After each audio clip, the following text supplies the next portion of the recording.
everybody.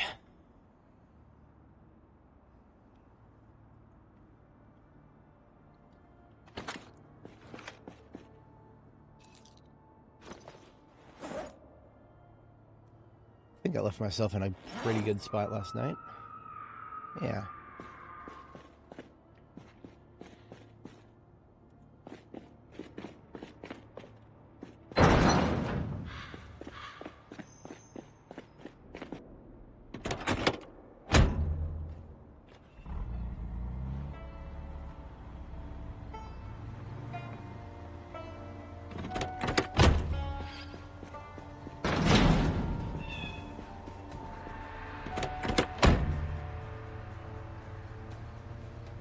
We're just going to jump right into it today.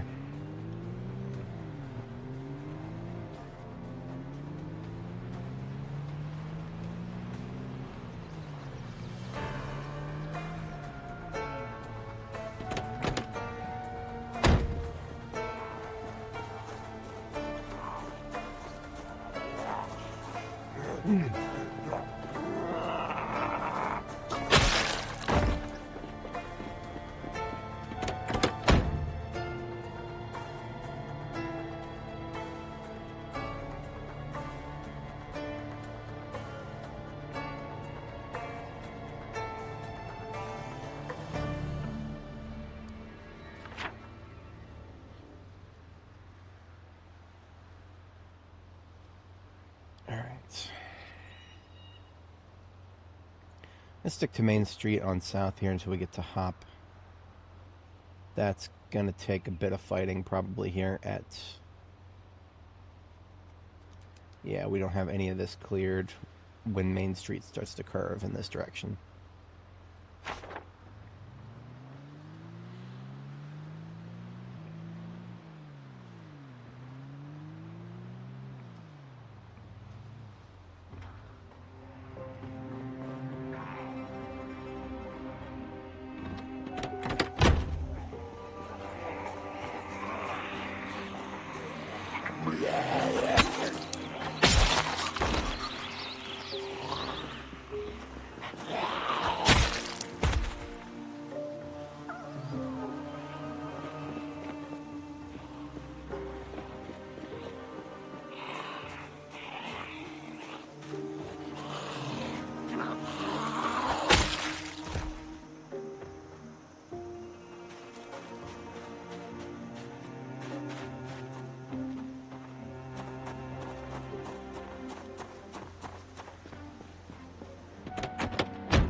Let's scout out the distribution here, see if we can't find out how many of these tree lines have pockets of Zeds hiding behind them.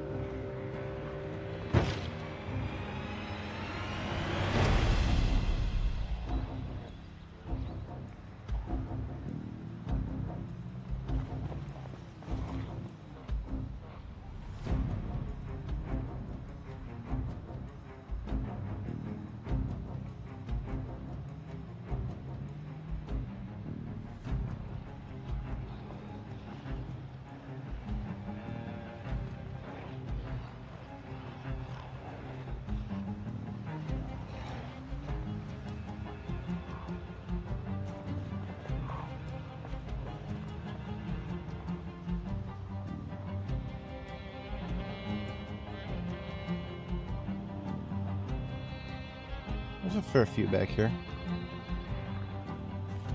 Hello. How many bases do I like to build? Wherever I need to. It's a question of necessity. If I go to a new place and it feels like I need a base, then I build one.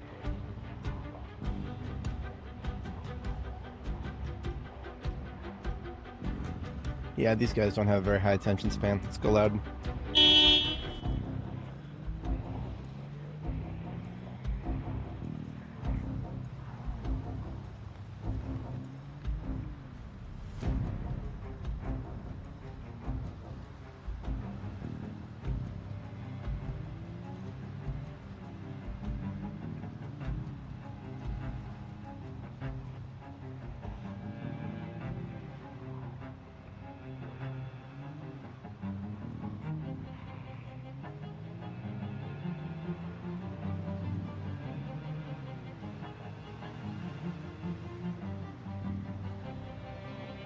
That's more like it.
So there's no hard fencing to the north. If we want to bring everybody from this area to the north, I think we can do so.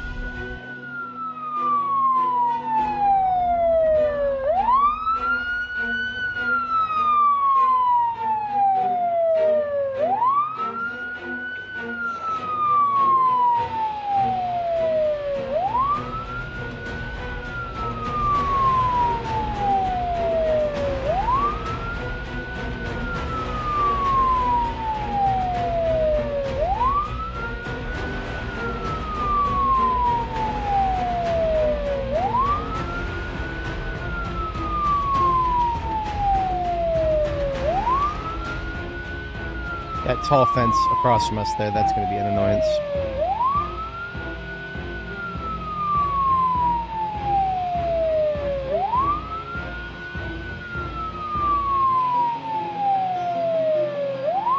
Yeah, there, Mario. Yep. Starting things off with a boom.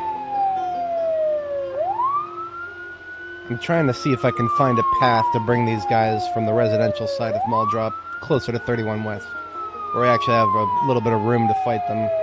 Maybe even corral them together for a pipe bombing.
invisible bushes. Oh, that's gonna fuck me up.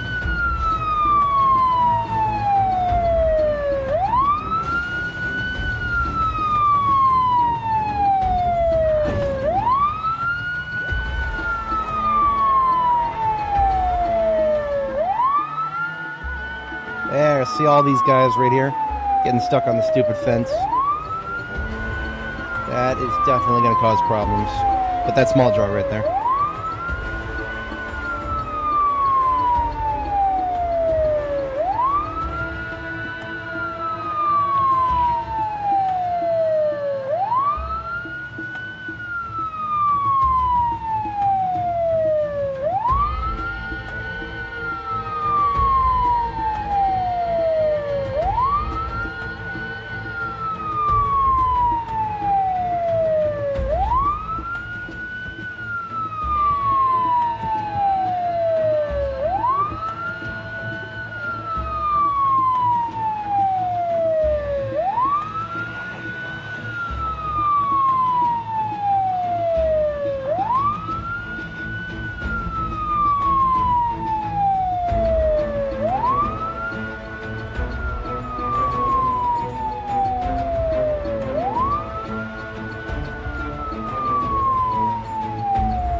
Alright, we're going to try to do it here.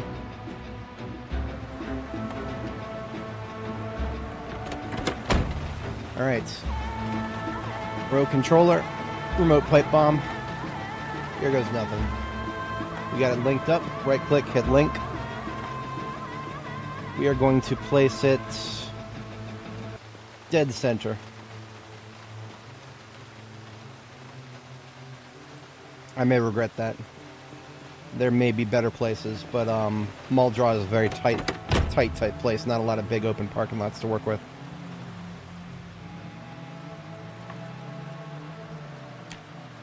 Also going to slightly lower the game's volume because lots of siren. Yeah, absolutely.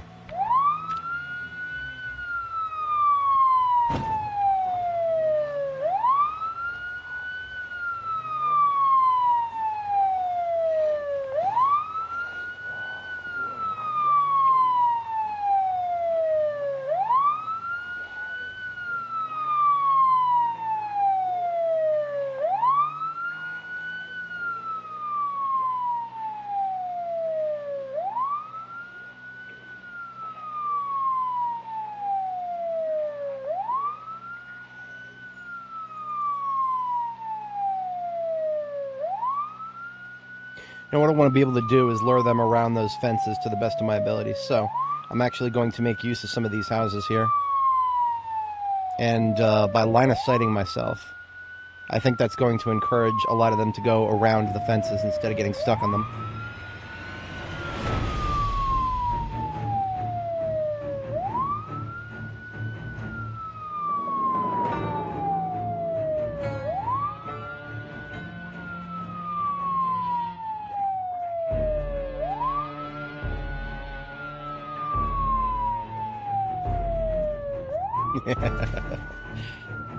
It's siren time, baby.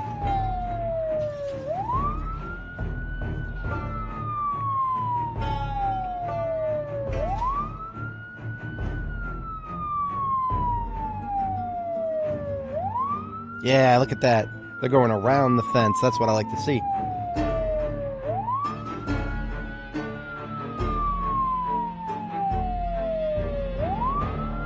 I'm going to deal with some of these fast shamblers by hand. You guys are fucking up my flow here.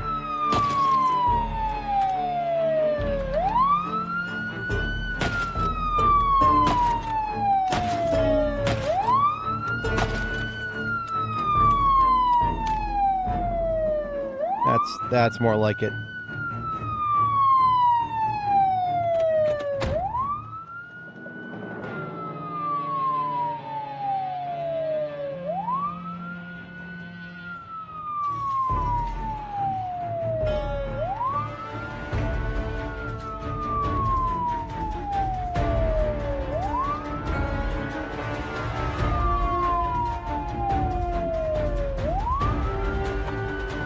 Now we can see the bomb now, but we're not going to be able to see it once we start getting lots of zombies over it.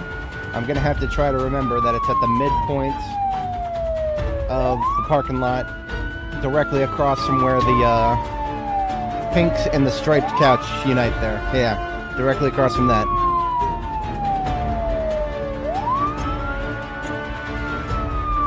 And now we do some sheepdogging.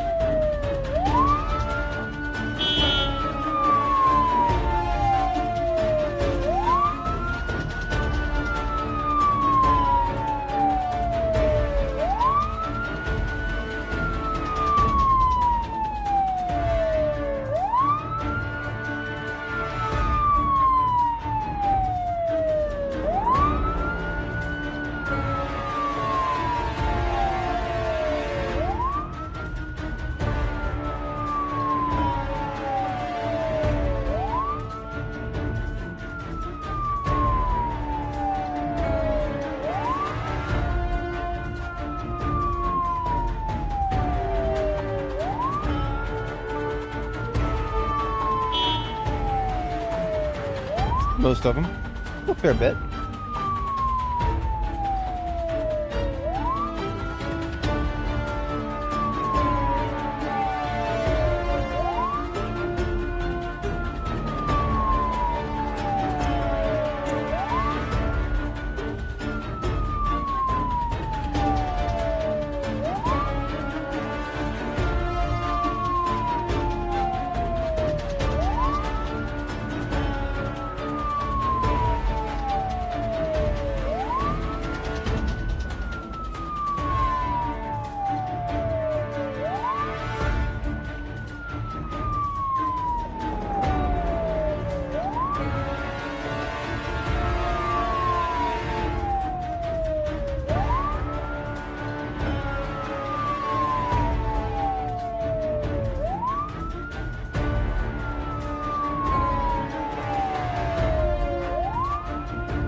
That's no good.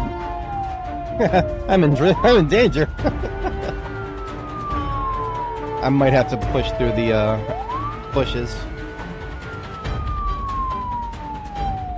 Or just do this.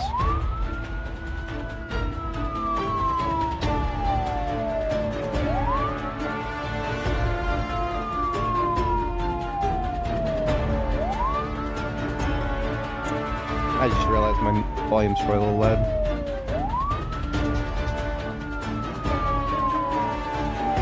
Soundtrack is punchy enough, it'll come right through my mic.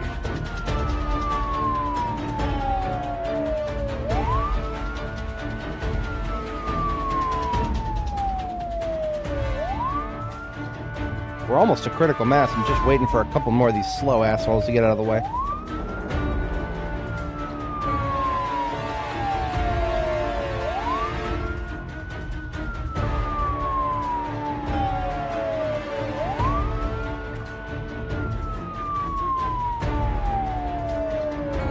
Alright, we have critical mass. Here we go.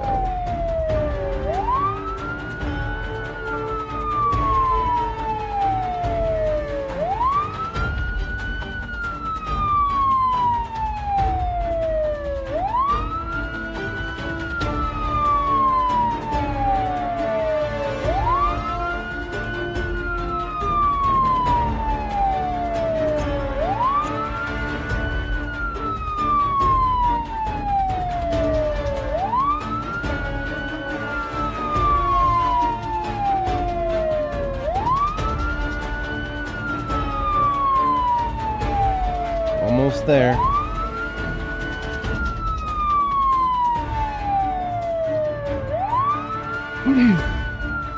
Safety's off. UI a little smaller there.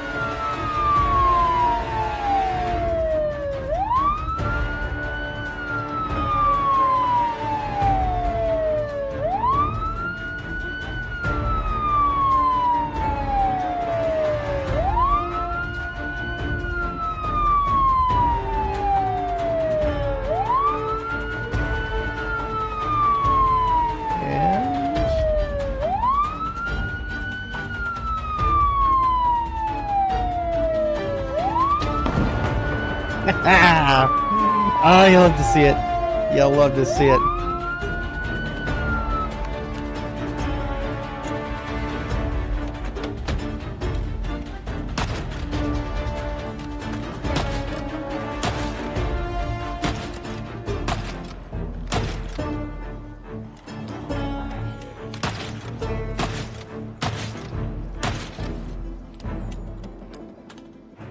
Beautiful. Absolutely beautiful. Alright, let's deal with the slappers here. The good shit. Alright, I'm gonna turn my volume back up too.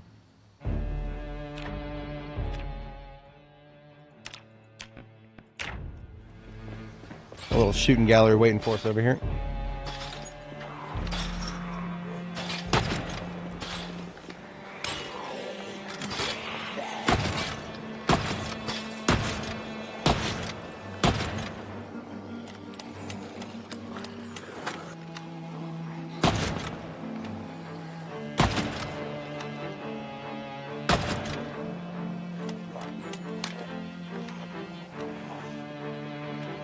Yeah, started with dynamite.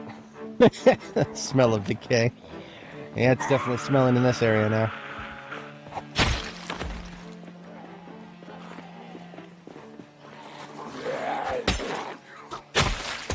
Put that remote away here.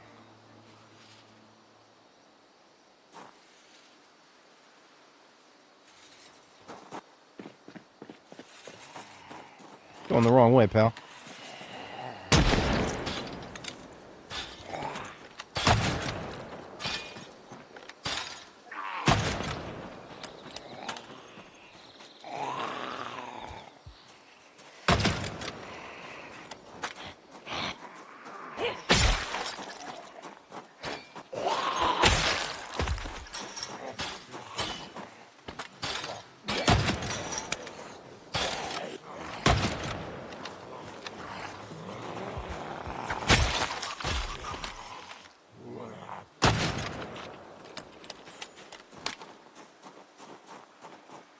Still a 9 out of 10 integrity on the carbine.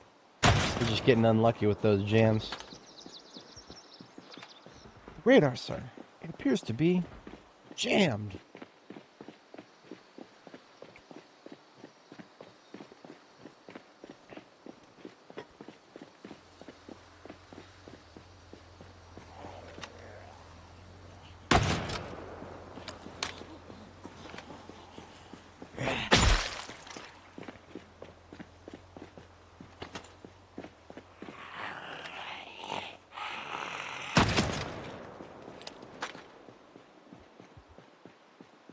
I don't think we brought anybody down from the north here.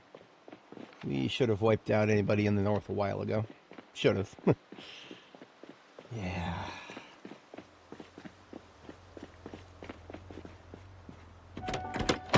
This game is going to turn me into the kind of person who enjoys a sandwich without... a peanut butter and jelly sandwich without the jelly. Because I hate jams that much.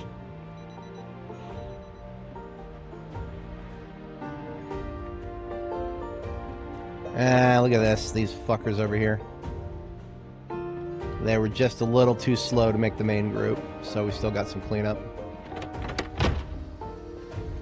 I already looted this place, but it's the principle of the thing.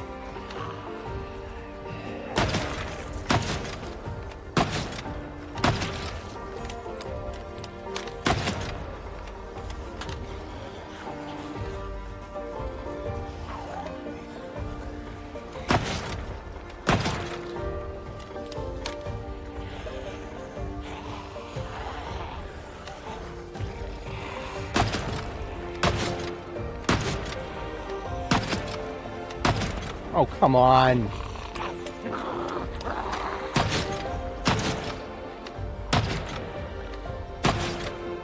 Targeting nonsense.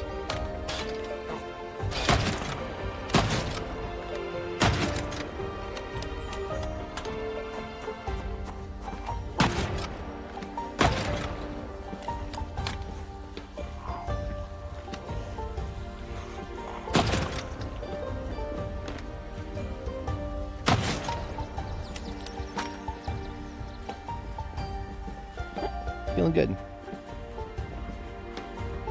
Let's see how many more of them still failed to make the party. Now this group right back here, it's because of the fucking fence.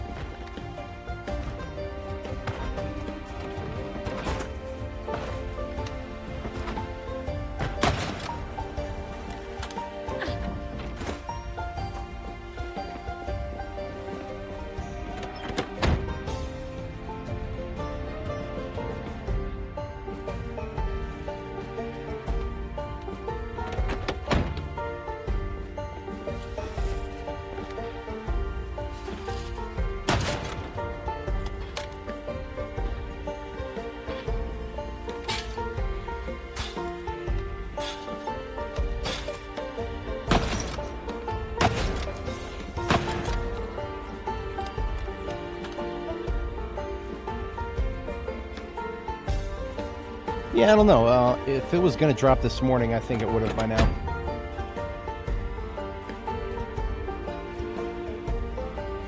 Yeah, I think it's going to drop tomorrow. That's just a random guess by my standard. If it's going to be this week, it's probably going to be tomorrow or the next day.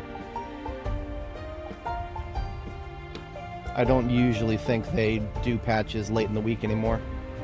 They have in the past, but I don't see that. They don't do it very often. It's usually early in the week, early in the morning. And I think we got everybody from down here. Well, at least everybody that we had brought up to the church.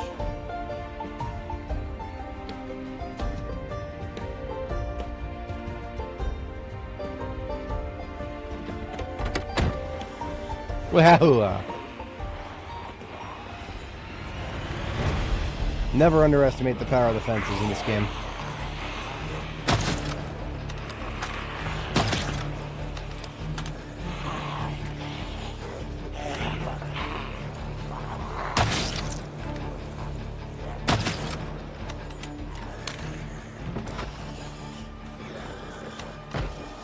I'm surrounded.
Hate the targeting system sometimes. I really do.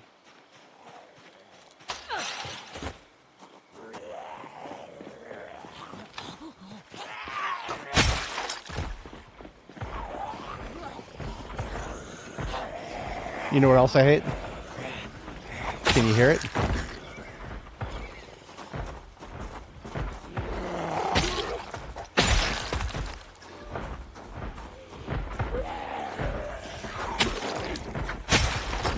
Makes me wish I had a shotgun.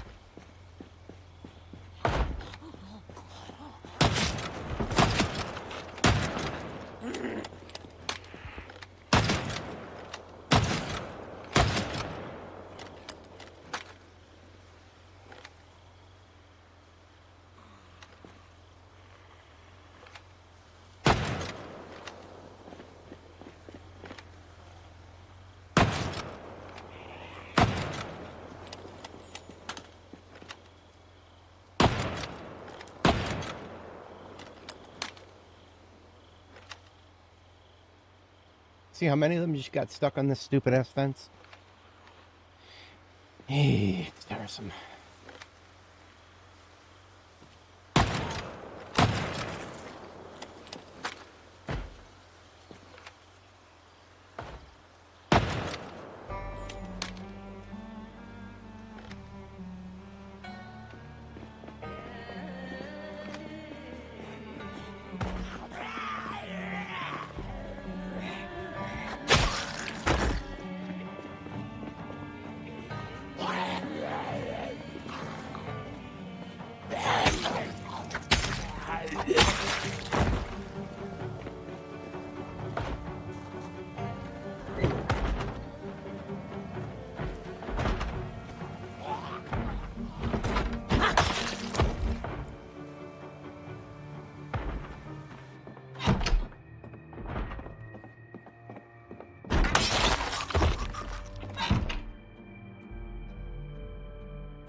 Sure, there'll be 10 more later.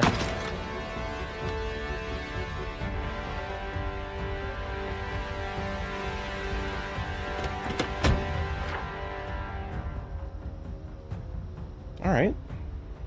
We're really close to clearing out. Now, I had put a little question mark there, wondering if that was going to be the spot where we would do our bombing. It ended up being a different spot. It ended up being actually up here.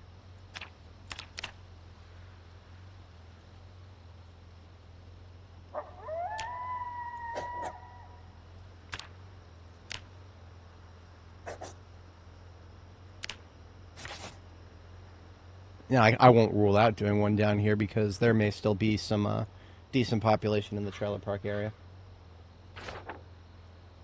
Oh, I wouldn't doubt it for a second.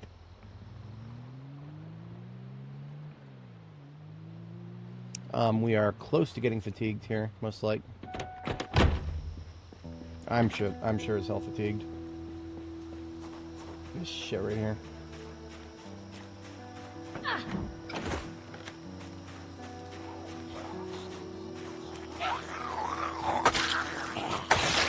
At least it's sparse enough now. I feel somewhat confident moving it on foot. Somewhat. Is it just me, or are there no random trees next to the fence within 2 tiles?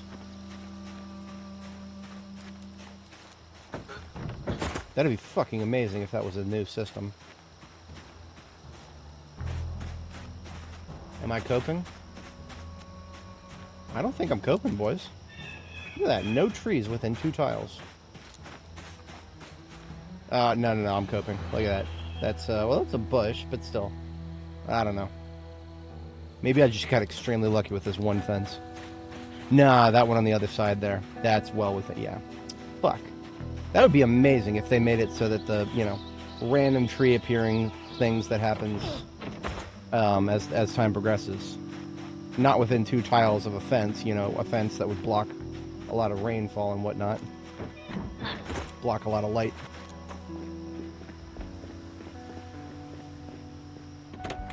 They don't mind simulating the fences, or walls, rather. It's usually walls. They don't mind simulating walls reducing rainfall on your crops. Why not reducing tree growth, huh? Why not? Why not?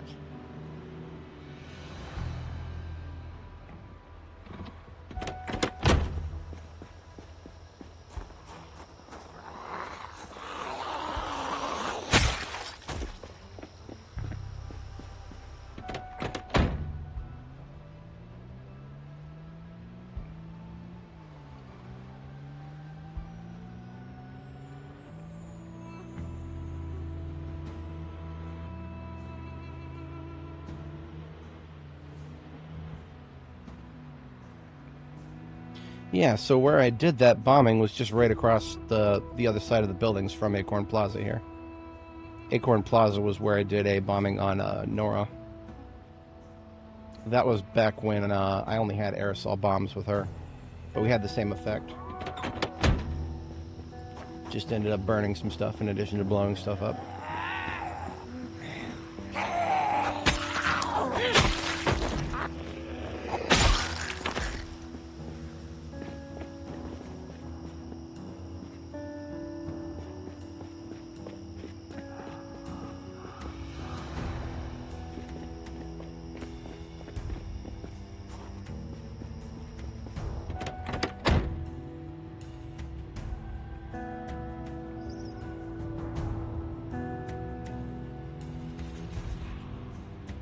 I should know better than to check, but no, it didn't. It didn't count those kills. I don't think. We're at 49. We're at 4,900 right now. I think this was at least 50 or so. I ain't gonna get out and count. There's Nora's first bombing, worth commemorating. Fatigue has hit, so we're falling back. There's a couple of propane cans in there. Did I leave those? I left those there because they're almost empty. Yeah, there's no point in grabbing those. I'm definitely not edging on propane to the point where I need 2 almost empty cans. No. We've got lots of full cans to use up first.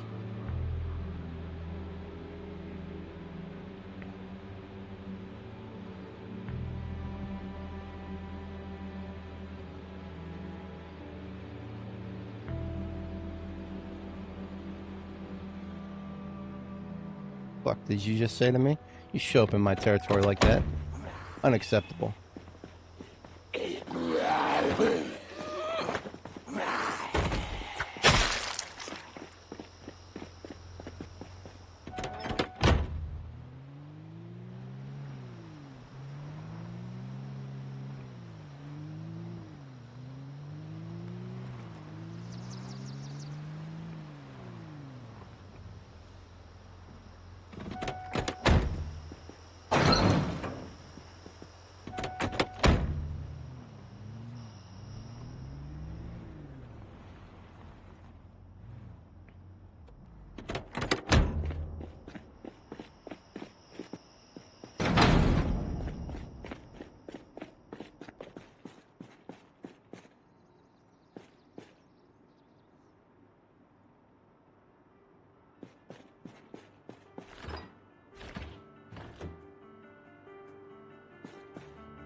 I don't think we have any good reading material here. No, all those are books that I'll be able to read someday, but definitely can't read yet. The only book that I could read right now would be Animal Care. That's the only book that I have that I didn't bring with me. I have to step away briefly IRL. When I get back, we'll see about passing the nighttime hour here. There is some mechanic stuff that I could be doing. We're still only level 9 out of 10 mechanics.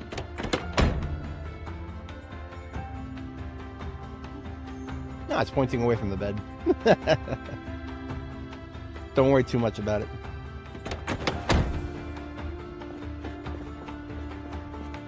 Alright, I will be right back. Just a moment.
Alright, I've returned. I appreciate everybody sticking around.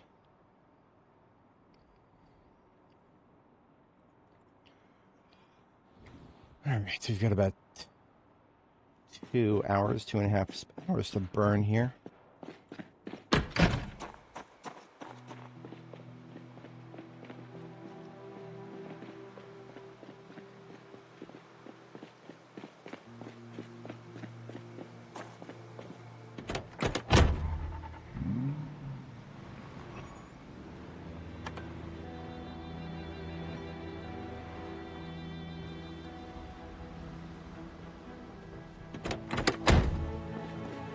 Do some vehicular disassembly. Very nice.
How's it going, mate?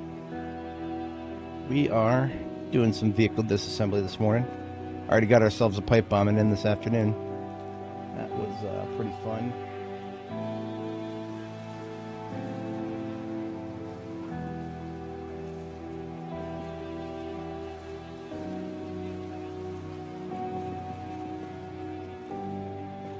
Disassemble vehicles faster than ever now. Alright, let's grab those engine parts and get out of here. 10 whole engine parts from that bad boy.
with all my garbage bags. Am I out of them? Might be. Oh, so we got these boxes for.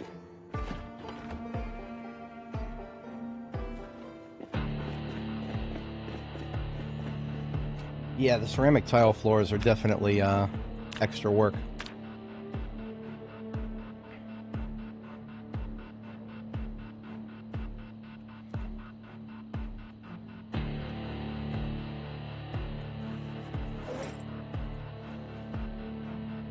Yeah. I think the last time I did that was Annie. Even then, I don't know if I did do that on Annie. It's been a minute.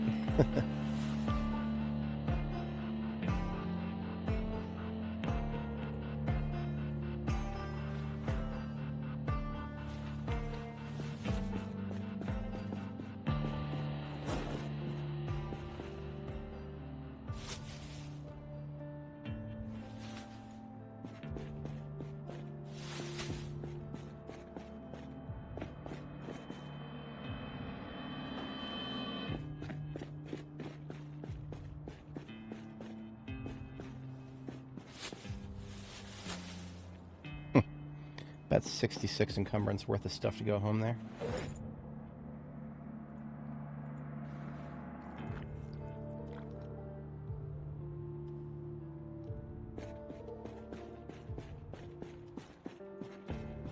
It's not the worst way to level pottery, but it definitely starts pissing away your clay supplies on clay cement. They really need to make it so that a bucket of clay cement has like 20 charges. So that small recipes like floor bits only use one of those 20 charges. It's really stupid that they only have like 5-6 charges. It's fucking pathetic. How is it that I can build an entire forge out of, what is it? An advanced forge uses one use of a bucket of clay cement. Meanwhile, a floor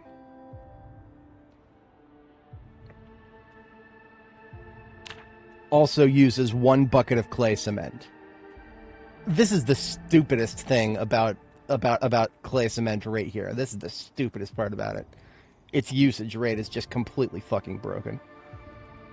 There needs to be a lot more charges in a single bucket, and bigger recipes like the forge should cost more, while smaller recipes like that should only cost one, and it should be one of 20, right? Yeah.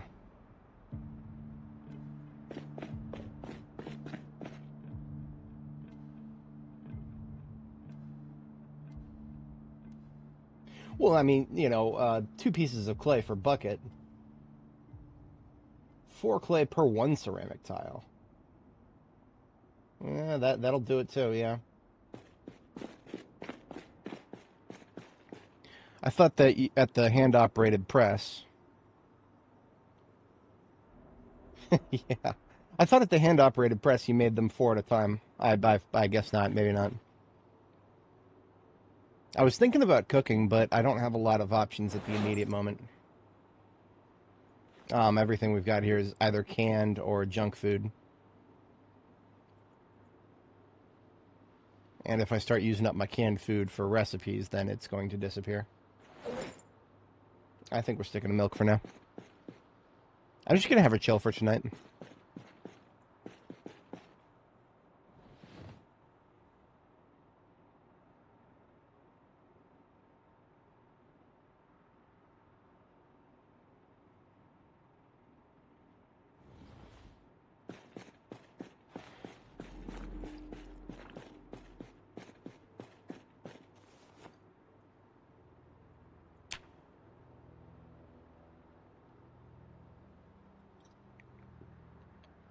See, right now we don't have a lot else to do other than combat operations, because that's exactly what I planned for today.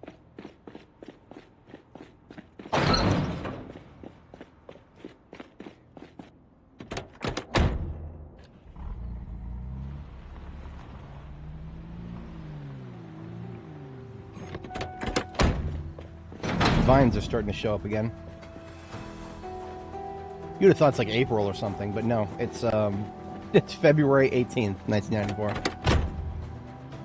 All the trees are starting to grow leaves again, and the vines are starting to grow green again, and it's almost as if the devs started listening to people who die too quickly. Oh, but I never get to see spring. I just die. Well, maybe you should try living longer, buddy.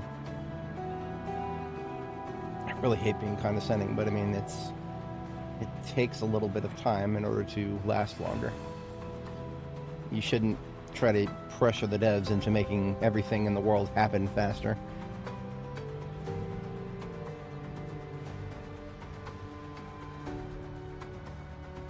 Don't think there's anything of substance here. No, not in this section. Yeah, it is.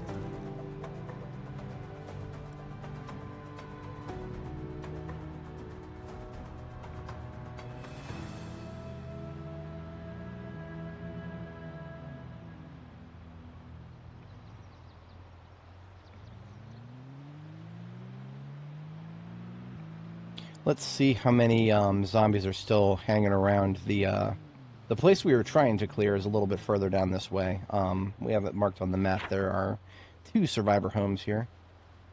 And we're taking this little divergence here at the next curve of Main Street here.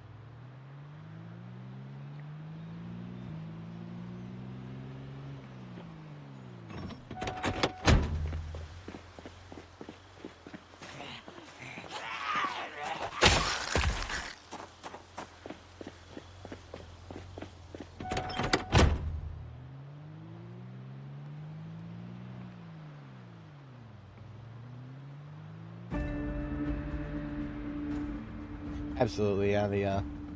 The confidence is a slow and insidious killer. Confidence, complacency. It can take many forms. Not letting the fear hit you is probably the best way to describe it.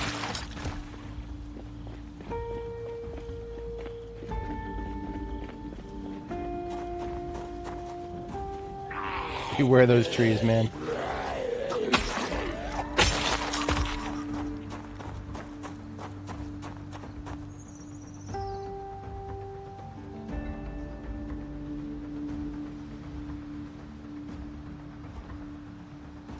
Oh, look at that. Look at that. There's a big old group in front of the hotel there.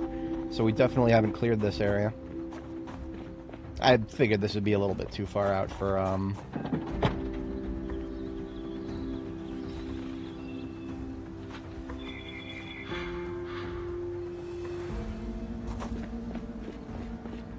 Let's check that engine quality.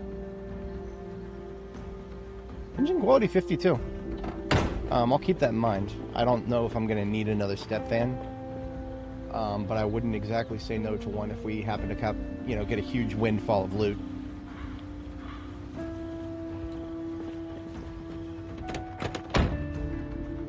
So if there's a lot of them down here, more than just this group here, I expect there to be a little group here, and then there's another little group over there.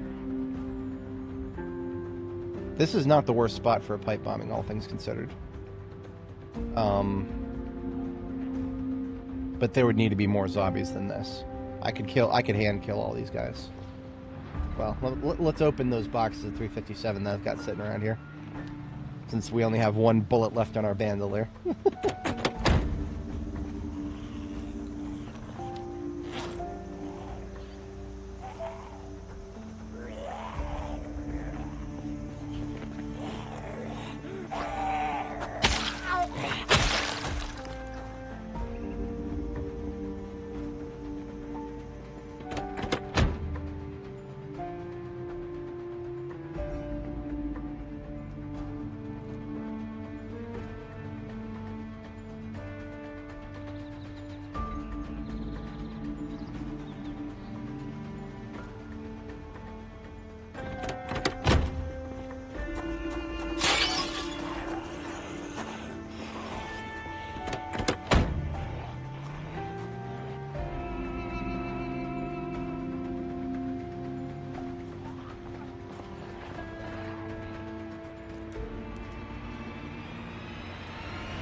Pig down there. Why isn't that pig attacking everything around it? It would be doing that if it was a pen that I made. What's going on there, Andy Stone? I'm going to see if I can gather a big, large group from this direction and bring them towards the trailer park where I just was. If I can do that, we can combine them. We can combine them into one mega group and then get a bombing down. So I'm going to cut my volume a little bit here.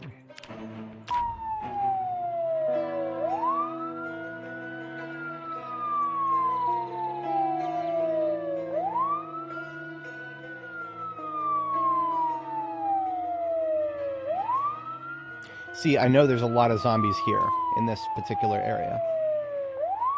The trick would be getting them out of this area. I don't know if that's going to be possible.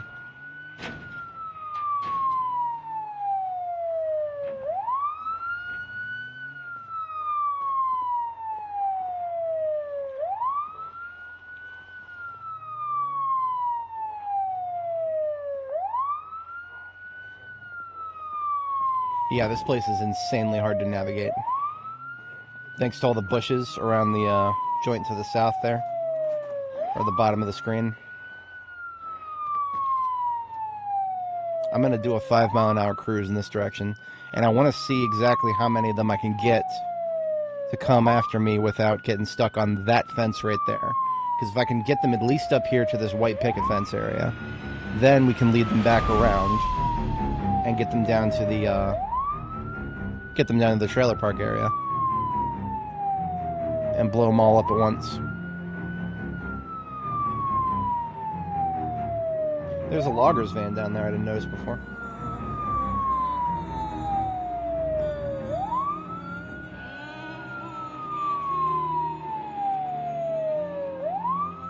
I set my cruise for 5 miles an hour so I can stay ahead of any fast shamblers directly behind me.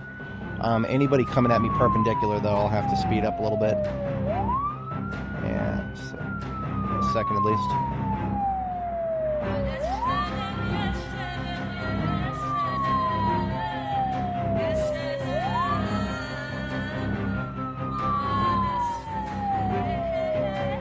Shit, this is not good. I actually didn't expect to see a huge group of slow shamblers right there.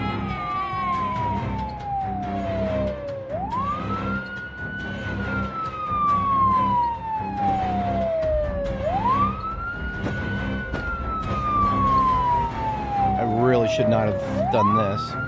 I think we can get through this, but this is going to be the slowest I'll ever go for a while.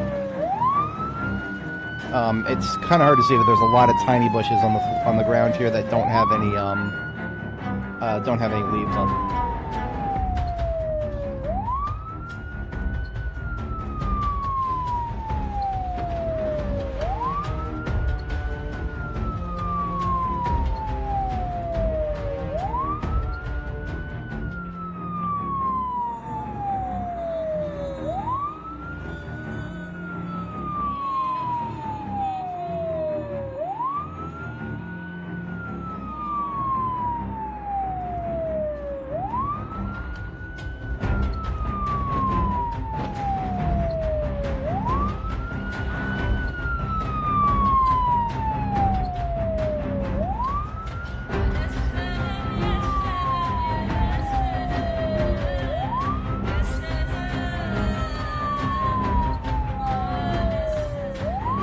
Now what I'm going to do is I'm going to go down this road at 5 and see how many I can get down this road with me. And then I might loop back and take the road to the north there. This way, I'll take this road again. Just see if I can't get a steady stream of them coming out of the gated community with the store there.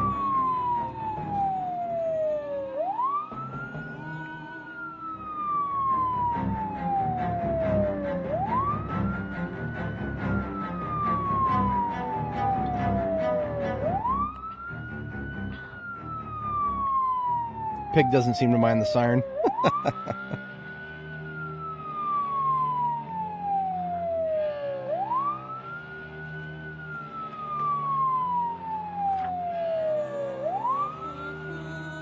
I've already had it marked, a little fire with the question mark there. That is where I would like to blow everybody up.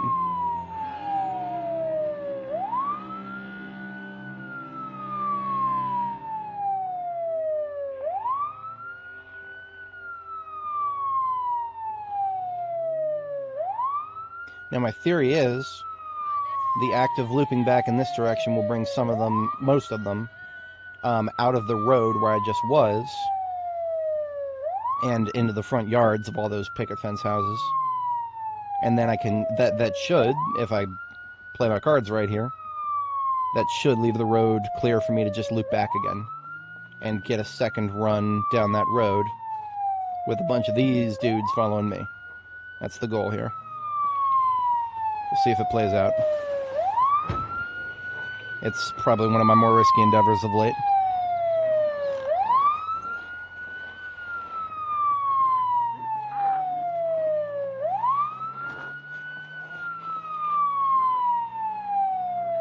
It's definitely one of my more risky endeavors of late.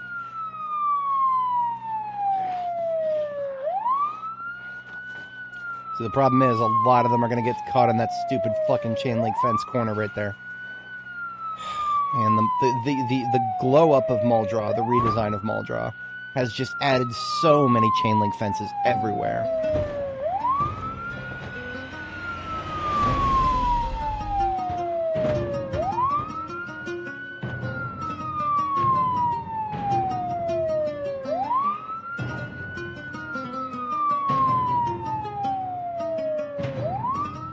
Actually, it would be better. It would probably be better to try to loop around south here.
I think there's a way through this field. Yeah, there's a way through this field. You can do this. It's gonna be a little tricky. Oh, there's the pig attacking the stupid fucking fence. Of course it is. I hate pigs so much in this game. I do not ever go near them or touch them or anything. They just break everything. I tried once, and they broke so much of my shit. Never. Never again. Never again.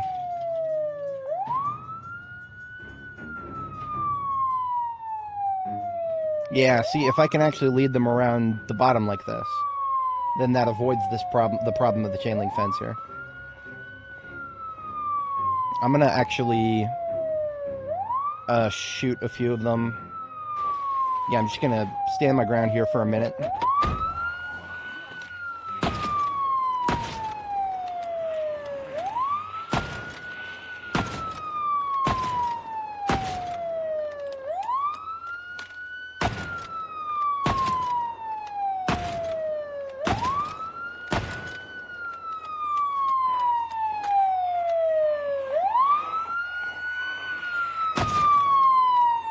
Well, see, they're just like zombies in what they choose to attack.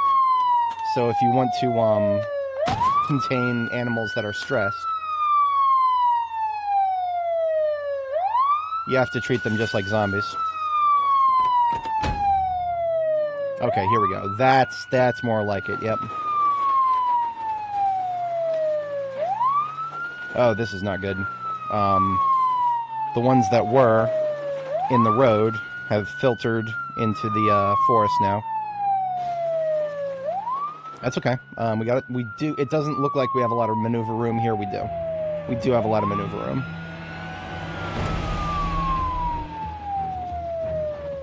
Just got to be very careful that we're running over a bush that we can actually make it through. That is the power of a light bar vehicle.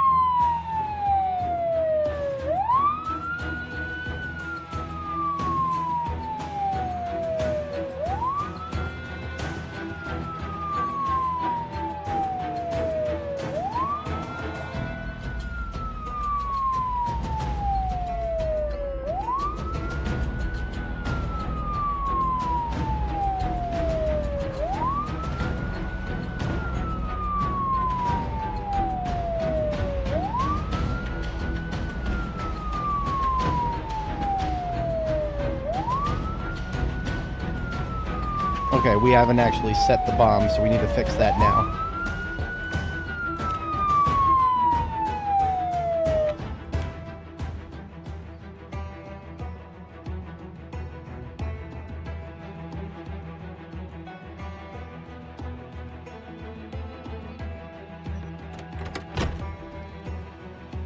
Alright, it's remote pipe bomb ×1. Getting the remote controller out of my backpack. Linking them together. Setting the bomb on this streetlight. And killing this guy.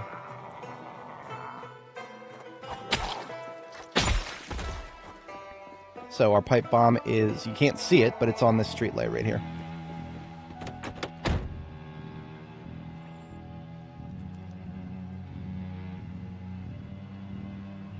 Right, and that's, again, what you're describing right there is what zombies will attack.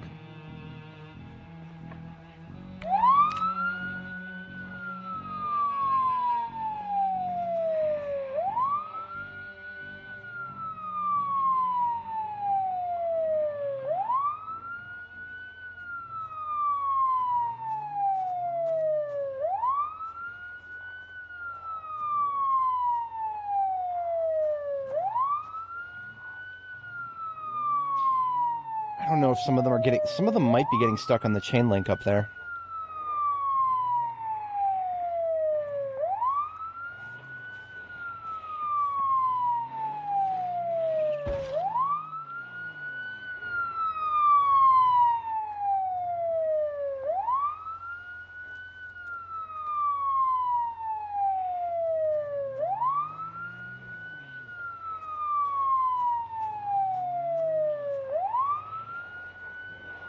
We're starting to get him out of the trailer park now.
Steady.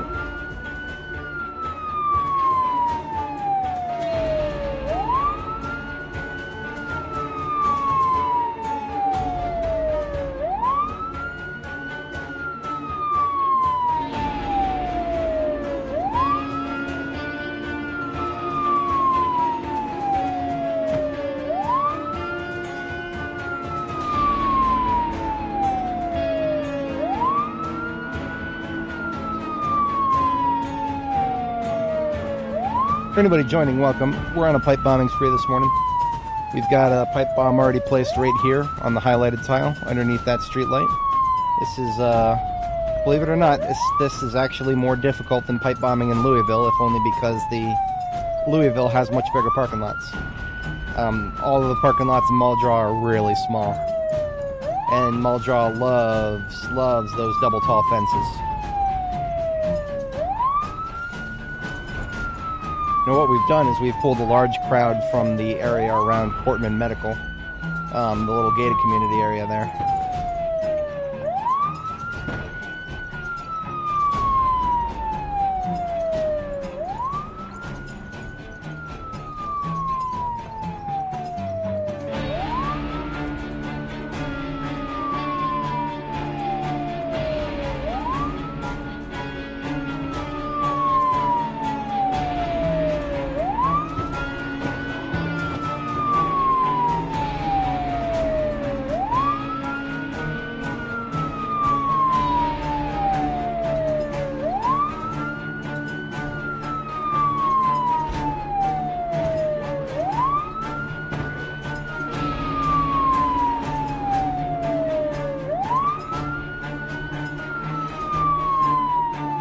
Oh, hey there. Yeah, welcome. We're in the middle of luring a bunch of people together for a pipe bomb explosion. We just unlocked remote pipe bombs the other day.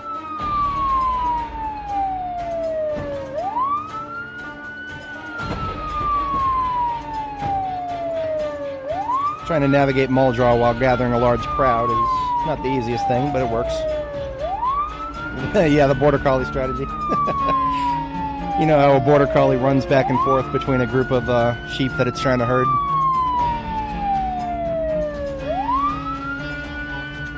Hello there. Woo! The bomb that we've placed, I'll highlight it right here, on the green tile that I've highlighted in the top center of the screen there, underneath the street light. When we start gathering the group and tightening it up, you'll understand why I need a street light as a point of reference.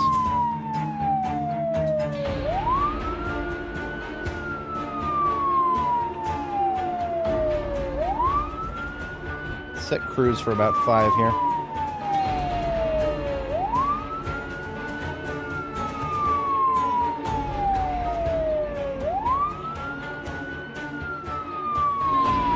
Yeah, this is going to get difficult to loop back from, because there's a lot of them on the other side there.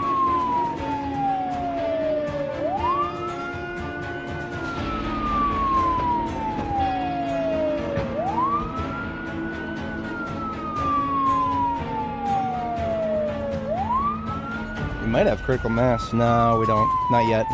There's too many slow ones over here, but we can do a bit of a crescent. Oh, I didn't want to run over that. Whatever. See, it's this little conga line of slow shamblers here that's really gumming me up. I'm going to do something a little risky. I'm going to actually go for a loop around the... This is barely qualifies as a road. It's more like a golf cart path. I doubt most of these trailer park homes were people who actually had much in the way of car ownership.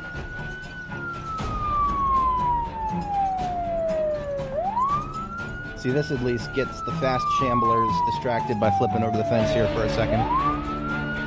It took a few loops to get everybody out of the community down here, so I can actually do this without running into too many Zeds.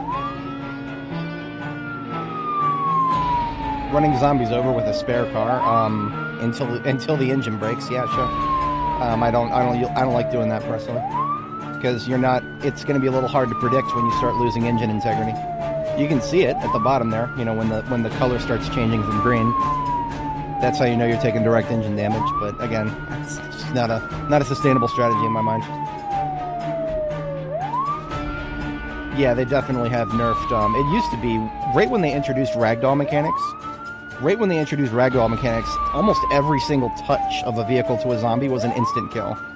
That was a fun time, but that's been nerfed into the ground. I'm gonna try to stay on this side as long as I can to get these guys to come over, and there's my opening. Not gonna be able to do that again for a minute. What I'm gonna try to do this time is go up this way and see if I can't maybe, I don't know, that's gonna be a tough one. That's gonna be a tough ask. I might have to loop up around here. Yeah, I'm gonna go fast up this way, so I don't want to pull them in this direction too far. I just need to get out of that particular spot I was in, so we're gonna loop around this way real quick. See what it looks like from this side.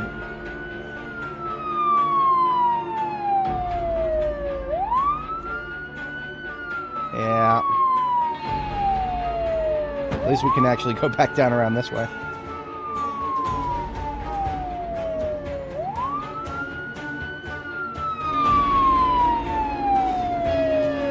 You know what? You know what? I hate bushes so much right now. I'm gonna make like Obama and remove Bush.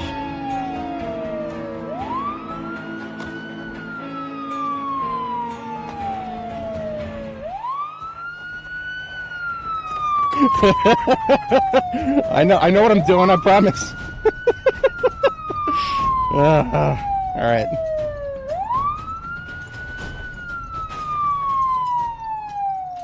Oh, look at that, though. Look at that. Oh, that was the perfect diversion. Oh, I'm happy right now. Okay. All we got to do is get them, because, I mean, look, there's nobody else coming from the, from Cortman direction here. Cortman Medical and that whole field has been emptied out over here. Okay.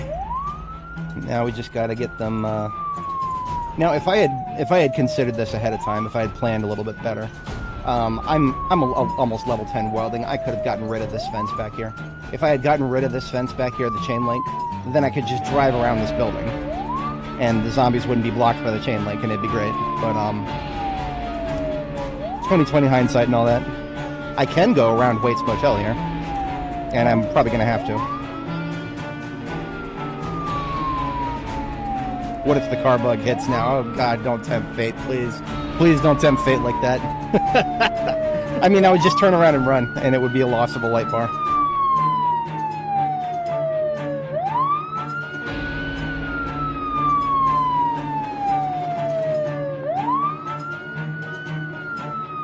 See, they can't actually go straight through the motel. Oh no, they can. There's a couple ways through. And speaking of ways through, I am going to have to use that route I just opened up there. I didn't want to. I actually did not want to do this again anytime soon. Because now I want them to condense more. You don't run into problems like this in Louisville. Louisville just has such more of a... It has such much more wide open streets and parking lots and everything. There's so much more room to maneuver. Muldraw is just so claustrophobic by comparison.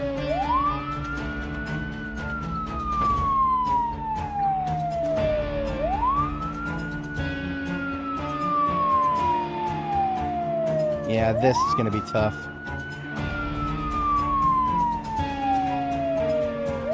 I'm going to have to be real slow about this.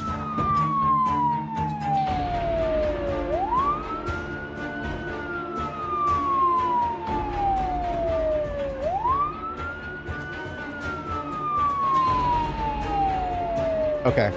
Okay, I think I got it. Yeah, alright.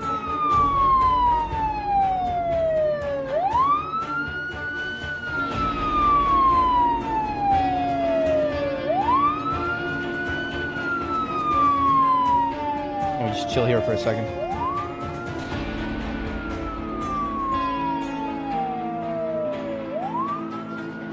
Yeah, now we've got something closer to critical mass.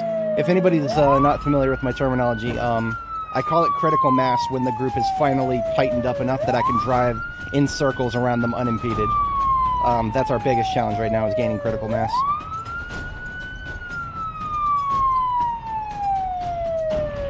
But we're getting a lot closer now. We're getting a lot closer. I think we got this. Yes, we've got this. I think. Come on now. It's these slow fucks over on this side. They're really fucking my life up right now. Damn it. I don't like taking damage to my good vehicles. I really don't. Alright, I need to be less impatient about this. We're good. We're good.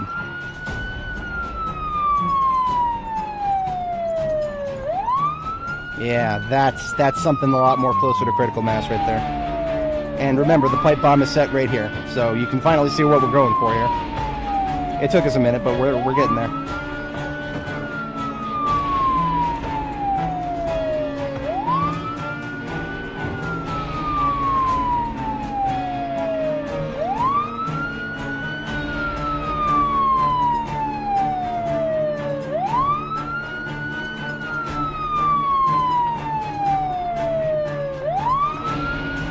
Oh, yeah.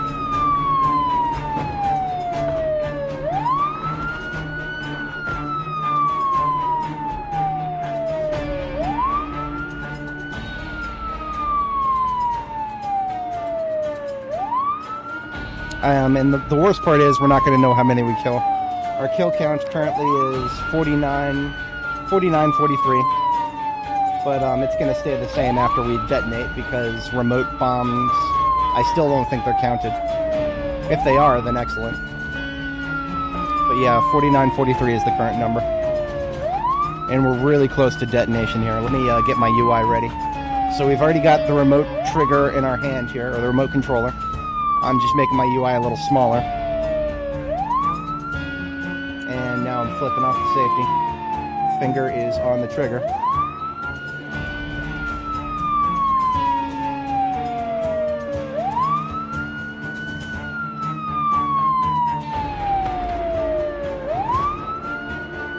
And almost there. One more pass.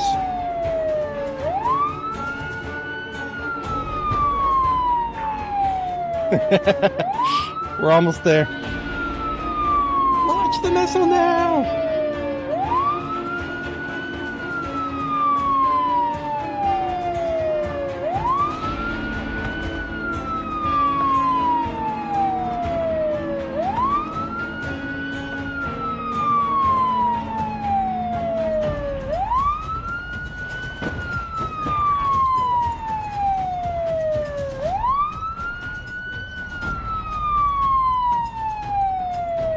All right, cable out.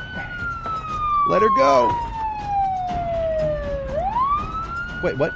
Oh, it's too far away. There we go. There we go. There we go.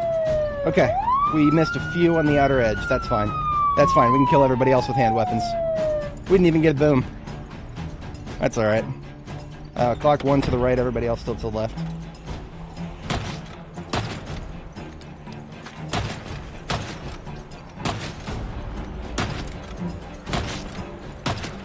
Fall back a little bit. We've confirmed there's not many left back here. Convulse? No. I prefer not to drop my own truck. No, thank you.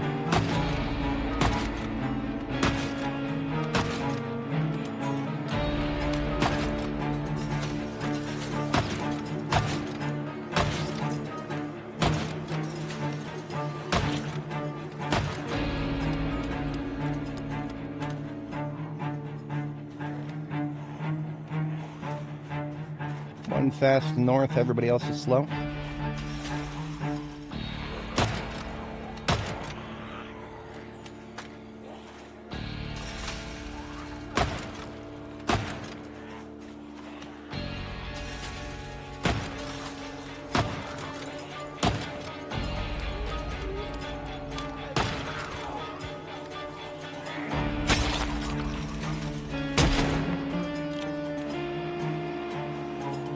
Clear north. Yeah, see these. Most of what was left though, these slow ones here, who just never seem to stay ahead of the group or keep with it. That's all right.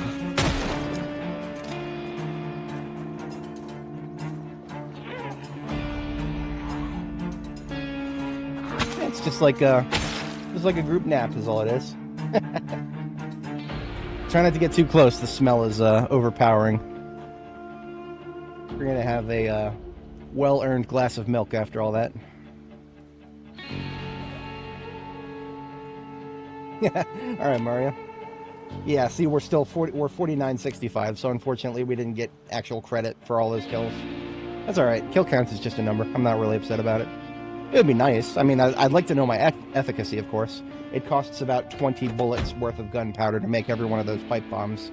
So, yeah, I would like to know that I'd like to know exactly how many more than 20 that I killed. All right, so what was our goal here? There were two goals here in this particular side of the map. We have two, what's it called? Two survivor homes here, made out of these. Trying trailer park houses. It's a trailer park house, so I don't expect too much loot out of it, but whatever loot I do get out of it is going to be above average. And now that we're done spamming sirens, we can turn the volume back up. I used a little mix of everything, actually. Yes, I did actually open... I opened one box of 45 ACP for gunpowder harvesting, but I also ended up just taking some bullets out of the magazines that I had already found loaded. So we sacrificed some 7.62 and a couple of other cartridges. It's alright. It was all not 357 Magnum, so that's the most important thing, right? Oh, wait a minute. I don't even have to unbarricade that because they broke out of here. Whenever I do survivor houses, I always unbarricade a door and then use a window for ingress. Give myself multiple exits. Don't want to box yourself in too much.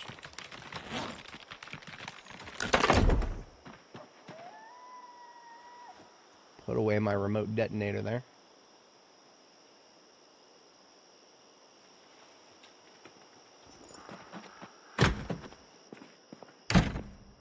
First thing I need is some water. Thirsty day today. Yeah, 556 and 357.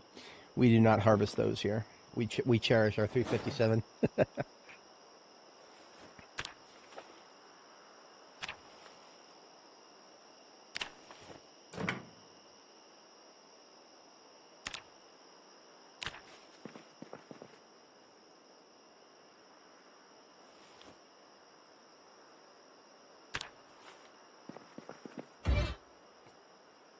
They left a dead squirrel in the oven.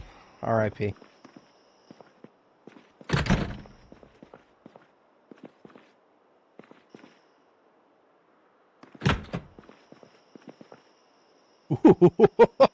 Okay, then.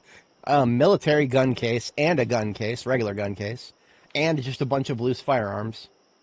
Okay, yeah. Just all in the bathroom here. This is the most loaded bathroom I've ever seen in the game. I've never seen a more well-equipped bathroom. 10 out of 10 wood bathroom again. Here we go. That should be everything of interest. I'm going to check what's in these containers here.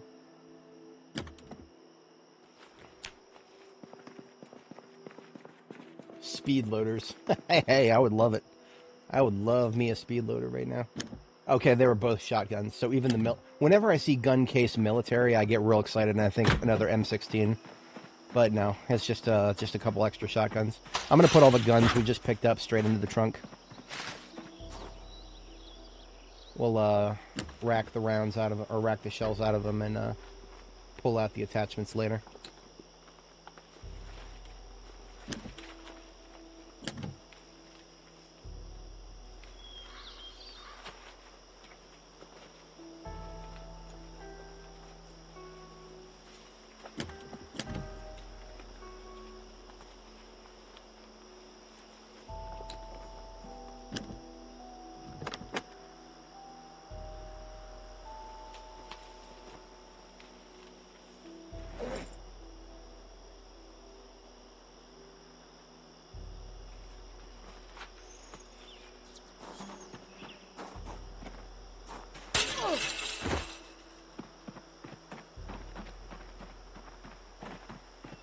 Alright. 3 or 4 containers left in here. A bunch of books I already have. You know, I haven't read Tracking 1. That's something I could actually read if I feel like it. And some electrical parts. And a bunch of crap. Here, I'll take some more electrical parts.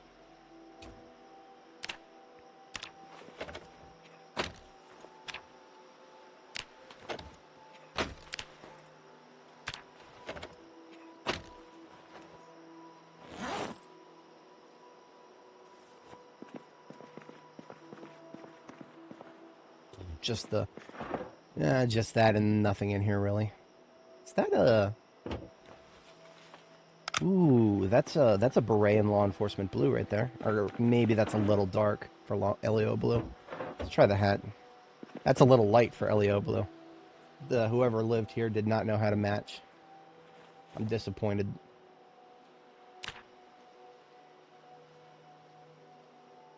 That's alright. It's matching is a skill. And, this guy didn't invest any points in it. As I said, there's never too many chances for loot in places like that.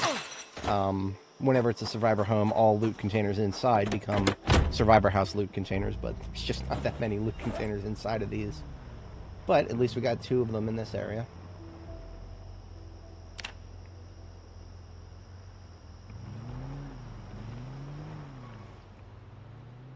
So that was the first, and then we got the second right on up here.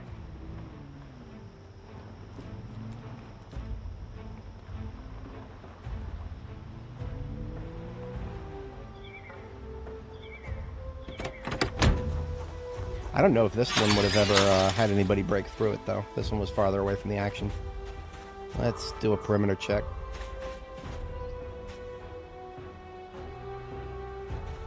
Oh no, look at that. They have broken out.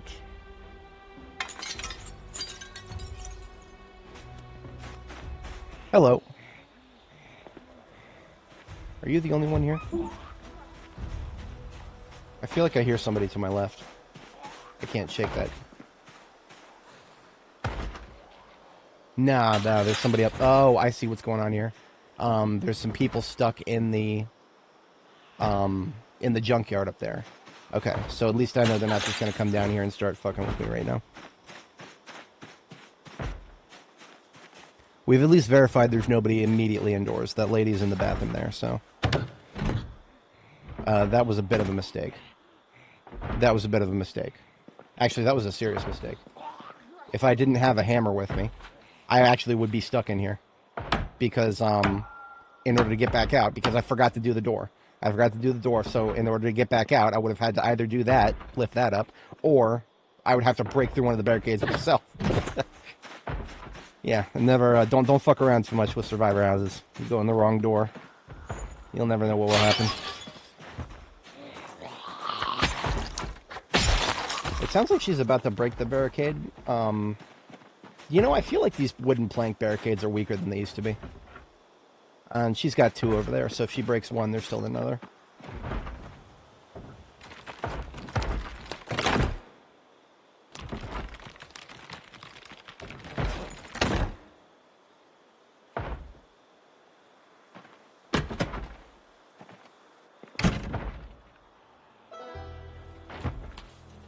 Oh, she's about to break the second one. Really? Yeah, these things are definitely weaker than they used to be. Like, definitely. That was a single zombie, and that was 2 barricades. And that lasted, like, what, a minute and 30 seconds tops? Yeah, that was definitely... That's weaker than I remember. It's not like I haven't, like, sat there and watched zombies break them before. But I feel like I remember them being stronger than that. Anyway. Let's see what this place has to offer. I'm already very disappointed. Yeah, I'm now extremely disappointed. Because with that's 3 loot containers already and nothing. Okay, a little bit more in here. By a little bit more, I mean more books I already have. Aluminum foil.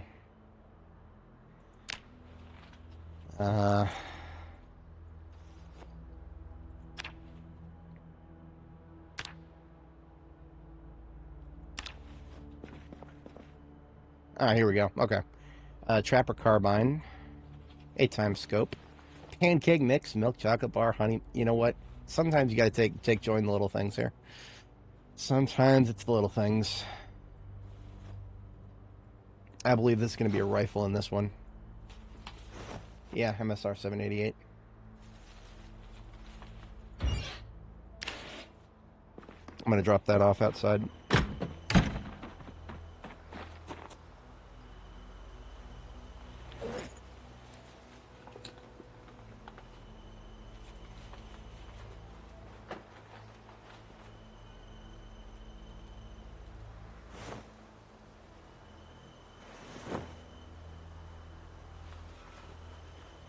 No, we're playing on all settings default. Whatever the settings are for Apocalypse. As of 42.13,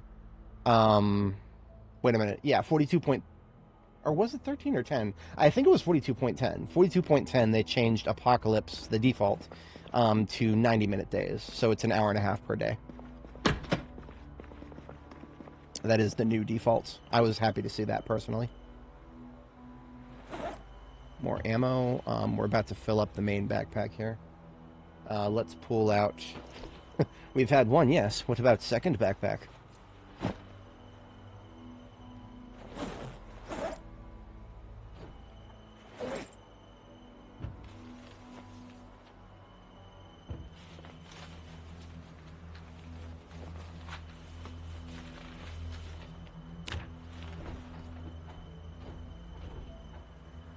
SCBA without a tank. I've, you know what? Back at base, I'm going to try that on. And I'm just curious because the gas mask does not let you wear glasses behind it. So as a nearsighted user or a short-sighted trait user, I cannot ever do gas masks, which is, I find that silly, but it is what it is. I don't know if I've ever tried an SCBA, though. And nothing in the bed. Okay, so that is it for this place. We are headed out? Yeah, we're headed out. Very successful day. Got a pipe bombing out of the way, and we got our... we can mark off 2 spots in the map now. Oomph and oomph. And oomph. You know what? I wasn't sure, so I put a question mark. I think I'm going to put a, where is it? Yeah. We're now certain of it. Okay. So, tomorrow, we've got 2 survivor homes on this street. And that's actually it for Muldraw. In terms of survivor homes, which are the most valuable loot that we can find at this stage of the game, these 2 are the last 2 in Muldraw. We've parsed everywhere else, and... I marked OG, these are old generators. Do we really need old generators when we've got like 4 reds and 3 yellows waiting for us to transport? Not really. Oh, also in this, I don't even know what this is. This was an annotated map, and literally the annotated map was exactly what I put on my map. It was a circle with a question mark. Now, usually annotated maps are, like, you go into the house that the annotated map shows you, and it's, like, going to be a duffel bag with a shotgun in it. So, you know, it sounds useful, but at this stage of the game, like I said, we've got so many guns that a lot of the guns we find here are just going to be left behind here at our base in Muldraw. It's not going to even be worth the logistics effort to transport them to future places that we want to go. If I tried to transport all of my guns with me everywhere, that would be like 6 trips. It's too many guns. Alright, back to base we go. I think I can still drive around this mess, too. Just about. Oh, look at this. Karen here. Let's administer coup de grace to her.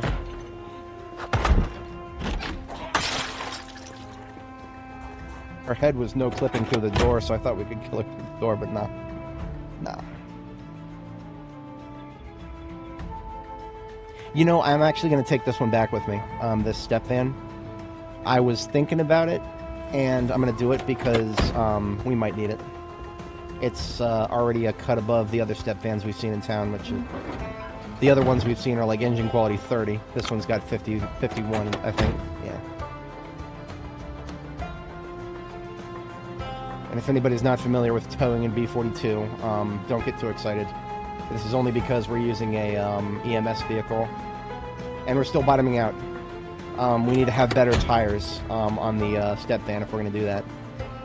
So we can tow it backwards, but not forwards yet. We'll find some better tires at some point. I'm still trying to level up my mechanics, so I'm perfectly okay with a fixer-upper. It'll give me something to do for the overnight hour here after we get back to base and the Restless Sleeper midnight stuff pops up.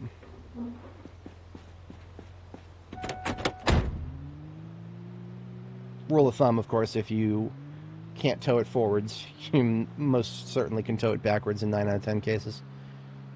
Edge case being if it's a 6-seater Franklin value line, I recommend not trying to tow with those ever. Even the race car can't tow one of those forward because they're just that lumbering and cumbersome.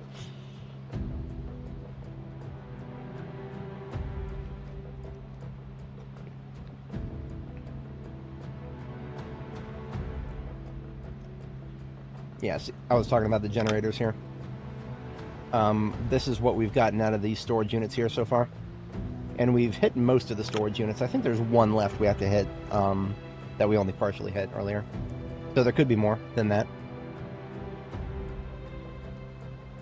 I left him at the crossroads there so we can bring him in either direction, whether we go towards the Irvington side of the map or eventually we'll want to bring everything that we have that's valuable in the Louisville direction.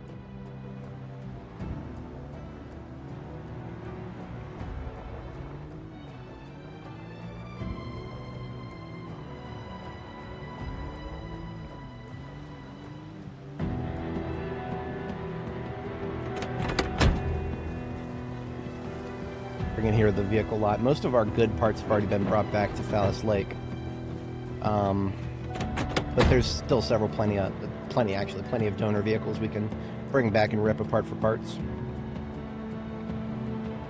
It could get us to level 10 mechanics if we're diligent enough about it.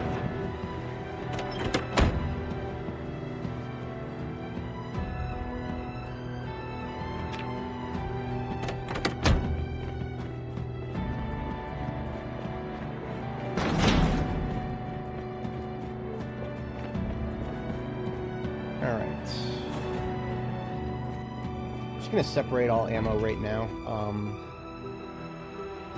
I like to have all my loose ammo in one spot, out visible in the open. So as I collect more, I can consolidate it into cartons when the opportunity comes around.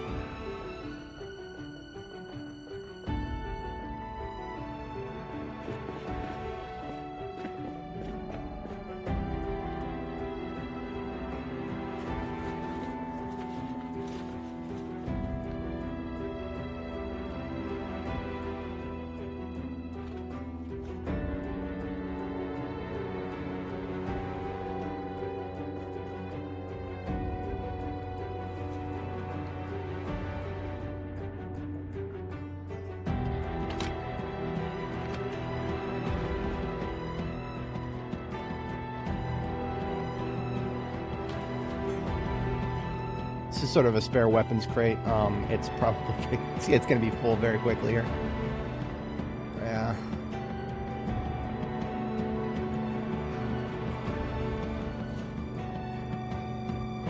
Yeah, it's more or less already full. We'll put the guns in the crate above it. I picked up a mirror while we were out there because, of course, we've got one mirror.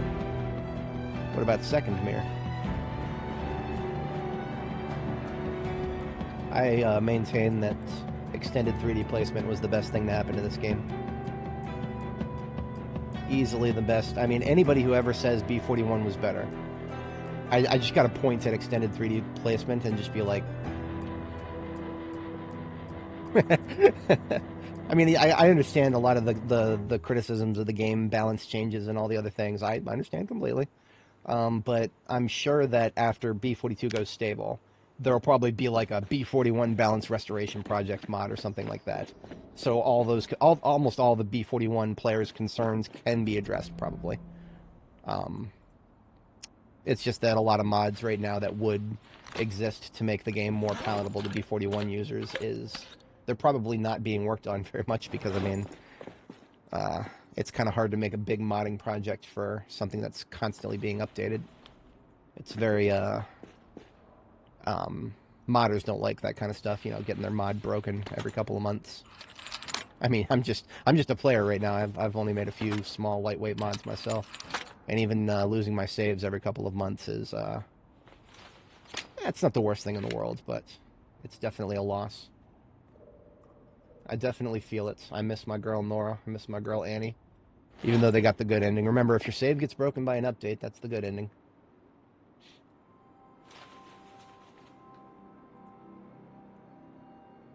But it's also the ending that probably came when you didn't want it to.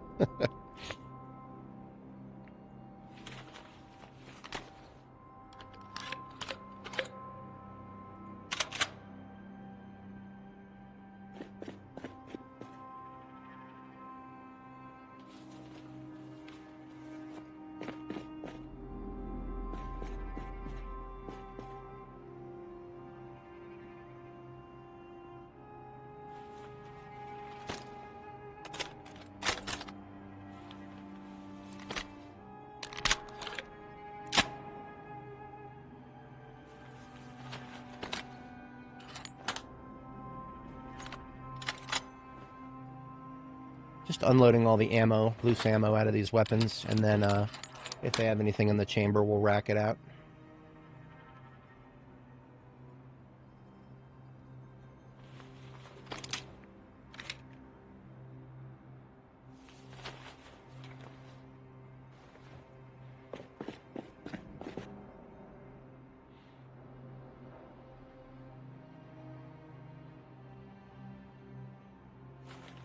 Away, put your weapons.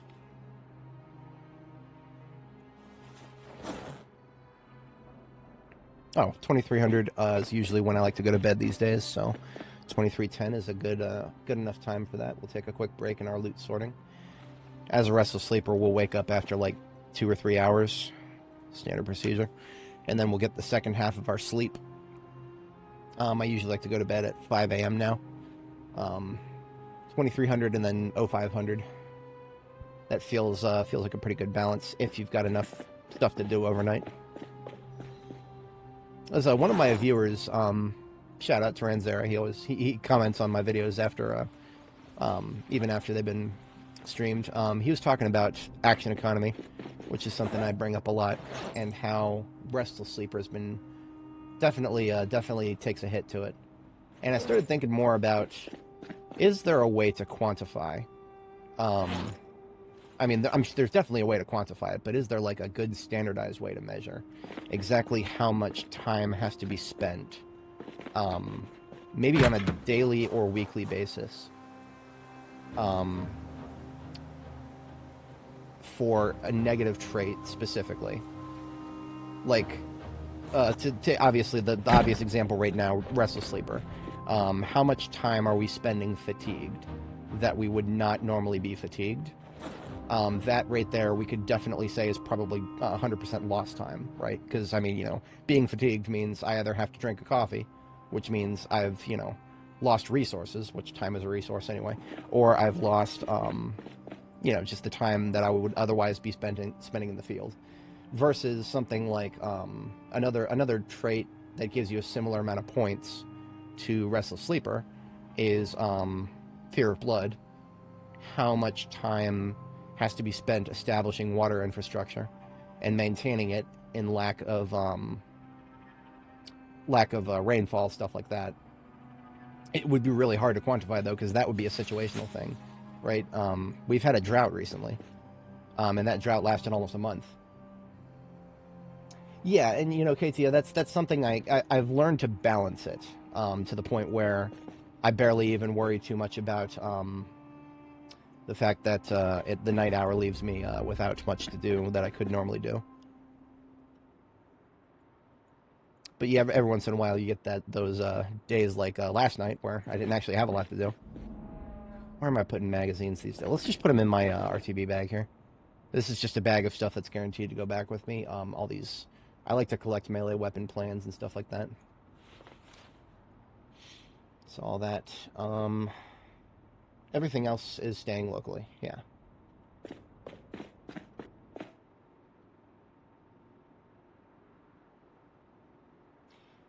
Really? Now that's interesting because that's usually when I get tired, but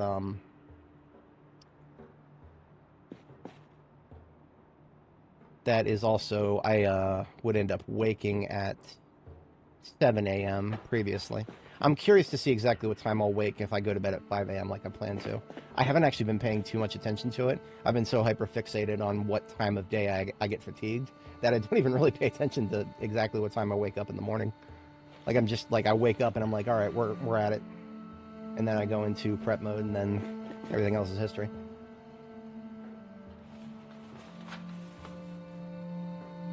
We were in weight gain, but we are definitely back into weight loss, and that's okay. We are 82 kilo. Midnight and 1 a.m.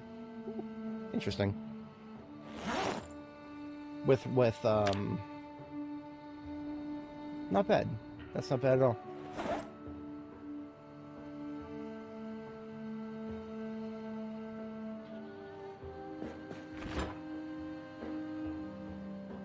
Imagine putting a can of oats into the freezer because it has a freshness stat when it shouldn't.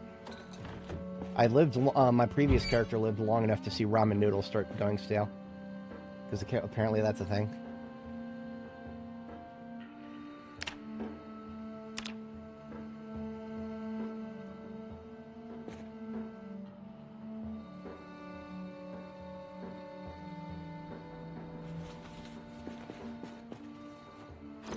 I might go to Irvington next. Because we have some assets there already. Actually, I have a lot of assets there already.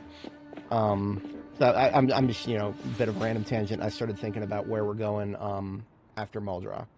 Because we actually might be done with Muldraugh within the confines of this stream. And we'll probably be ending this stream in a different location. Now, will that location be my next location? Possibly not. I might go back to my main base right now, which is in Phallus Lake.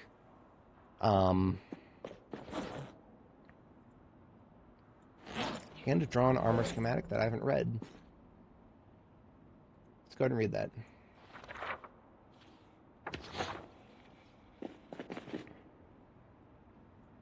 So, I mentioned I wanted to try wearing an SCBA. I want to see what happens. It would block my Alice belt, so I need to gear down so that when I put everything back on, my slots are correctly ordered. Now, the fact that it blocks your Alice belt is not necessarily the worst thing in the world in this context, because you can, you actually do still get a chest slot, a webbing slot, rather. Okay, I should have just looked at this. Of course it blocks my my glasses. It doesn't block my fucking hat. It doesn't block my fucking hat, but of course it blocks my glasses. This is so stupid. This is so stupid because in what universe do the nerd scientists who've got to wear one of these for their research or whatever the fuck they're doing? In what universe do they not have glasses on underneath the face shield there? That's so stupid. That's so stupid. I don't like it. I'm really mad about this, but it's whatever. I can at least say I did my due diligence. So I've tried gas masks and SCBA. Nope, doesn't work. No, it doesn't work. If I want to take short-sighted, I cannot wear it.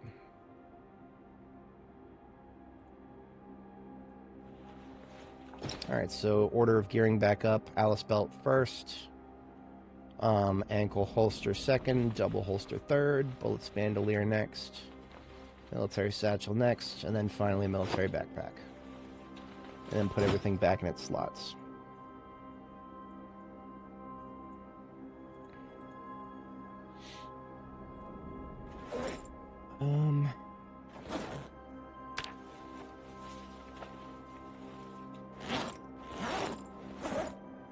I swear I already had a couple of pieces of armor over here somewhere.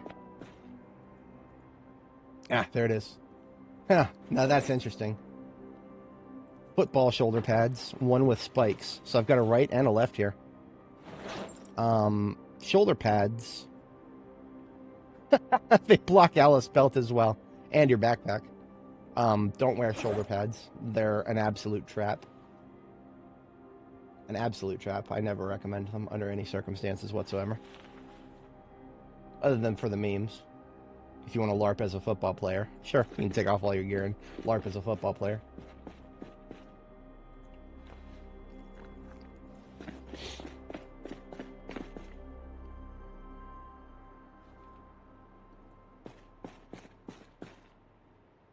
I was going to do some mechanics overnight, but I ended up getting everything sorted, and that's okay.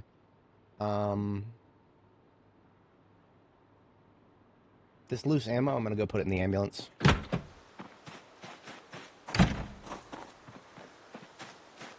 If anybody's not familiar with my vehicle layout, the ambulance is my primary expedition vehicle, so whenever I go to a new place for the first time, we go there with the ambulance, possibly towing another vehicle.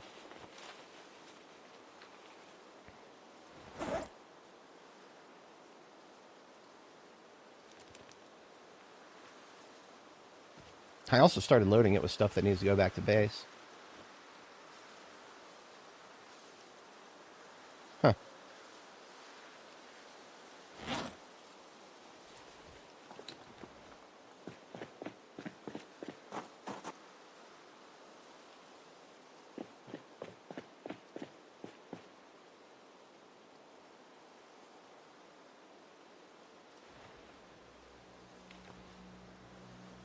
We have 2 out of 3 parts for a Santa outfit.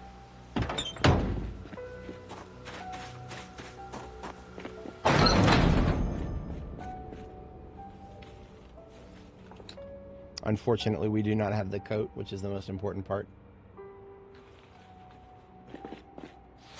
We'll put it in here with the rest of our Christmas gear.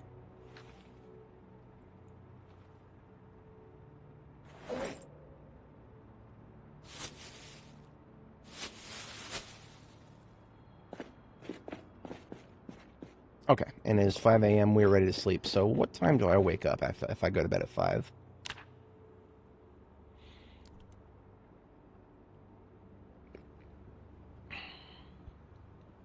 8. That's not bad. All right, we got fog today.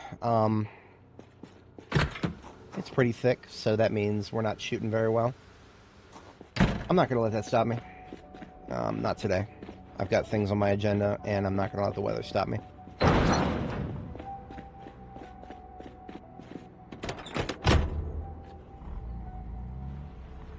Before we head out, top it up with water.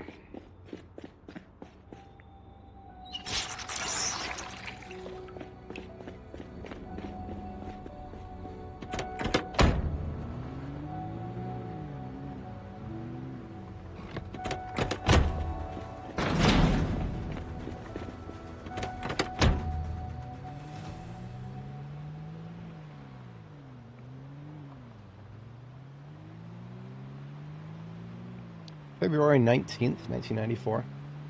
And I would say like half of the trees are now blooming already, or starting to grow out already. That's it's a little early, but I'm not going to complain. It's pretty. Even the Silent Hill fog nonsense here is not going to dampen my enjoyment of pretty things. Speaking of pretty things, where is my loot today?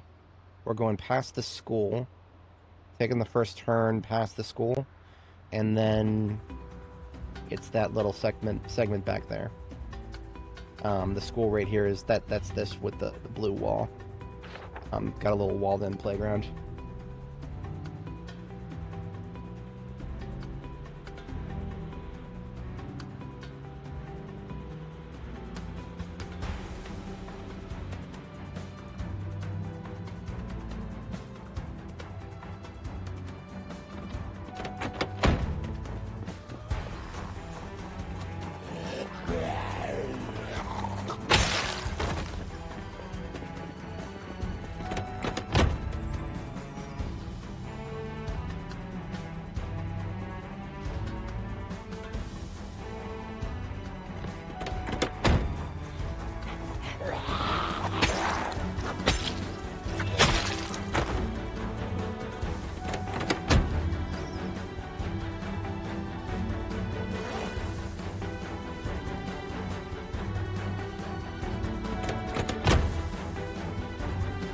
Okay. That makes me really mad. So the machete I flagged it to not be usable in recipes. That makes... It's because I don't want to accidentally use it for carbon. But because I do that, I literally can't sharpen it. At all. Not even with the R shortcut. I would understand if it didn't show up in the crafting menu, but it doesn't even show up... It doesn't even let me do it if I hit R. And that's a thing. Definitely a thing. Anyway.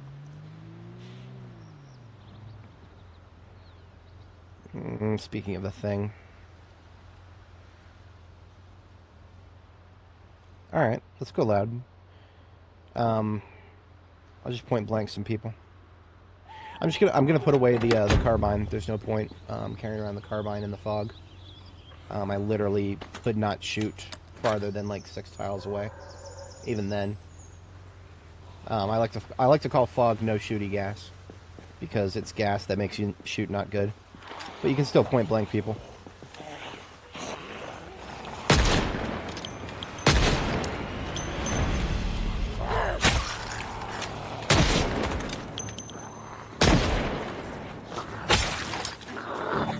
To be honest, shooting them so that they get ragdolled and then doing the melee finisher, that gets me experience in both of the things that we like to do here. Swords and gunnery, as it were.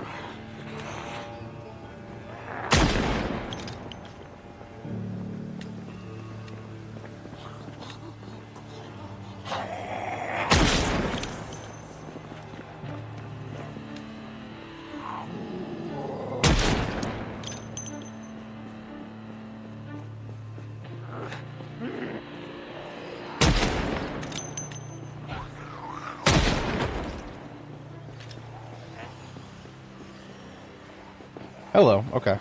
More than I expected. On my 6-2, falling back. I should have known that the forest up here was not going to be clear. So we're falling a little ways back. We're losing access to the truck for a minute. Regrettable, but necessary. We got 43 shots. I'm going to be doing some more melee for the moment.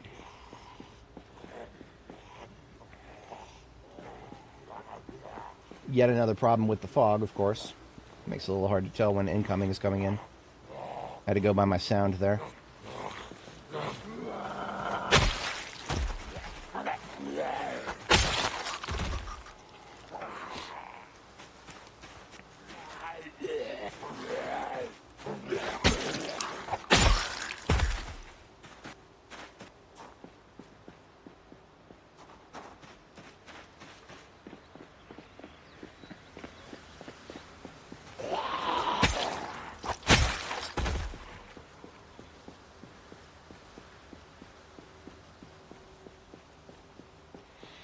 I left the truck running, which means a lot of them are going to get distracted by the sound of the engine, and that's not the worst thing in the world.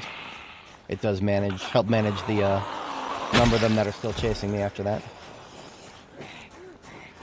Split these two apart.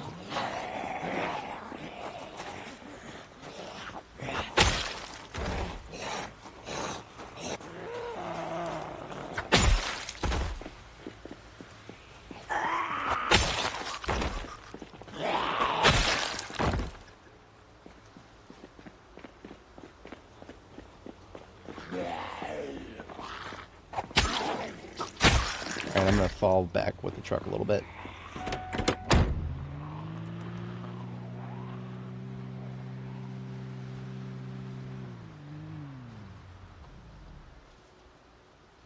I never took these, I looted some leather pants earlier and I never found a home for them, so they're going in the trunk here. Let's, wait a minute. Oh, I'm a bit of a doofus. I'm actually a big doofus. Back at base, I wanted to sort all of my ammo, and I accidentally took all of the 357, which is the caliber I'm actively using and should be kept in the trunk. I accidentally took all that out and piled it on the floor with the stuff I had looted. So I need to go back and get that really quick. The whole point of this truck is supposed to be a combat and bombing vehicle. It's got the bombs, but it ain't got no reloads for my most actively used caliber at the moment. So let's fix that. The beauty of having a clean road is that I can barrel down here at 90 miles an hour even through fog and be reasonably sure of my security.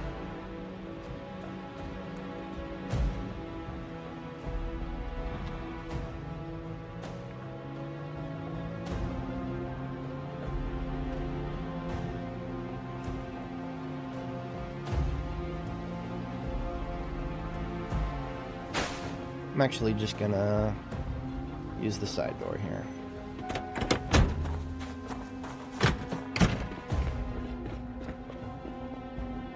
Yeah, these 8 boxes of 357 should have stayed in the vehicle. That's alright.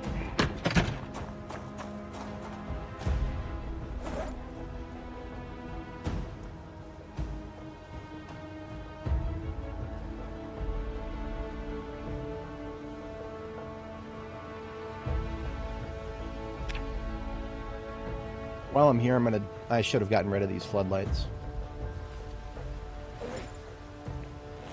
Alright, so we put the 357 in there. We can also put the spare 9mm magazines in there. That's more like it.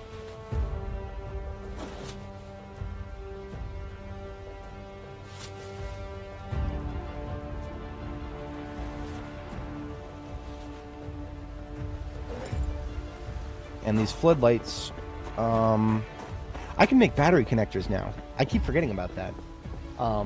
Level 5 electrical, and we're 6 now. Battery connectors just mean you don't need to have a generator nearby to power something like floodlights. So when I'm doing I'm doing vehicle work at night, this light is too far away from my generator, so I'll put a battery connector in it later. See, now that I have the ability to make battery connectors, floodlights are infinitely more valuable to me. They already were pretty valuable, but now that they don't need generators, they're even better.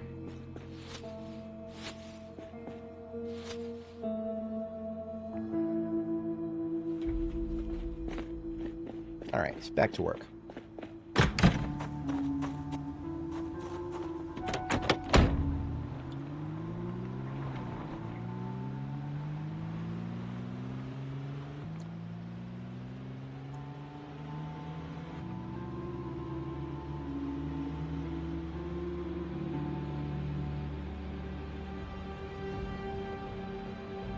For anybody joining, welcome. We're in North Muldraw right now, and we've already, earlier this stream, we did two of our first pipe bombings that both went off without a hitch.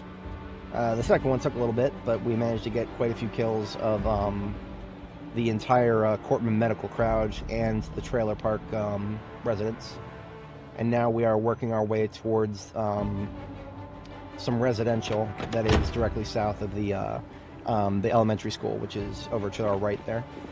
So in order to work in that direction, we are wiping these guys out.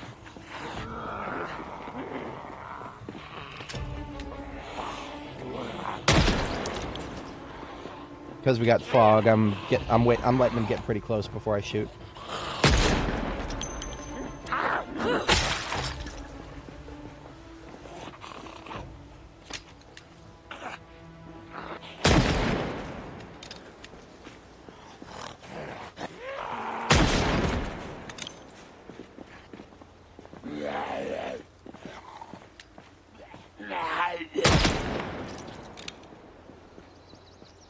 Fog has a very bad effect on your aiming capabilities, unfortunately.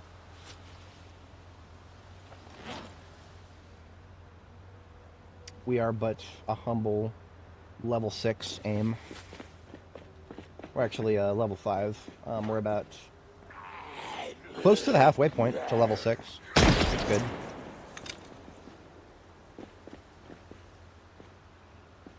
More coming up from the south here. That's what I was hoping to see.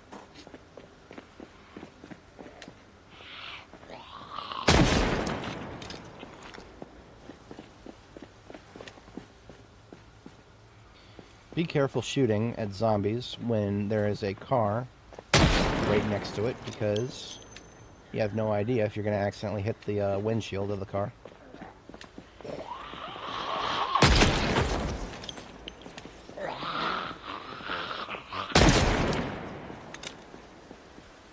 Ah, there we go. That's the residential crowd right there. We got one from the north. That's... all it takes is one. Fuck up your day.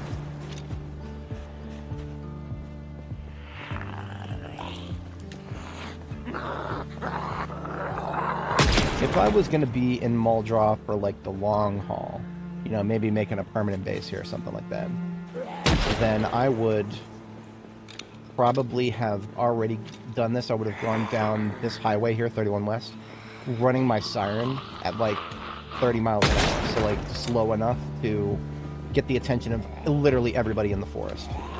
Just to pull them all out of the fucking forest and deal with them before I progress further down into the town. Actually, maybe not on 31 West. I would do that on Carpenter Chest Road, which is actually... there's a road that runs parallel here to 31 West, to this highway, on the other side of this forest to the north. And if I ran my siren on that road, that would get everybody from the forest between them, and probably anybody who would ever migrate into the forest in between them.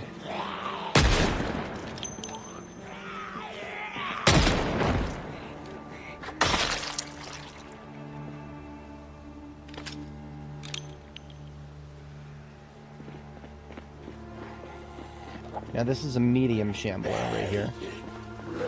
What that tells me is if there's still any slow shamblers in the forest, that it might still be another minute or so before they get out of it. So there still might be some people coming through the forest there. The corpse stench is starting to get to us, so we're putting the shimmer over our face here. Very useful clothing item. You can turn it from a simple scarf that's protecting your neck to a scarf that's protecting your face and your neck.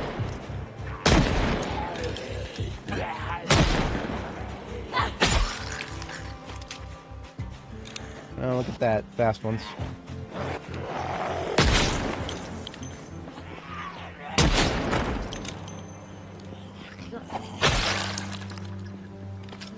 I think the targeting of ragdolls has gotten better, but I still hate doing it.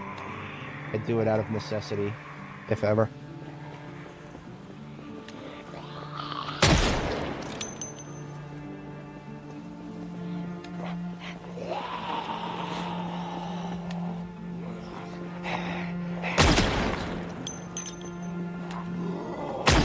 Tragic thing is, this is probably a crowd that would have been big enough for a pipe bombing. If I could just have gotten them all consolidated together somewhere, maybe one of these parking lots. But that would probably take a little bit of landscaping to get the parking lots clear enough to do a good round trip around them.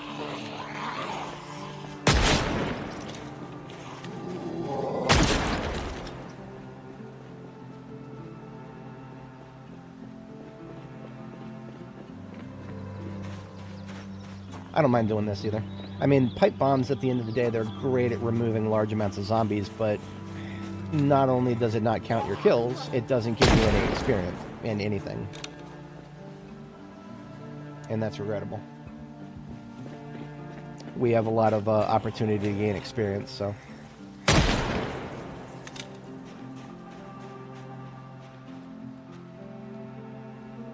Okay, not bad. Still a few, I'm sure, on the other side of the tree line to the right. More where these two came from.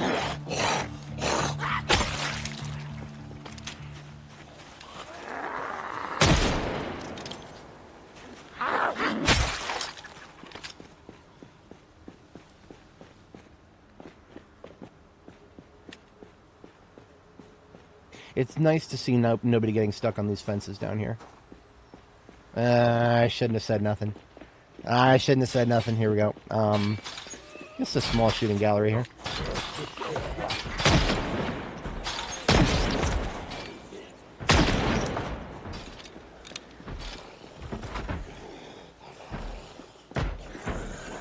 What we got going on here?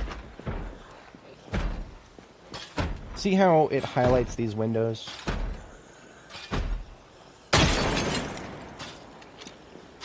Oh, I also hit that guy. That was kind of what I was going for.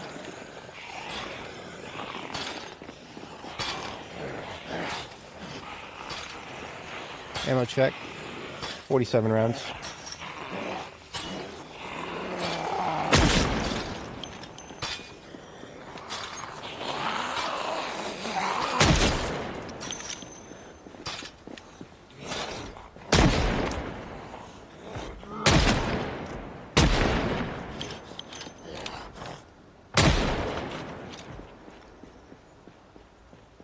And And what else? I hear somebody trying to break out of that. So that's actually one of our targets right there. It's one of the survivor houses. Doesn't surprise me that somebody's trying to break out of that.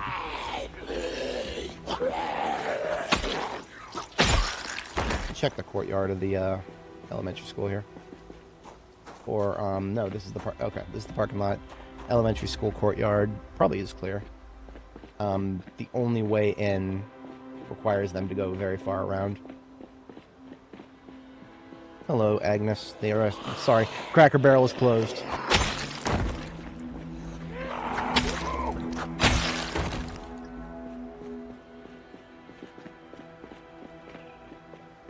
And look at this. More people came through the forest.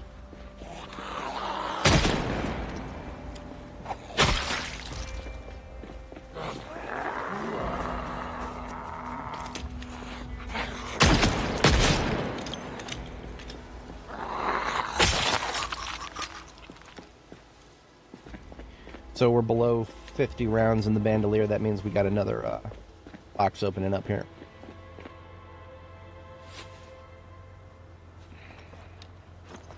We're also getting hot a lot. It might be approaching time to take off a layer.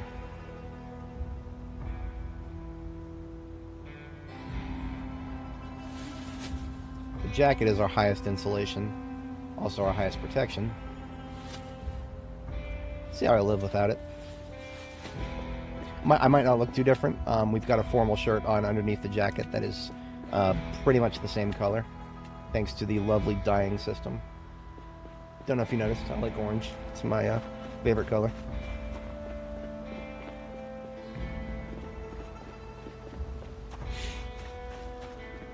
Alrighty.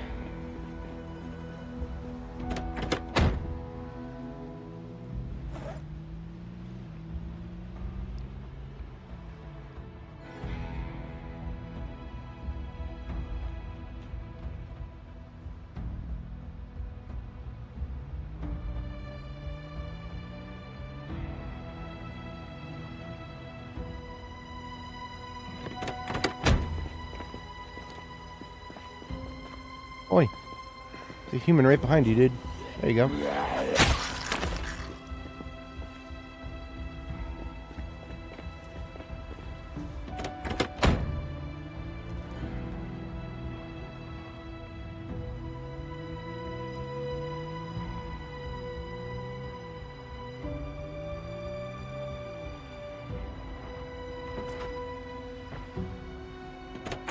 Alright, so survivor house with active zombie population inside. Let's fix my shaman now that we're outside the stink zone here. I'm going to put away the detonator for now.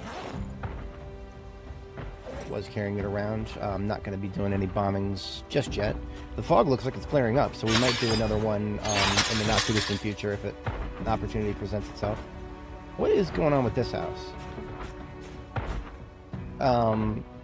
What kind of... Oh, there's the door.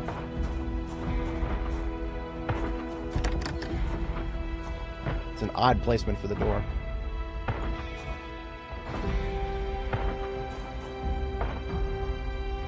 Why can't I unbarricade the door?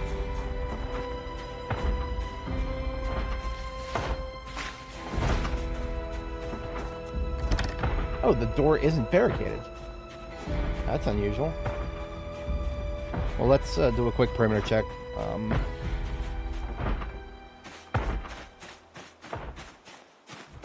They broke through the back door. Okay, good to know.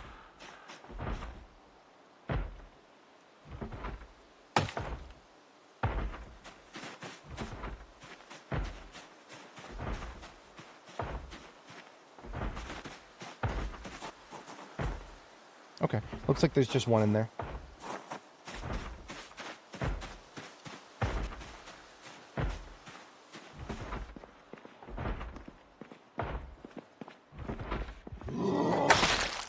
Interesting. I didn't realize he was on this side. I guess I just didn't get a good view. All right. So he had a backpack on him, and he was in a survivor house, but he was not a survivor zombie.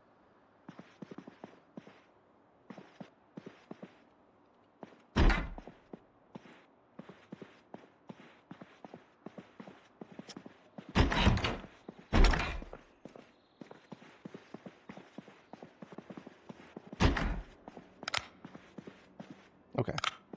Clear.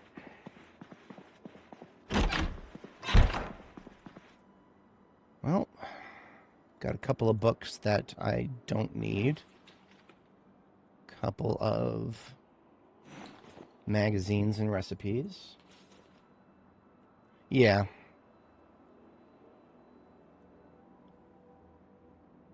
That is true. Comic book. Everything else don't need.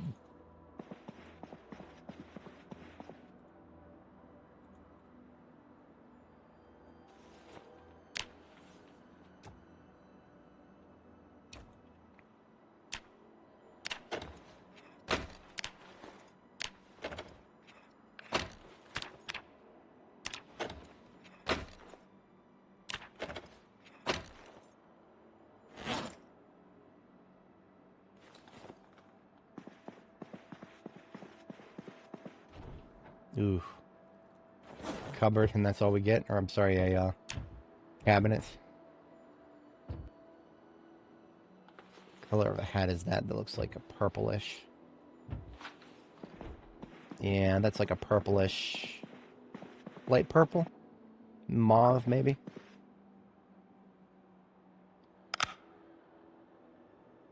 Chrysanthemum? Something like that. Nothing that matches anything that I can think of. But a potential platform to die. There's only one in the bathroom here. Antibiotics. If I had taken a single injury on this character. Now, I do have a copy of First Aid 4 already, but I'd never marked it as unwanted, so I'm doing that now. I got First Aid 4 and 5 recently, so I should have right-clicked them and hit Mark Unwanted. That's how I know what books I already have, so... trust me, I would not have memorized all that.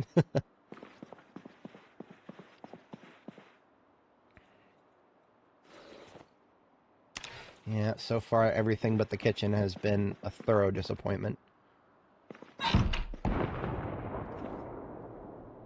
Gonna wash up real quick here.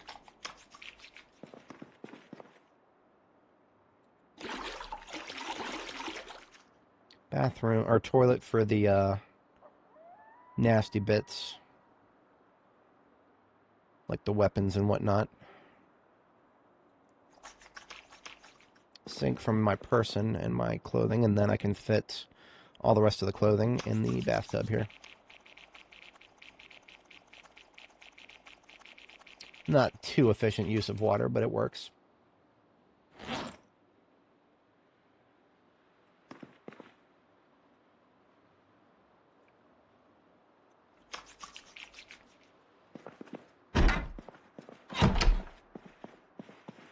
Let's see what the kitchen has to offer. Literally everything in here except for that rotten pack of hamburger buns.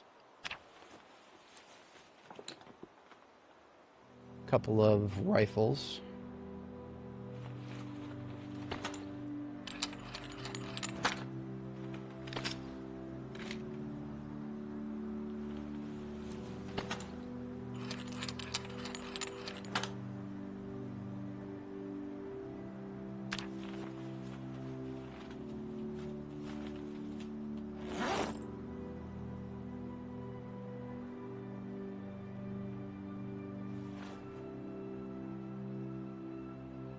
Hatchet with a handle that's about to break. Just gonna go ahead and pull it off the handle. Take a hatchet head, why not?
Alright, that's everything from this building.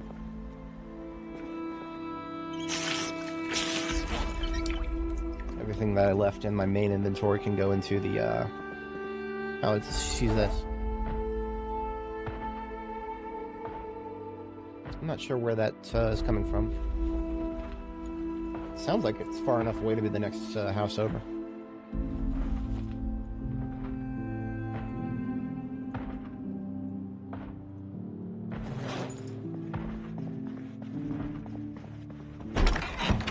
Yeah, it's the next house over.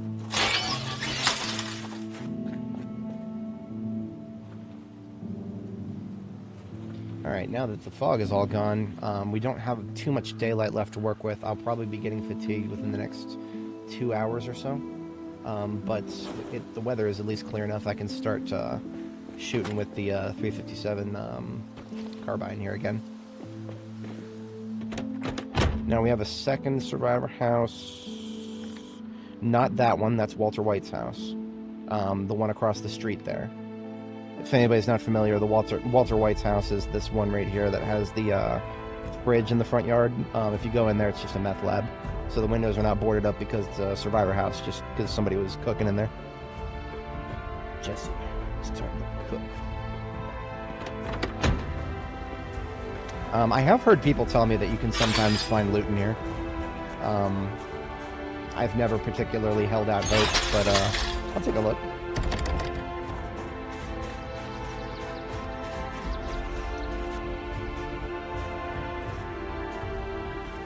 There's a little bit of cosmetic furniture and whatnot. They left the window open.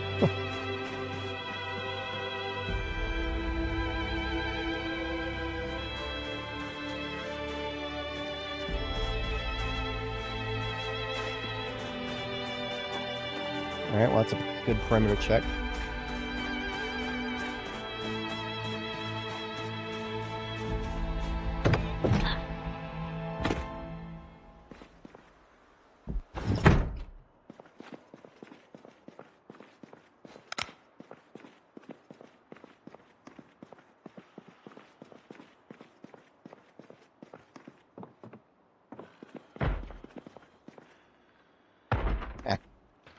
Nope. Looks like Jesse was having a good time in the bathroom there.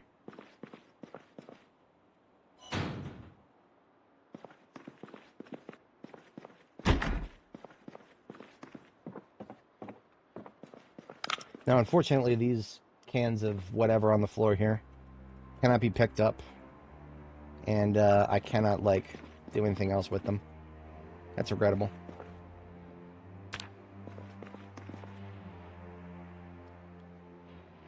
I have no idea what that's supposed to say.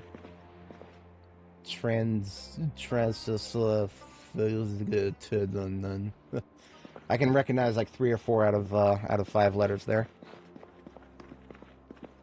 A little bit of food. I'll gladly take food.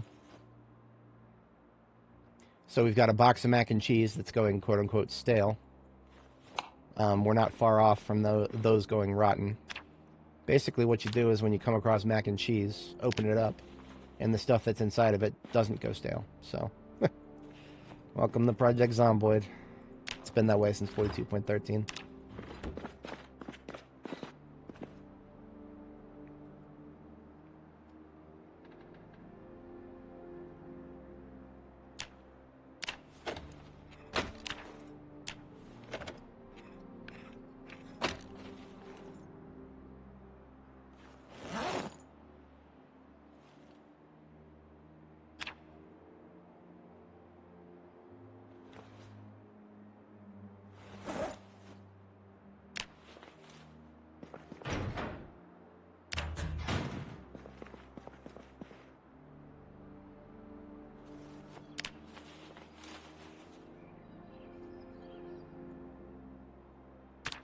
Regrettably, nothing of overly useful nature in any of the containers in here.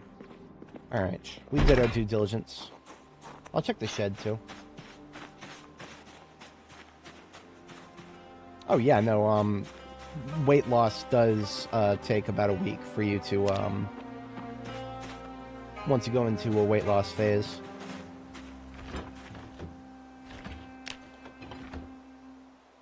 There isn't much that can change that, unfortunately. Short of mods.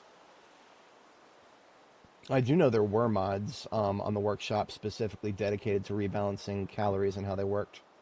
I've never tried any of them, but I have heard people on the workshop, the Steam discussions. I have heard some people on Steam discussions swear by them. One should take that with a grain of salt.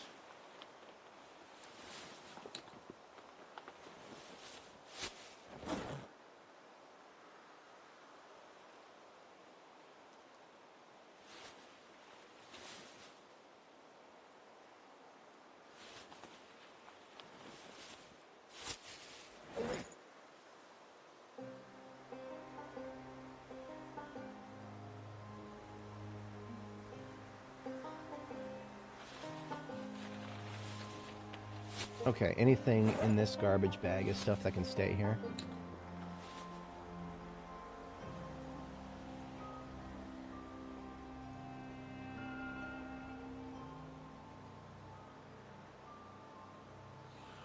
Hello. I'm overthinking it. Kill whoever's to the south here.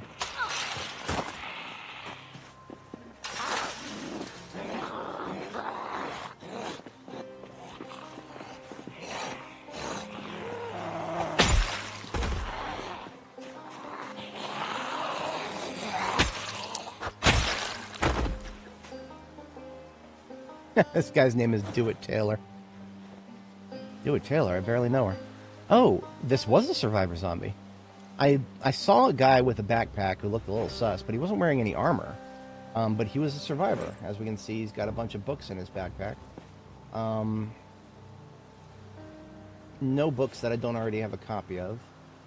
I will take that copy of Electrical 5, in addition to the one I already have, so I like having spare copies of books I haven't read out in the field. Sawed-off double barrel, I literally don't have room for that.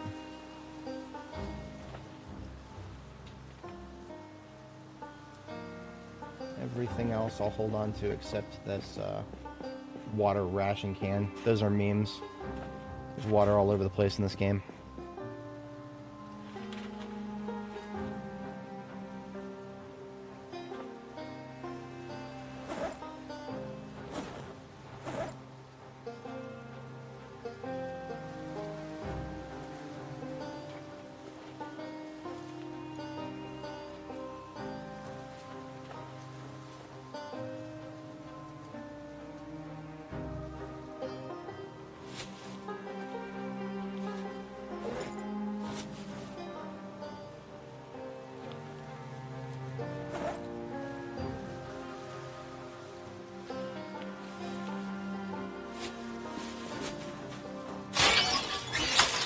So I think that's... Yeah. This is the survivor house. This is what I was here for. The zombie I just killed was somebody who came out of the survivor house. That means the other one here might have also come out. Stacy Westfall here. She had a fanny pack with a granola bar. Okay, so she's not anything significant. Apparently I can research a recipe from the fanny pack.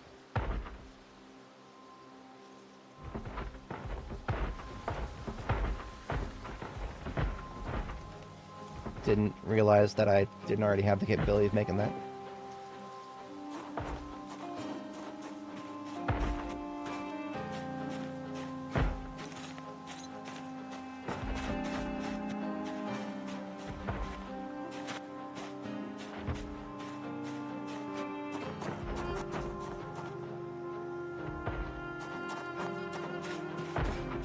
They're just about to break the bedroom window.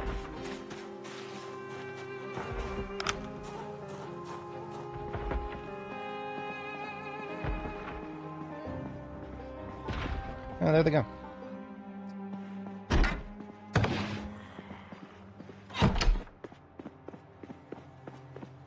Damn it.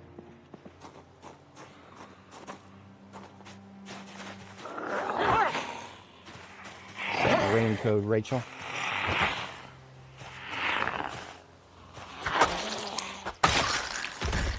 That was a interesting looking bandana. It looks like it was a like a brownish brown color, almost like leather brown. I'm going to wash that. I want to see what it looks like. Always in the market for a cosmetic that might match something significant. In this case, I'm wondering if it might be a match for the holster. Ooh. The holster is just slightly richer in the reds. Yeah. So the bandana on her face there, and we're comparing it to the holster right there on her hip next to the flashlight.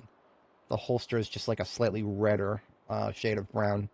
So it's close, but not quite. All right, so there's no point in carrying this around. I would only ever have something like that if it was a match for an innate object, like a holster. Their double holsters only come in one color. Speaking of holsters.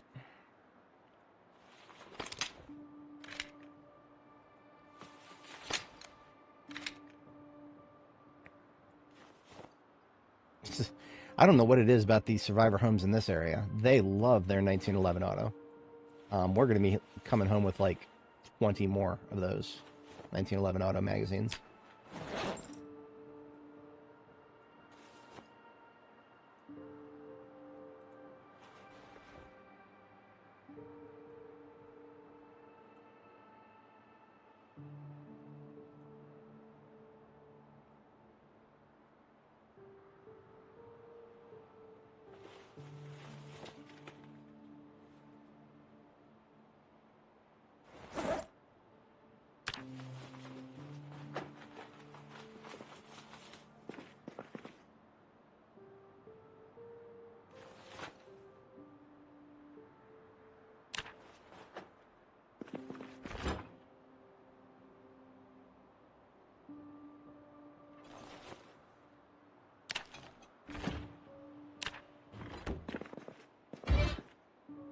Alright, that's the kitchen. In houses like these, the kitchens are usually the most substantial.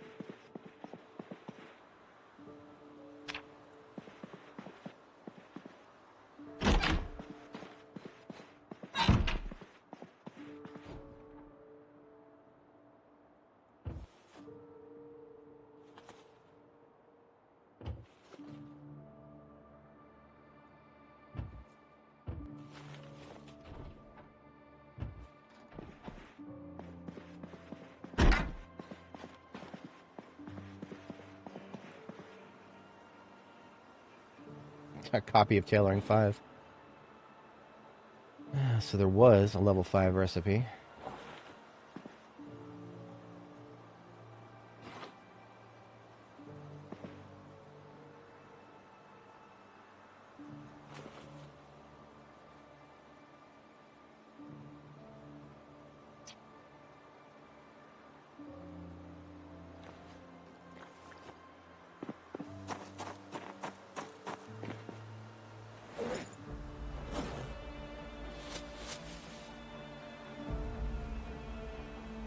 There's still a little bit more to loot. Just doing a quick drop off because my bags are full.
Alright, last loot container that I'm aware of in Muldraugh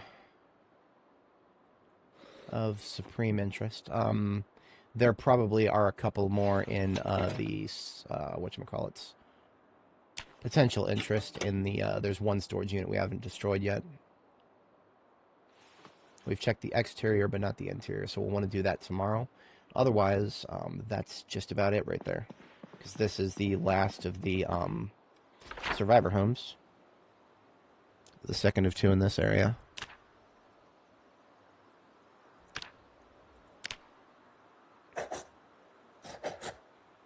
I'll even cross off Walter White's house for good measure. You know, we didn't actually make it into Walter White's shed there. Oh, and there's, yeah, we're also going to check that, I mean, since we're not fatigued yet, we can check that, house with the house with the thing there.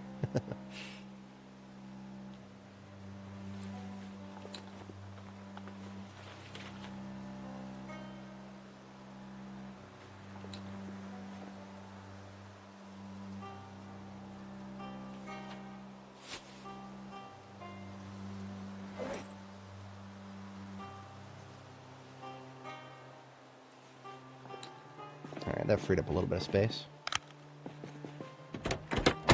I'm not gonna worry about Walter White's shed just yet. I want to check while we still have the ability to fight, which is definitely not going to last much longer.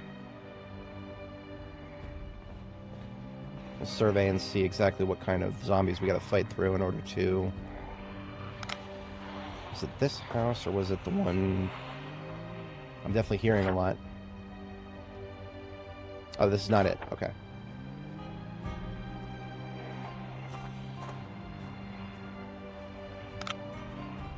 There's the fatigue. Okay. So, never mind on that.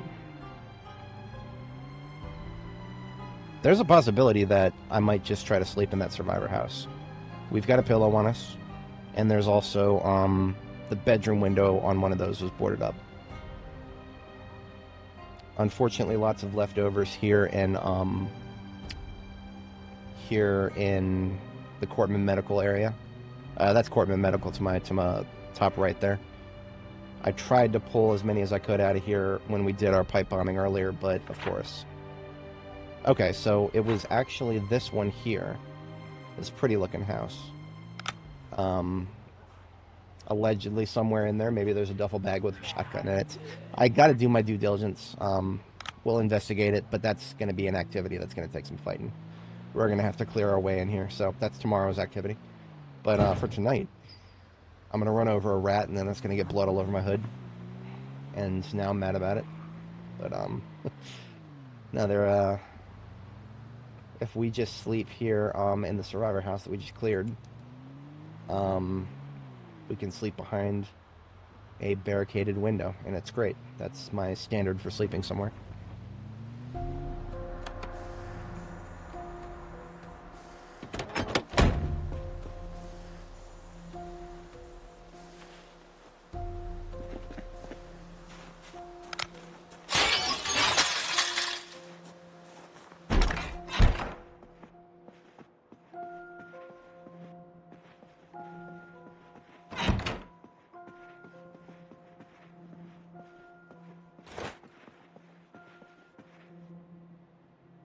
Placing the pillow on the bed here.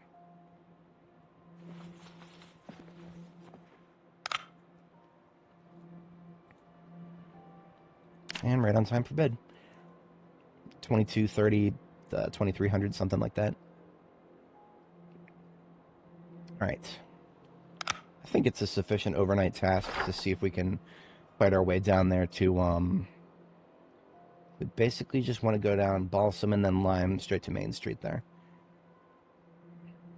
I'm going to put a little S next to this former survivor house that is now a safe place to sleep due to the presence of a barricaded window behind a door.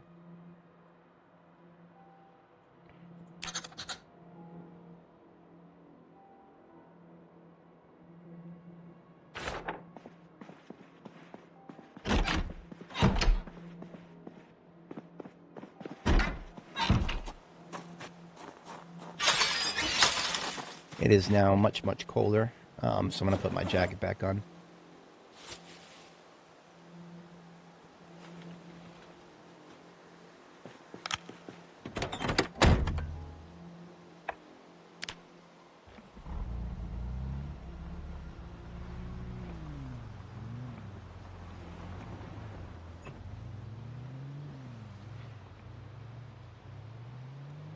You know, I think I will check Walter White's shed. I think it's mostly clear. I got distracted last time, but not this time. This time we give it a shot.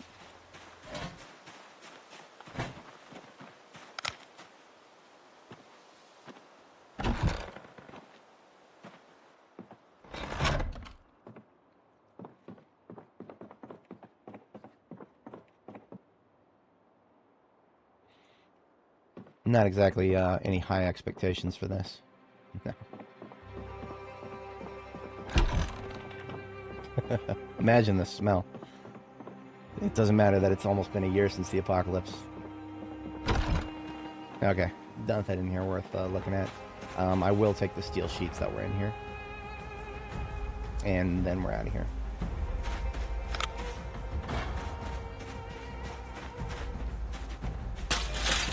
I'm also going to put away the carbine because I'm over encumbered again.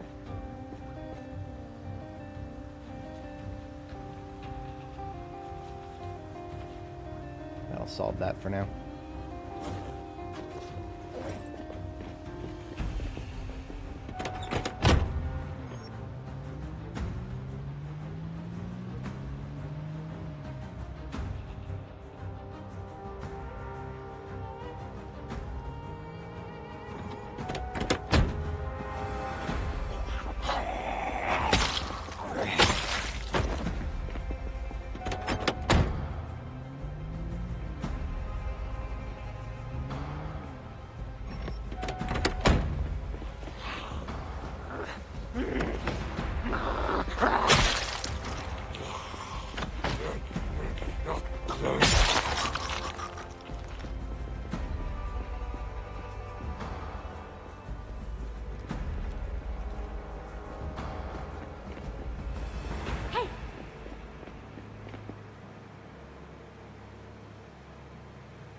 Every once in a while, when they hear a noise, they'll move in that direction, plus or minus 30 degrees.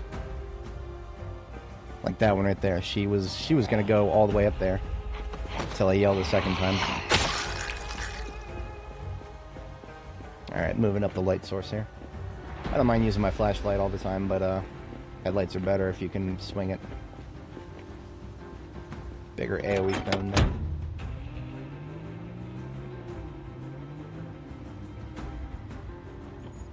South. Let's check south. It sounds like I'm hearing something aggro-ish. Aggro-adjacent breathing. Yeah. It's not aggro-adjacent, but it's breathing. You shouldn't be breathing anymore. Fix that. FTFY.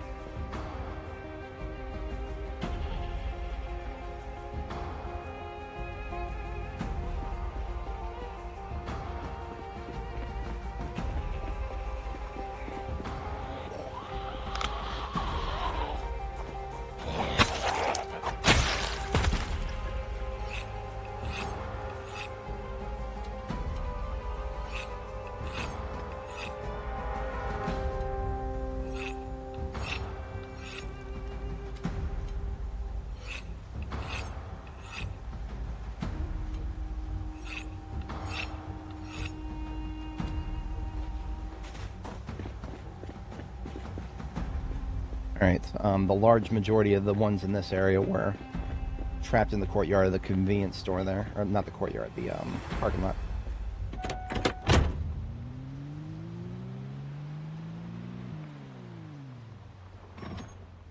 Or at least the ones that I saw. And there's, of course, this fence right here.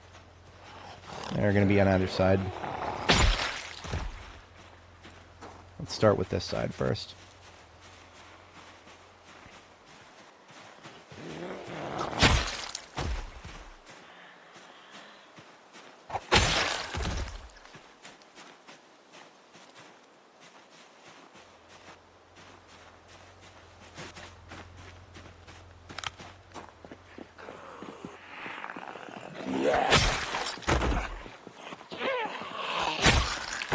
A vagrant up here. 2 of them. See how they get trapped back here? They were hearing my siren earlier on, about an hour ago. They would have, some of them would have gotten stuck back here. Try to give them plenty of time to come around, but, yeah. Doesn't always work. This is a, I actually have not been in this convenience store for quite a long time. I based in here a long time ago.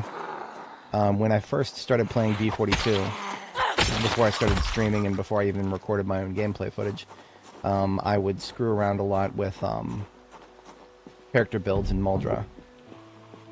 And at one point I actually did build a base here in the convenience store next to Cortman.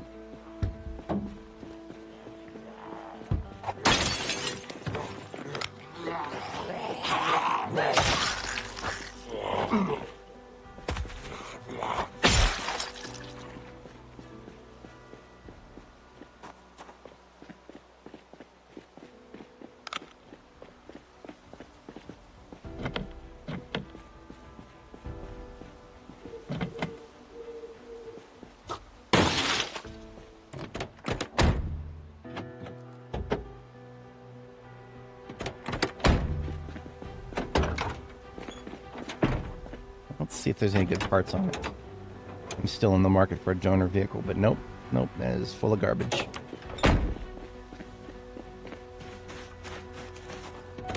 Alright, so let's see what Cortman Medical still has in its courtyard here.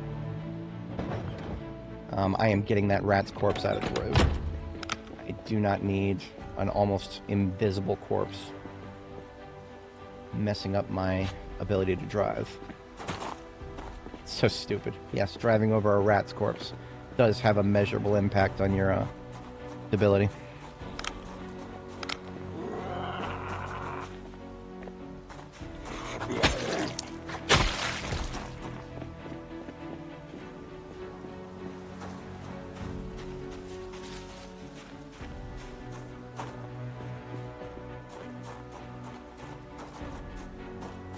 Yeah, there's another group in there. Let's bring up the car. What I'm probably going to do is wipe out the group in Cortman Medical. We'll fall back and get our second sleep. And then daylight we'll have a big old wipeout of anybody still upright in the mouth of the gated community here.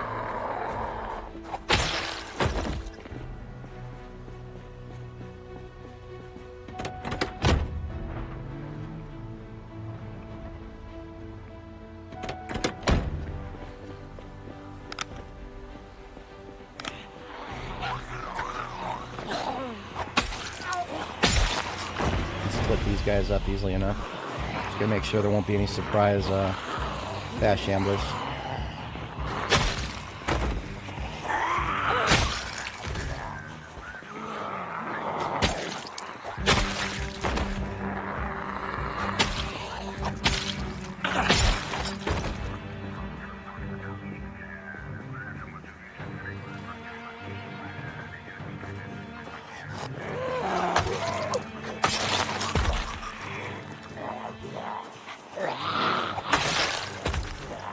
Door.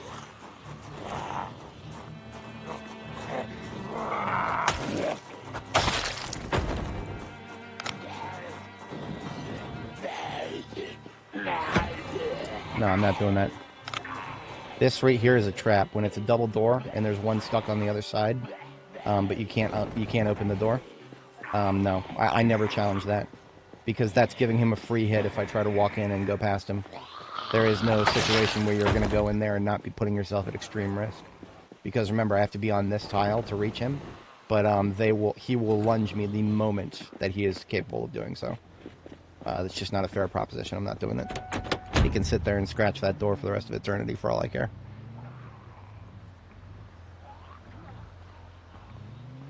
And we'll get a steady drip feed of people who realize that they can do something other than slap the fence forever. And then finally learn how to walk around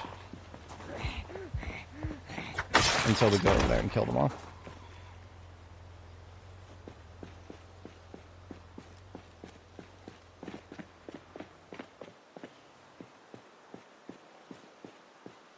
Yeah, I'm just gonna come back when I have daylight. It's fine. I am in no rush here.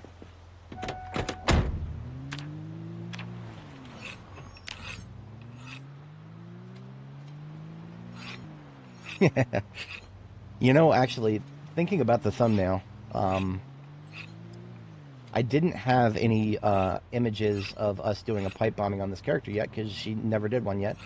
But now we do. I took a screenshot of the most recent pipe bombing we did, so I feel like I should update the... perhaps after we catch a sleep here. I'll catch a sleep and I'll update the thumbnail so that we can show people what's actually going on here. I mean, it's nothing in the thumbnail is incorrect. It's just incomplete.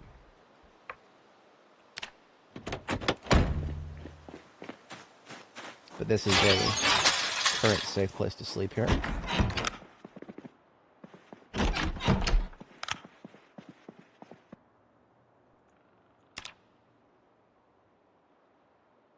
Oh, nightmare. Great. Now, what's going on here, guys?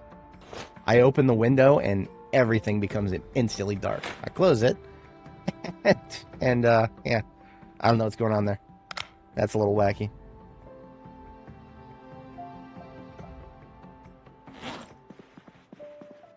There's actually a crossword in a magazine she can read here.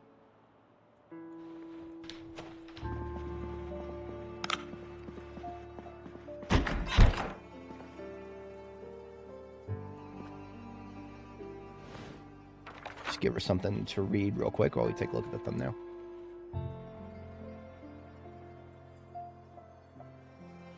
So this is the current thumbnail.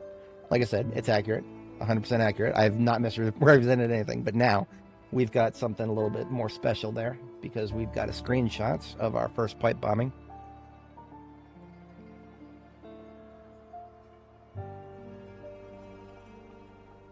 Let's put that at let's bring on up to 75 here. Yeah, I like that. I like that a lot.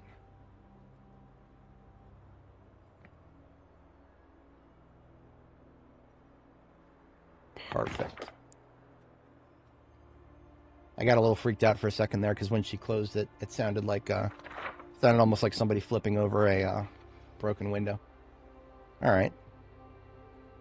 We'll have to call this TBA Remote Piper. See, I've learned that giving your thumbnails the same name, like the exact same file name, I think YouTube punishes that too. But I could be going galaxy brain conspiracy theories there. I have no idea.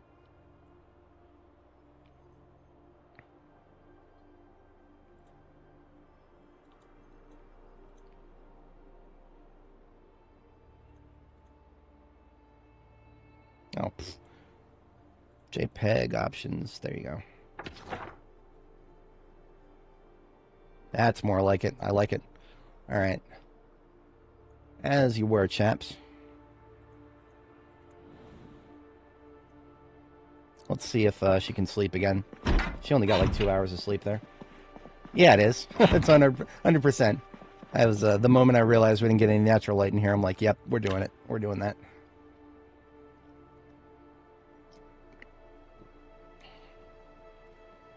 Reverse darkness. Yep, no, we got reverse darkness here. I'm sure there's an SCP number for that one. All right, so we should have cleared most of Courtman Medical. There may be some more in the courtyard there. Let's find out. I don't know if it's going to be safe to discharge. There could be plenty waiting in the wings somewhere that would come up and flank us and make things annoying. So I'm going to probably keep a lid on guns for now. Like this whole road right here. We didn't go quite loud enough to ensure that it's anything but driving up and down.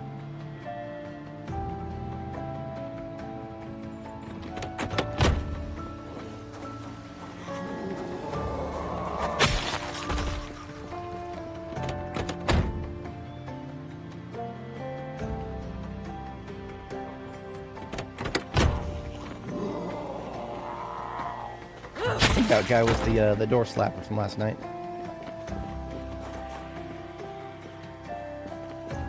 Not this time, Satan. No more checkmating, thank you very much. Oh, that's a rare painting in there.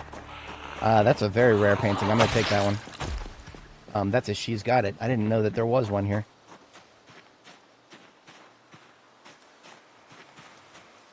Right there, on the inside and on the left. There's even some fake flowers. Ooh, look at that. Look at that. Interesting. And there's still somebody coming out of the, here we go. I really like what they did with Cortman Medical. It's basically a converted, it's a converted, like a plantation-style house.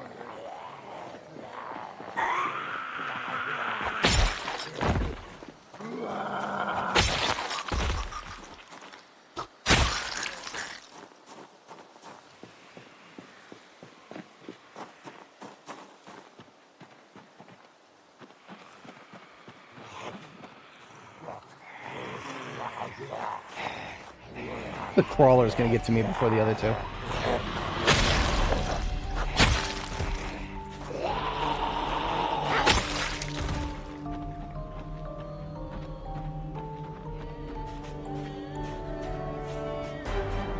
It's a little sus in there. It's a little sus. There's no other windows.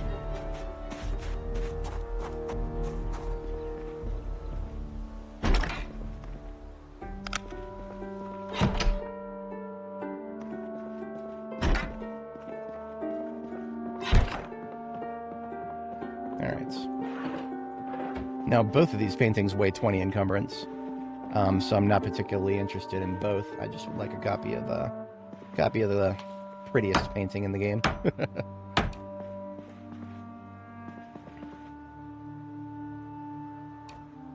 And those fake flowers there are actually kind of rare too.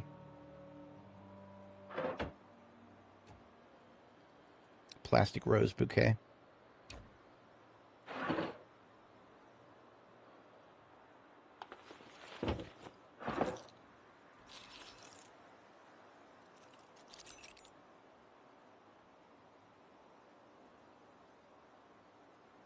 It's a key to the Cortman Medical Clinic. And I don't expect there to be much else in the way of loot here. Mostly just wanted the pretty pictures. Alright.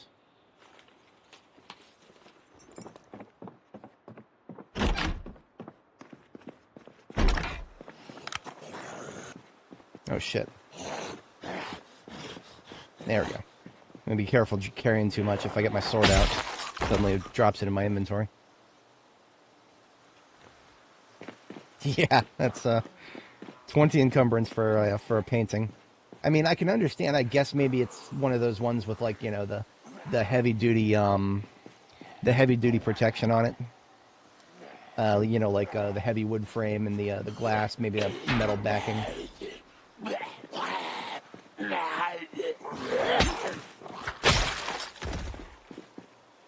We should have exactly the correct amount of room, but we're like, oh, we're 0.03 over. Ah. Okay, fine, I'll take the bullion cube out.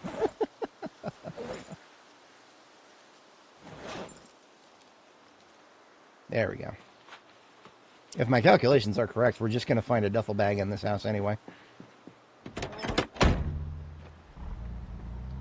If anybody is not familiar, this house that I'm targeting is right here on the left. And it is a, we got an annotated map showing a circle with a question mark, that house. So, I don't know what that means. I have not yet seen an annotated map that wasn't just a shot, like a duffel bag with a shotgun in it. Maybe we'll see something more interesting than that, but, I think that might be a vagrant to the right now. It's a medium. Fast, medium, and a slow. Several incoming from the left.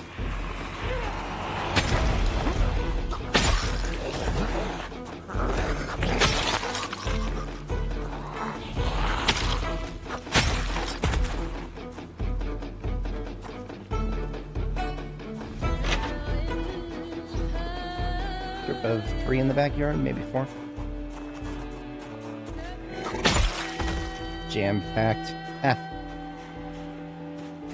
Yeah, it's definitely one of those living rooms where the devs really wanted to put a lot of furniture in there, but then didn't consider all the ramifications of being able to move around. The fact that like things like sofas block our movement completely. I kind of think that should be changed. Like, we should be able to, like, if there's a sofa on a tile, we should be able to just move a little bit slowly in front of it.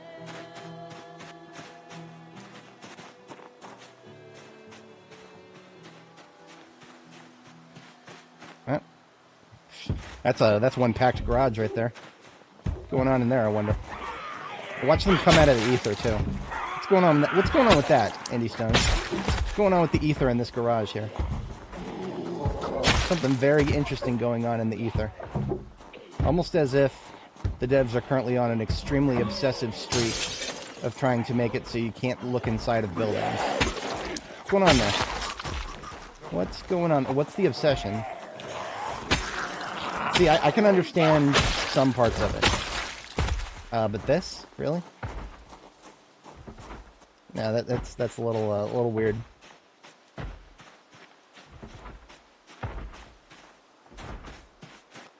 See, the only way I can tell that zombie is there is by looking in the window.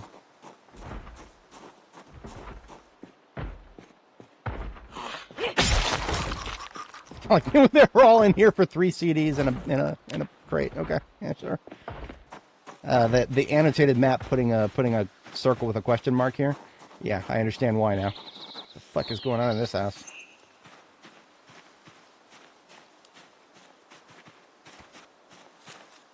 One of those R9K threads. Hey guys, what's going on in this thread? Nope. That's a pretty house. What is that, a sitting room right there? Or is that like a dining room with floor-to-ceiling glass? Interesting. I do see a crate right there.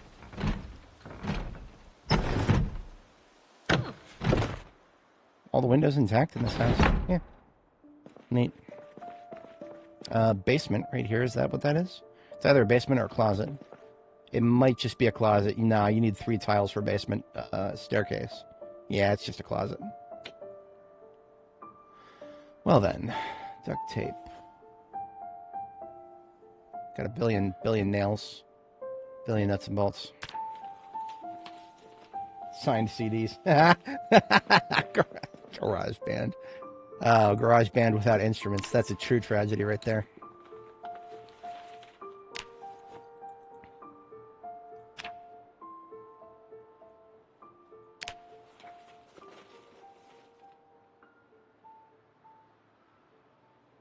I don't have the annotated map with me. But I did definitely find one that unambiguously circled this house with a question mark next to it. So I wasn't just memeing.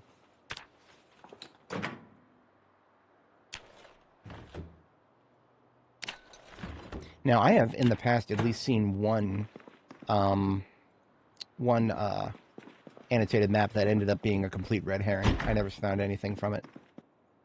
But that was also one that possibly never got processed properly, because we ended up, like, we backtracked a little bit when we found it. This was in what's it called? Let's shut some of the hunger up with beer. Why not? March Ridge. That was on March Ridge on Nora when we were clearing the church.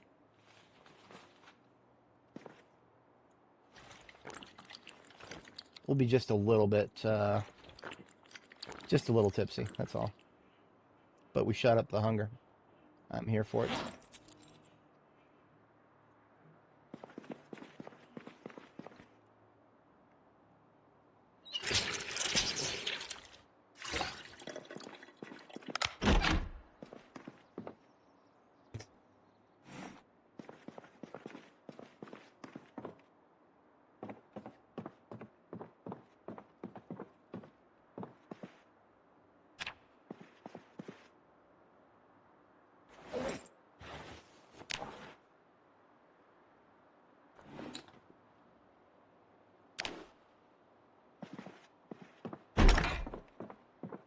Ooh.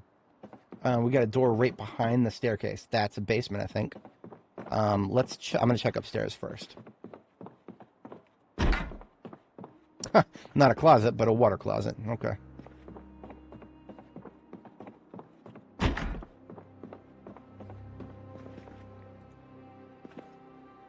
Who keeps a welding torch in their bathroom cabinet? Interesting. Very interesting. The question marks next to this house are intensifying. New update just dropped. No shit. All right. Let's take a look. Let's take a look. I was not expecting it yet because usually they drop it earlier in the morning.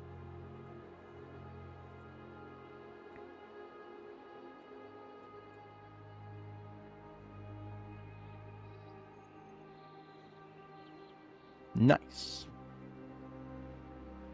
Additional new VHS tapes. Aiming! Oh, wow. That's a shame.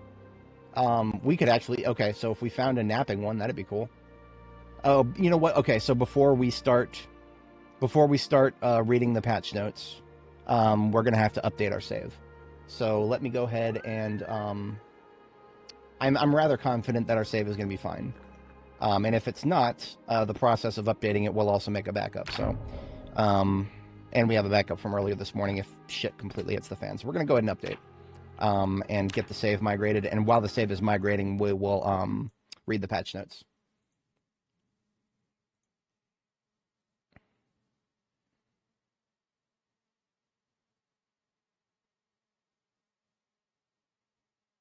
Abuski.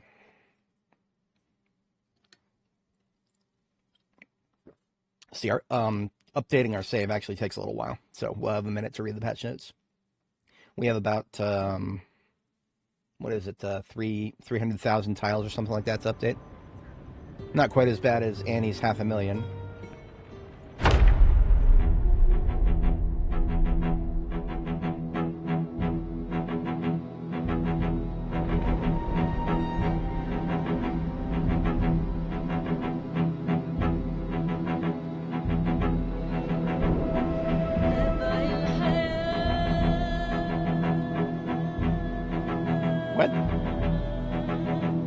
It didn't have to migrate the map. Holy shit, boys. It didn't have to migrate the map. Great. We're on 42.17. I don't know if you can see it's tiny, tiny, tiny text in the bottom right there, but we're on 42.17. We didn't even have to migrate the map. I gotta...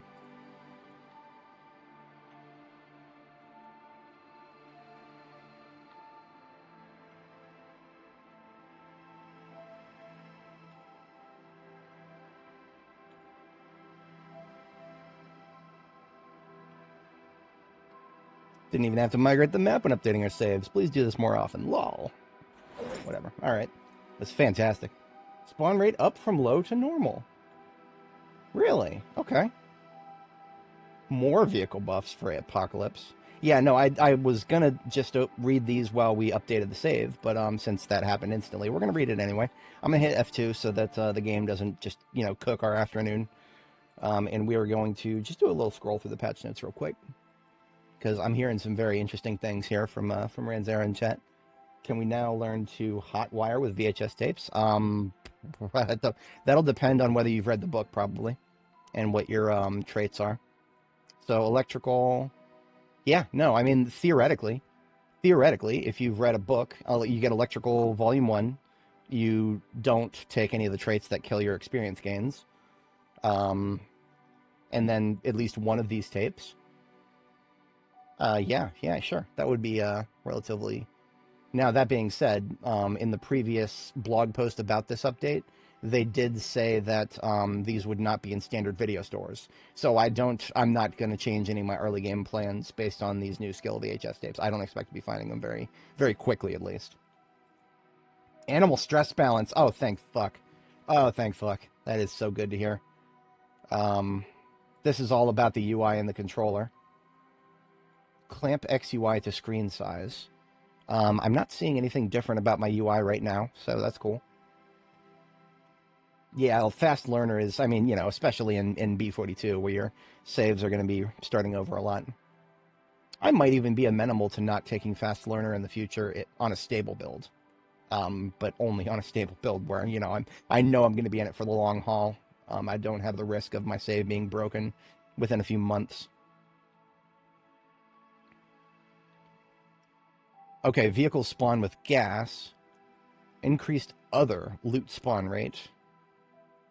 Wound infection damage factor. From 0 to 1. From 0.5 to 1. Okay, so wound infection, maybe it wasn't working right. They had basically turned it off. Chance has gas, setting value of normal, reduced from 70 to 45. Okay. So this is it. When you go into your sandbox settings, what the word normal means. I've never liked this, but what the word normal means when changing the sandbox setting. Occupation values updated. Okay, so this may not affect us. Huh. Ooh, DIY expert gives you inventive instead of a carving bonus. Chef was giving a short blunt instead of short blade. That lol at whoever mixed up their shorts. The point cost of DIY expert being only -2. I don't know. I would have to open the character menu or the character creator menu to actually decide whether that's meaningful for my future characters. I do remember taking one look at DIY expert and being like, nah, and I can't remember exactly why. Animal stress gain and its impact have been rebalanced. Less strain from zombies. Under rain? What? I didn't even know this was a thing. Okay. Stress due to sound. I did know this was a thing, but I didn't know the specifics. Reduced more when petting them. Okay.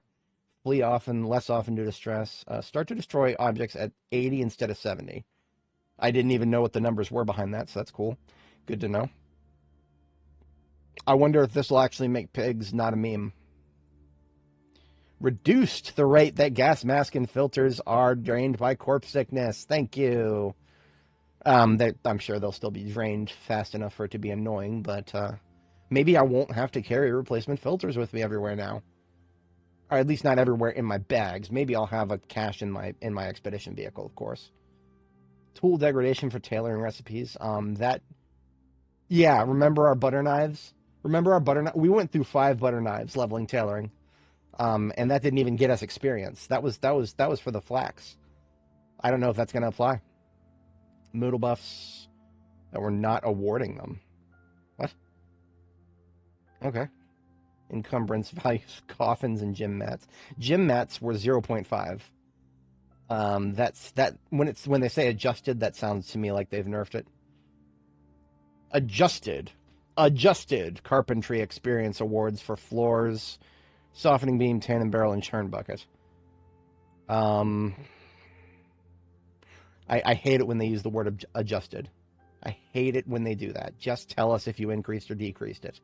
Why can't all of them have these numbers, huh? Did somebody else write the patch notes down here? Was this the PR expert? And was this the devs who wrote that? Like, multiplayer shit, don't care. Fixes. Updated icon for already read literature to be more readable. Examine container, blah, blah, blah. D-pad. Device options, disassemble context. Right-click mouse menus. Fixed player-made buildings being automatically powered.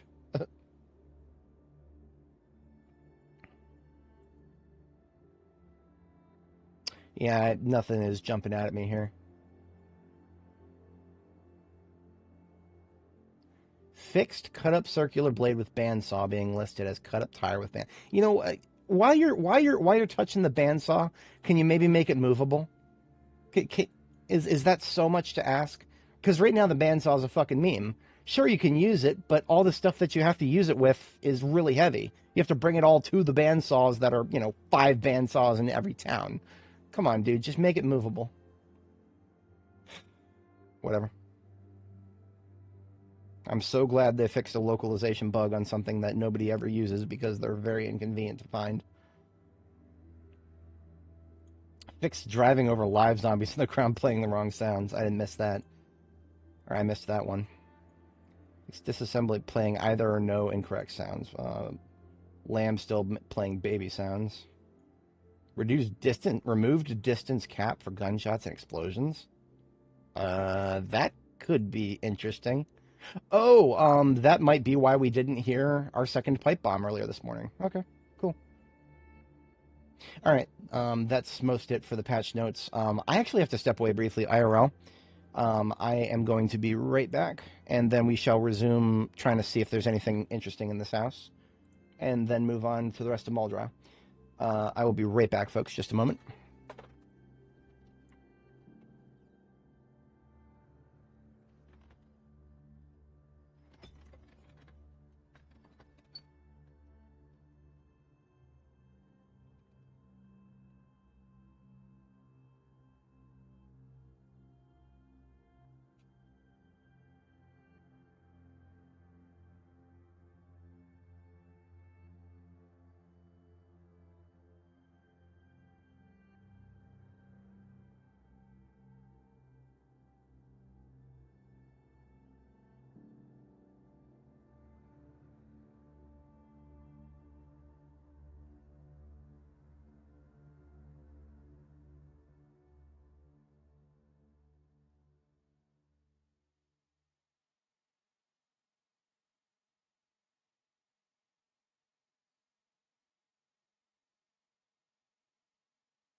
Alright, so I've returned.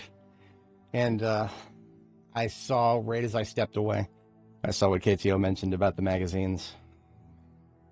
I'm just curious to see what that's going to mean when we get back to our ambulance. Because right now, I had like dozens of them in a duffel bag. It should be no longer possible for them to fit in that duffel bag, so what's going to happen? I don't know. We're going to find out.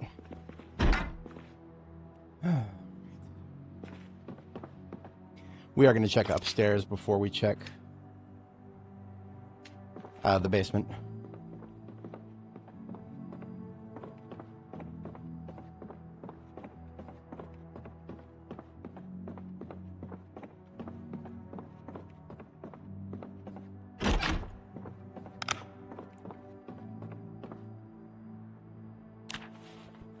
$50 duffel. Oh boy. Now that's interesting, Ranzera, because they never had to do anything to the map on this this update. So I'm curious to see if that actually means we're going to get any changes to Guns Unlimited.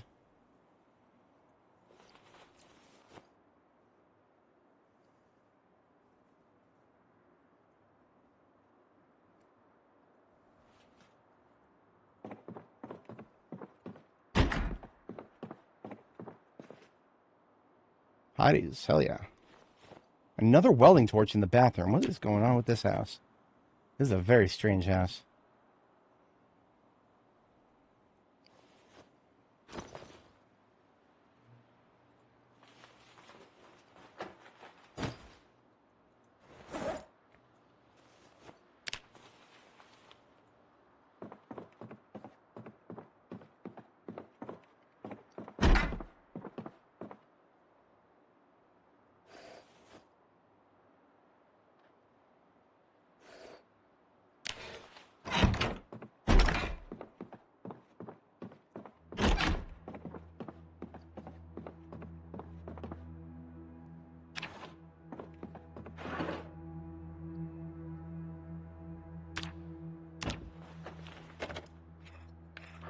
Interesting UI changes to the crafting menu there. I don't know how I feel about that. It feels a little bit more claustrophobic. I'm sure it's great for people with no screen space, but I mean, yeah, whatever.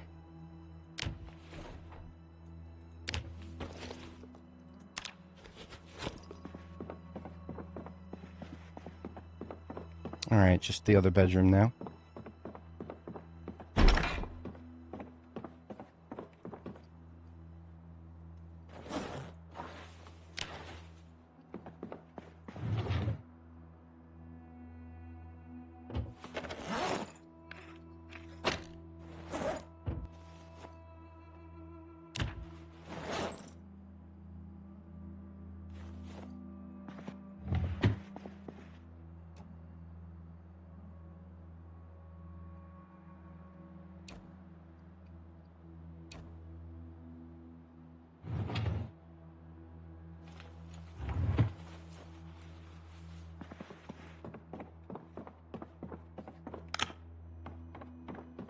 Alright, let's see what the basement here has to offer us.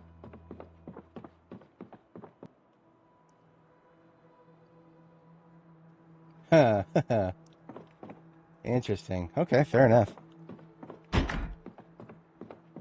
I don't know if I would ever rebind that, but hey, look at that. We do have a guy here. I really hate fighting on stairs, but at least the distancing is still somewhat predictable.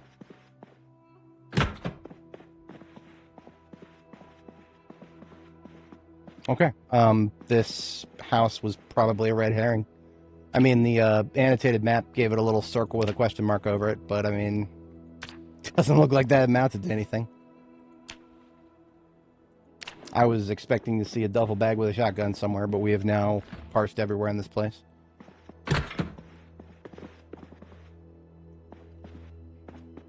Serotech terminals here are extremely heavy. They weigh 35, which is almost as much as a fridge.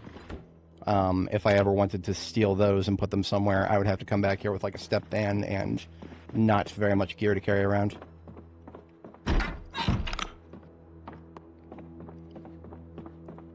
You know what? I'm stealing this carpet.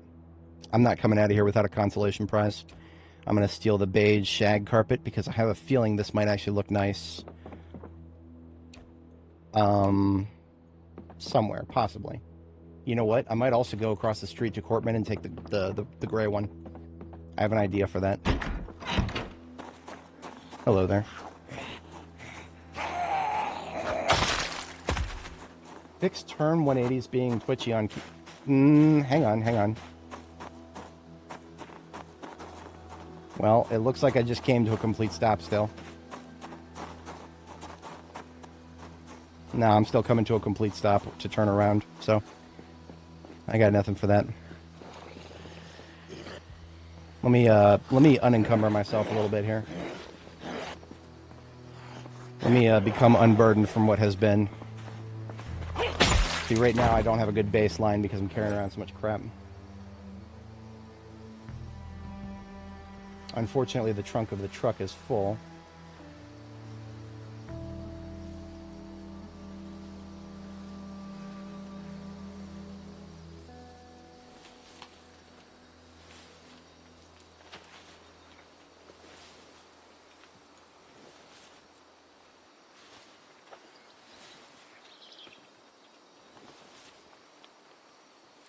Where's my car? Oh, it's just right up there. Top right. Very far top right corner. It's there.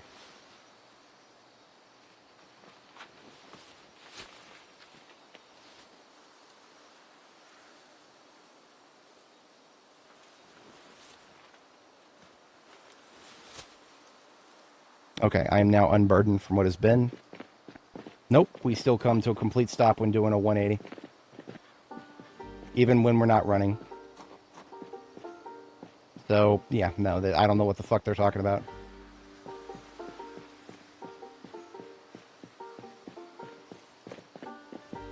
That is just another thing, another brick in the wall when it comes to me not wanting to ever touch extinction mode with sprinters.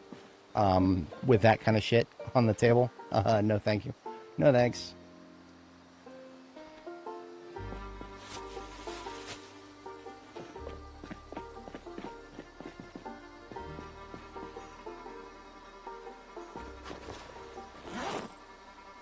Since our fire truck is full, I will put this garbage bag of extraneous loot in there.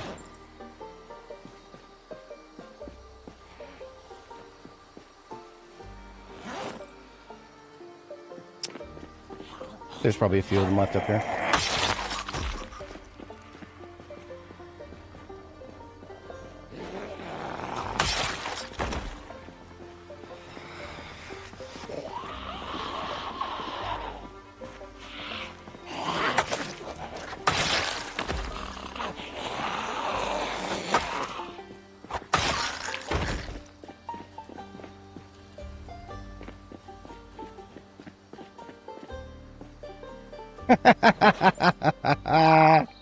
Oh, of course, we can't have our carrots without our peas, right? Oh man. Hey, Command, how's it going? We just had an update, and we survived it very well. The update is definitely bringing some interesting changes to the map.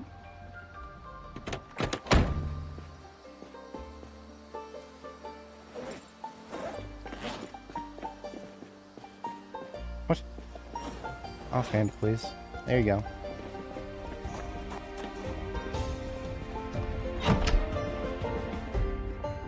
Okay, I thought this was gray, but it looks like it's also beige. White and brown. Okay, you know what? I'll take it. I'll take it. That might actually be an interesting transition. One of the reasons I'm taking this particularly is because I can put it down on the floor at my field base, and it doesn't need to be on an existing floor. At least I'm 90% sure it doesn't. If it does, well, we'll come back and get some more floor.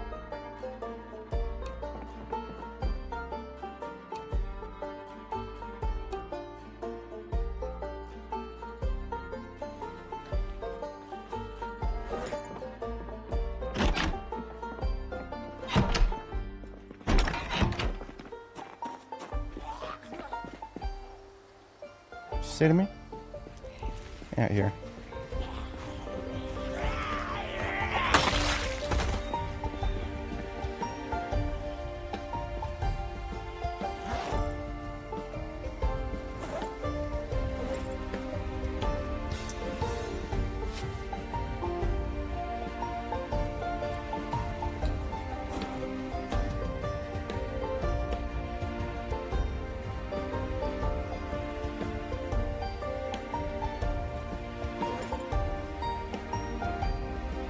Alright, there we go. Lots of loot, and we can now cross off the last specific residential point of interest here.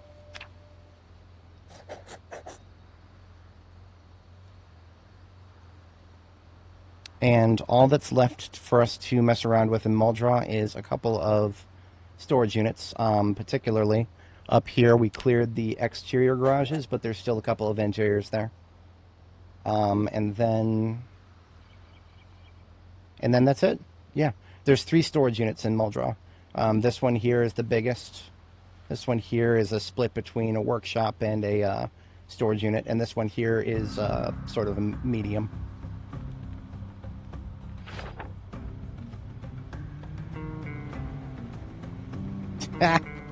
Oh man, that's no good.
Alrighty then, let's see about getting ourselves a nice plushy carpet to stand on while we're around our bed here.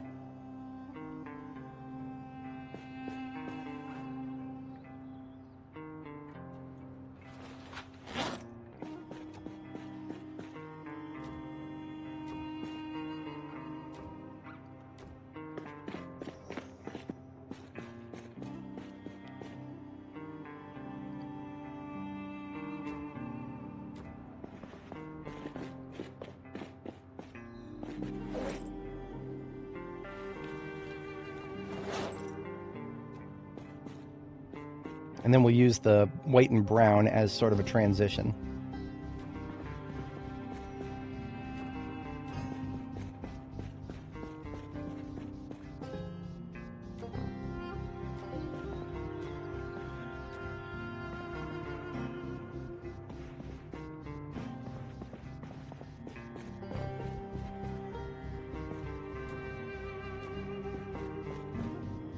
Hell yeah, I kind of like it. You know what? Let's not do that in the kitchen. Oops, not that.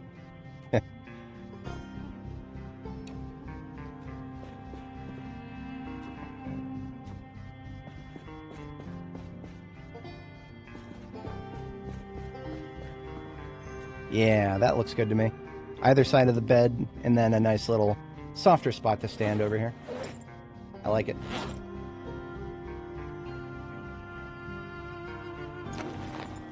Oh, right. Okay, so we're seeing the first order effects of the whatchamacallit, change to the magazine size here. So if you can't see the numbers, Our Alice kit is currently 7.8 out of 7. So that's because these magazines now weigh 0.5 when they're full. All right, all right. It was fun while it lasted. We're back to the paradigm of magazines being more efficient to transport when you empty them on the spot and then try to box the ammo up as much as possible. I did our trunk too. In the trunk of the truck, we're 147 out of 143. I can't wait to see the ambulance.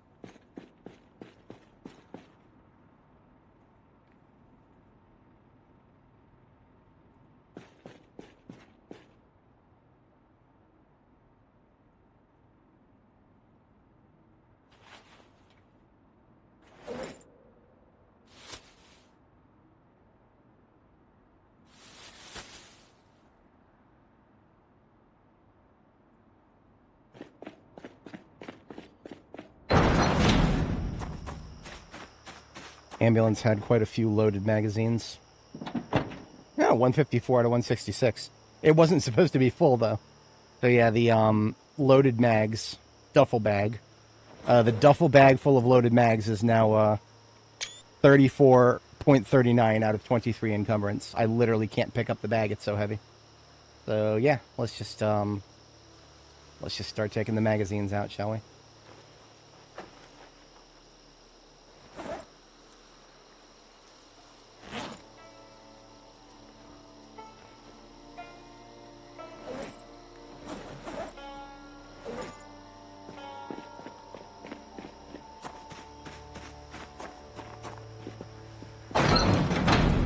Yeah, I don't like it. I'm gonna be real with you guys. I don't like it. The compacting is gonna be great for people with tiny screens, and that's cool. I'm not even mad about the fact that people with tiny screens can see more now. But paid a lot of money for this monitor, and I can actually see things in 4K on it. So that sucks for me, but that's great for everybody else. I just wish there is a world where everybody's happy, and that's where the individual aspects of the crafting menu are resizable. Right? Why can't I resize this little box here? Why can't I resize this little box here? Why not? I mean, it's not like the Indie Stone does not know how to make resizable boxes. They know how to make resizable boxes. I don't know if you guys are seeing this. The Indie Stone knows how to make boxes resizable. Why not sub boxes inside of the menu? I don't get it. It doesn't make sense to me.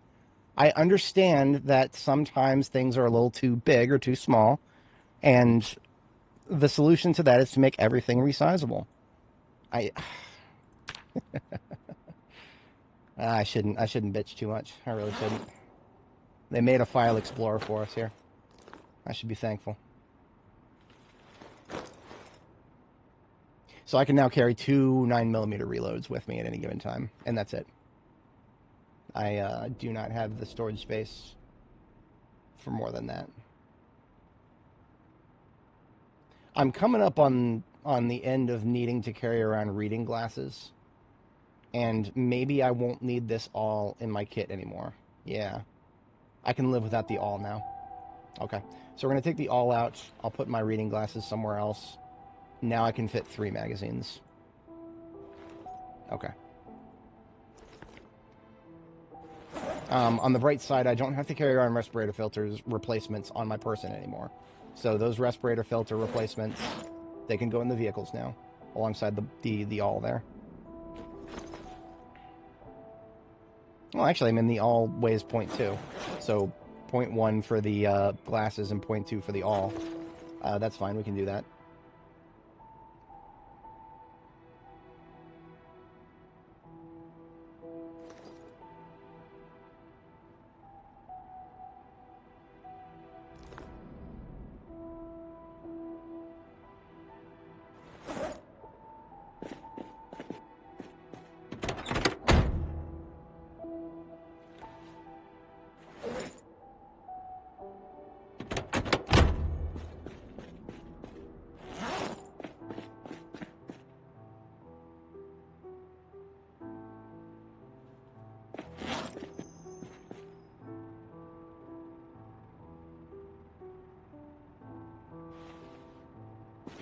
Now, loaded 9mm magazines can stay in my active use bag here.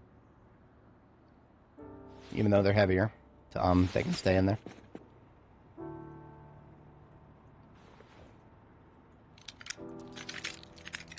So we're going to be spending a minute here unloading all these magazines and then boxing all the ammo back up, because that's now the most efficient way to carry things. So just changing a little bit about our strategy.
Pack is full because of course it is.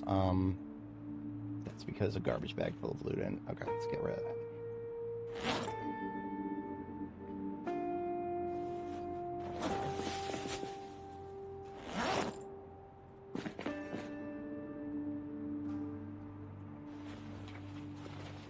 I'm starting to feel like I need a macro for this. This is just going to get so fucking irritating. I don't remember. It's been a long time since I've tried to make a mouse movement macro.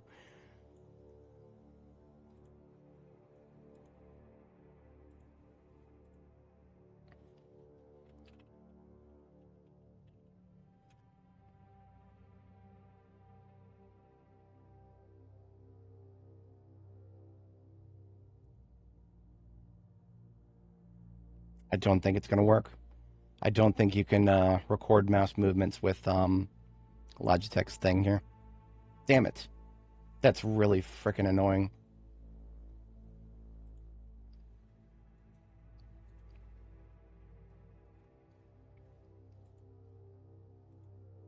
Yeah, okay, well, so be it. Just this brand new mouse of mine that has a finite number of clicks in it. We're now wasting them on this.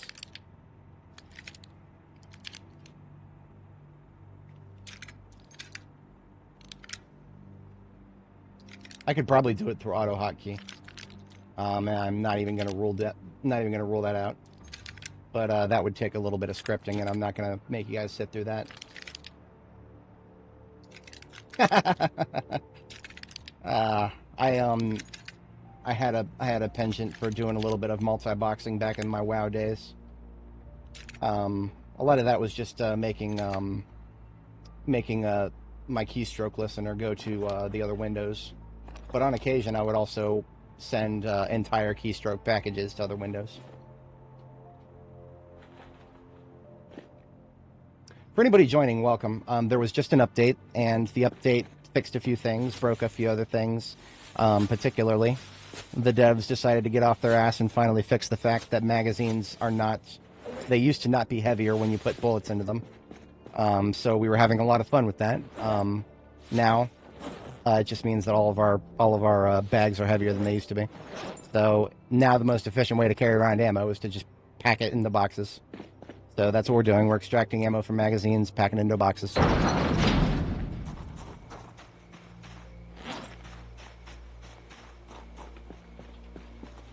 No, there's no craft option for unload. That would be way too convenient. No, sirree, there's no craft option for that. All right, so this is my duffel bag full of empty magazines. I'm going to have to rename this to duffel bag empty.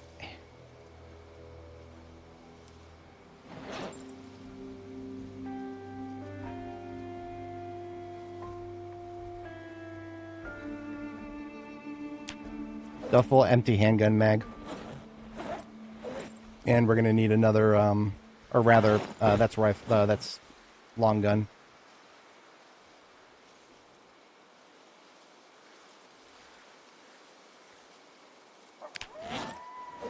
Yeah, because JS14, M16, and M1A are going into this bag.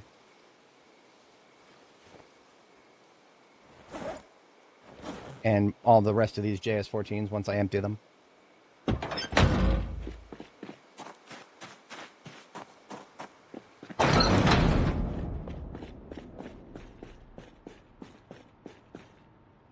Fun is only allowed until they figure out how to stop us from having fun.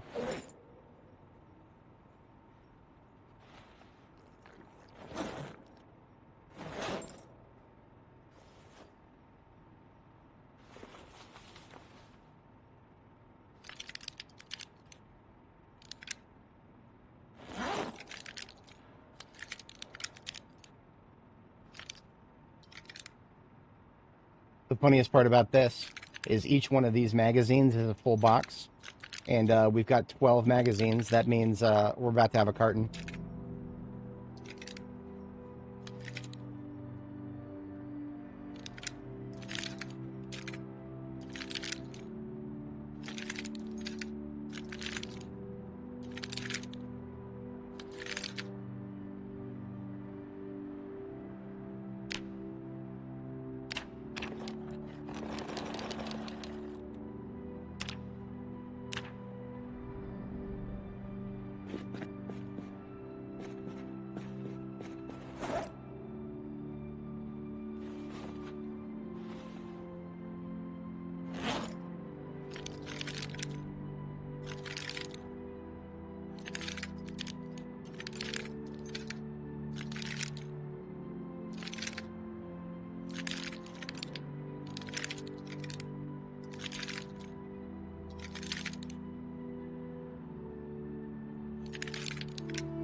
How's it going, Lewis?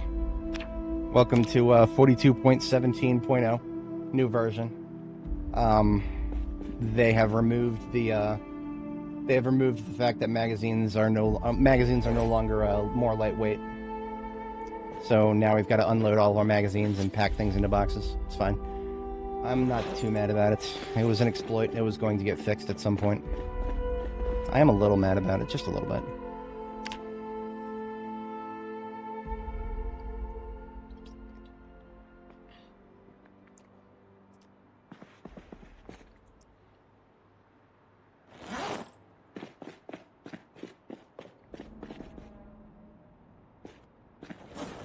Alright, so this duffel bag henceforth is... I'm not changing it just yet. We have another police bag on here. And that would allow me to maintain my theme of using police bags for empty magazines.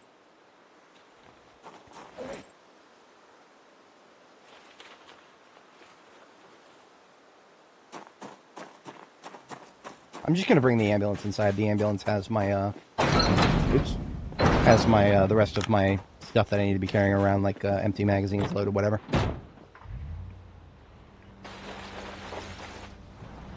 I think it's another streamer.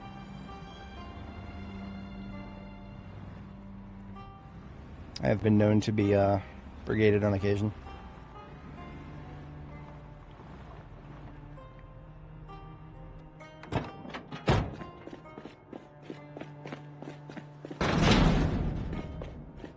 Alright, so we've already got in the trunk of the ambulance here a duffel for empty rifle mags. And that's where the JS14s are going to go.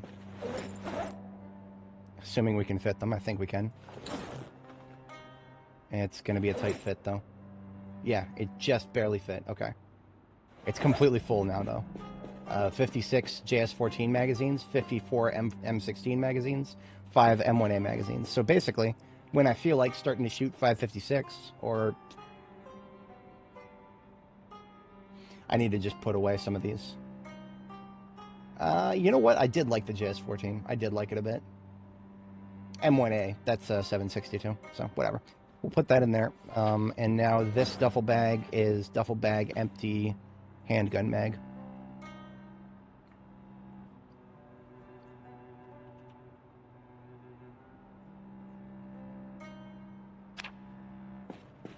Not including 9mm, because I just have that many 9mm mags, so...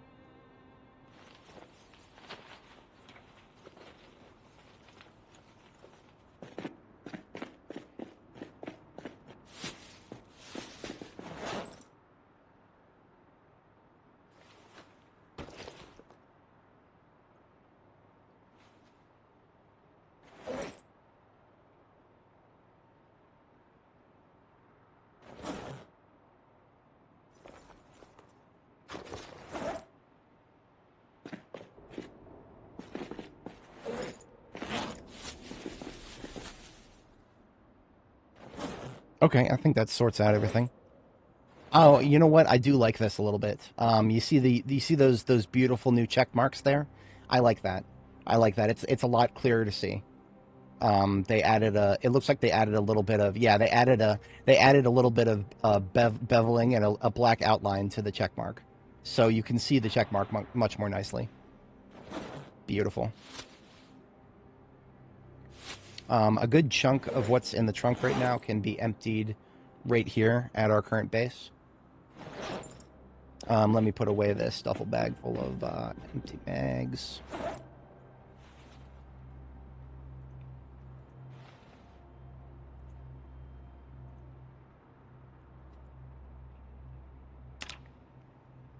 These spare engine parts, the more of them that I use up while we're here, the better.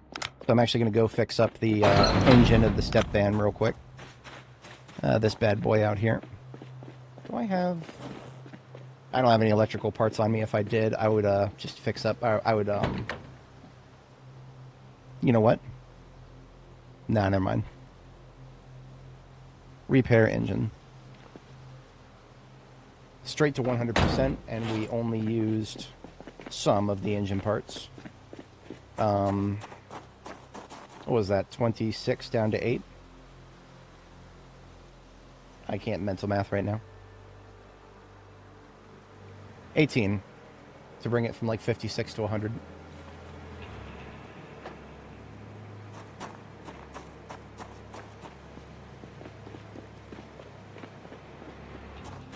Still getting extremely cold outside right now.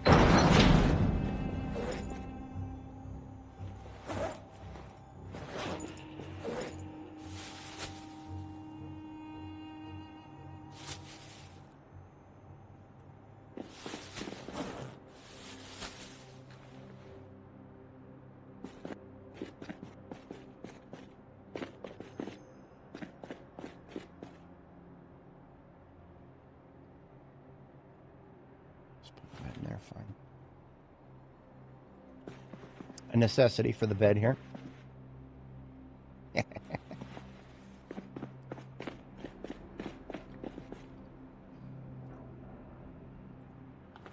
could I put this, I wonder? Ooh, I could put it on the washer or the dryer.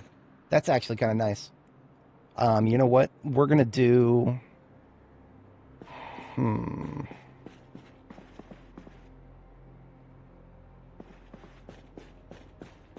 I'll temporarily put that on the dryer. Speaking of the dryer, I put some clothes in the washer just a few minutes ago when I had to go AFK, and I'm going to have to take those out of the washer soon here. My washing machine stopped, but I don't know if it's doing that thing where it... Sometimes in a cycle it'll stop and then resume after like 5 minutes for some reason. I don't know if there's something going wrong with the knob. One of those old-fashioned mechanical ones.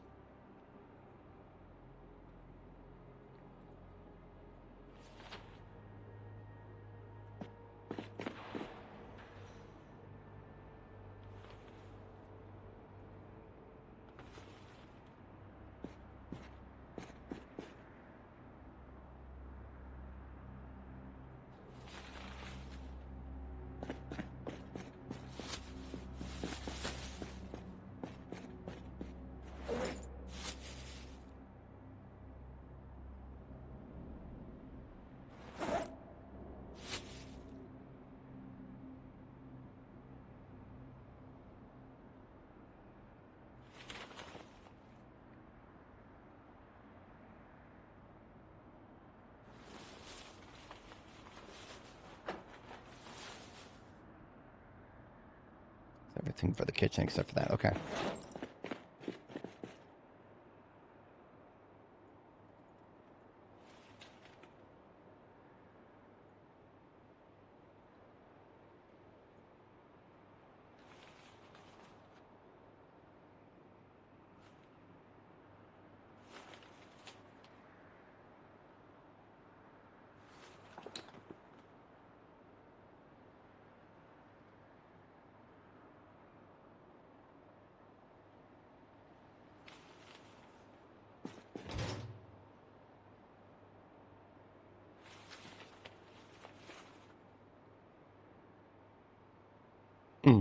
Still out of room for soda over here. That is, gonna need to find another home for soda for a moment.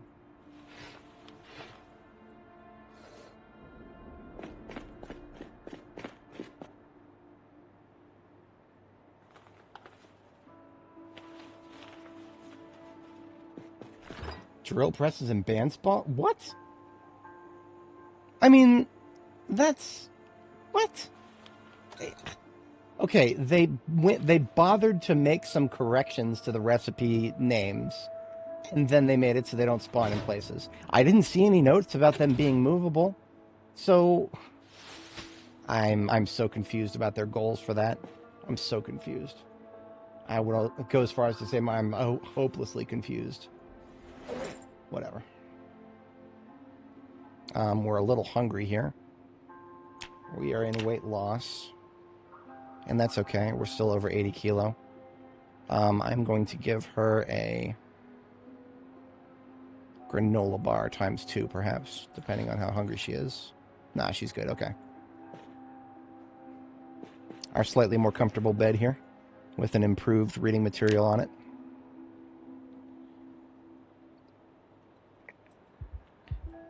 Instant nightmare. All right, then.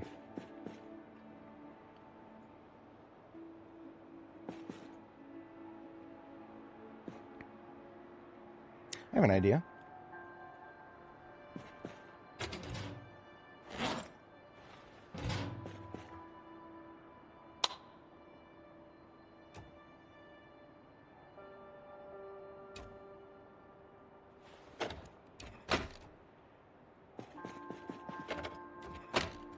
Oh, you can't put... Okay, fine. All right. Well, you know what? We can't see the one on this side anyway.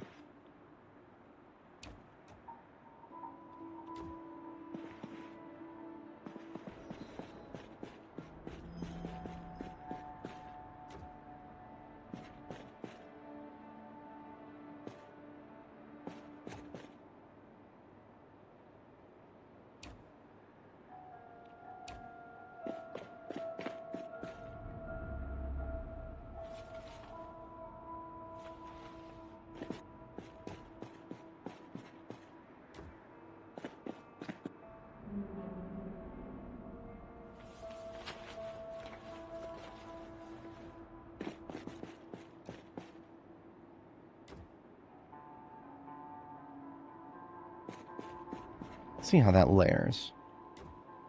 Can I put it in front of the fridge? I don't know if I can. I can. Oh, this corner. Yeah, this corner, it disappears. I remember now. I don't know why. I've seen that happen before, and it doesn't make sense. I'm thoroughly and abundantly confused by that. But I think I can also do this, and it'll be fine. Yeah, even though the stairs are there. Beautiful.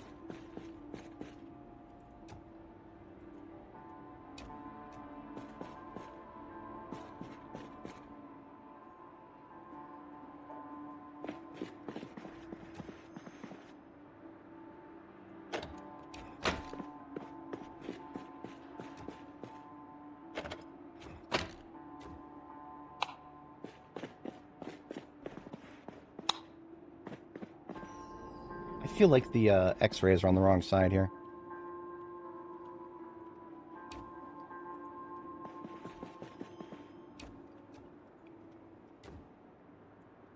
Yeah, I like that. Okay. Beautiful. B-E-A, beautiful. Now we just have some more stuff to put away here. Most of it is going to be local source stuff. So let's get this electronics and then first aid put away over here.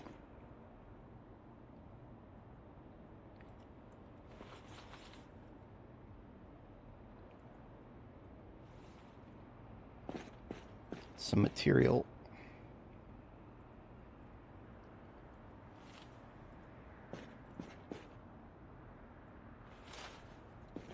And a videotape.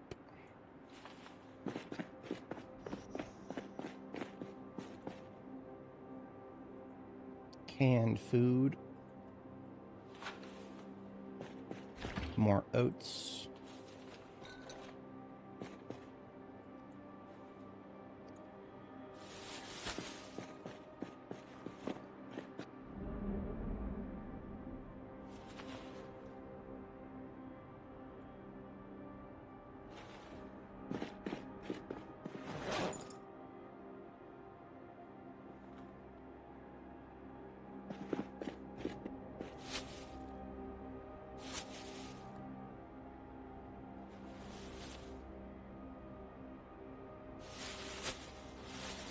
Oh, I only just realized I had a nightmare.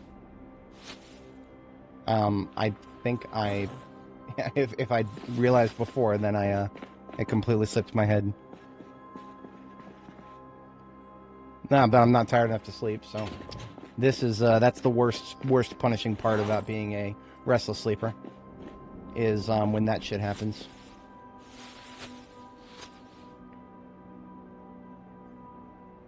Alright, establishing another RTB bag here.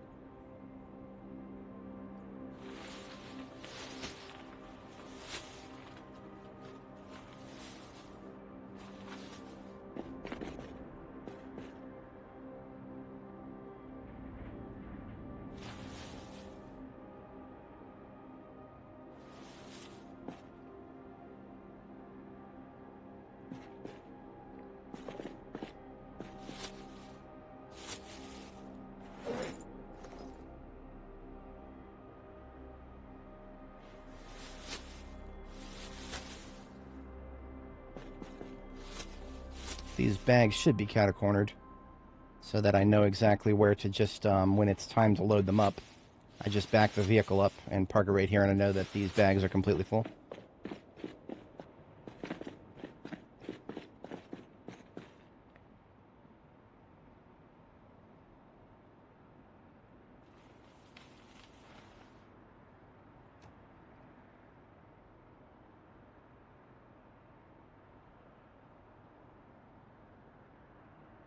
You know, I think because we can't put the flag in that corner, I think we can't put anything in that corner.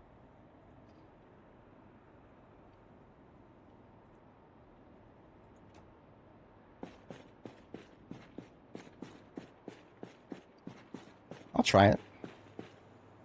Oh no, we can put Monica Elise, even though she's like completely blocked.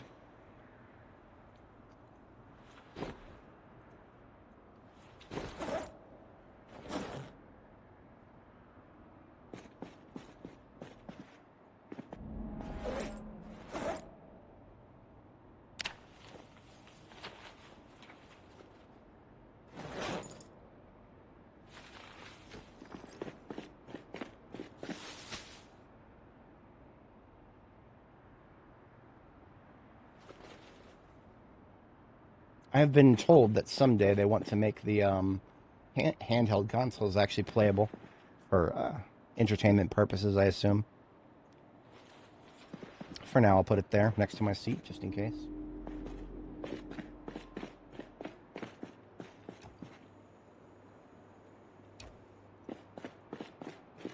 Let's replace this ugly corkboard.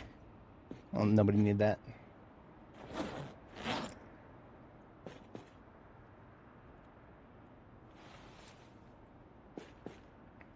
And put our Monica Elise over here.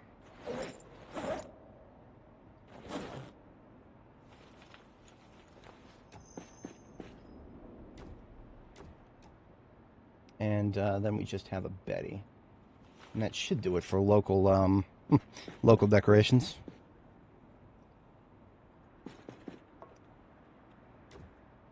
Yeah, look at that. Betty is peeking over the side of the stairs at us. She's being a bit of a creep this time. It works. Wooden fences still gave stress? Oh, fuck. No, that I feel like it was giving stress before as well, like before this latest patch. But the fact that it's still doing it, ugh, man. Right, loose ammo is going in the bottom here with the gun, so. A couple of magazines escaped my grasp.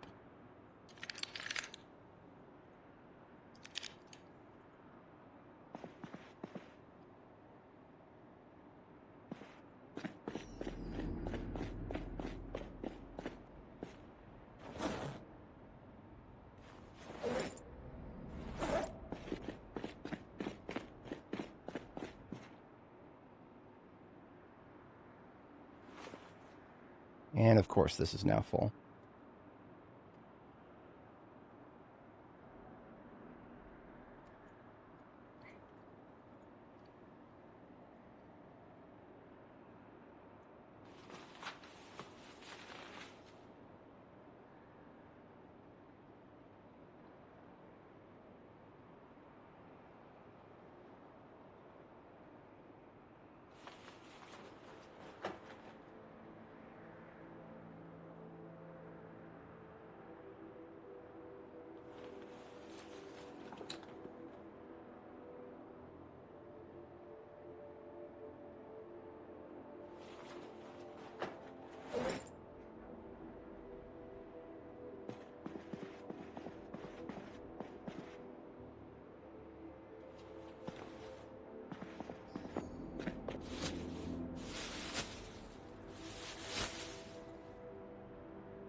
actually read any of these schematics that I haven't read first.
Alright, now before we put away these recipes, we'll just actually read them.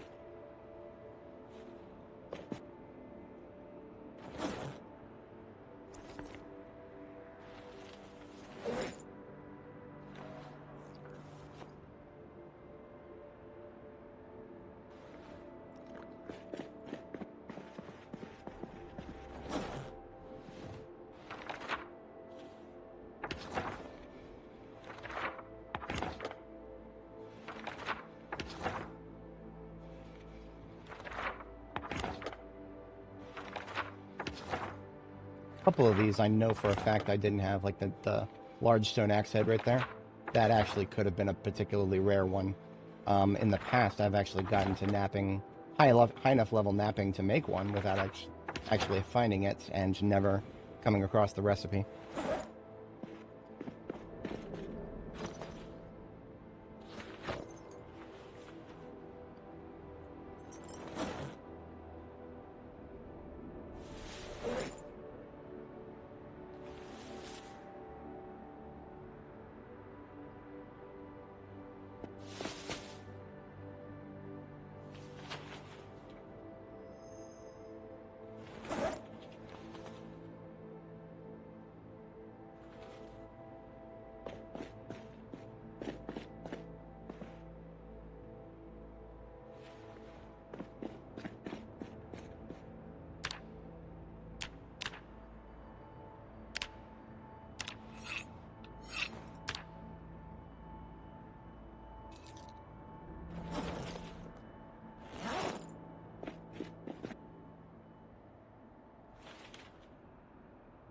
Okay, that is all of the trunk cleared out.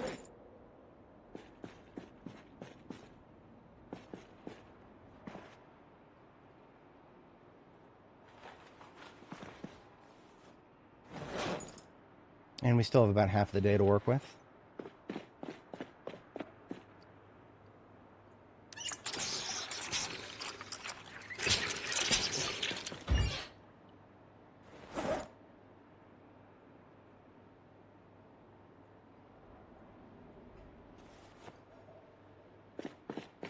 I like carrying around about 10 pound cups of cow's milk because that is basically a full day of getting rid of any hunger that crumbs up. Because each cup of cow's milk is 300 milliliters, that is 15 hunger.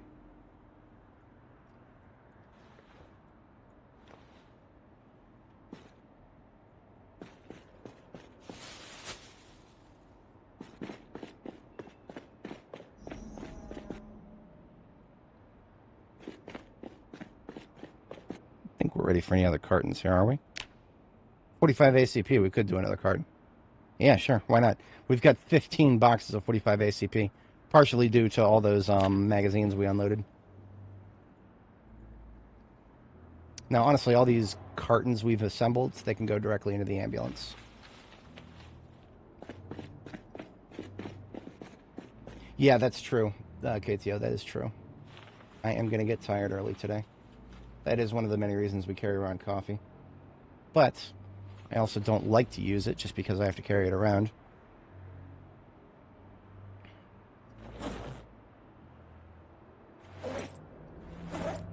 79mm magazines. These are all unloaded, though.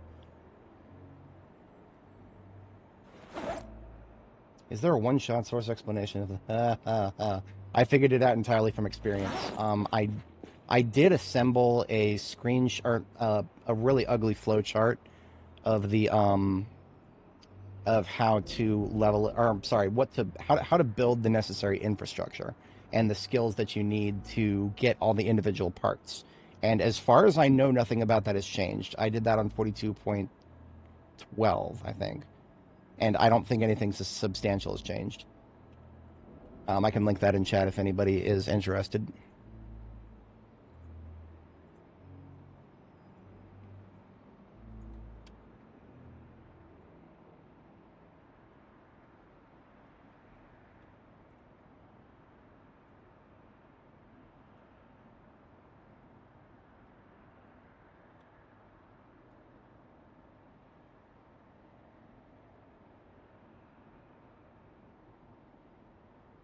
There you go.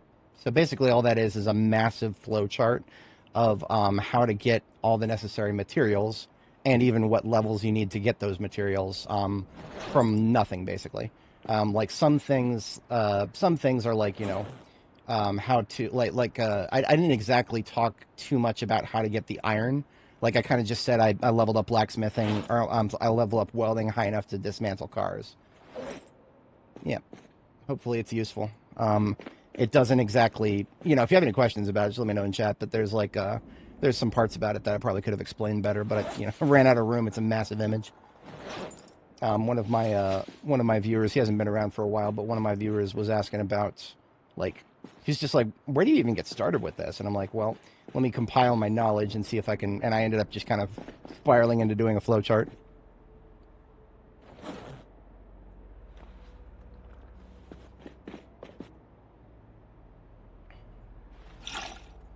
Something we should probably do while we're driving back and forth? We should see if we can score another coffee. Because this one's down to 15, so that's like 3 more uses.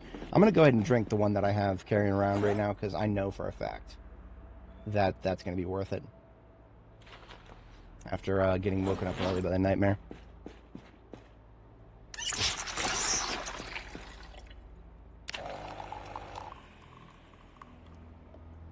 So I've used up that. Now there's 10 uses left in this. I'm going to leave it out right here. So I remember that it's there. But that means that my ambulance, which is my expedition vehicle, which needs to be fully stocked on everything, does not currently have a coffee in it. And I need to replace it. So that is going to be one of my goals when we head out here. Among other things, we have several goals. I'm going to go ahead and gear up with the carbine here.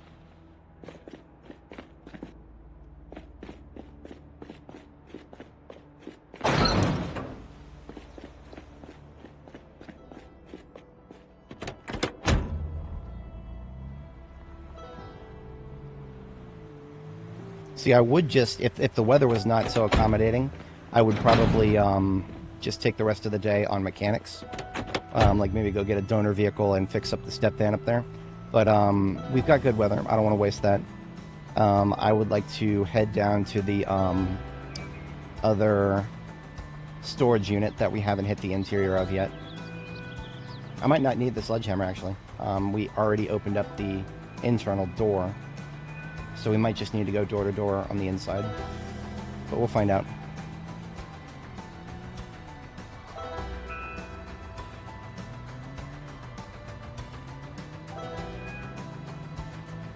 Yeah. Hey, this one is shot by shot, thankfully. This is the lever action one. Lever action 357, so we're using the same caliber as we are for our Magnum.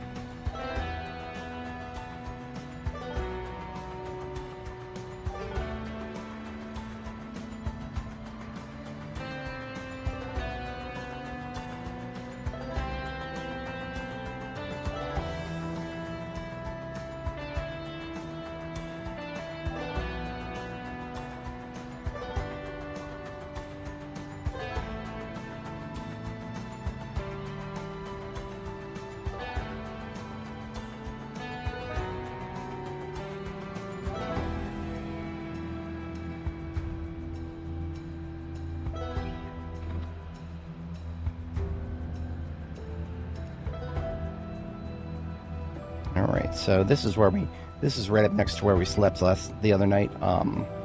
And when we were going back and forth, I had a feeling that we would probably not have the inventory space to take what we wanted from up here, in addition to what we were going to get. I think I'm going to go loud here. Yeah, I'm going to go loud here. It'll be convenient if I could just shoot these guys.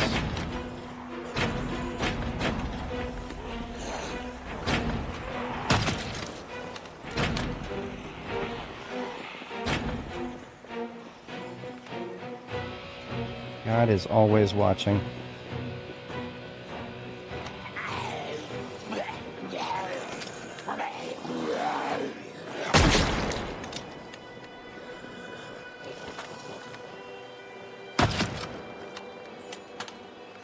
One south.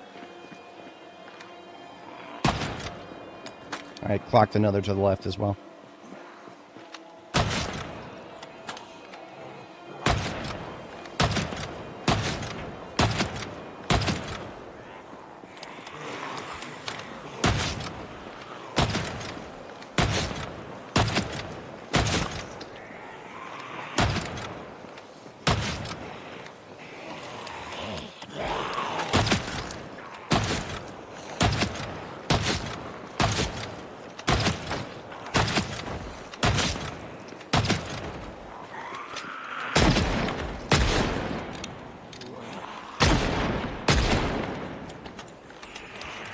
On my 6, at least one. Falling around. Don't be a hero. It was not a bad spot, considering what's around us, but,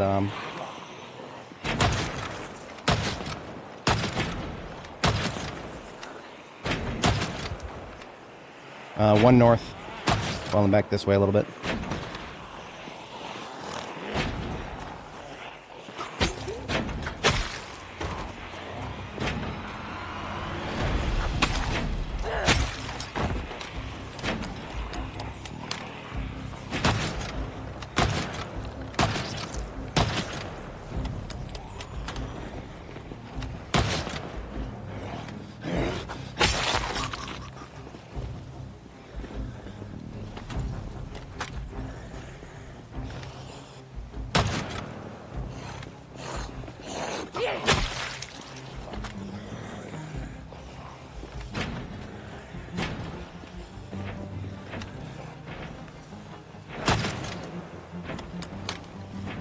It's really hard to see where they're at on the fence here.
getting tiresome.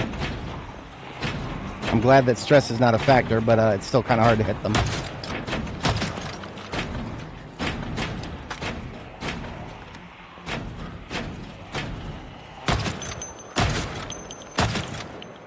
Might be able to lure them back out this way. Yeah.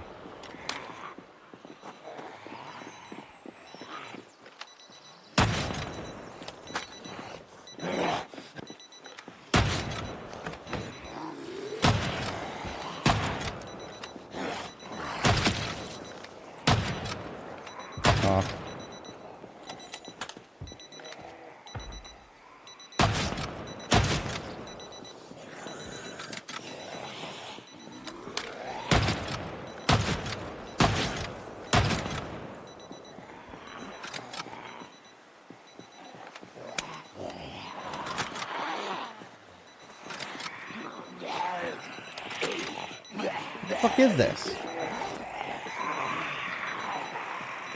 Oh, there's no ammo left, right? Okay. She kept reloading one more, but no. Okay. Should have known that we blew away a little too much ammo.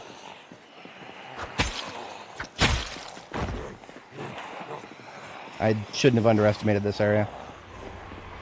I thought it was closer to cleared territory, but I was wrong. That's alright.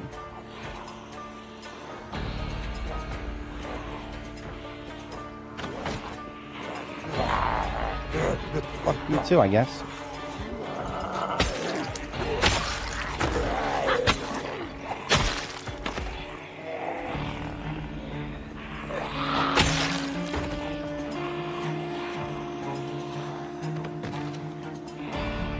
Not too many.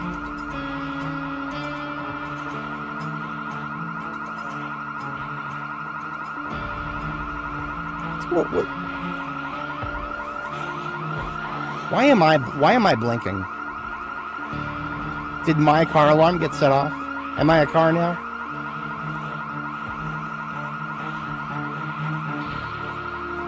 I guess I'm a car now.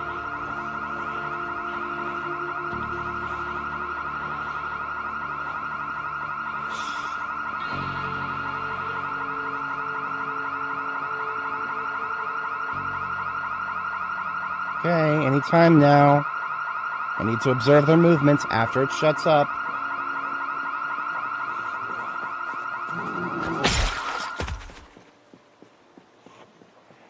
Alright, it shuts up. I've fallen, and I can't get up!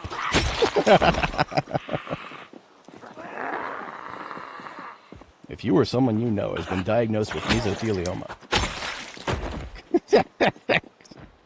That was a little bit, fucking give me that side eye. Alright, I shouldn't have too many obstacles to get back to the truck now. That's where I got more ammo. I didn't have to break out the 9. I was considering it, but,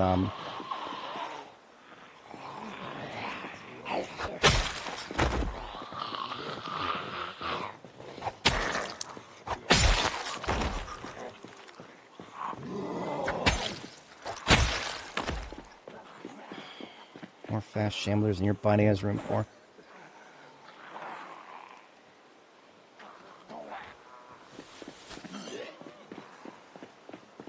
Get a little distance from the stink here.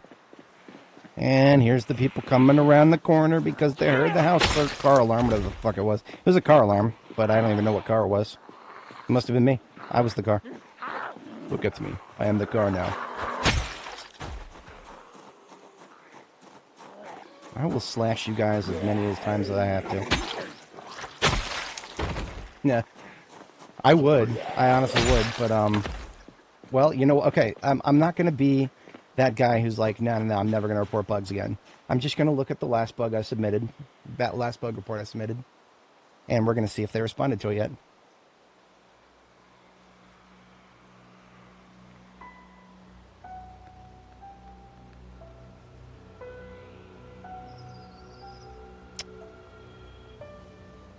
Here's the notifications. There we go.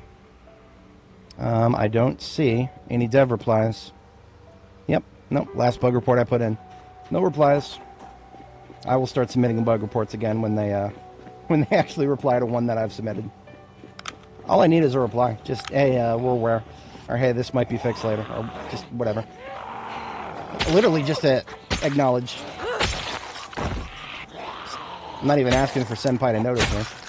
But if Senpai wants bug reports, then Senpai is going to have to say something about it.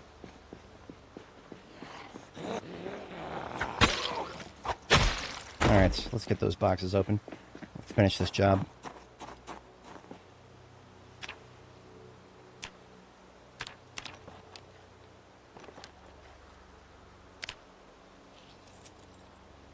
Bandolier reloaded.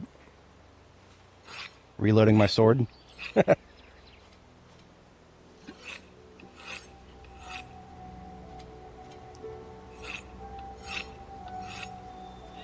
And all things considered, the place I'm here to loot is up here.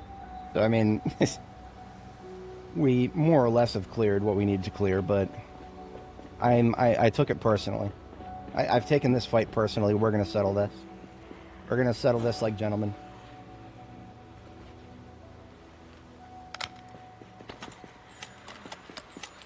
I love how quickly I'm reloading this thing. Ammo straps plus being reloading level 5. Great.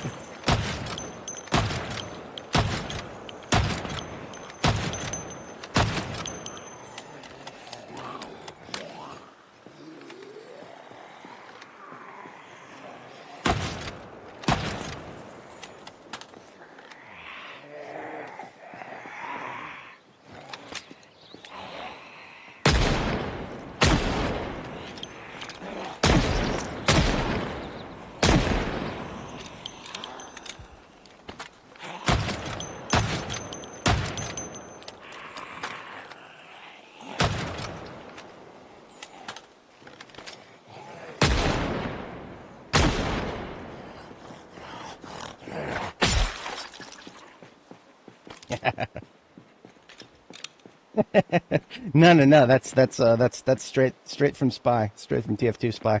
Let's settle this like gentlemen. And then he shoots him with the Latranger, whatever, however you pronounce it. Flipped over the wrong fence, flipper boy. Okay, I think we're done with the killing part. Let's put the mask away. Nobody cared who we were till we put on the mask. Hey, mask in the bag. Thank you.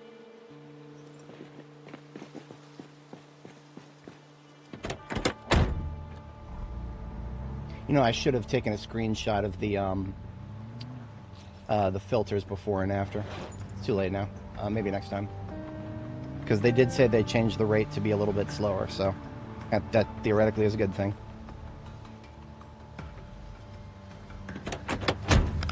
Alright, so we sledged out the door last time we were here, but we never actually went in here. So, lots of loot to be found, theoretically. Let's find out.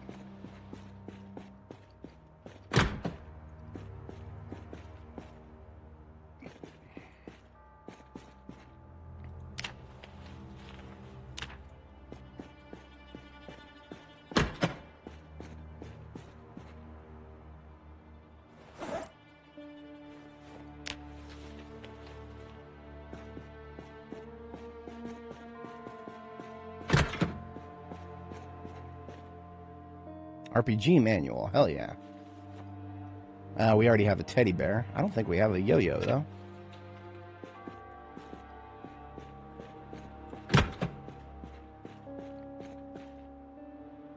You know what? We also don't have a TV. I'm taking it.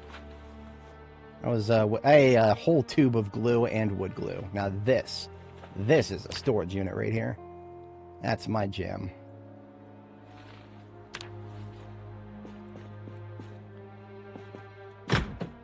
I think that's a...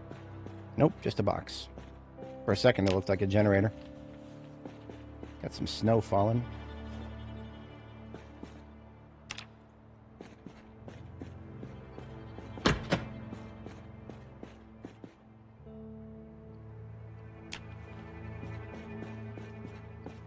I hate this particular thing where there's doors right behind each other. I gotta be on this tile to ensure it's the right door that's opening. Ooh, blue generator. Okay. Hey, First Aid 5. I think we already have a copy of that, though. Not like I'm ever going to be able to read it. I have never been able to get past First Aid 1. Ooh, maybe on Annie. I don't remember, actually. There's a small possibility that Annie was able to get that far because we took a couple of really stupid injuries on Annie.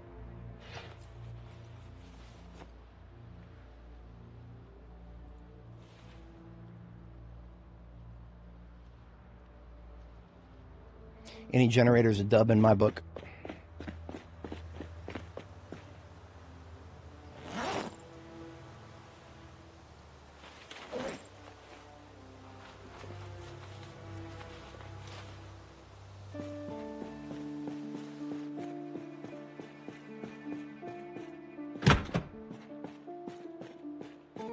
Nada.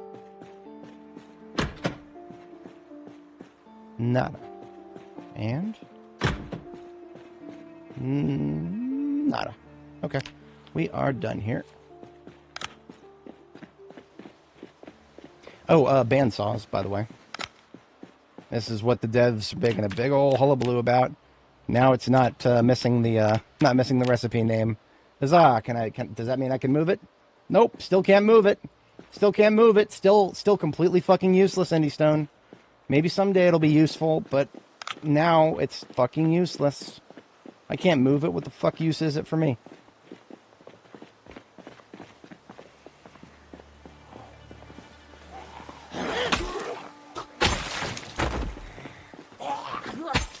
Nope.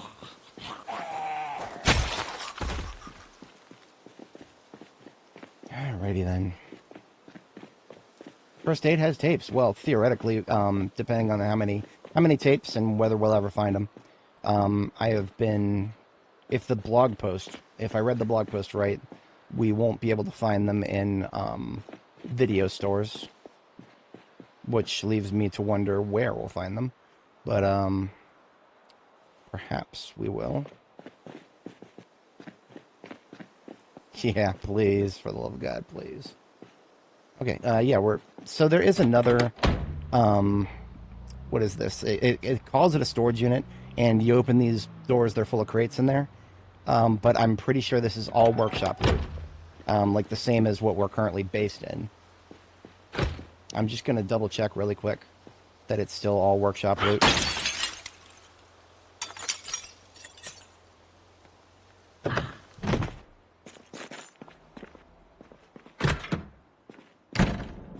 Oh, look, another bandsaw.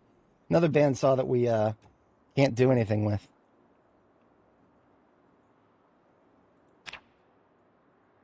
There's no loot at all. They're all fucking empty. Okay, there's a little bit. There's a little bit. All right, a little bit of loot.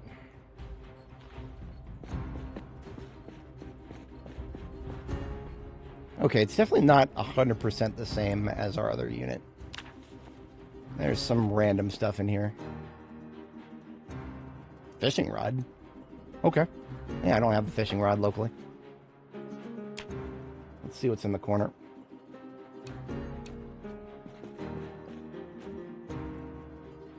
Hector Lopez barbecue. I don't think these come with tanks if you deploy them. I've never deployed one, so... Yeah, no tank. Worth a shot.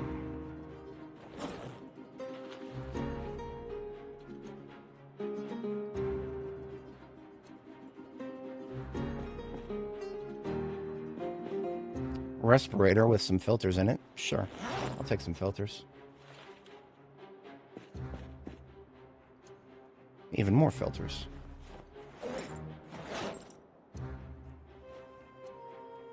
A weight bench. Ooh, steel sheets. Just inject those directly into my veins. The lifeblood of welding.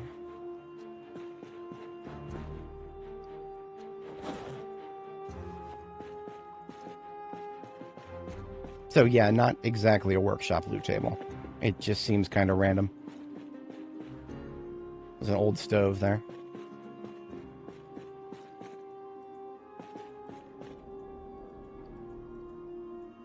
So a little bit of furniture, a little bit of construction materials. Yeah, a little mix.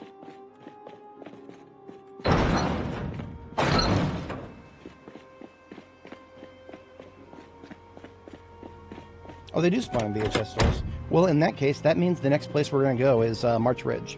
So if you guys look at the map here, we have not even, like, gone down the road to March Ridge. March Ridge is down, like, here-ish. And March Ridge has a pretty big VHS store. So because we haven't even spawned it in yet, that means that if we go spawn it in, it'll be spawned in under the latest loot table rules. So that would be a chance at some of the new VHS tapes, theoretically.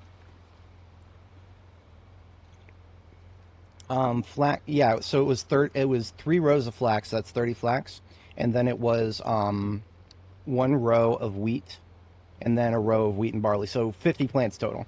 Yeah, 50 plants total. We got agriculture 7 from that.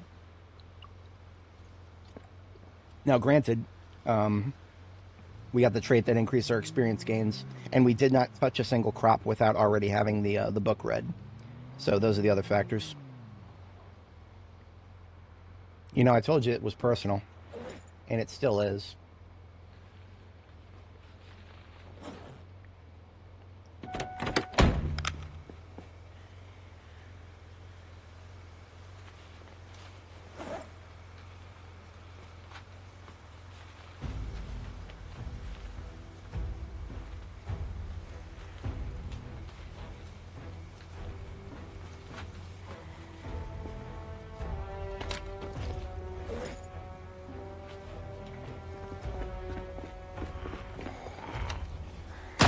No touching that fence.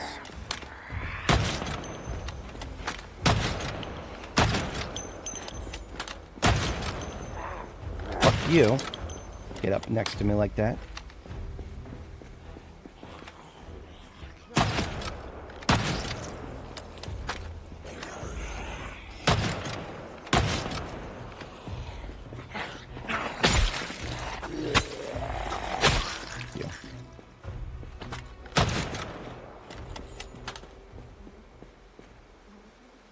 God is always watching. And when he isn't, I'm there.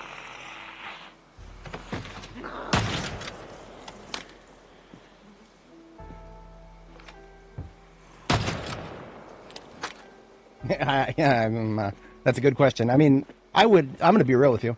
I think I mentioned this before, but I would play without Fast Learner if I was on a stable build completely. And just in it for the complete long haul, right? If this was my permanent character, who, you know, would not be at risk of dying of old age and would not be at risk of her save breaking due to an update. Yeah, I would probably actually take a build that doesn't need increased XP gains, because what's the rush, right? She's gonna live forever. That's always the mentality I take. But you know, when you're playing B42, yeah, I'm gonna need to go a little faster on some things, because maybe she'll live forever, but the save won't.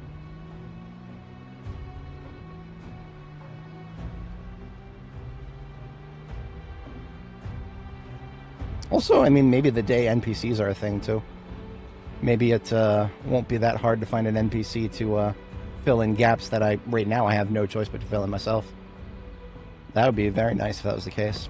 I'm going to go ahead and put down my blue generator here in the lineup.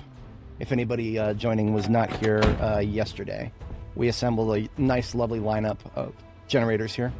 This is basically every generator in Muldraw that we've found so far, except for the old generators.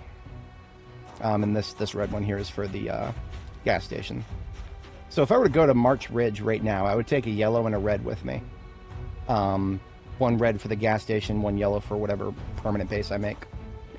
The permanent base could be the gas station itself, but that depends. That depends.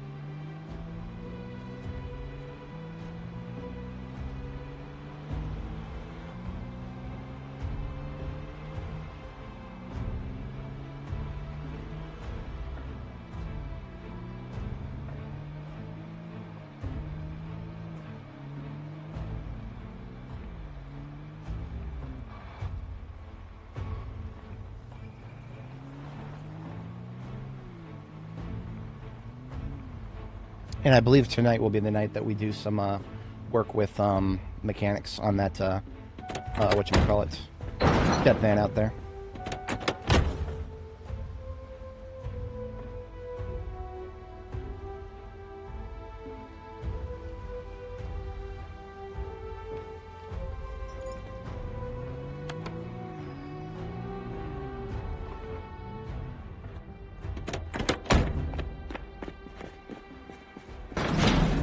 Now here is a question I have.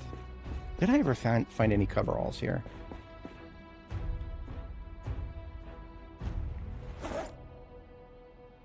Coveralls would be the perfect pajamas to wear while my clothes are in the wash.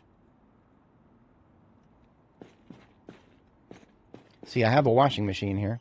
The problem is, if I put all my clothes in the washing machine, then I'm gonna freeze, like literally just freeze, because it is very, very cold right now, and I don't feel like catching a cold.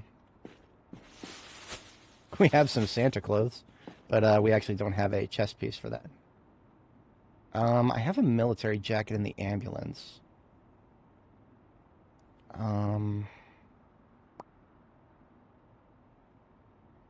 got some boots. I always like to have spare boots. Some heavy socks. Some spare gloves. You know what? I think we might have a set of clothes to wear while stuff's in the wash here.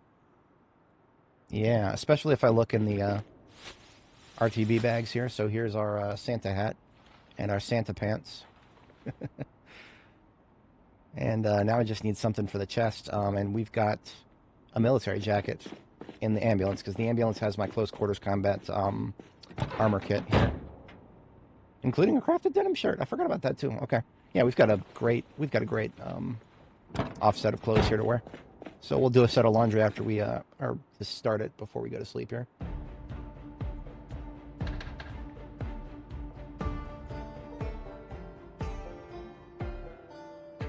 Some of our clothes aren't even that dirty. The armor definitely, but our underlayers are actually fine. That's part of that is going to be because of all the combat we've been doing with whatchamacallit, with guns.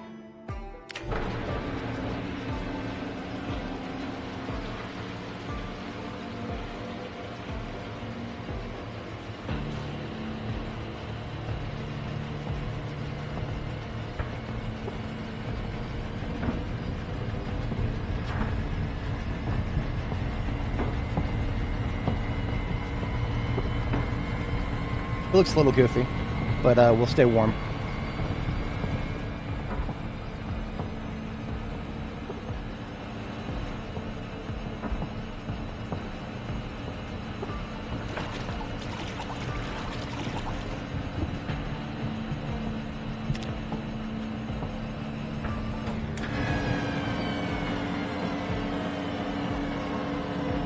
Nightmare.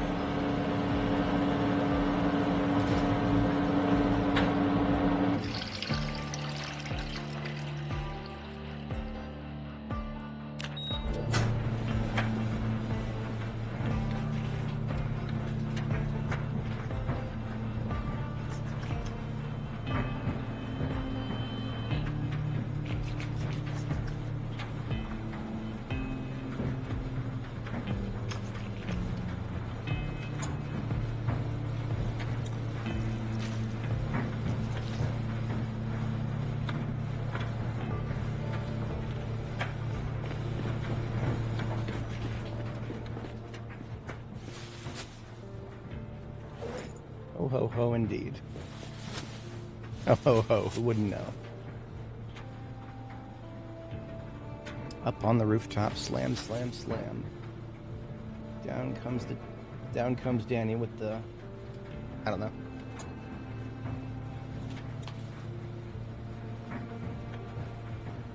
I left the rap game behind.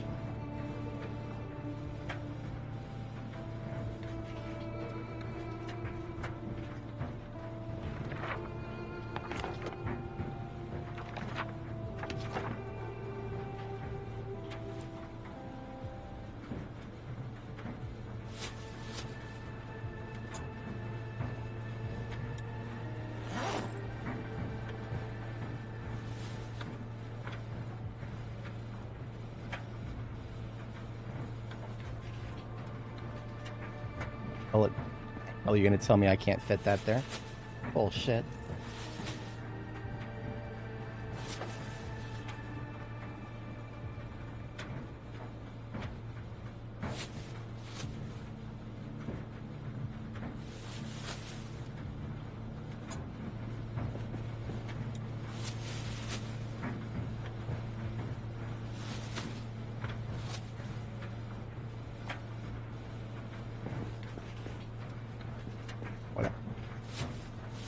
That makes sense sometimes.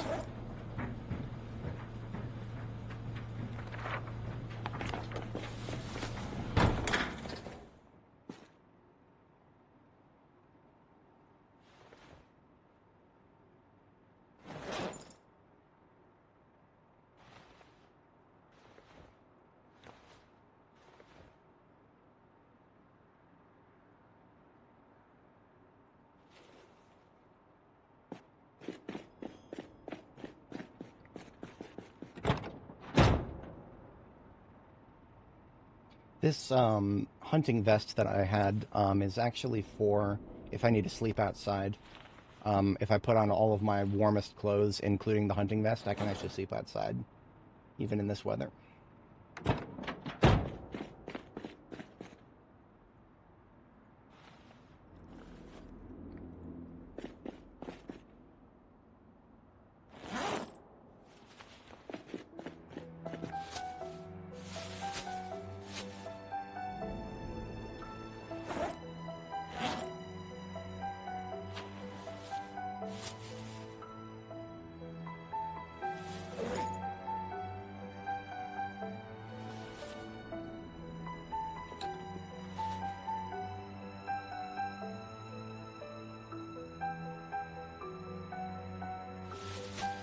Okay, all of those are basically full.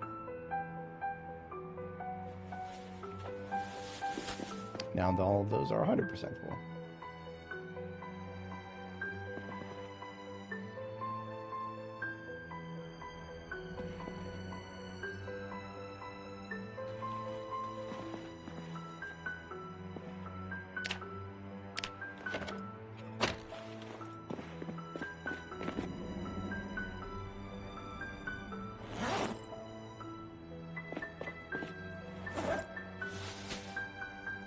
This duffel bag is actually now without purpose. It's going to be shifted to RTB.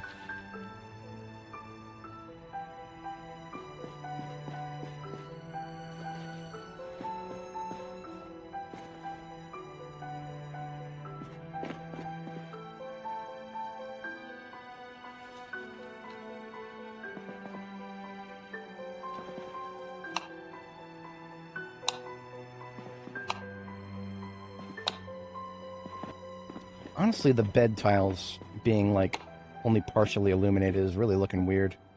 I don't know if there's much that can fix that. No, the bed is just going to do what it wants to do.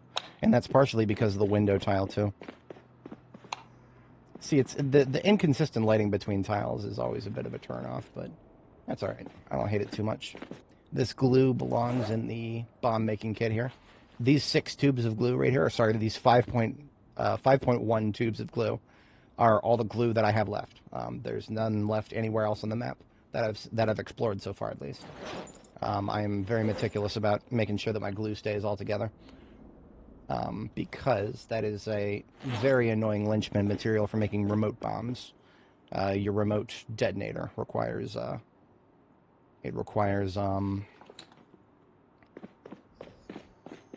requires glue for the trigger. Glass of milk and a plate of 357. But yeah, nightmares and 2 nights in a row. That's our life right now. So we picked up a few TVs. Where would I put them? It's a bit of a tough sell, really. The camera, the only reason it's fine right there is because I can walk right through it. It doesn't block me. Which means I can put it anywhere.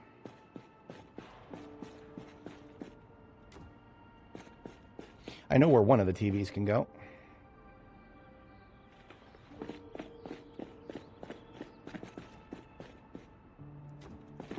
I was back in the early 2000s, so not that I never did any computer stuff in the 90s. In the early 2000s, I was the kind of guy to use his TV as an extra monitor. You know what? I don't hate it. I don't hate it. It's not that bad. Yeah, I like it. I'm gonna take it.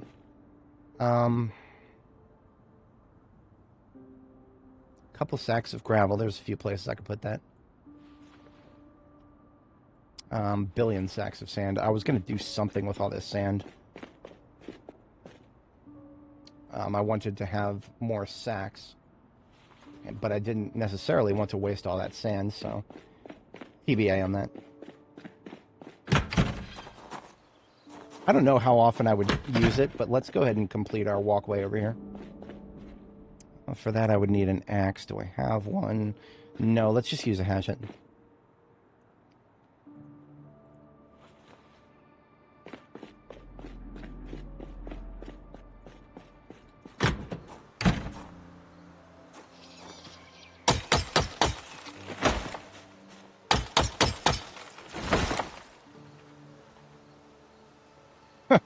Forgot I left a leather jacket and a bunch of stuff on the floor out here. The stupid trees are blocking it.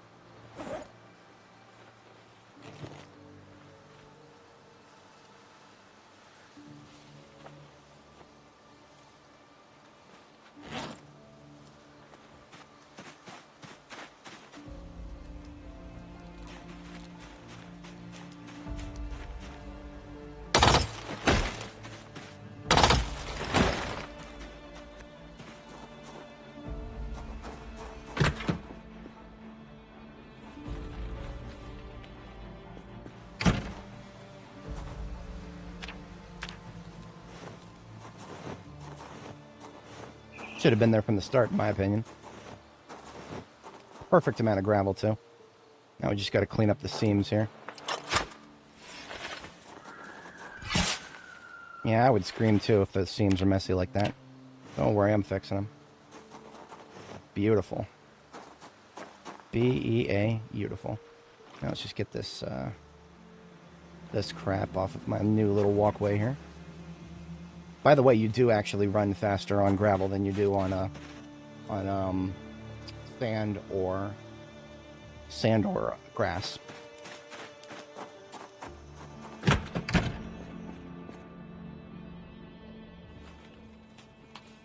Should have done that a long time ago, but we actually did not have a lot of gravel. That's why you can see I had to steal some of my own gravel, reallocate it. These sacks are now RTB, so they can go in here.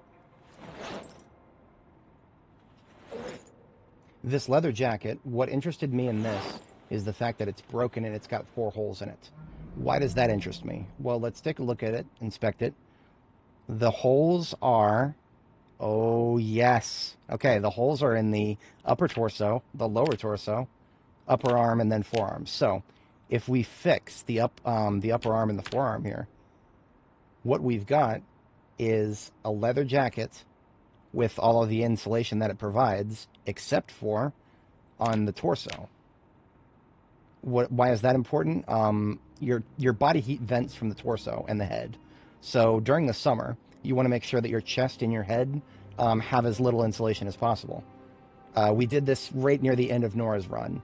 We found a leather jacket similar to this one, and it happened to have holes in the upper and lower torso, which meant that the chest had no insulation. And so we applied protective patches to the arms, and that got us arm protection and neck protection. Yeah, so we're going to selectively fix this leather jacket, and it's going to be great. Yep, ventilated jacket. It's kind of like the the way I described it was the upper body equivalent of assless chaps, and it worked. It actually did do exactly what I wanted it to do. The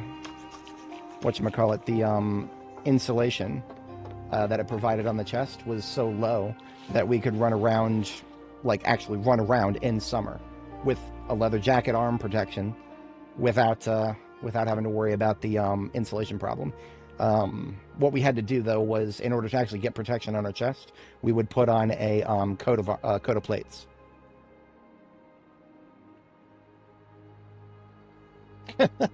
Good morning, Star TV. Those are 2 fixes that I didn't actually hear about.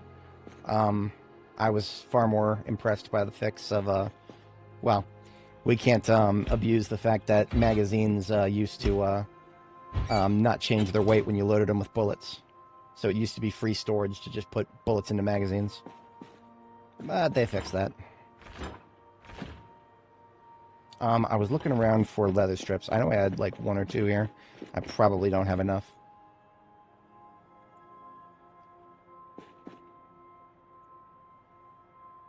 No, I don't even have one or two here.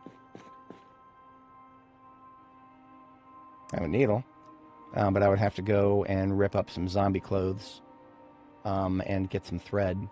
That's not a big ask. I can do that. We've even got this belt right here. Cutting up a belt gives you a free leather strip.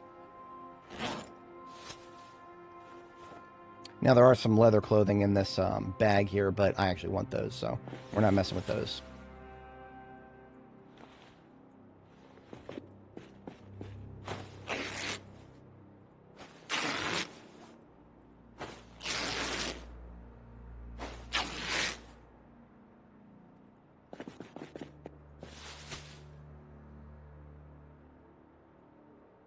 Turns out we had several belts. I like it. That's not going to be quite enough leather strips, but that at least allows me to demonstrate proof of concept here. So we've got our leather jacket. We just need thread. I'm supposed to carry thread around everywhere I go, but I don't. Oh, here we go. We got plenty. Consolidate this thread here.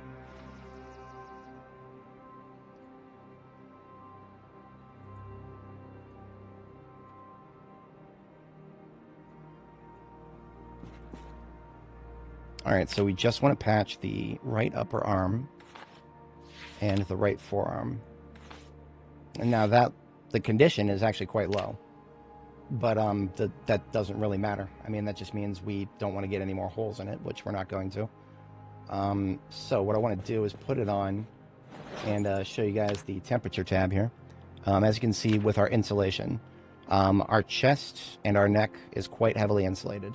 But in simulation of how this will be in summer, I won't be wearing the chemin, so I can take that off. So as you can see, my neck is now green. I'm also not going to be wearing this jacket, so I can take that off. So my chest is still a little bit buffed. That is also because of the waistcoat. That's going to go too. The long johns are questionable. I think sometimes you can get away with wearing long johns in the summer. It depends on what part of summer. Just out of an abundance of caution, I'm going to take those off really quick. So that means our neck is like completely exposed. Head just a little bit from the hat. Just a little bit. And then the chest is at 1.26 insulation. So we're going to put on this leather jacket. My prediction is our chest should barely change, while our arms should go up. Look at that. Look at that. The chest barely changed at all. We went from 1.26 to 1.31. However, we've now got leather jacket levels of protection on the arms, as you can see. Our upper arm is still 80% despite losing all those layers. Our torso is, of course, very exposed, and that's okay because what we're going to do is combine this with a coat of plates. The coat of plates goes on our chest, and that has no insulation. The coat of plates literally has zero insulation. It's really heavy and it's uncomfortable, but no insulation, and it'll bring our chest to 100%. So that is that's our summer kit, basically. This leather jacket, it's a part of our summer kit. And I'm here for it. I'm definitely here for it. We've got 3 leather strips we can use. I'm not going to worry about that, actually. I'm not going to worry about the patches yet. We've got a little billion leather strips back at base. We'll just do the patches when we get back.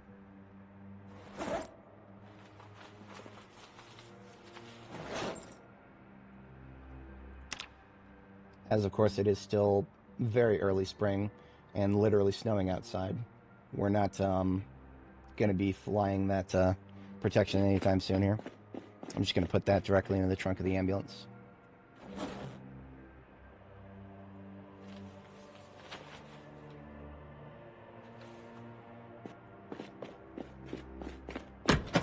Along with this other stuff I accidentally put in my backpack when it needs to just go here.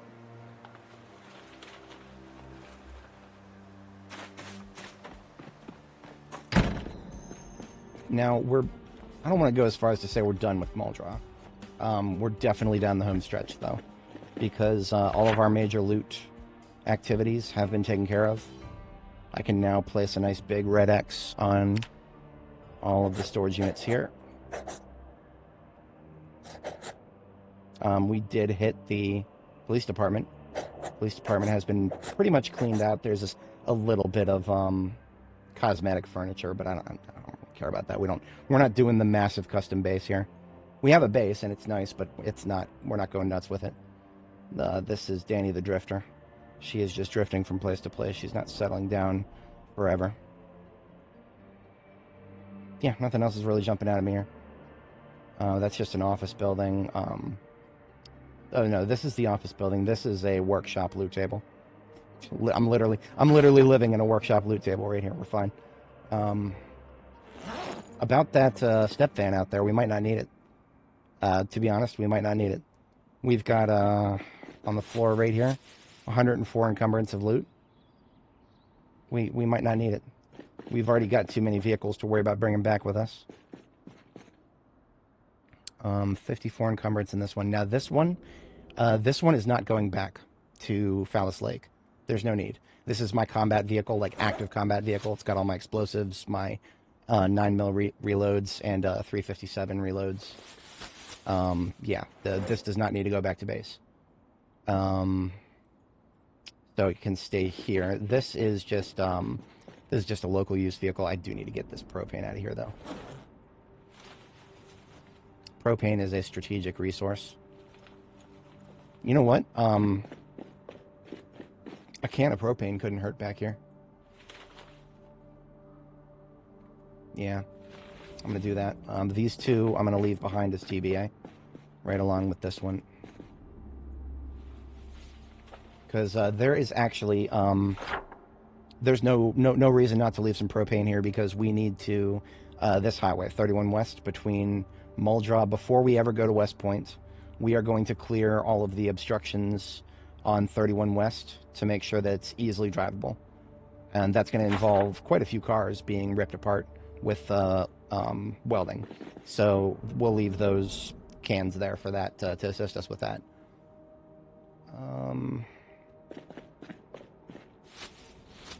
104. Let me, here's what I'm going to do. I'm going to use the ambulance for part of this journey here. We're going to take some of the stuff out of, you know what, these 19 9mm magazines are going into the active combat here. Honestly, I don't need this garbage bag anymore. This is just meant to separate a few things.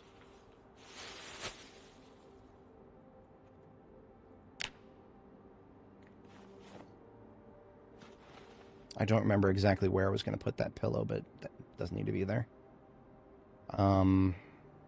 So with those relocated,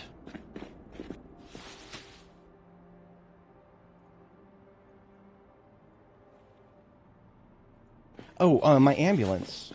I took its pillow out. I don't know if I ever put it back. Look at that. Look at that. There it goes. Okay. There's still something missing in the ambulance's glove, and I don't remember what. I hate that feeling. For now, spare garbage bags. If I figure out something later, we'll fix it then. Now my efforts here are, I'm going to try to get, yeah, I'm going to try to get the trunk of the ambulance freed up of enough room that I can just dump those 4 garbage bags into it. I think I can manage to do that. Just put some of this stuff directly in my backpack here. We have to get it below 62.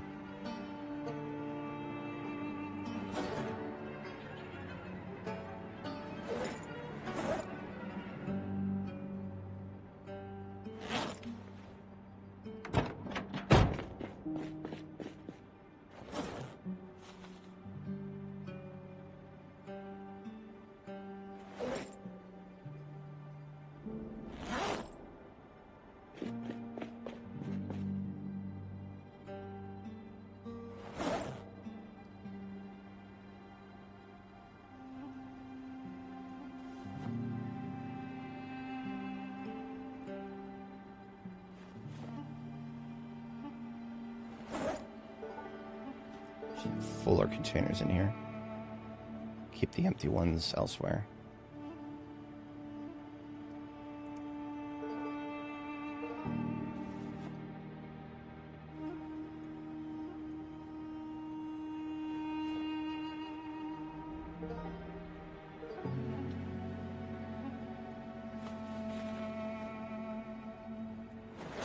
Almost there. Just a couple more things, and then the ambulance can fit everything I need it to fit.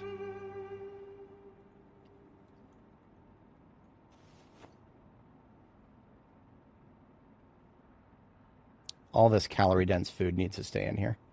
That is an essential part of the field kit here that goes with us on expeditions. You know what? I think we're good. I'm going to remove a little bit from the garbage bags, and then we'll be able to fit them all.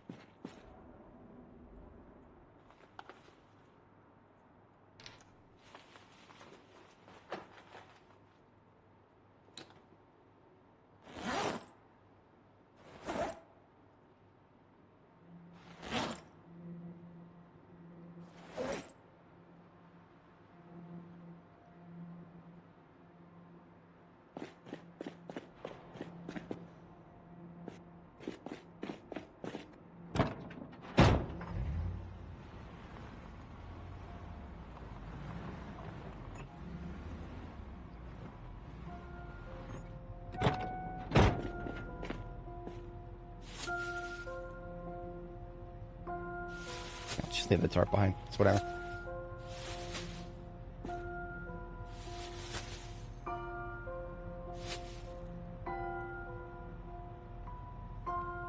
Shit.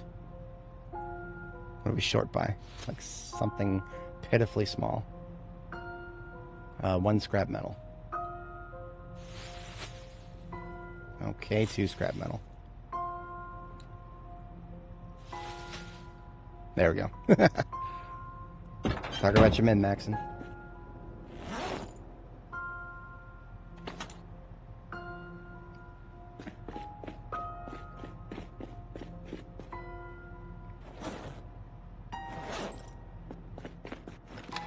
Now that step van outside, the interesting thing about that is it's not necessarily that I need it immediately. I need it eventually, because I need places to store ammo in a way that I can move it with me very easily from place to place. So the trunks of a step van is a great way to do that. Problem is, I never seem to find good step vans. Like, all of them have shitty engines. These 3 up here that I pulled up parts out of, these all had 30s. Like 30, 31, 35, 35, something like that. It was fucking pathetic. So this step van right here, we do need to fix it up, and then we can tow it back with the ambulance. The race car, on the other hand, can actually tow it can tow anything. Meanwhile, anything with a light bar can tow a step van forward. So that's how I'm going to play this. I mean, the race car doesn't even need to go back to Fallis Lake either, because the race car is also part of my forward cavalry.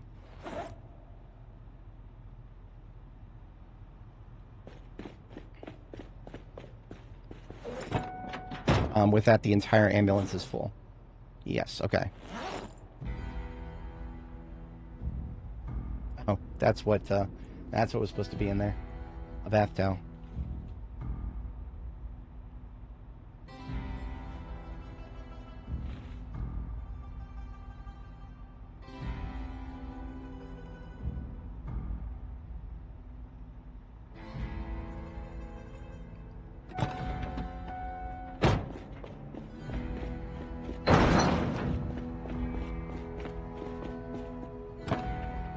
Alright, now that the ambulance is fully loaded, we'll leave it out here, ready to start towing once we get the other step van fixed up.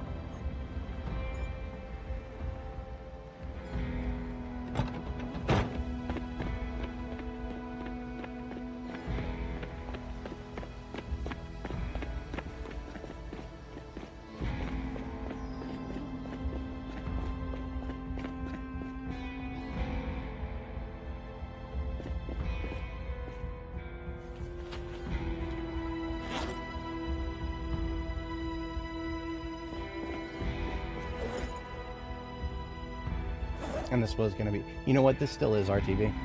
Yeah, this we'll just load this up with the other stuff that was in the ambulance.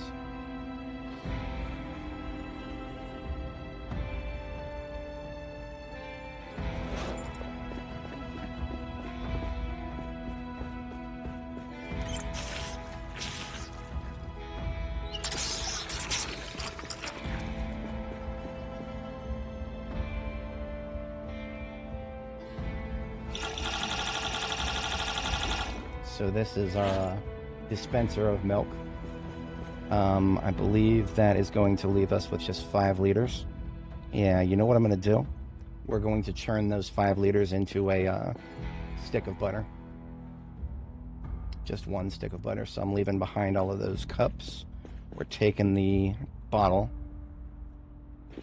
And then we just need to make a butter churn, which is an easy carpentry recipe. Got some planks right here waiting to be sawed.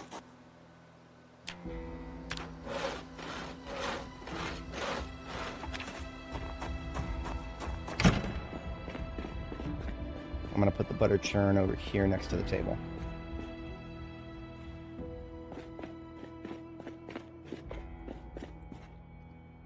Small form materials should be my nails, yep.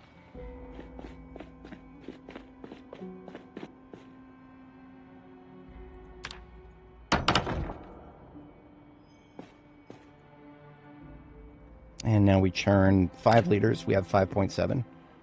Easy peasy. And that stick of butter, we're going to hold on to that. We're going to want to start gaining weight again in the not too distant future, so. Basically, that's another way of condensing your milk supplies on the fly.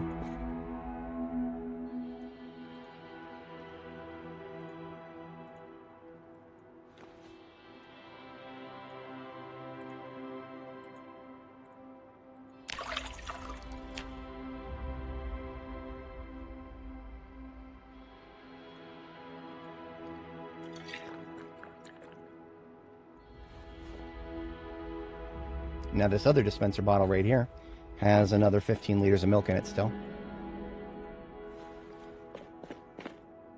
That can go with us in the fire truck here.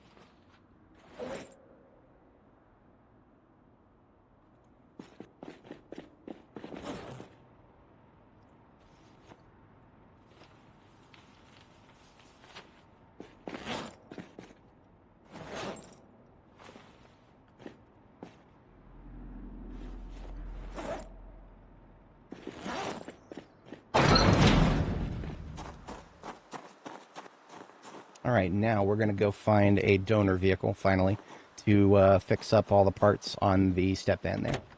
We've already fixed up the engine. Not a good habit to leave your doors open, so...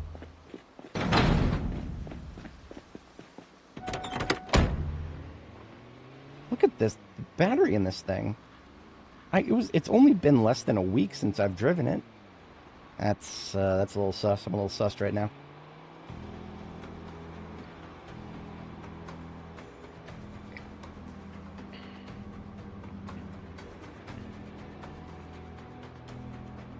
It's already 1:20 p.m. Time sure does fly.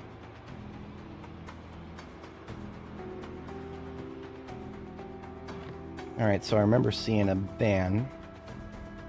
This is not the one I was thinking of, but this one might have some, might have good seats. It is a Franklin Value Line with the 6 seats. And they all fucking suck. Ah!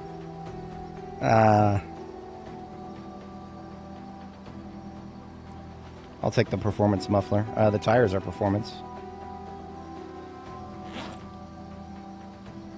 I'll keep in mind that the tires are performance, and the suspensions.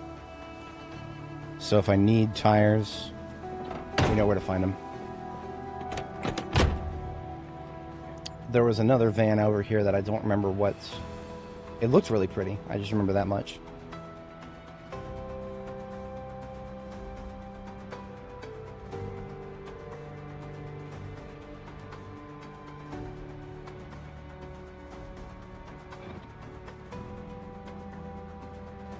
Huh. I thought it was over here. Well, I did see another one.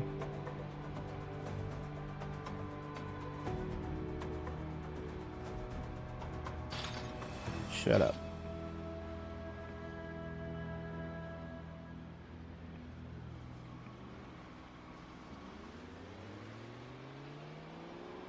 What's this one right here? Parking lot of Sunstar on the opposite side. I've never looked at this one, so let's take a peek.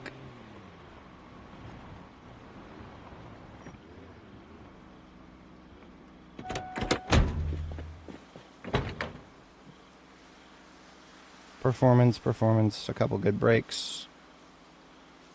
A good seat. You know what? The number of, like, really good parts on here is pretty light.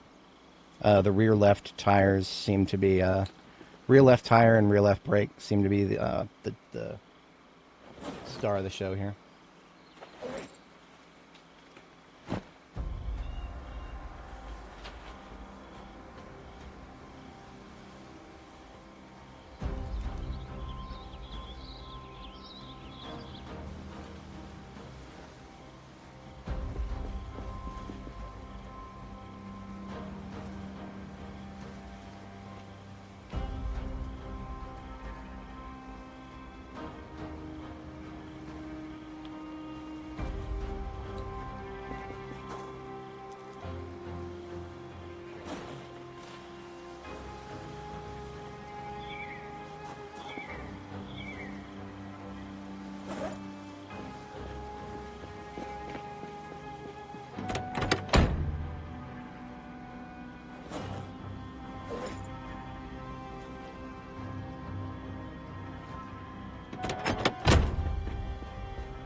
Okay. I don't remember if the battery was good on the other vehicle or not, so out of an abundance of caution, I'll take this one too.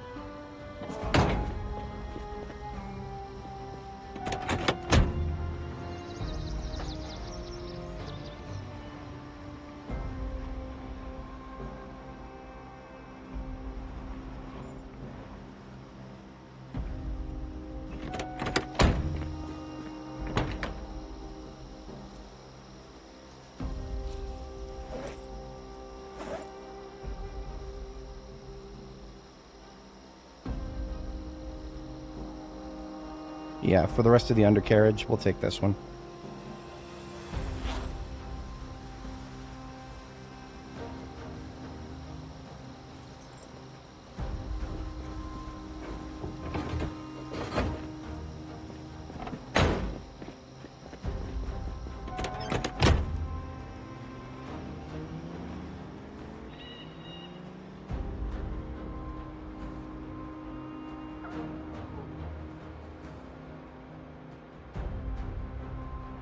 Oh, you know what? I chose the one thing that a race car actually can't tow.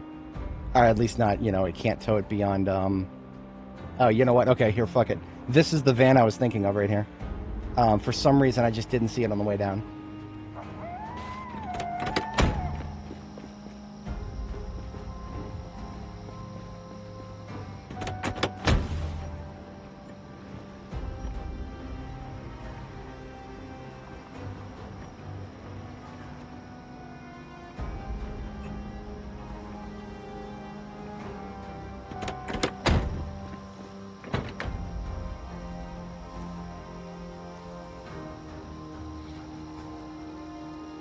Very deceptive.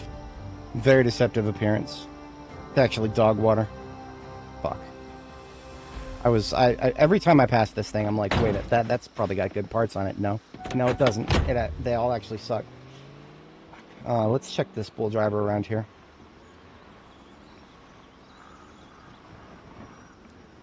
This one, I have no idea, but I do see the door is damaged.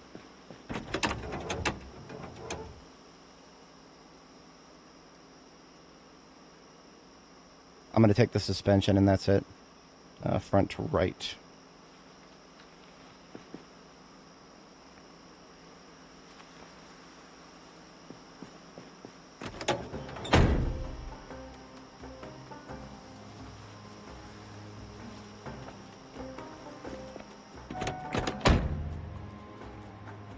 Okay, it is the 6-seater then. Unfortunately, that's got a lot of good parts on it, and that's more than I can carry.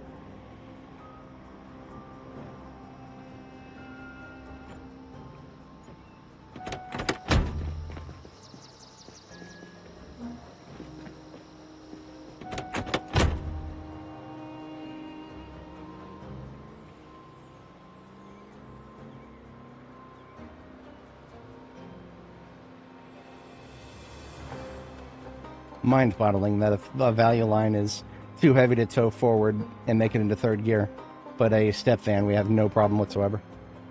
You'd think the step van would be a little bit more cumbersome, but that's the game we're playing right now.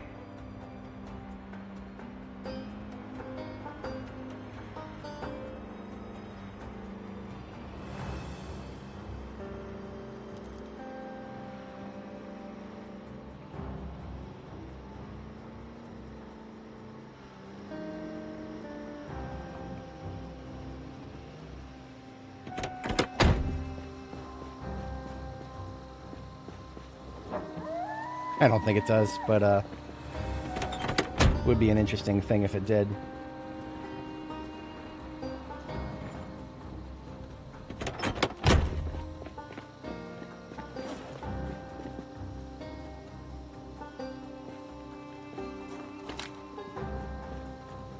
Carrying around these heavy weapons makes it really annoying to do vehicle work.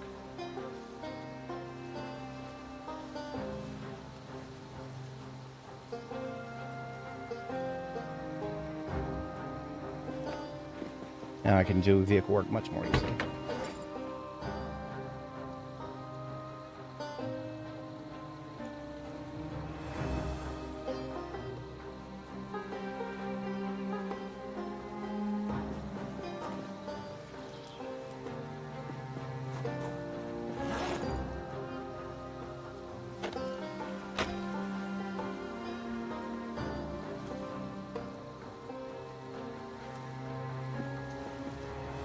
Battery is 100% quality, or 100% condition, but the charge is dead. And the tires are regular, which is unacceptable to my standards. I will have performance wherever at all possible.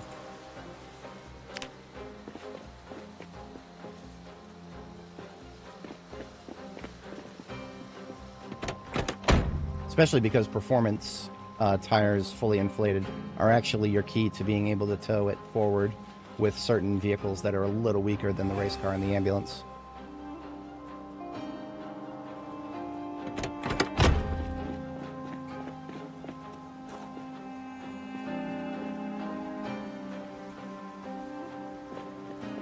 Got a trusty welding torch over here with a steel sheet. We're going to do...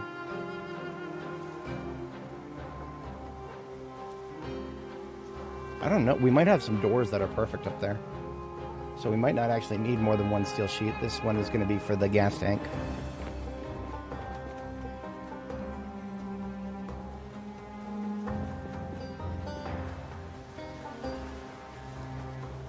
Now we're missing out on double dipping on the experience points. I'm not worried about it anymore. There's no more break points to hit with mechanics. As far as I know, level 9 mechanics, there's only a select few things that's going to benefit if I get to 10, and that's going to be things like slightly more efficient engine repairs and slightly more efficient light bar repairs, which I've already blown all my light bars.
Oh yeah, floodlights.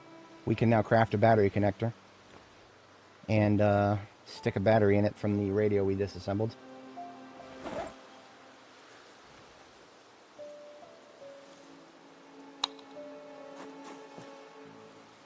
Floodlights are now things that can be mobily powered.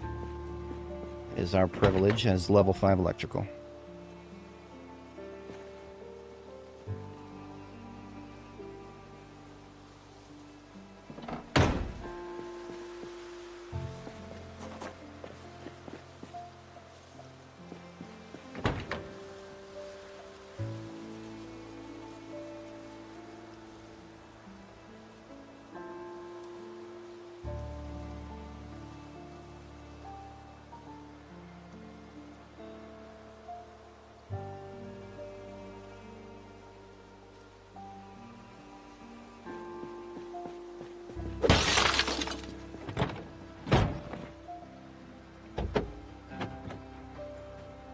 Annotated map. No shit. Community center. With a marker next to that. I think that's... March Ridge? No, that is... Oh, Brandenburg. No shit. Okay.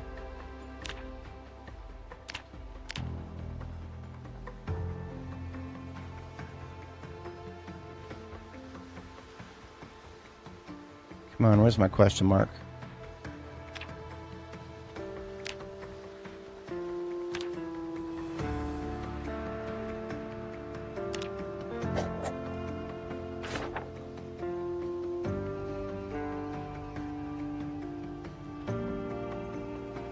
Next to the house with the pool.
Tires off.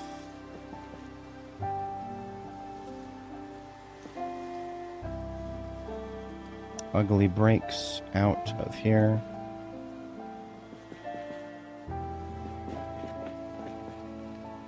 %reg. We can stick that in there with the 100% perf. I don't mind semi-perfect brakes. And that was why I went out and grabbed a extra suspension, because 3 out of 4 were good in this one.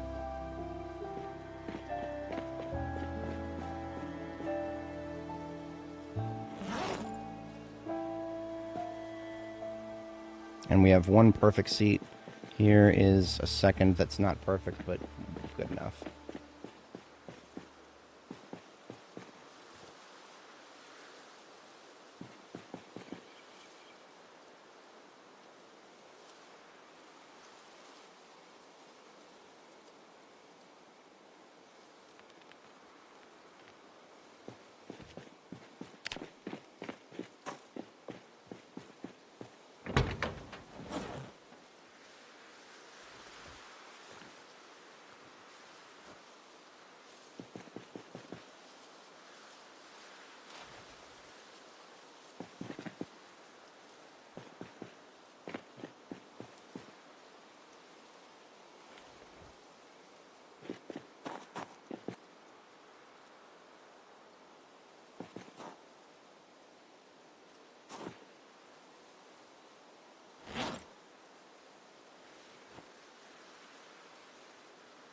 Apparently the driver's seat is occupied.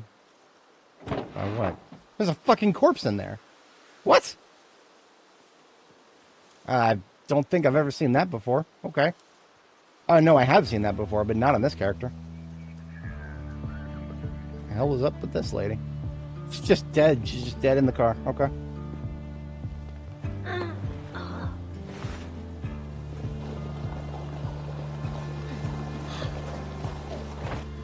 Definitely a zombie and not a person who just didn't make it. And the seat was definitely occupied. Occupado.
Okay, it is about our first bedtime here, so I'm going to go take a quick break to sleep, and then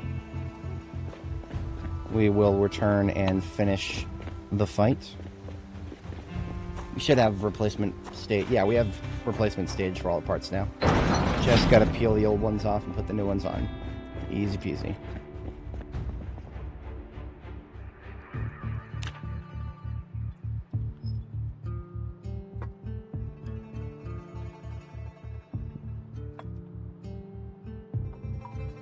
I'm out of water. I'll be right back. I'm going to get some more water.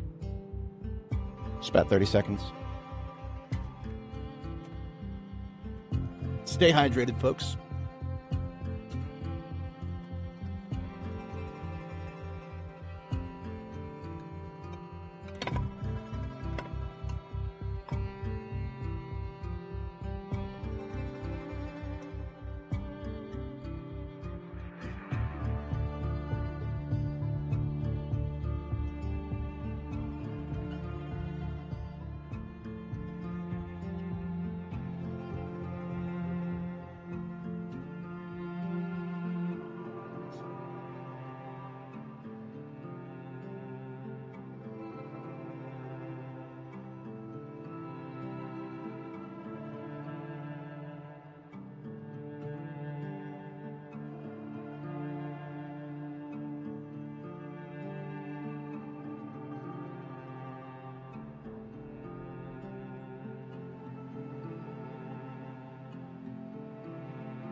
Alright, I have returned.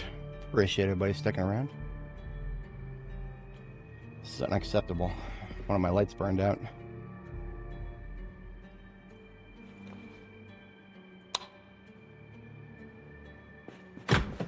Whatever shall I do with all these spare light bulbs?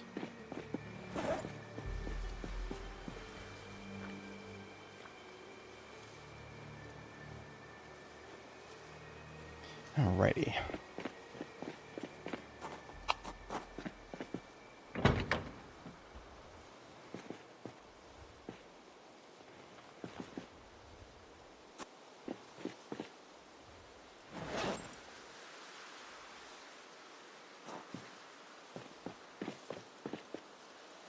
I might need to go steal the windows from the other one.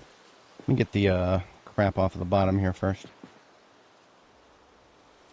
It already had suspensions that are pretty good.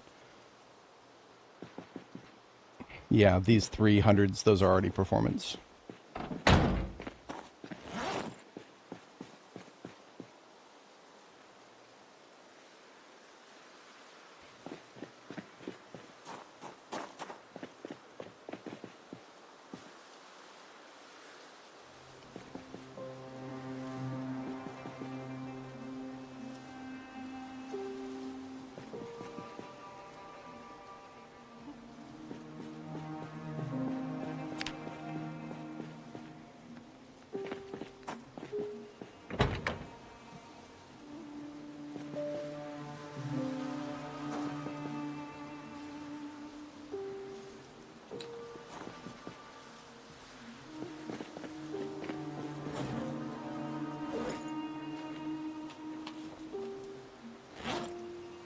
Huh. 3 tiles away. What weapon were you using? I have no idea. That doesn't sound like something I've seen recently.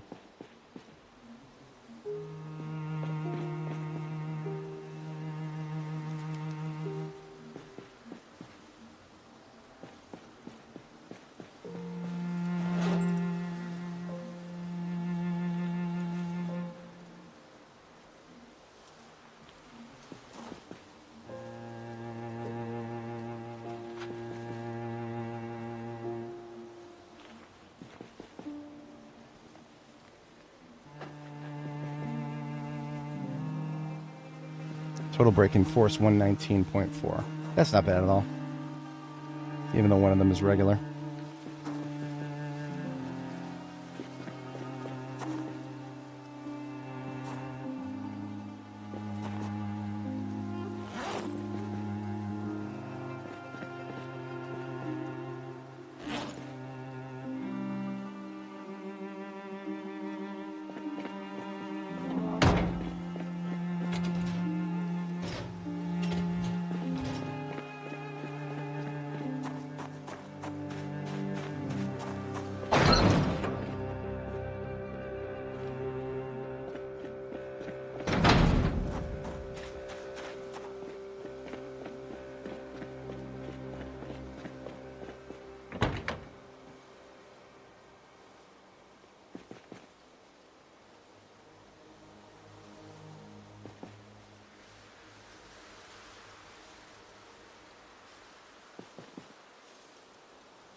Alright, all performance and all filled.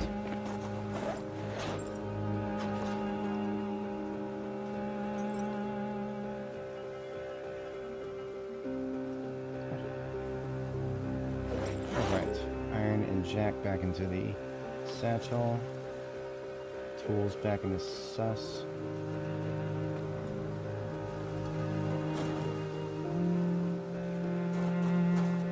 And we can gear back up.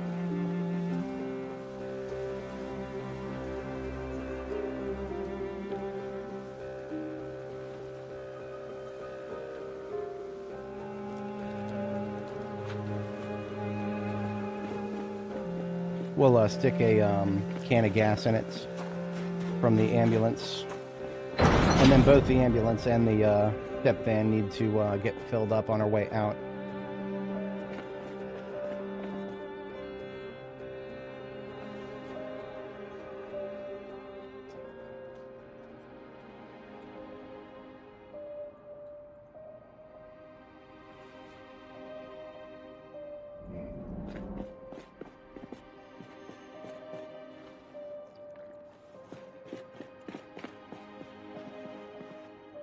Second bedtime.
So in the trunk of this step van, we've got a couple things we're putting in there.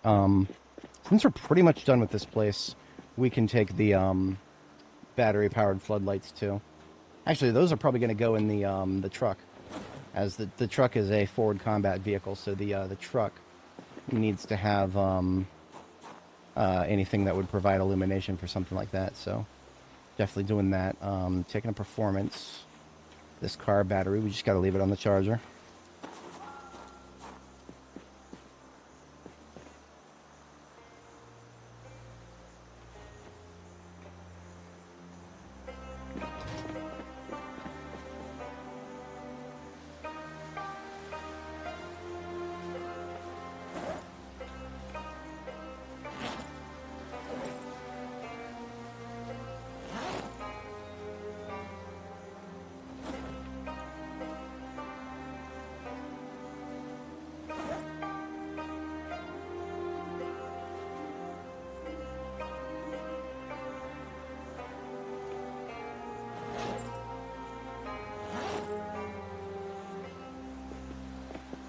A couple of perfect suspensions here, and a perfect performance tire.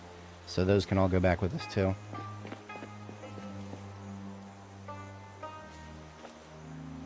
Now the destination of this van is going to be it's going to become a ammo van, but we don't actually have enough ammo here to even begin to fill it up.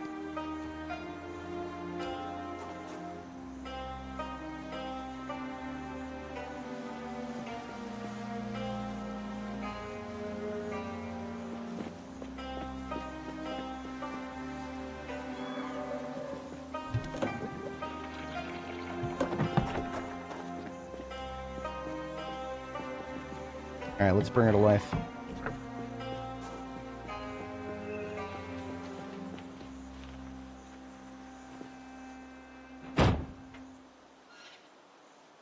Maybe with that key we don't have.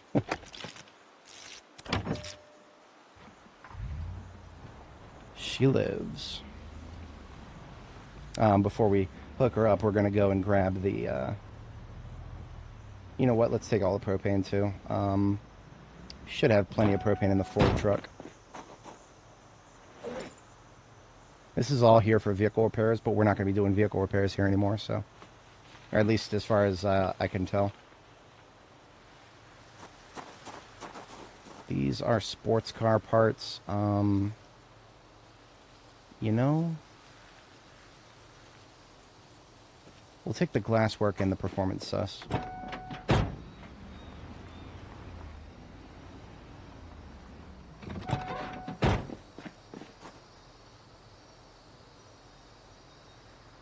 I don't need an old muffler for a sports car. That does make sense. A hood, yes. A hood, because hoods are wear items.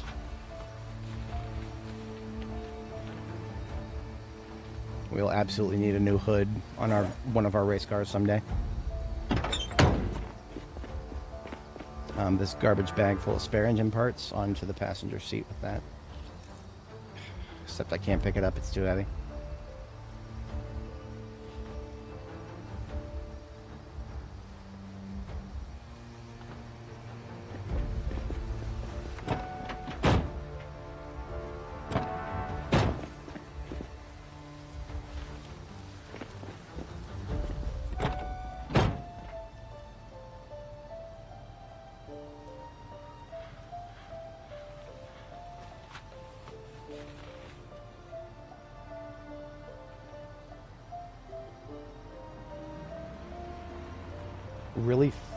Really cool item. Yeah, sure. Don't leave me in suspense.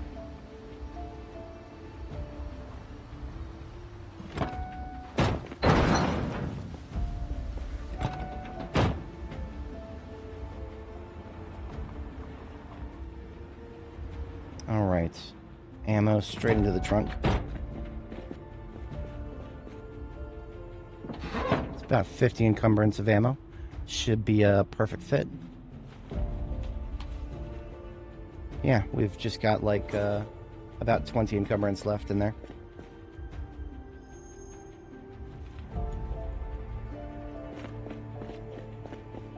You know what that sounds like to me? One of these cartons of nails.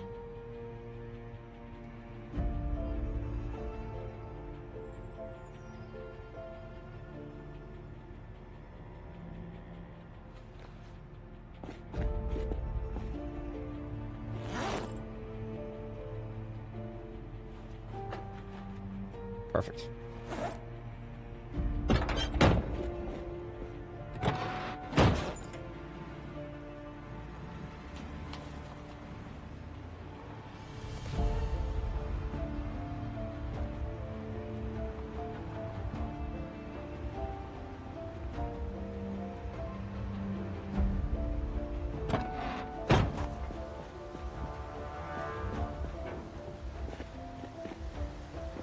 Hydration pack. Yeah, that's I wish they came in larger sizes. I wish they were I wish the hydration pack was something we could put on our backpack slot. You know, the backpack slot that we get when we're wearing a hiking backpack. Yeah, I wish that was the case.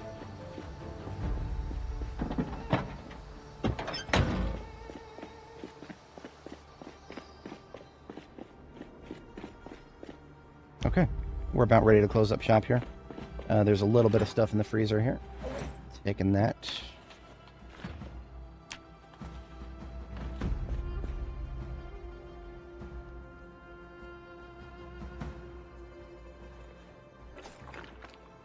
Oops.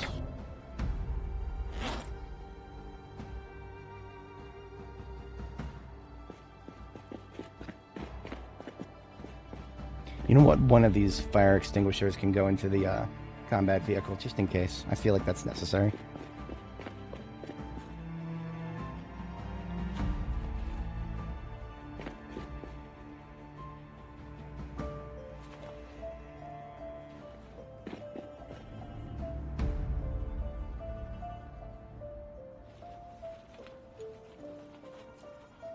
Nice, very nice.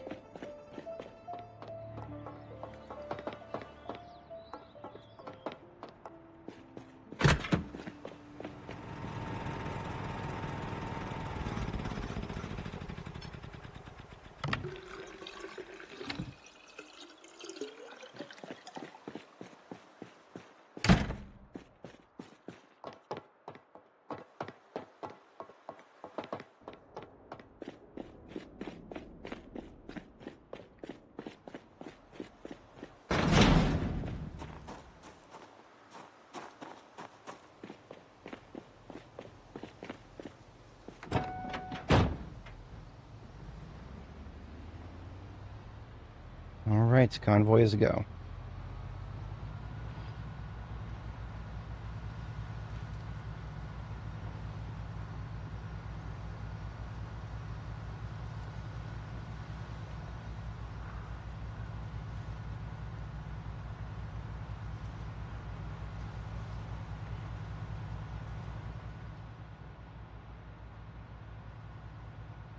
It'll take a minute to get to third, but we will be able to. See, our RPMs are not bottoming out. We're at 3,500.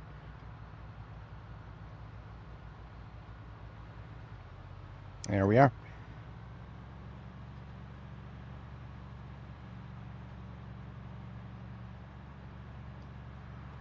That is, if anybody watching is not familiar, the threshold you always want to try to clear. If you're trying to tow forward, you want to try to clear, whatchamacallit, make sure you're not bottoming out in RPM when you get to second gear. And if you're not, then you probably will eventually make it to third. There are a few strange niche exceptions, like the race car trying to tow the Franklin value line. That, for some godforsaken reason, results in the race car not bottoming out in RPM, but still getting locked in second gear. I never did figure out why it does that, but that was what was happening to us earlier. And that only happens to the 6-seater Franklin value line, as far as I know.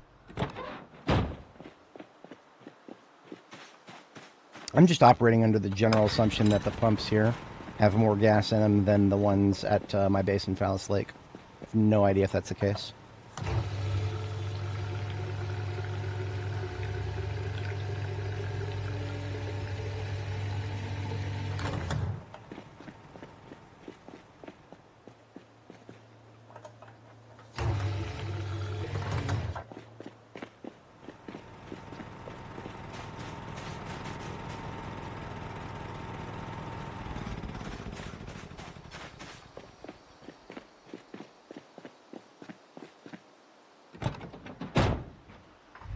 Alrighty.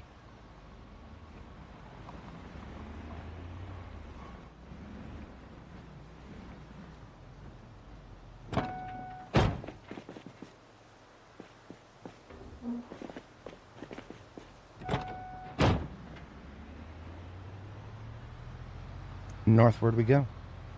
Or rather, this is east. No, sorry, west. You know what? I'm terrible at compass directions. Don't make fun of me. I just know that north is to the top right of the screen there. I've memorized that much. I did make Eagle Scout. I know how to tell which direction the sun is setting. That's in the west. And I know how to read a compass. But challenged me to remember my lefts and rights. And sometimes I look at my hands for the band-aids.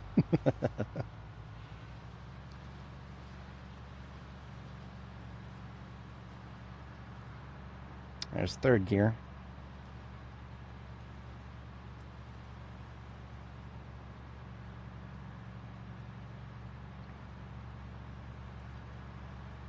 Seems like the music died. You know, I can put it in cruise and fix that.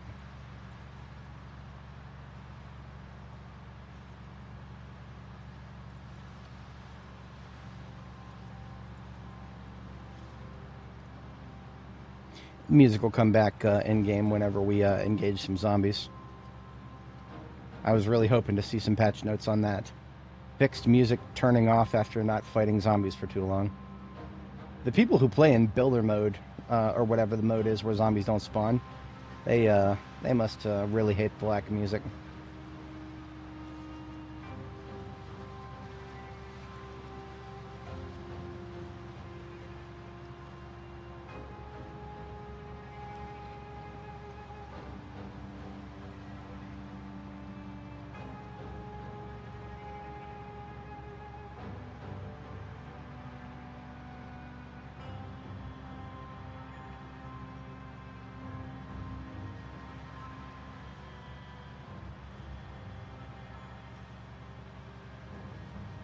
This is one of the ways to move the most stuff at a time, is towing using an ambulance to tow a step van.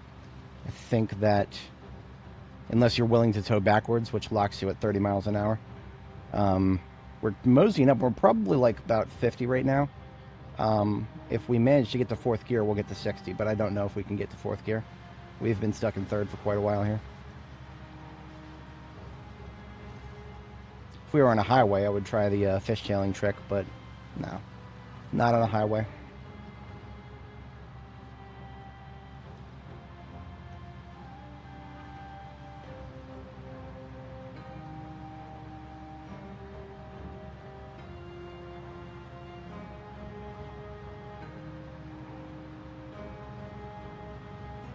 Left, right, right, left weakness.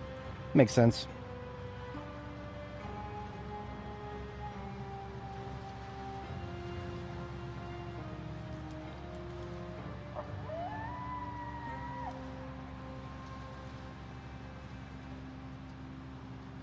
Yep.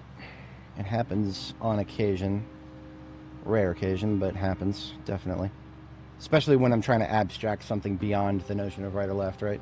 If I'm looking north and I'm like, wait a minute, is west supposed to be left or right? That's that extra layer right there. That causes extra thinking when most people who figure it out don't have to do that extra thinking. It just never got ingrained to me young enough, I don't think. Or maybe I'm just too much of a pathological centrist. I've been known to equivocate a little too much sometimes.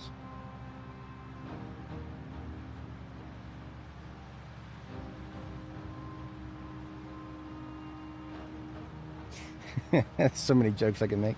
Don't they call that horseshoe theory?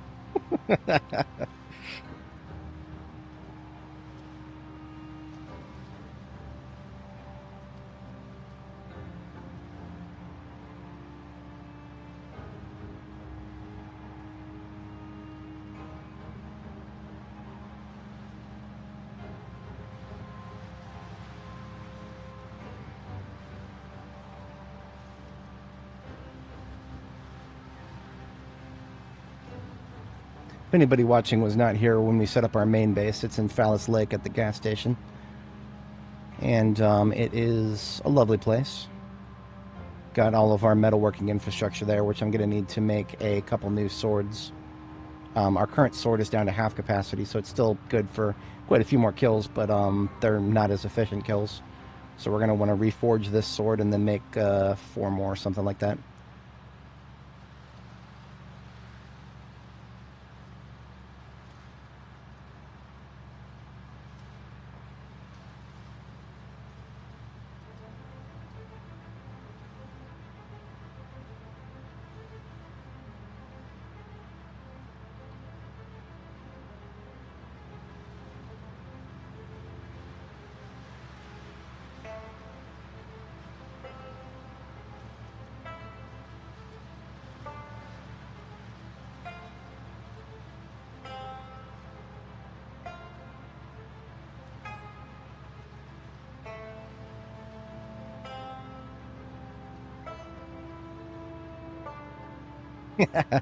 Yep, no, that's I never got tested, so I have no idea if I am. And just like my IQ, I'm 100% okay with not knowing. I probably am. I definitely show some symptoms, but I don't care. I'm not interested in the formal diagnosis at this point. It's water under the bridge. My parents already missed the window to raise me with that knowledge in mind, so it might as well be a moot point as far as I'm concerned.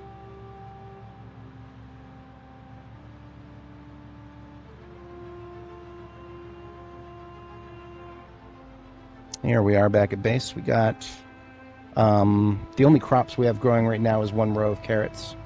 The carrots do not require much babysitting because their minimum water is like 30. They can definitely last a while without any TLC.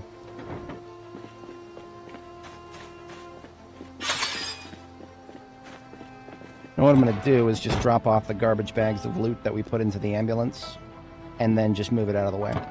Clear the loading dock because the ambulance, everything else that's in it is good to go.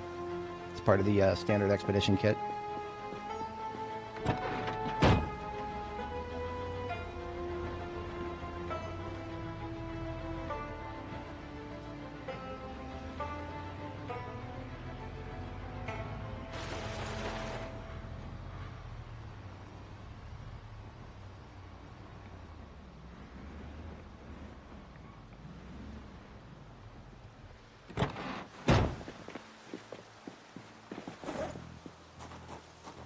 Get the stuff I had in my freezer into my other freezer.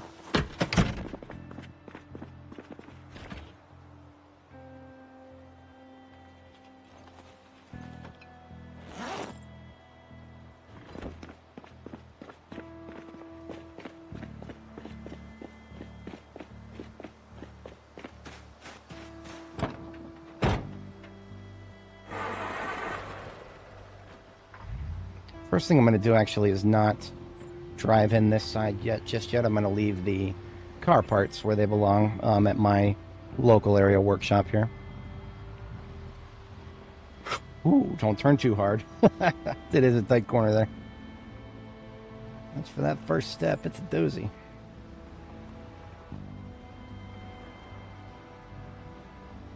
To be honest, I really need to do a pass where I clean up all of the parts that are actual, literal garbage off of the floor.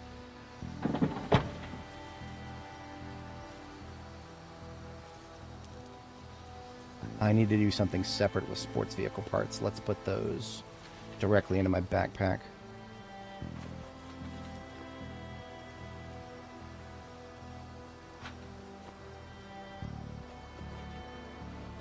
Okay, now everything else is heavy duty.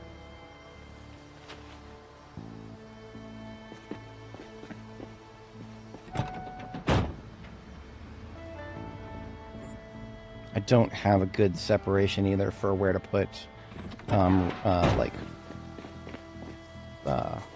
sports stuff, so I'm just going to leave it here in the little pile. I think I have another pile somewhere else, but that's neither here. It's actually over there. Passenger seat's going to have a few engine parts.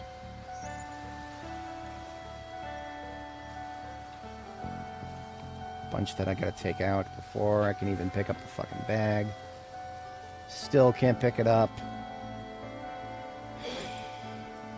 I really wish there was a check to say that if something was gonna keep us below the inventory size limit after we picked it up, then just let us pick it the fuck up, for God's sake.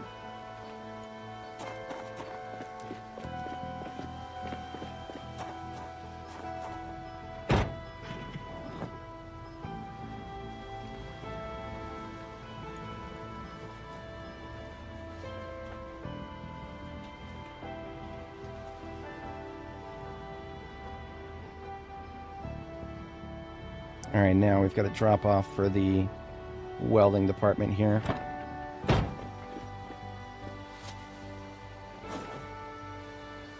Actually, pretty much everything but the ammo can now just get left on the floor here.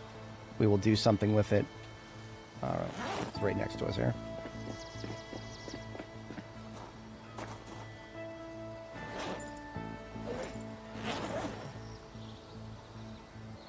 I hear some of those chickens making the stupid noises. I'm gonna start killing them soon here.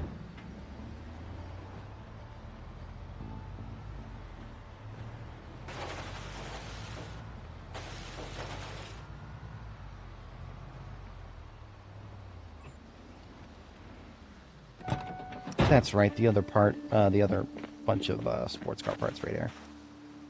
Okay.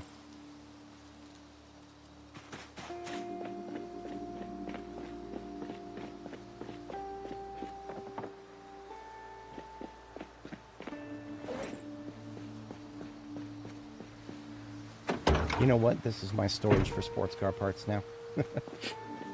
State Trooper Mobile. That works.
Let's assemble a few cartons now.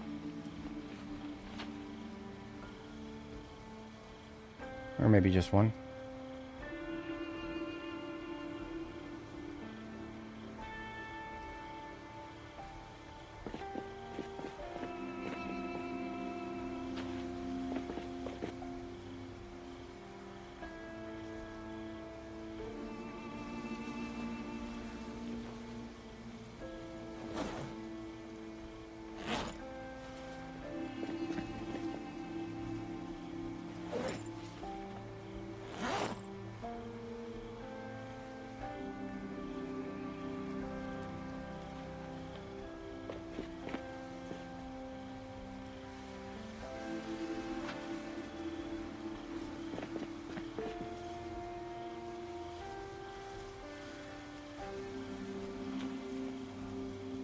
Now fit another 20 more.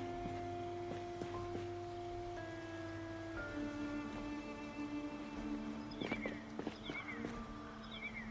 little bit of everything here. Beautiful. There's one step van trunk completely full of ammo.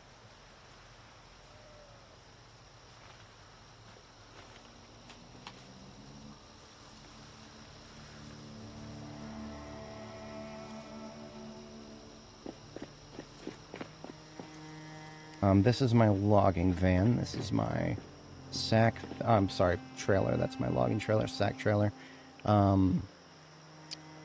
Vehicle repair trailer. You know what?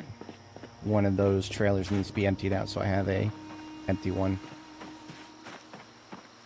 Both of these bad boys are pretty much filled up with vehicle repair parts. I'm gonna have to do something about my parts. All this shit, and I still haven't leveled up mechanics all the way. I'm still close to level 10, not quite there yet. It's alright. But that means this particular step van, the third one here, is now empty. Which is good, because now all of the ammo that we have in the crate inside can get transferred into here.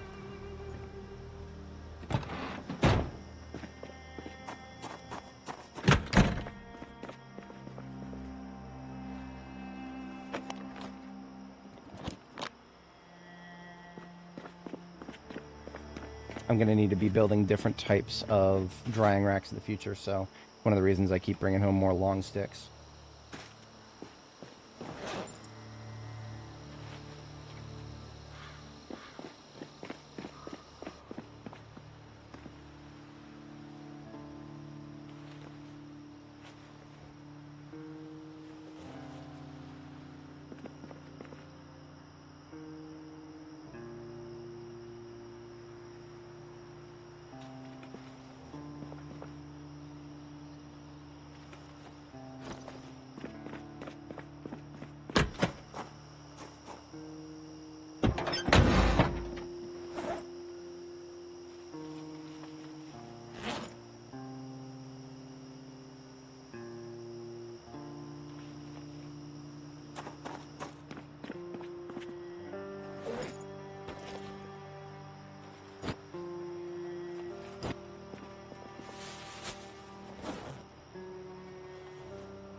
It would be quite impressive if I could just fit nothing but 12 gauge into one of my vans. Should I even try? I feel like I can do it. We probably have a lot of 12 gauge sparsed out across these three over here.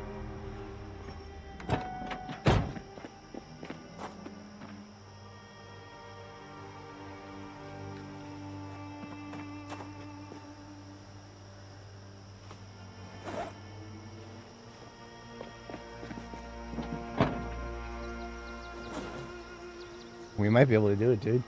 Holy shit. It would be pretty fucking wild to have a step van with nothing but 12 gauge in it. I mean, that's also a testament to how big 12 gauge is now. It's heavier than it ever has been.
Holy shit, 12 cartons of 12 gauge, 180 encumbrance. I think that's my fortune.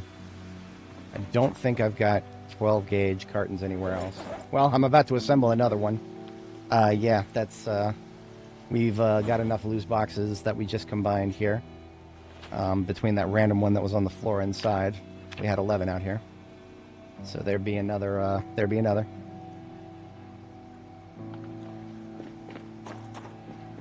So make that 13 cartons of 12 gauge for a total of 195 encumbrance out of 208. My brain meat's telling me I've got another carton of shotguns somewhere, but I have no idea. And that's not a big deal anymore. We have successfully recombined a bunch of stuff here.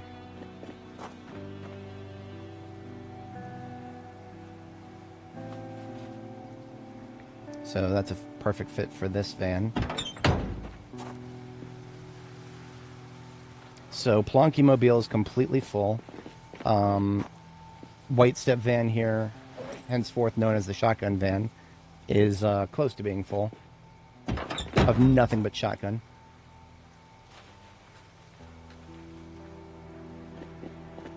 It's fantastic. And the other thing is I'm not going to be using shotgun for a little while, so it's okay to leave that as is here.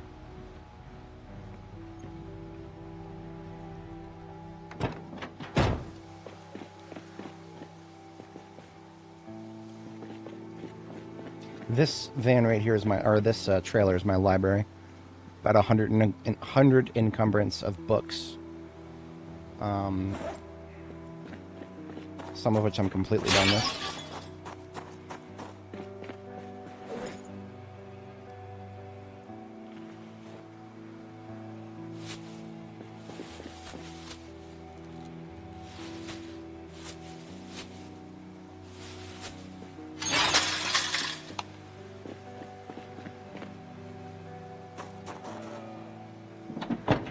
Oh, of course there's more ammo in this one.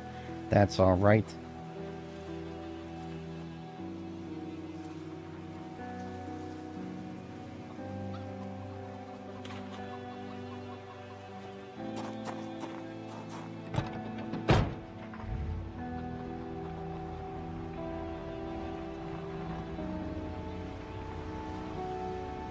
Let's see if there's any more cartons we can assemble here.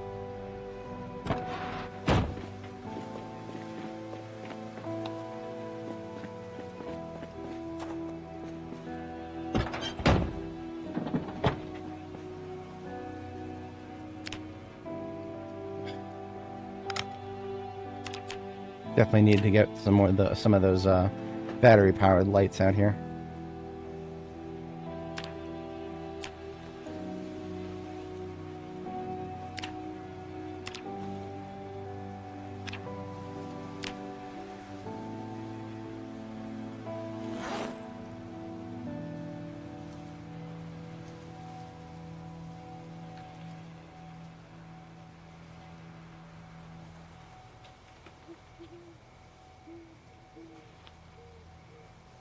Now, we have another carton of 12 gauge after that. I do not think we can fit another one in here. Because 195 out of 208, it just isn't quite there.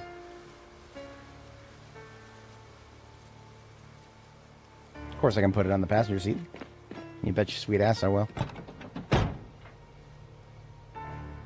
So this van now has in total 14 cartons of 12 gauge in it. How did there... I didn't realize that this one had 2 more in it. So I don't think... It literally is not possible at this time to fit my entire carton of 12... Or my entire fortune of 12 gauge into one vehicle. I would have to open a carton and scatter boxes a little bit, which I'm not opposed to doing. The boxes are... packing it into a carton does make it easier to move around, but it only really makes it so that what would weigh 10 boxes worth. So instead of... You're basically moving 12 boxes at the encumbrance cost of 10. So it isn't that big of a deal to just crack open a carton and split it up a little bit when you don't have as much inventory or container size to work with.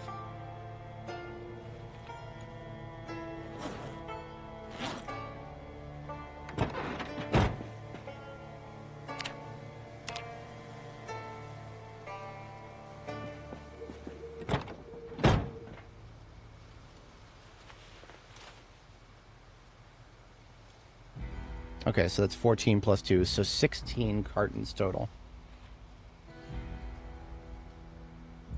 16 cartons of shotgun in this step van. I like it. I really do.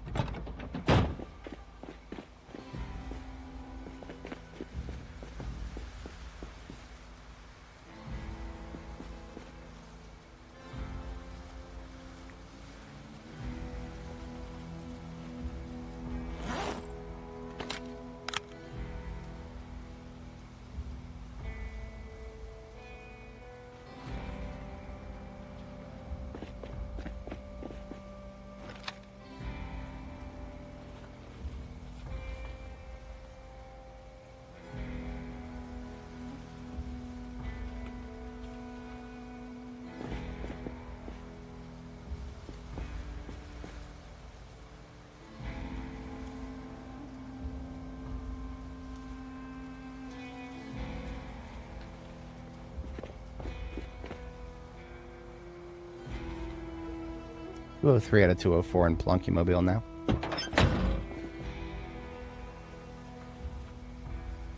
Now there are 2 premium tech generators in the blue vehicle here.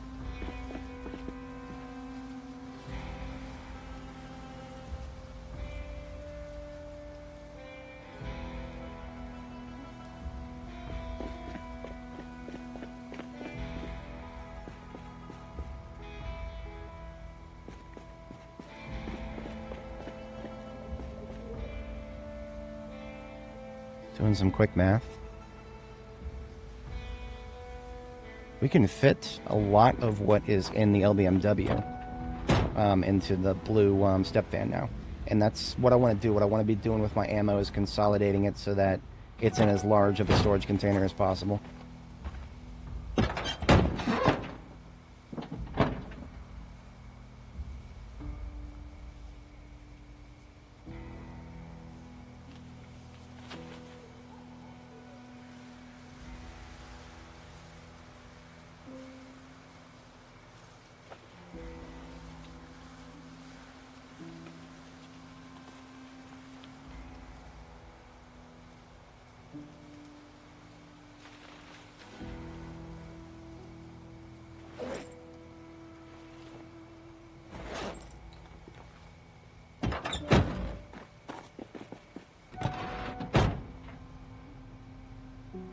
Shit. Forgot that I had stuffed every single container in this thing full. I've got to get to bed. Just gonna go ahead and drop these extraneous cartons. We'll figure out where to put them. There's probably room in the cabs. These are cartons of 556, so they only weigh 5. We can literally put them on driver's seats. Another factor is these step vans all need to be drivable. I need to be able to Just hop in one and move it around as needed.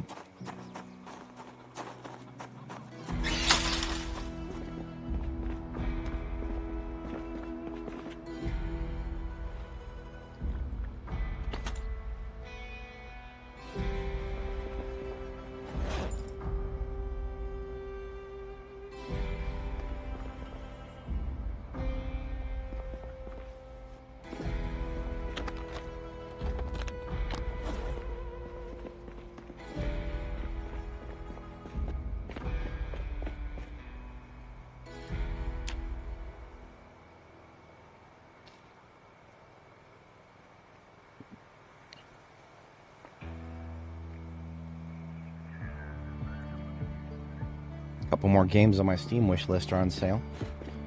Interesting. It seems to happen in waves.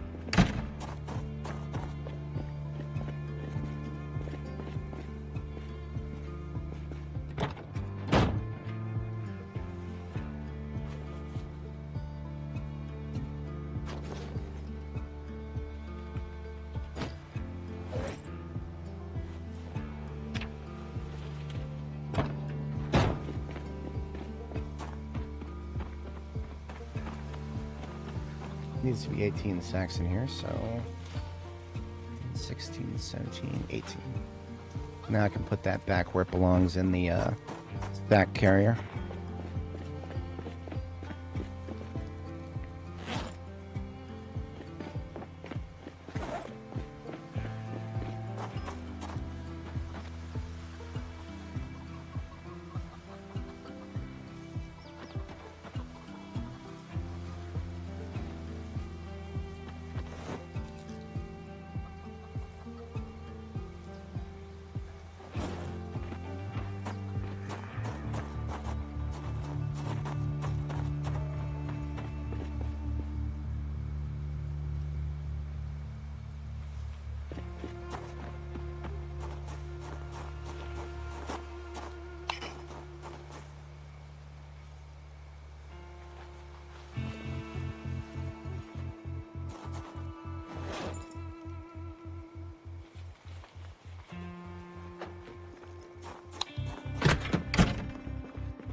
Two full propane tanks.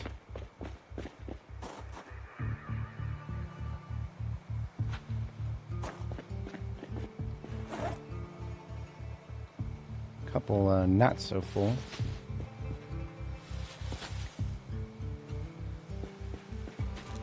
These two are empty.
That there, it's gonna forget about it.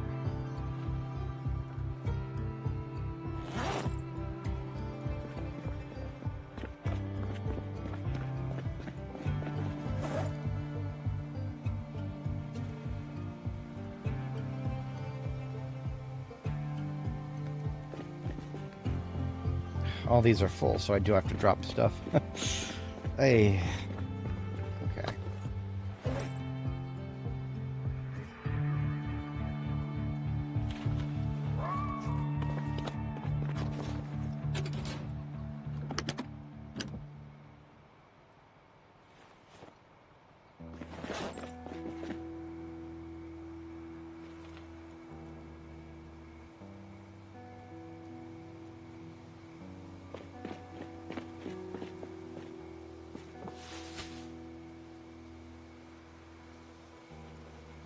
More of that precious, precious scrap metal that sometimes is really annoying to find.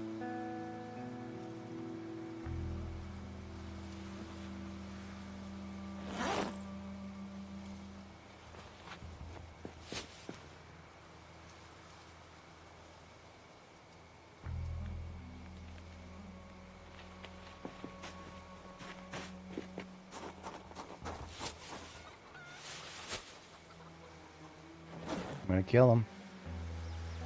I'm gonna kill him. They're still making those fucking noises. I'm not gonna kill him.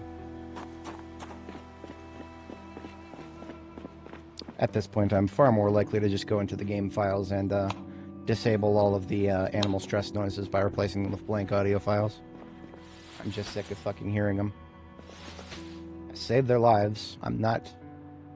My action economy is not necessarily so open that I'm going to go out there and try to de-stress them. Even though it is slightly easier now, that's a good thing.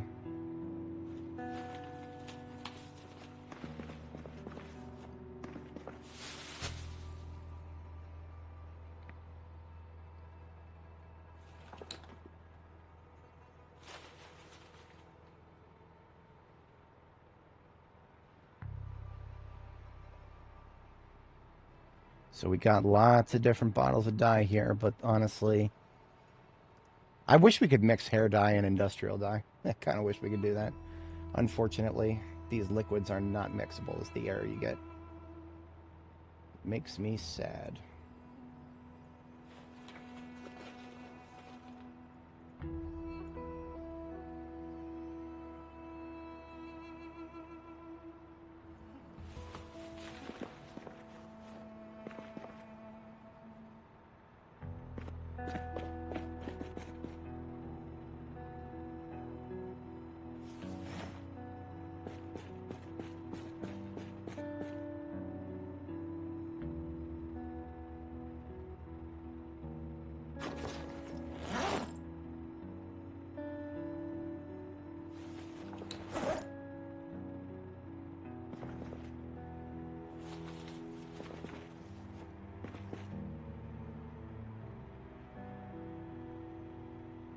I'm going to go ahead and sleep. It is 5:20 a.m. That is a little bit past my second bedtime, but that's okay.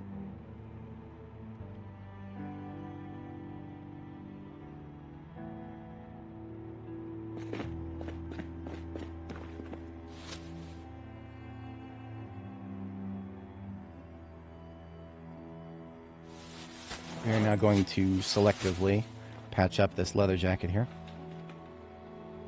We have more than enough leather strips for it. Nowhere near the warm months just yet, but when it gets here, we'll be ready for it.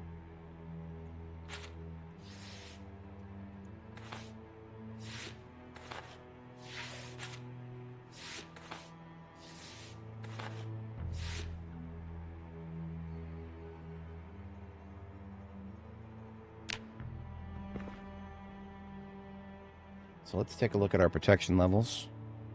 We're going to lose a little bit on the torso, but our upper arm and forearm should go way up. Upper arm is now 100%. Forearm is now 80 for bite. Torso is down to 50. Now, this jacket might actually be a little bit light on the insulation. Like, we might actually get cold wearing this, but I'm not 100% sure. So what I'm going to do is I am going to keep carrying around my orange jacket just in case. But I might be set with this. I will eventually need to come up with some chest protection. Possibly something lighter than the coat of plates, but we'll see.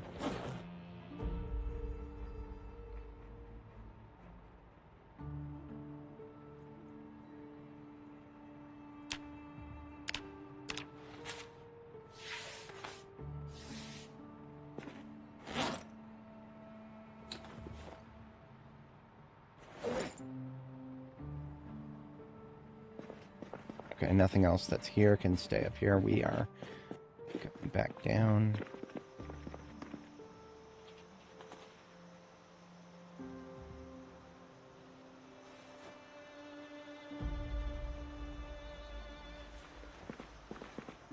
I'm going to be monitoring my, how hot I get. I'm going to be monitoring that closely.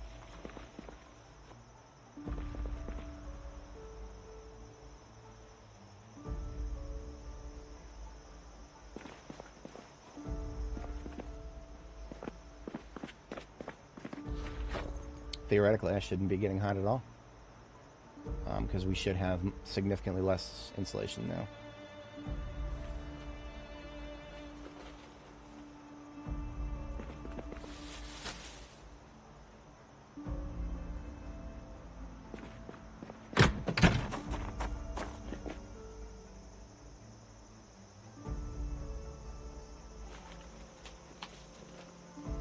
Oh, that was a duplicate of Butchering 5.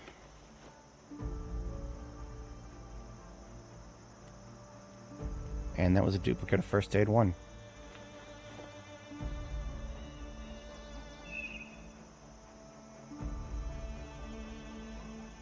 Gonna grab Longblade 4, keep that in the ambulance. We're not ready for it yet, but someday we will be.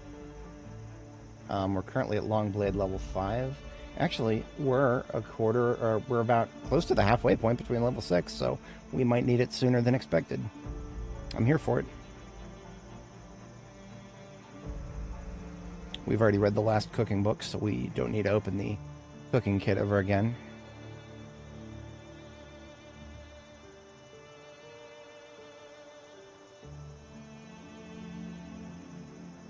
Yeah. It's not looking bad.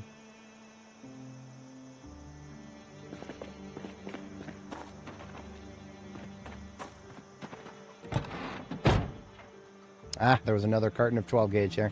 Okay, so even though I was thinking that I was going to be able to get all of my 12 gauge together, nope, not even close. Just too much of it. That's not the worst thing in the world. I have an entire step fan of 12 gauge. That has increased my IRL happiness level by about 0.5%. Just knowing that I have an entire fucking step van full of cartons of 12 gauge. Now that we no longer need this for ammo storage, now that we've got step vans for it, this is vehicle parts now. So the trailer full of vehicle parts here.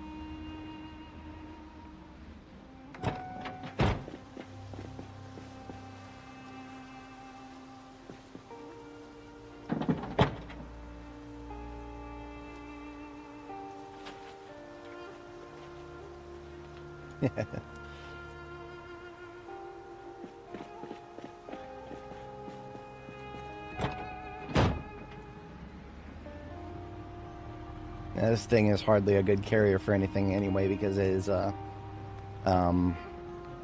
very, very, very weak engine. It can barely handle itself off-road. It's as weak as the 6-seater, even though it's not a 6-seater. That's alright. It doesn't need to go very far, because it's really just a storage container on wheels. And not even an essential kind.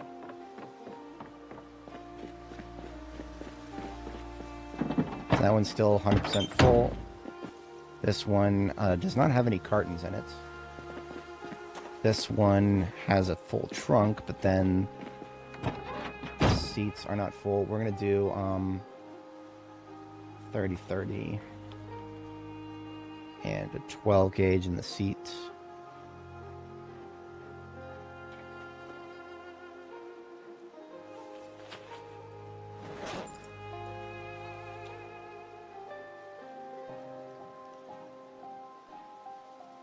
We can always put a carton of 556 on the seats of any of these, because 556 weighs exactly 5.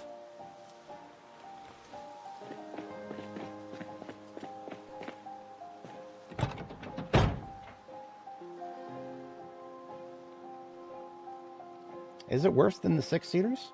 It doesn't feel worse than the 6-seaters, but I don't know that for sure. Interesting, I didn't realize... Okay, so we can put a 8 and a 5 for a perfect fit in the glove. Good to know.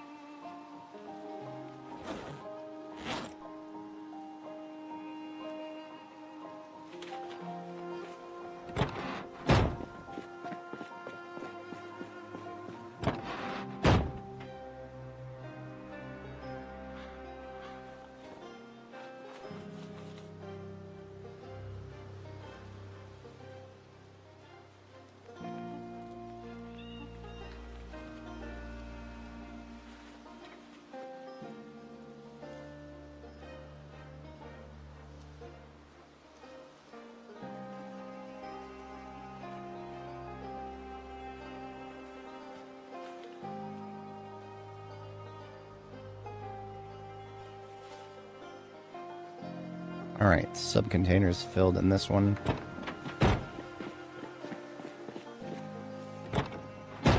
100% of this one filled. As intended.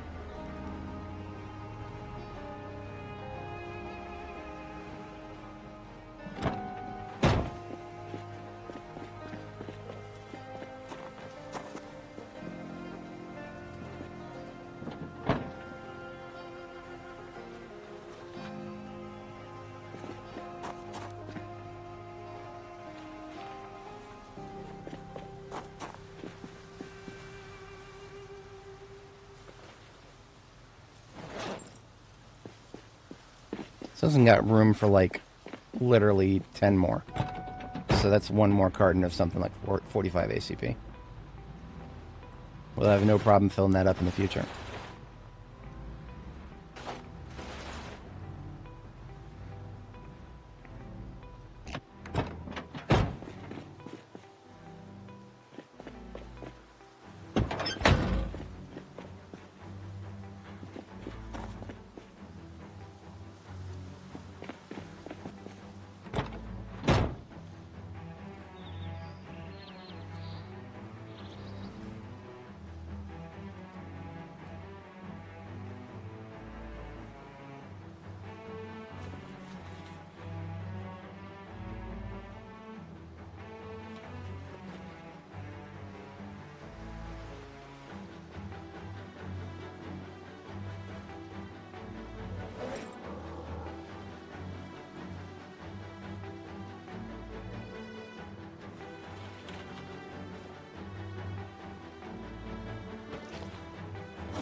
Would prefer to have, like, from right to left, filled up and then not filled up.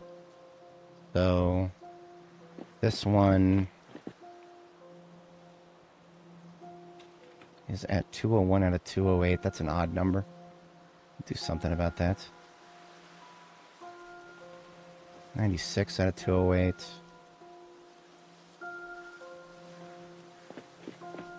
Did they fix the placement bug? I haven't tried yet. I don't... Let's see something.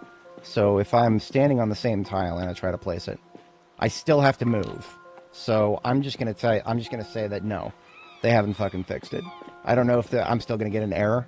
And I don't really care because that shouldn't be happening. I should not need to move to place something on the goddamn tile that I'm standing on. So as far as I'm concerned, they haven't fixed it. Sorry if I sound a little bit salty about it, but I kind of am. And if I trade that for a 10. Yeah, okay. So just load balancing my ammo. Nothing new here. I have more now than I've ever had. That should be commentary in and of itself on how much ammo we're getting nowadays. So 208 out of 208 and all seats and glove full. 90%, 98% full in this one and nothing but shotgun. And this one is like 90% full. There's like room for maybe one more carton or something. Meanwhile, this one is mostly empty. It's just holding on to our loose ammo for now. It'll fill up eventually. This one's on deck to be filled up next, so...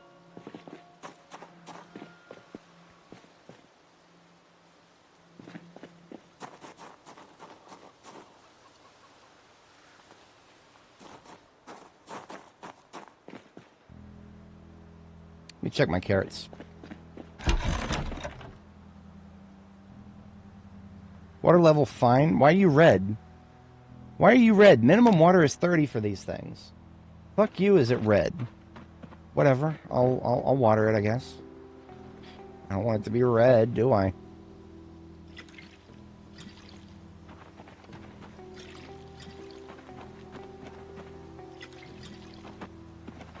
Maybe the agriculture menu is lying to me. Wouldn't be the first time. Why are you always lying? Oops, wrong button. What? Did I just phase in and out of existence there? Maybe I've been playing too long. It's only been 7 hours.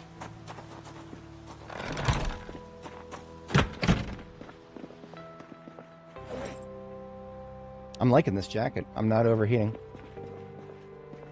I'll place it here for now. Potentially our future winter gear until next winter.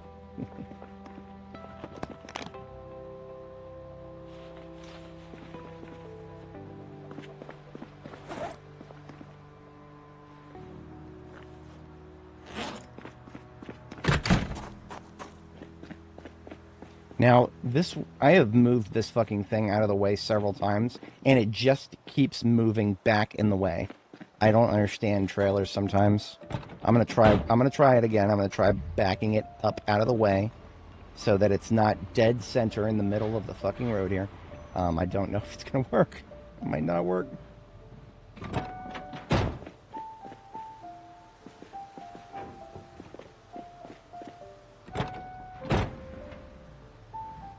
These trailers have a mind of their own sometimes.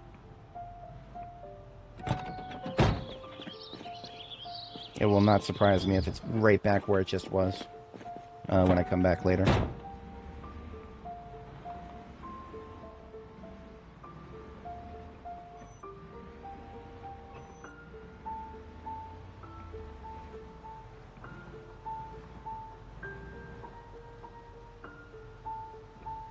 Temporary parking spot there. We've got a few things to load it up with.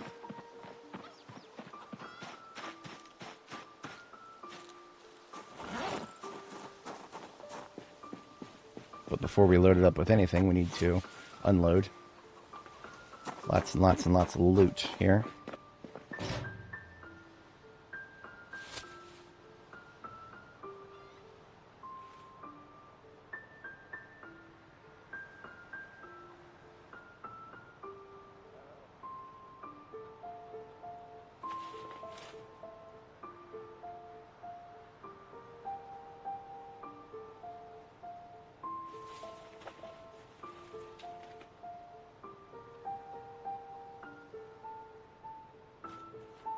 Shit. Okay. Comic books are overloading me. I'm overloaded. Now, here's the best part about coming home with a bunch of scrap metal. I can build more of these lovely crates. Actually, I have emptied several of these lovely crates. So I thought, oh my god, I have more ammo. I completely forgot about this. I thought I had emptied these crates. Okay, well, got room in those vans still. I need the ammo out of these crates so I can move these crates. It was always supposed to be temporary storage back here. The saying in the industry that I work in, there's nothing more permanent than a temporary government solution. And as the only person left alive, I am the government.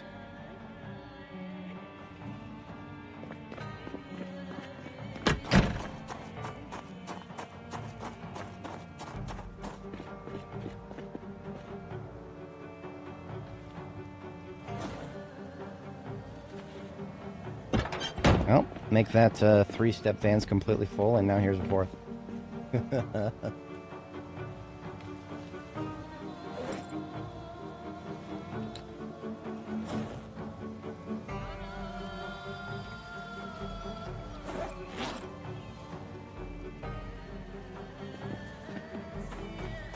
Yes, I have absolutely hit Guns Unlimited. I'm disappointed to report that we received limited guns from Guns Unlimited. The un part was quite dishonest. It was a good time, though. We had a lot of stuff.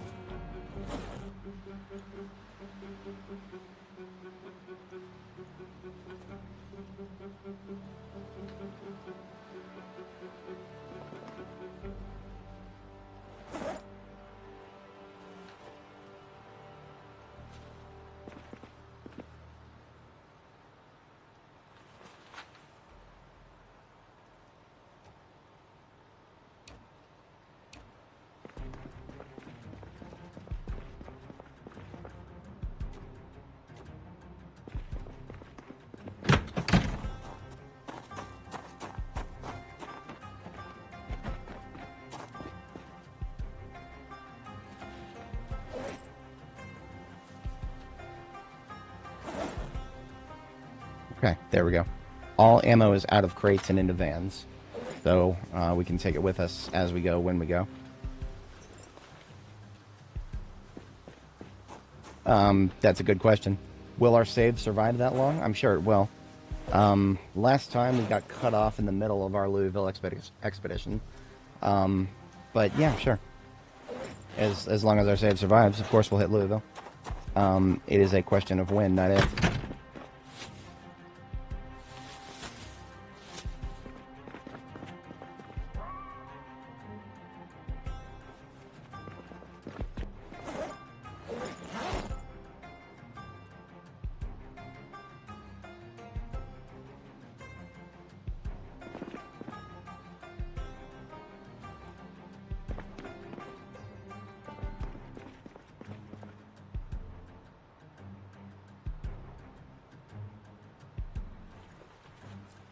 Yep, the new update is indeed out. We updated it to it as soon as it came out. Surely you're not talking about a hotfix. Well, but we got to double check. No, it's not a hotfix. I was one of the first people to comment on it. Thanks to my lovely chat who let me know. Radios are now designated as vehicle parts, basically. All of my vehicles deserve to have good radios. And by good, I mean none of that value tech crap. We do premium tech here. You're doing a fresh start already. That is mad respect. Mad respect. I do want to mention for the record that we didn't have to migrate the map. You know how if you try to migrate a save, it'll tell you that it has to go through every tile and it takes forever, and you see the little loading screen with the 1 out of 300,000 tiles or whatever the hell. Nope. You don't have to do that for this particular version. I was very pleased to see that.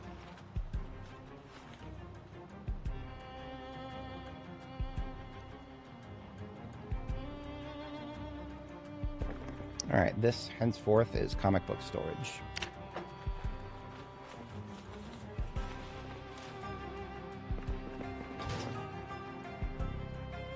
And you know what, to be honest, I'm probably going to do comic books on the right and skill books on the left. Because we can actually fit an almost exact fit. Yeah, we can almost do an exact fit here.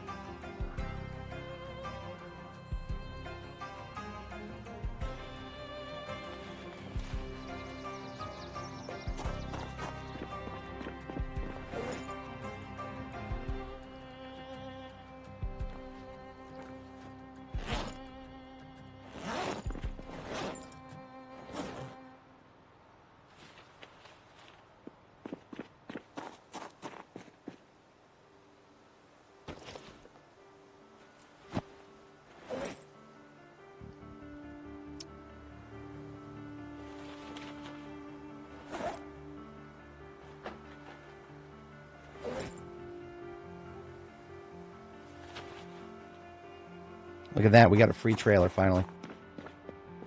This is something that was a long time coming here.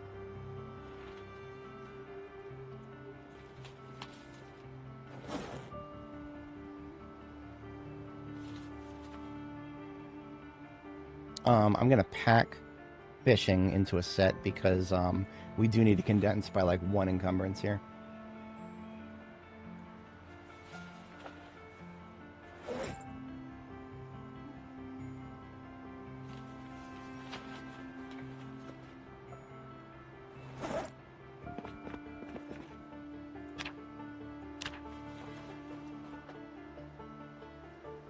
packing books into a set basically reduces the set, the weight of the set by 1. So it's 5 books to a set. It weighs 4.0 for the set.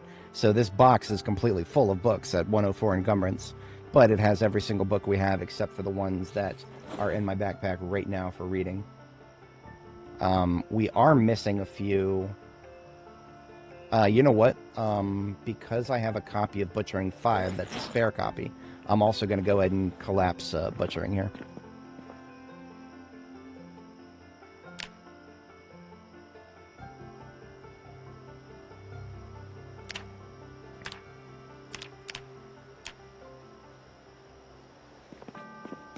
Because Butchering 5 is the last one I need to read. Now, another thing is Animal Care 5 needs to go with me, because I'm actually ready to read that now. Oh, and another thing. One more thing, Jackie! We've got a copy of Electrical 5, too, so we can, See, one of the things is these sets are not complete. So I do need to have, like, a little bit more room for the generous assumption that I'm going to find the missing volumes that I need.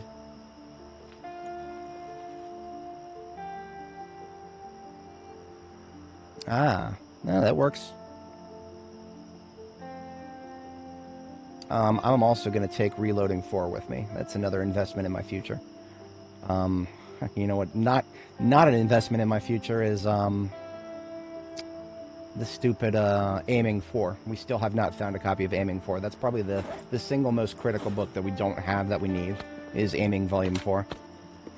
I would do salacious things to acquire a copy of Aiming 4 right now.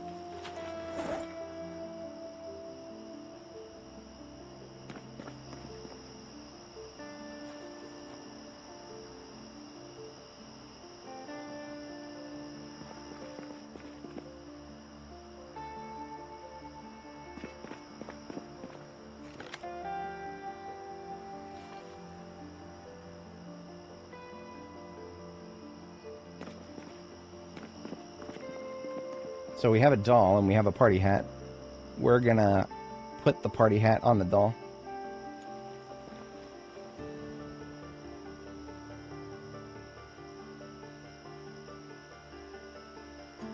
God bless extended 3D placement.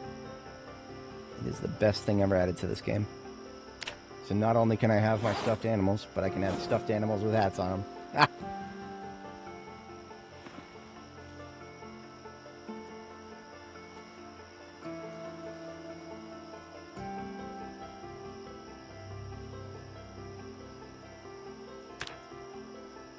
Beautiful. Absolutely beautiful.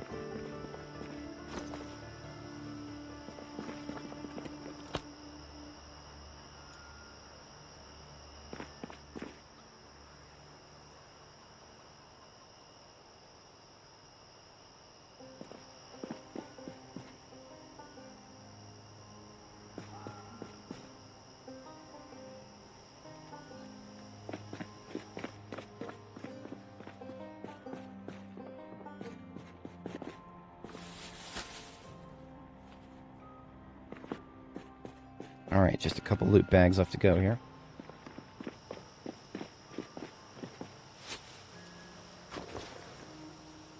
Start by separating all of the welding-related crap.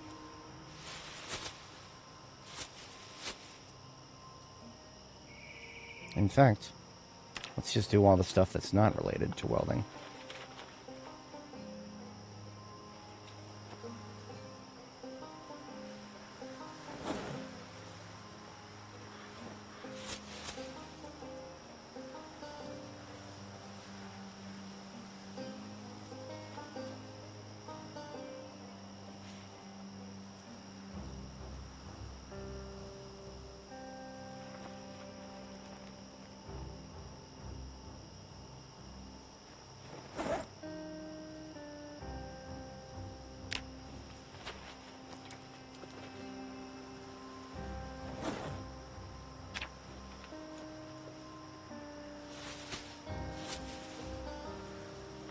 Okay, everything left in those bags is welding.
Extra bellows for the forge, why not? And you know what?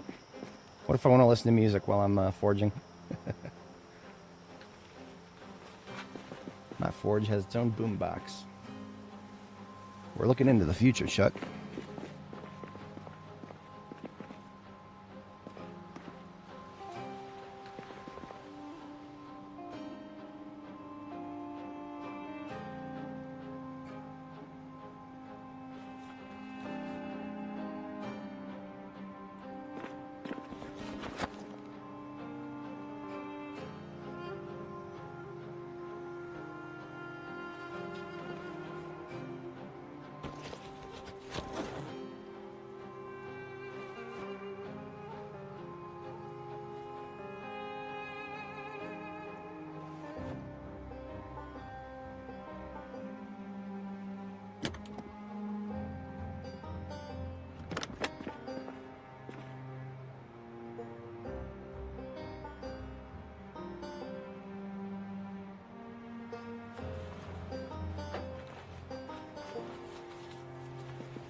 Valentine's Day was about a week ago in-game. That's alright.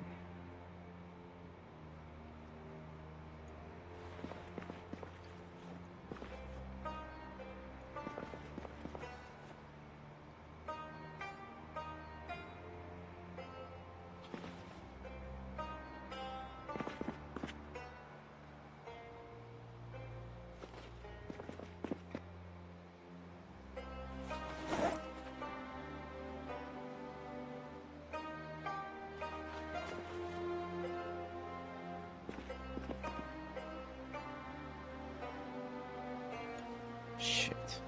Should have known that would fill up. I'm gonna have to separate something here. Something's gotta give. Armor, definitely. Definitely gotta get armor out of here.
Almost there.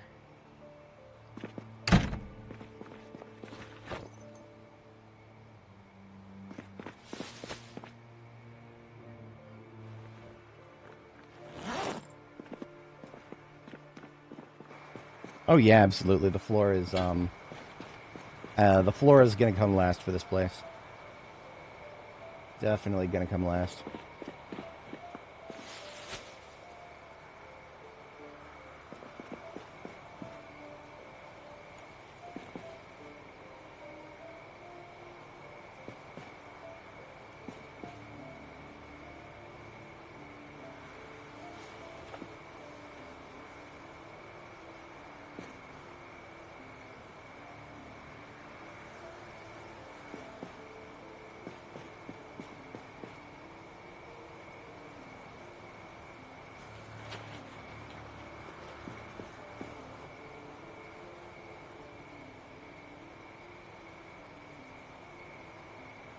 So the riot helmet is basically just a face shield on the crash helmet.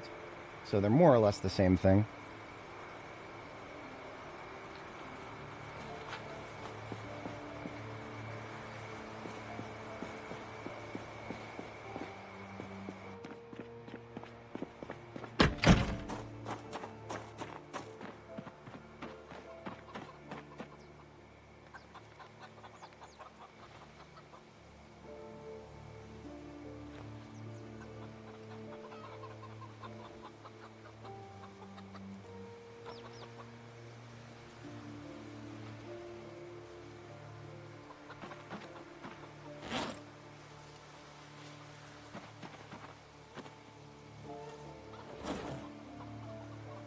Gonna take 5 bags of compost down to the carrots, and use half of them on the carrots as they are now, and then the other half we'll use after they get to the next growth phase, because 5 bags is basically worth 20 crops, and we've only got 10 here.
Which one of these fucking things is making the stress noises?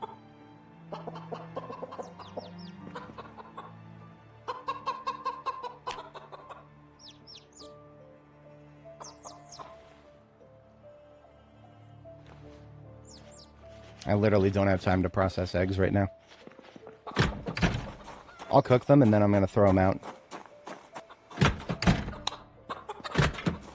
Damn it. There we go. I'm going to need to kill that rooster at some point, too. There's something going on where the rooster is somehow able to fertilize the hens from all the way across the map. It was funny the first couple of times it happened, and now it's just getting annoying because some of these eggs keep fucking hatching. And they need to stop. Because otherwise I'm going to have to go in there and start killing them, and I don't want to do that. It's messy.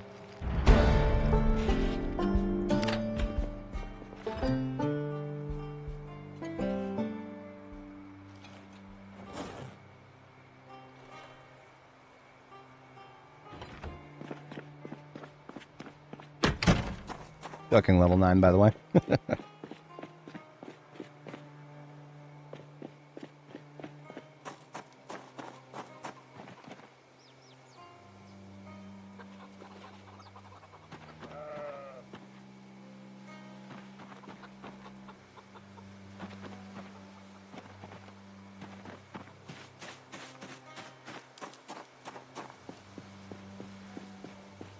Literally me. So if you're talking about just a regular door, no, there is no way for in the base game without mods.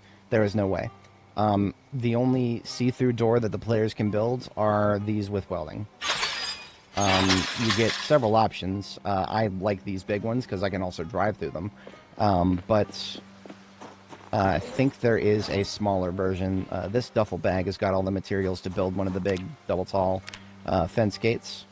I think you can also make... that's a small one. I swear there was a smaller version. Big wire fence gate. For some reason, that needs more scrap metal. And that's fucking wild. But let me get 2 more scrap metal. I want to see the preview.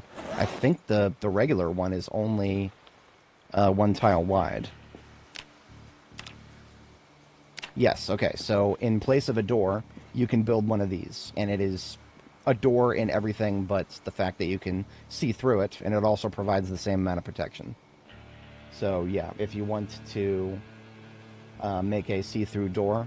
Just don't build a door frame and build one of these instead. It is a level 3 welding recipe, does require a magazine, so yeah, that sucks. Not a big fan of that, but that's the game we're playing right now.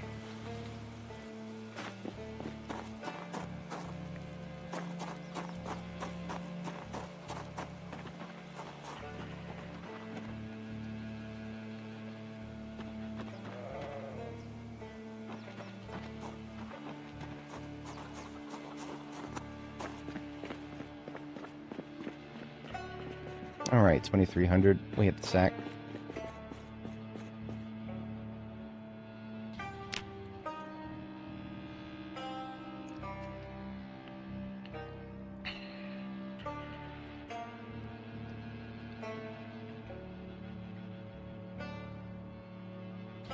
All right, so we are probably going to go in the direction of March Ridge soon here. Yep, I think that is the direction we're going in next, so we are going to order of operations here. We've got our fire truck in the field is already ready. Let's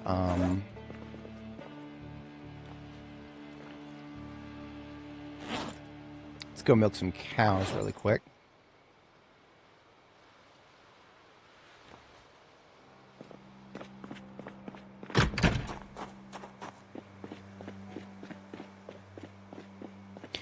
When I did March Ridge last time, I really enjoyed the way I did a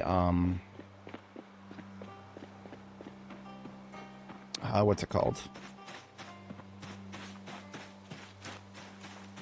I did a side entrance to the whole place, but respawns were a factor in that decision. I don't have to worry about respawns anymore. I can quite literally just take over the whole town.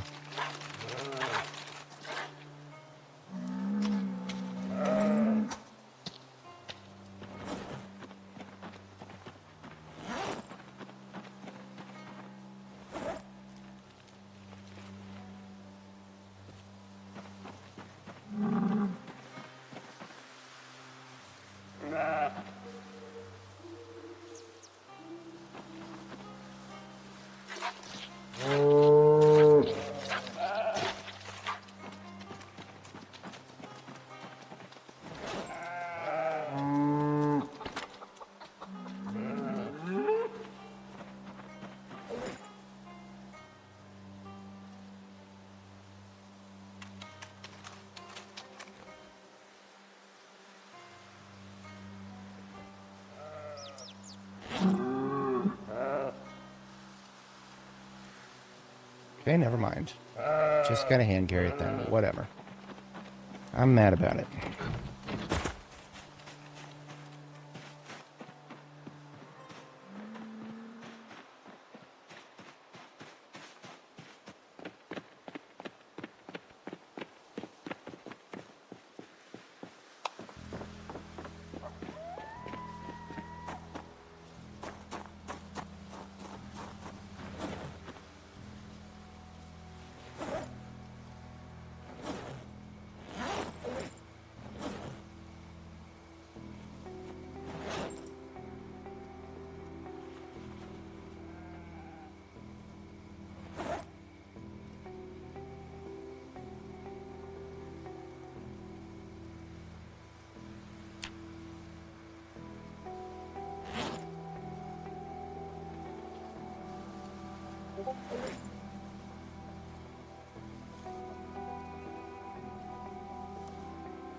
I want one.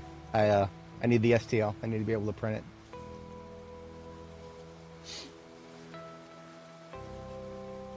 I want to get some of these garbage bags out of my backpack, but I still want to keep some of them with me as I go forward.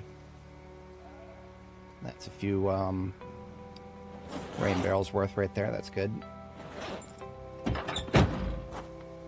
The rest of the containers in the vehicle are, yeah, they're all full, as they should be. Now what I'm going to do is I'm going to take one of the generators from here when we depart, because the generators that are here need to be going in the opposite direction of Muldra. The ones that are at Muldra need to be going in the direction of West Point, so that we have plenty of generators to choose from as we breach in the direction of Louisville.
Do I want to use my gate bags yet? Suppose there's no harm in it. I would have to assemble a couple. Sad Sam, mod policy is talked about in the description.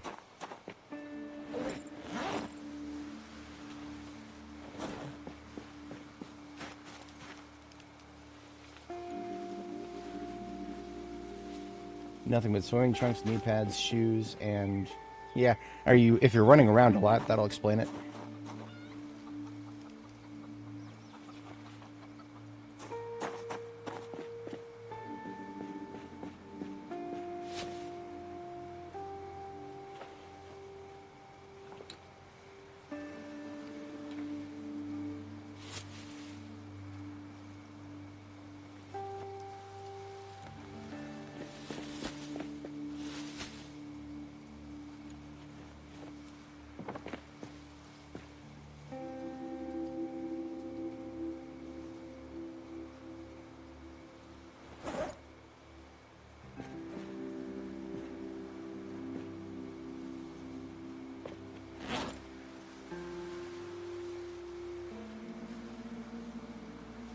What am I missing? Just a torch.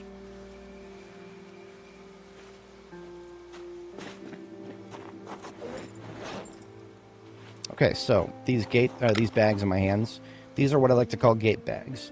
They contain the correct amount of materials to make one of these, and these are like a fast ticket to a really good base in the field. So I'm definitely taking a couple of those with me.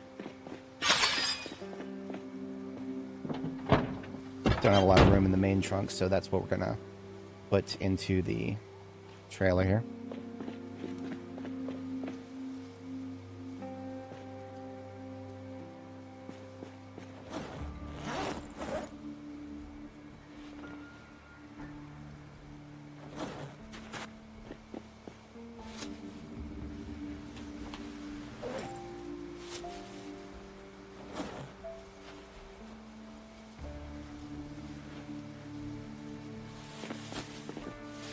As always, the welding rods are the hardest part. We have only 11 in our fortune, plus 2 for each of those that can't make them, so obviously you got to go find them.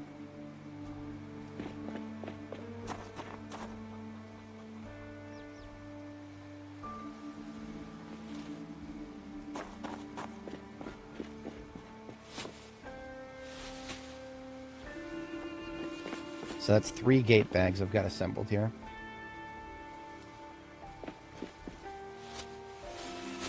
And with that, these garbage bags that I brought home are easily emptied now. Just a little bit left over.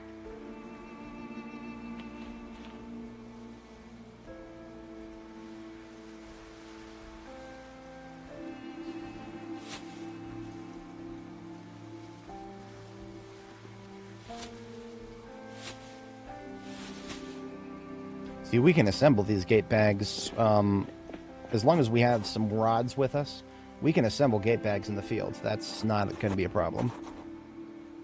Alright, lights are getting shut down now. It's going to be a little while before I need to worry about the crops on the drying rack in there.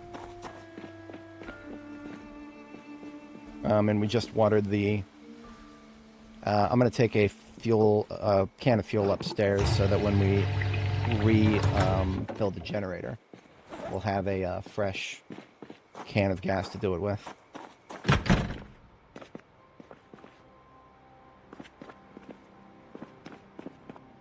Main floor lights. Stupid stale eggs.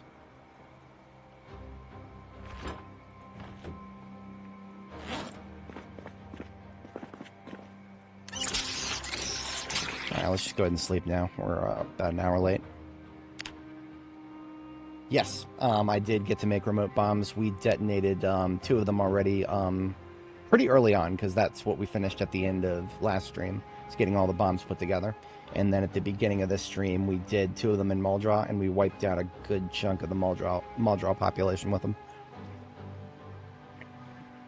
The first one was probably in the 50s. The second one was probably 1 to 200. I never get good total counts because the when you use a remote bomb, it doesn't actually attribute the kills to you in your kill count over here in the info tab.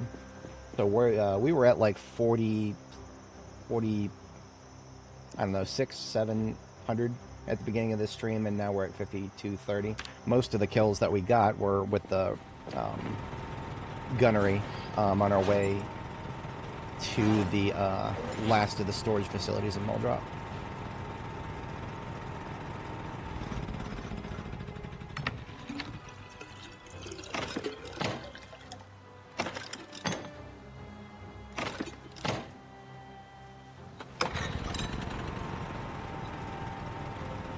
Didn't actually need a new can up here. That's okay. This one is almost out, so handle it at that point.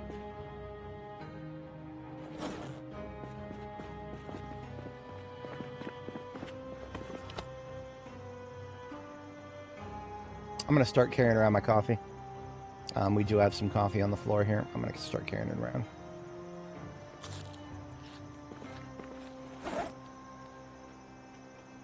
One, 2, 3, 4, and that'll go straight into the ambulance. We have a little bit spare left here, and that's great. Oh, I can't believe I almost forgot. I can't believe I almost forgot. We need to make more swords, and we need to make quite a few.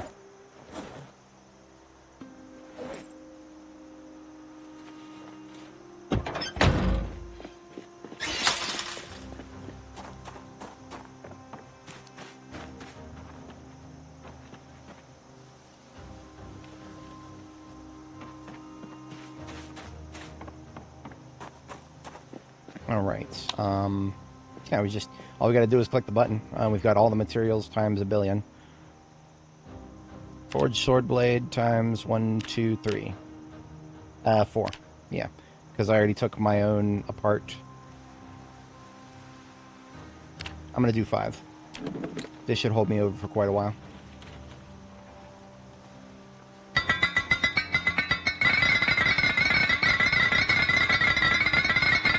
This will get us blacksmithing level 10.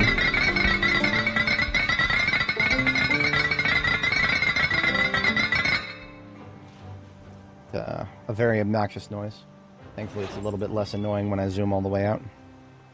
We've got 1 billion handles on the floor here from leveling carving, so you can slap all the handles on here.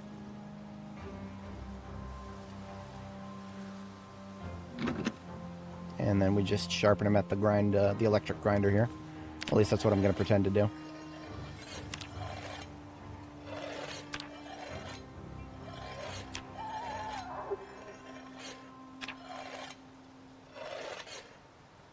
So one of those swords onto my belt.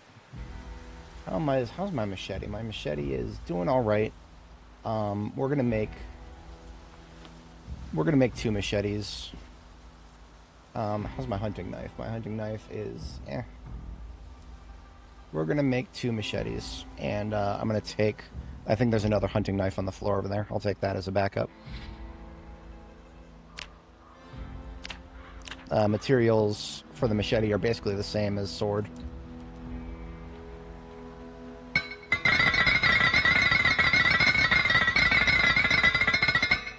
So that took up all morning just to make those. It is a time-intensive activity. Imagine playing multiplayer and not being able to fast forward. I am so sorry for you guys. I hope you guys play on settings to increase the speed at which you craft stuff.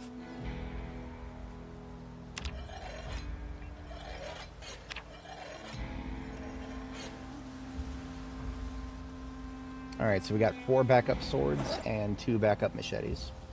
In a perfect world, I would have a duffel bag spare blade in the trunk of my ambulance. I have 1 hunting knife left here. That's okay. That's exactly what I need. My bags are right over here. I do. I got a trauma bag here. Henceforth, this is trauma bag blade.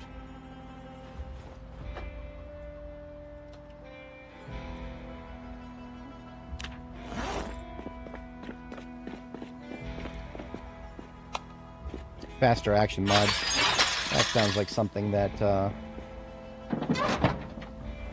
is very, very nice QOL.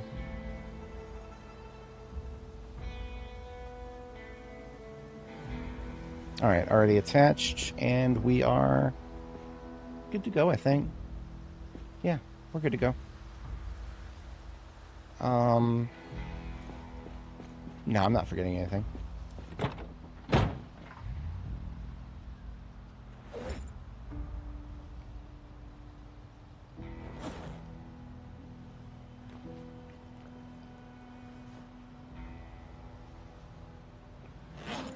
Off we go.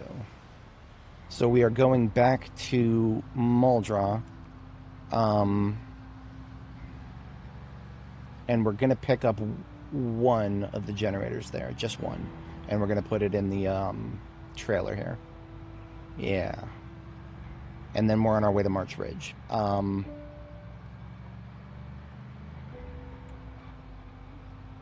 going to have to think while we drive about what I need to load into. I do have some stuff in, so it's a bit of an open question, actually. The ambulance is, I like to consider it my expedition vehicle. I also kind of like to consider it my breaching vehicle, right? It's the first vehicle I take to a new location. However, now that I'm going to be taking a trailer with me, because I do want to have a trailer, feel like the fire truck, which is also our horde vehicle and explosives vehicle, that should probably, because the fire truck is currently what has all my ammo in it, so either I transfer the ammo from my fire truck to the ambulance, or I take the fire truck instead of the ambulance. I'm gonna have to think about that. I don't exactly know if there's there's no right or wrong answer to it. It's just everything's gonna get to March Ridge with us no matter what.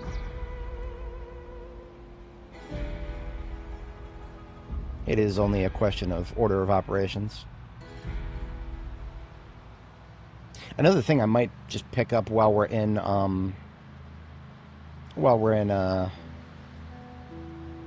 Muldraw is I'm just gonna pick up a bed or something so that I can build my own custom base on the outskirts of March Ridge. In the past, I never would have done that, but now, because respawns are off, we don't have to worry about respawns anymore. Yeah, I think I might do that. See, there's only 1 road in and out of March Ridge, and that road in and out of March Ridge is loaded with zombies. So, because there's always initial spawns there, that means there's always going to be respawns there, if you have respawns on. But since respawns are turned off by default now, that's not something I have to worry about anymore. So a lot of my long-term strategies have always traditionally revolved around respawns and planning to deal with them. This feels like a huge boot has been lifted up off my chest.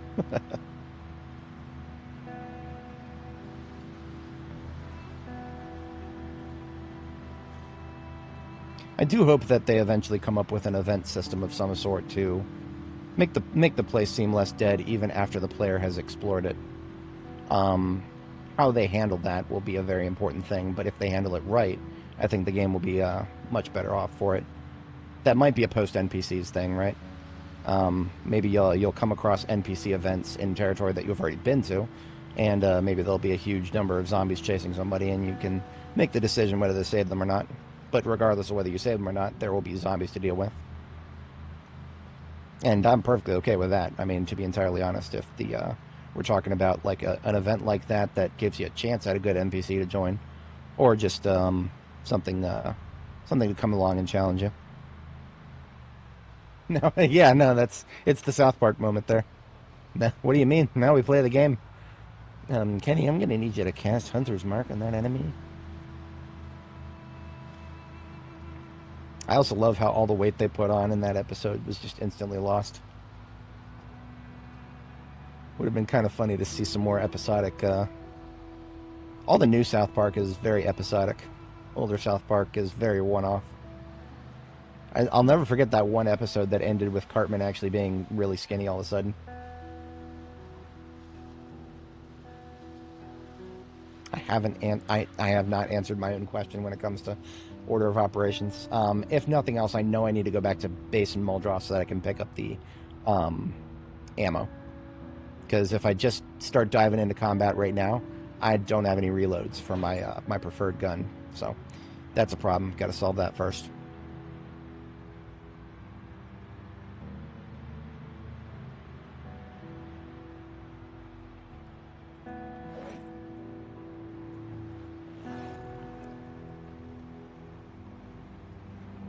See, the way we'd handle it is I'd probably take the...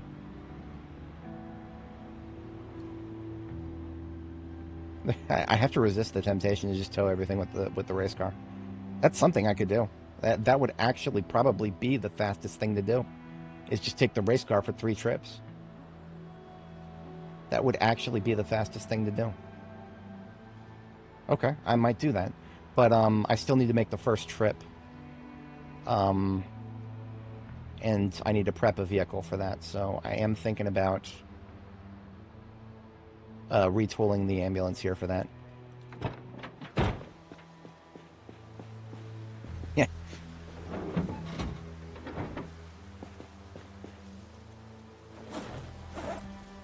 They also never exactly answered whether anything's going to come of the fact that he's apparently a Beyond Cthulhu aberration. Cannot die.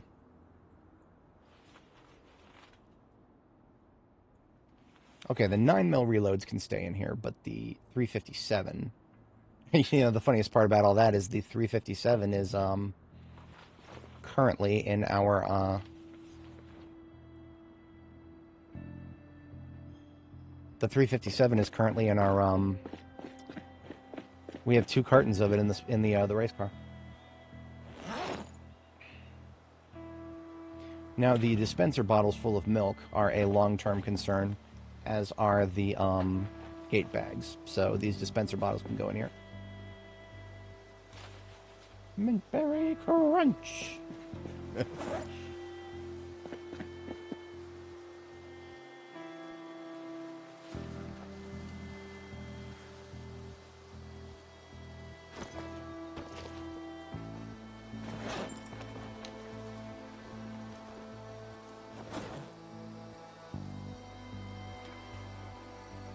And honestly, if I put the generator in here, in the trailer,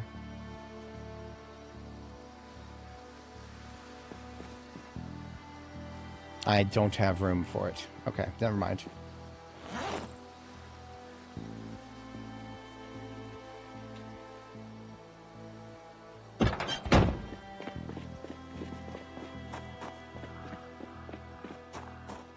High thirst is +3 now. Okay.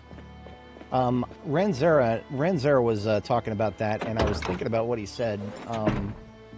He was comparing it to the action economy hit that we take from Restless Sleeper. And I feel like a +3 is not as bad now. But I'm curious to see what else they did to it.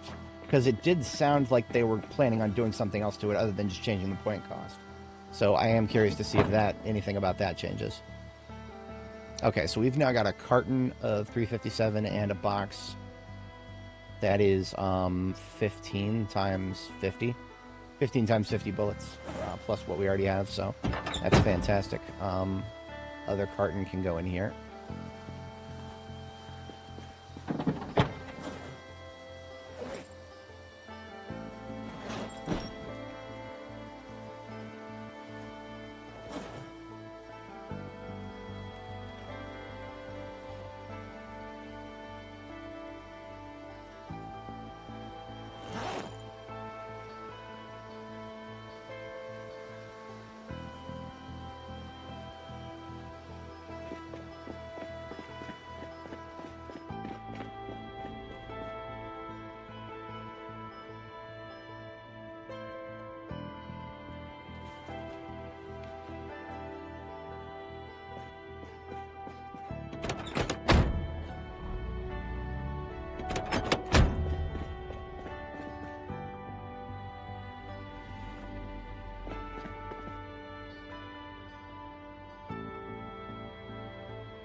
You know,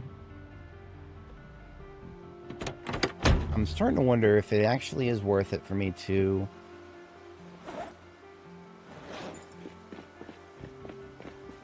No, I don't have room right now. Okay, never mind. Disregard. Sentence canceled.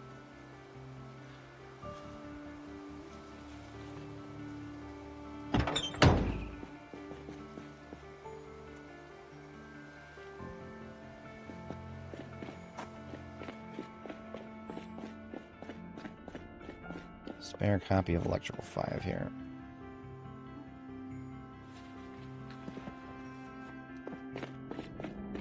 Yeah, that sounds a little odd. What's the ambient temperature? That is very odd. Oh, dark, yes. If you're talking to me, yes, absolutely.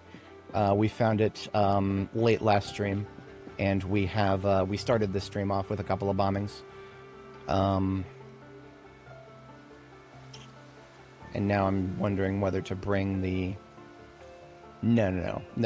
If I'm going to do a bombing activity, it's going to be with the fire truck and the fire truck alone. I will not be doing any improvised bombing activities with the ambulance. Okay. Now, all that being said, bedtime is going to be upon us soon here.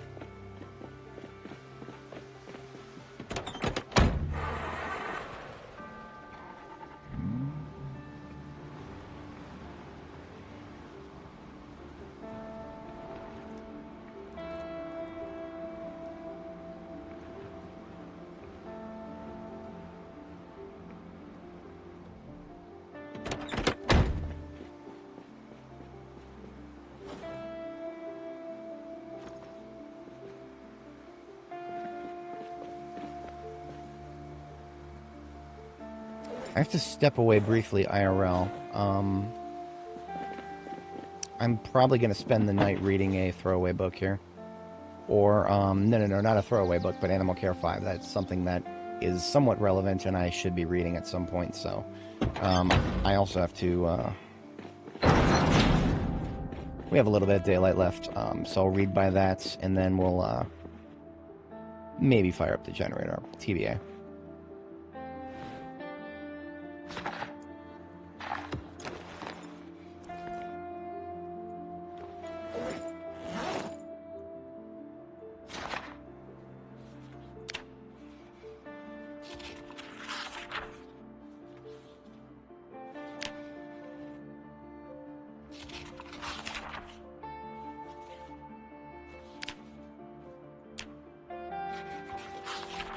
Yes, absolutely. Yeah, the level 6 grind was difficult. We blew through well over 100 electrical parts, just kind of building some crap that I didn't really need. We ended up settling on noisemakers.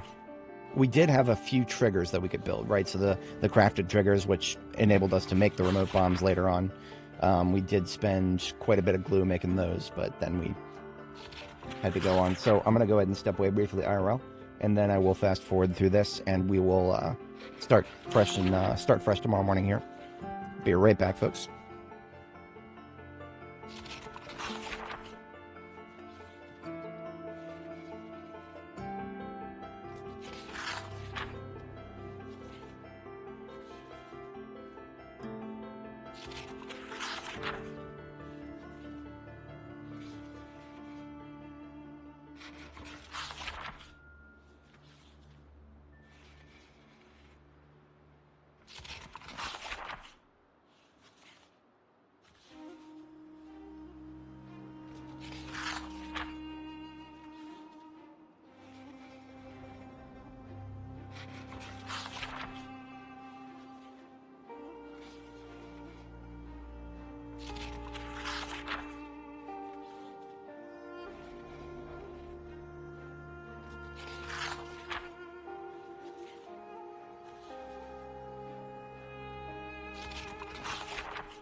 Alright, I have returned.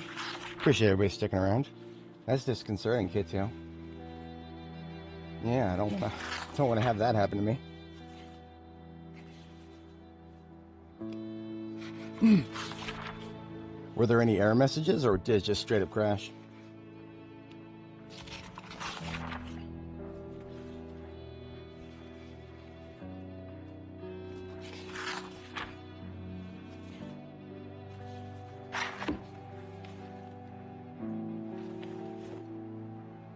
Actually, put those back on. We will read until we lose daylight here. Oops, come on now. Read.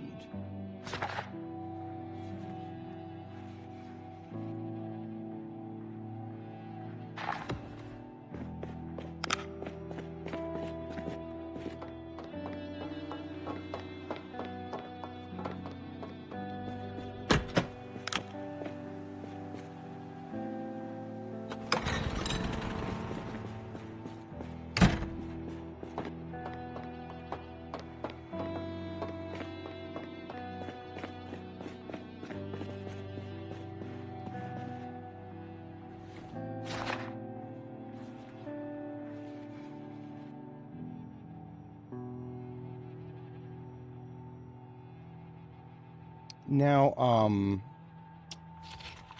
when you, were you transferring it into a vehicle? That's the only other thing that I'm thinking about, because I know for a fact that if the game crashes, sometimes changes to vehicle containers do not get saved. They don't get dumped to the disk. In which case, if you were transferring stuff into a vehicle container, then anything that you transferred into the container would get deleted, because it would effectively get deleted because the crash would have not given the game a chance to dump everything to the disk that needed to have been dumped. Basically, anytime I see the game crash, that's the first thing I think about is, what did I change recently in my vehicles?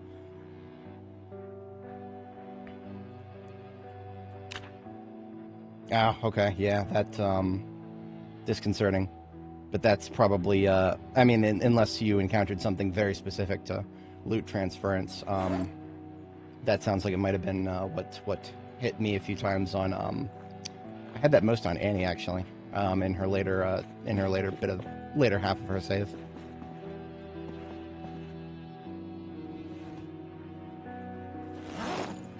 I don't know if there is much the devs can do to fix that, other than make it so that changes to vehicle inventories. They should get written a little bit more often.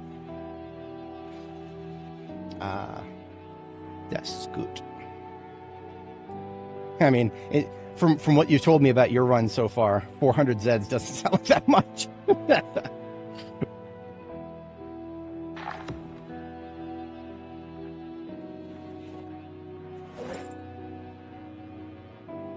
Oh, I'm an idiot.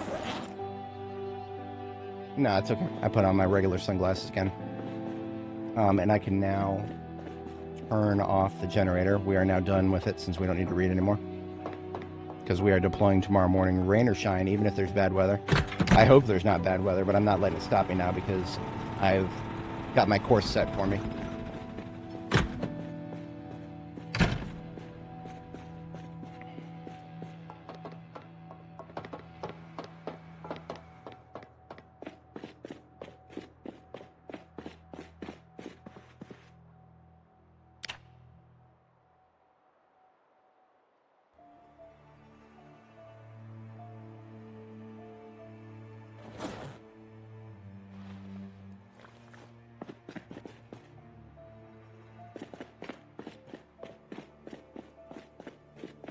Looks like good weather. Usually if we're going to have fog, it usually would have showed up by now. That is good. Alright, so we are going to take the ambulance first. Any torches that were in the fire truck have already been transferred.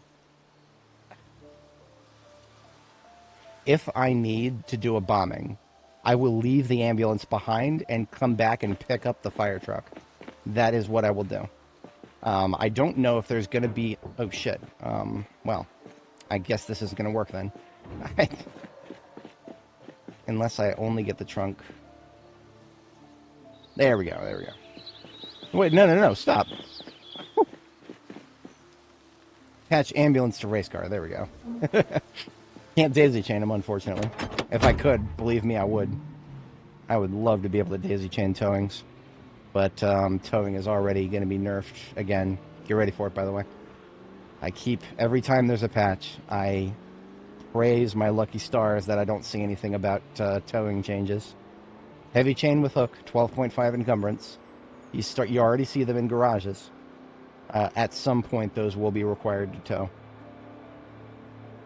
But you know what? If that's the case, that just is all the more reason to have a dedicated race car towing vehicle.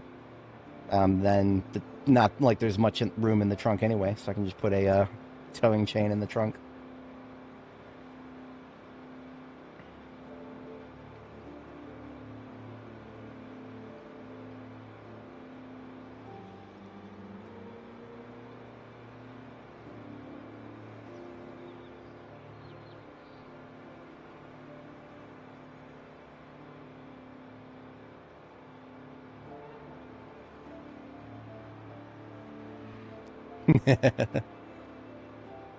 Yep. Spinning like Herschel in his grave. Now I need this supply line open so I will acquiesce no interruptions.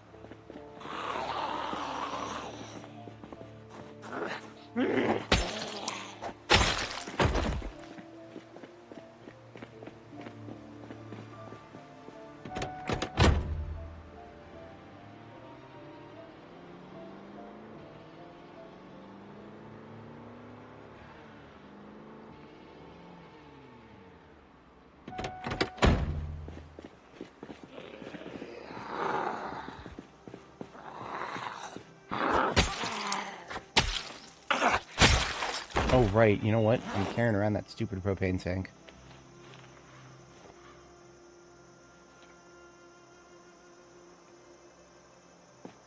Into my backpack it goes. That'll make things a lot easier.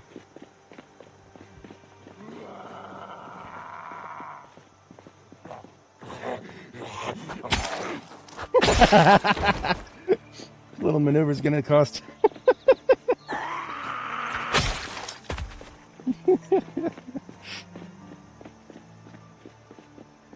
You don't look bad for 166 trunk capacity.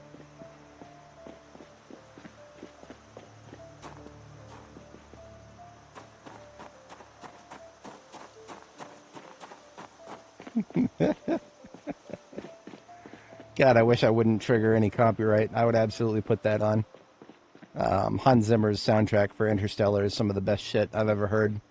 The one of the few OSTs that I went out of my way to get flat copies of, so I can listen to it in 100% quality.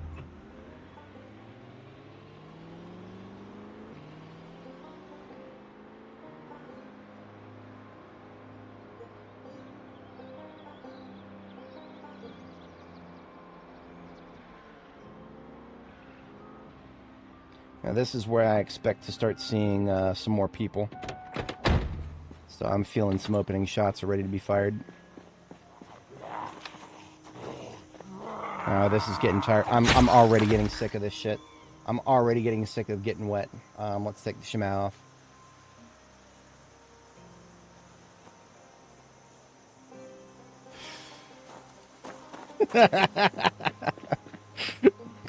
Coop, what are you doing towing?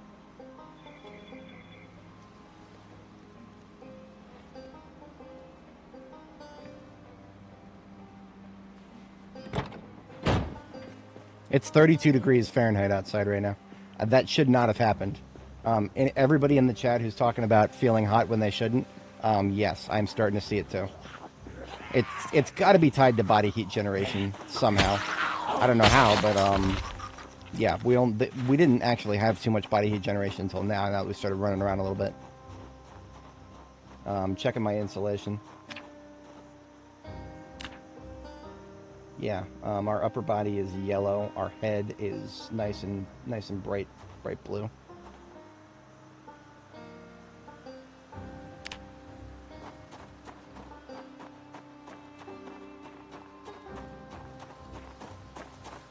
Maybe the shema really is extra hot. I wouldn't surprise me, to be honest. It is a neck wrapping. Now look at this. Unpleasantly hot at 57 degrees. Alright, let's turn the fucking AC on then. We just did. We just did. The entire upper body is great.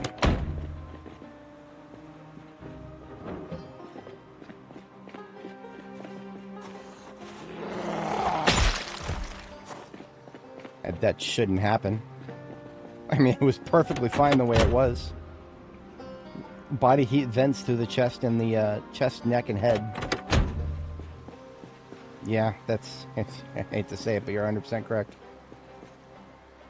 Am I gonna start? I'm not gonna start welding apart yet. We're gonna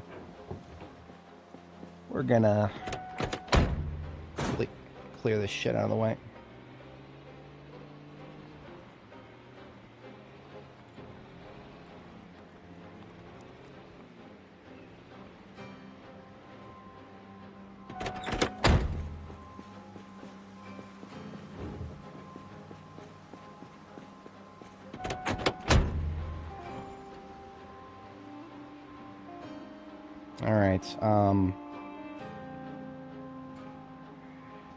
Let's just scout out really quick. Let's see what we've got down here. Not unexpected. Yes, I expected that. Okay.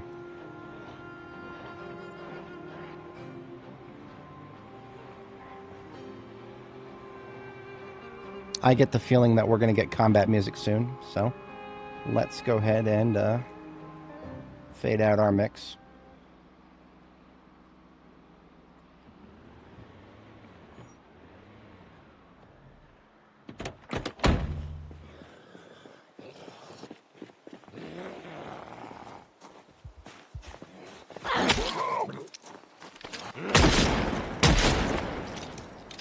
All right.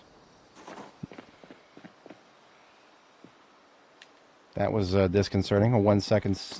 My game got stunned for 1 second just now.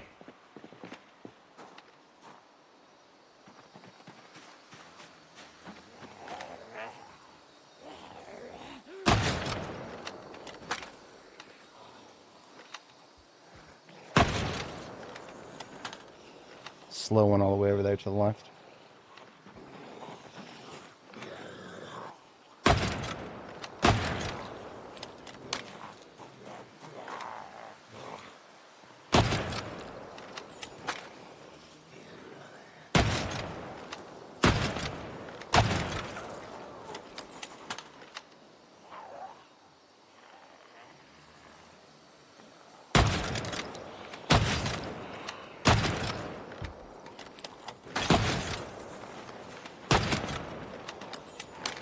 Any time on the combat music, sweetheart. That's more like it.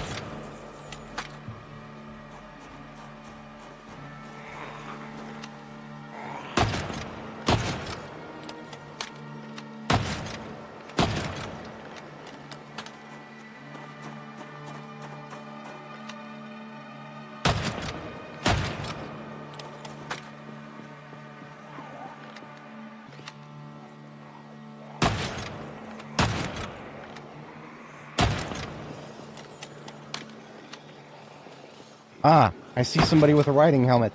At long last. I've been waiting my entire life for that. I need to remember to actually pick it up.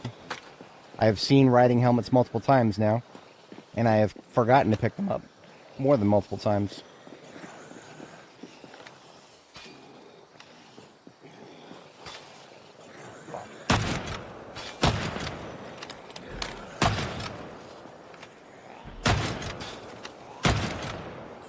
This is external mag with ammo straps too. It's silly, extremely rare. You gonna make me put on the mask? I'm gonna have to put on the mask.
I had a feeling there'd be somebody from across the way here.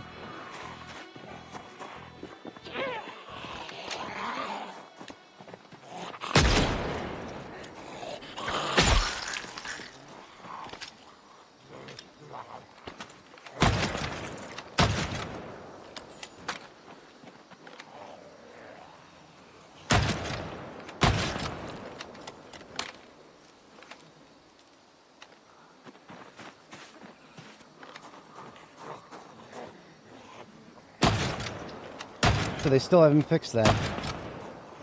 I'm getting more and more concerned that it's an intended thing, you know, feature, not a bug.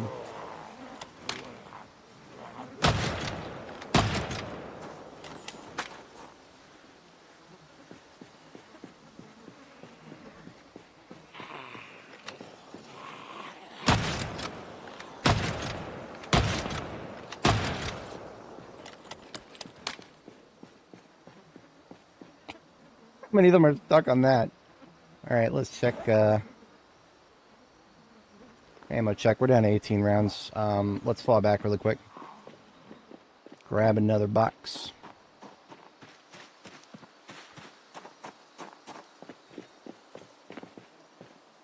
I'm rather concerned about how quickly we're leveling aiming. We're going to get there very quickly. And then I'm going to have my... just be sitting there with my dick in my hand because I ain't got no aiming for.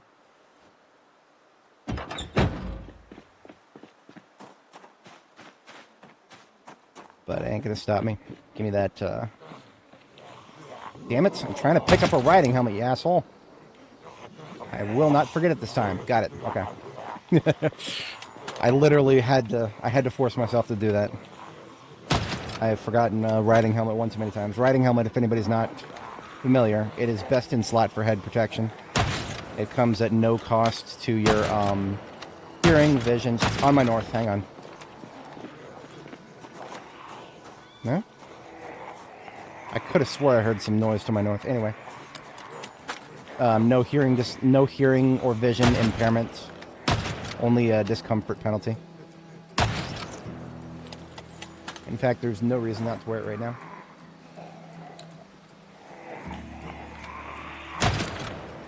See how my I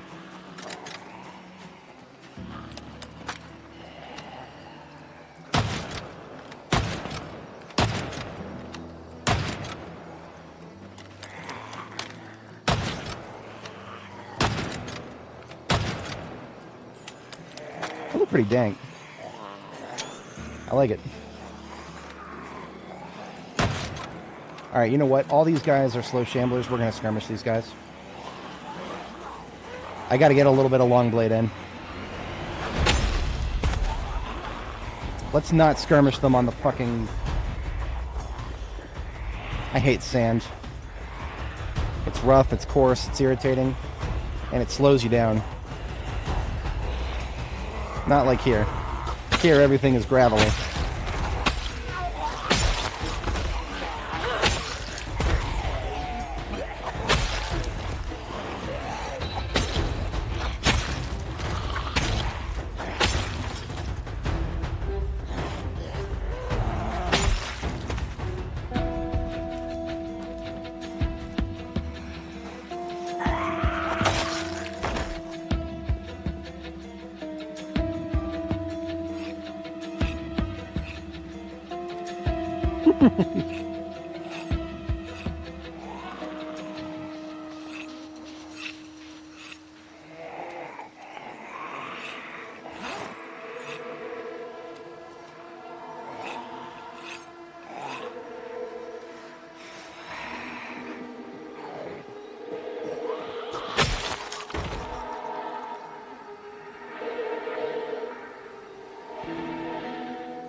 Yeah, I know that's the most efficient thing to do, but I don't fucking care.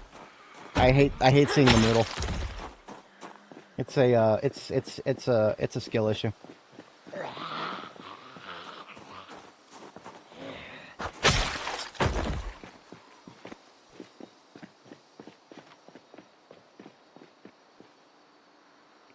Y'all in chat, do what he tells you. Don't be like me.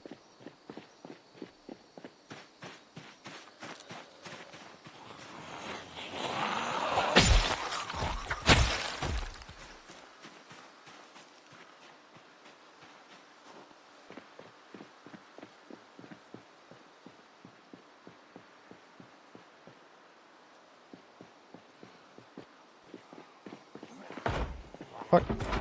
Don't you hit that door.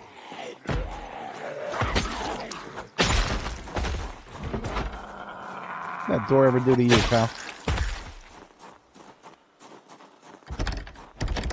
Oh, maybe it decided not to open. Yeah, I get the feeling.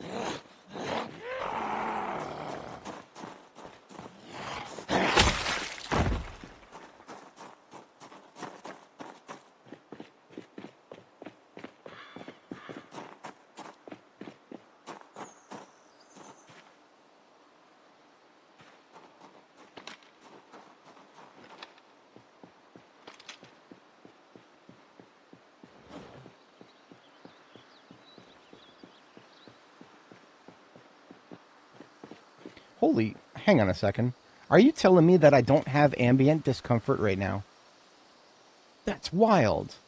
I'm wearing a helmet and the elbow pads and the knee pads.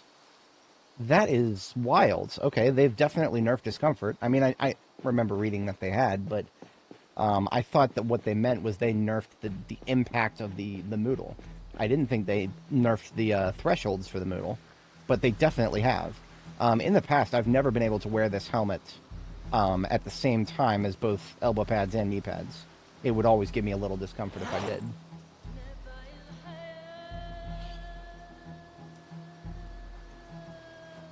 KTO, they did nerf that. I hate to tell you that you wasted a few of those by doing it last patch. That's okay. Nobody would have known. I definitely wouldn't have.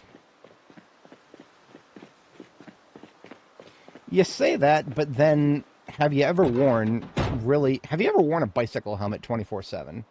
That's my question to you right now, because that's basically what we're wearing right now is a bicycle helmet.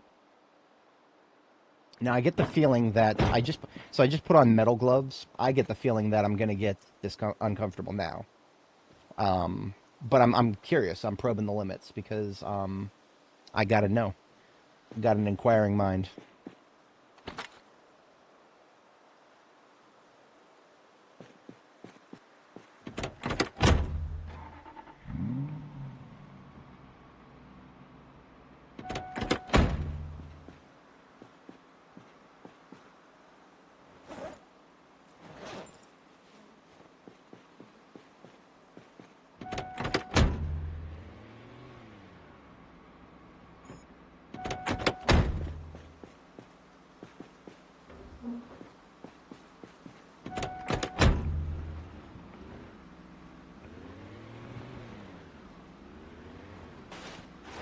I usually like to think about my armor as close quarters combat stuff. Because, I mean, you know, anything that I would not normally want to wear, like, all the time, I feel, it feels right to me to save it for, you know, places where you have to be going indoors and feeling bad about it. That's actually a really weird situation right there. Let's detach. It's fine. Detach!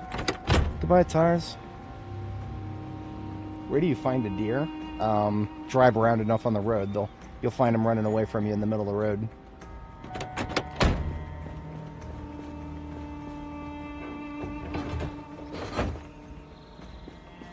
Right.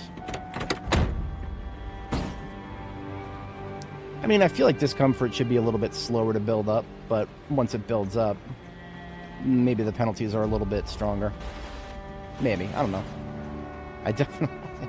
Asking for more penalties. That doesn't feel like something I'm interested in doing.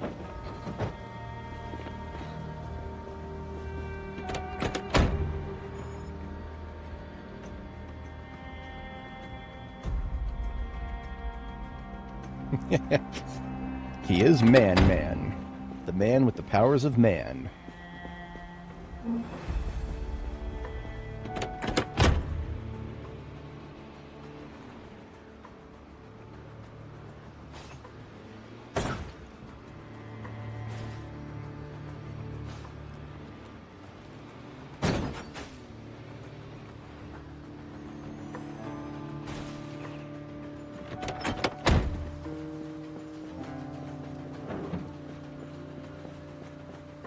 Yeah, definitely not going to be able to lose the, whatchamacallit, lose the discomfort with the metal gloves on. That's a shame, because if I could keep the metal gloves on, man. Whenever I used to get bit by zombies a long time ago, I always felt like the head and the gloves, or the head and the hands were both, yeah, my brain meat's telling me they both got targeted equally. But I don't know.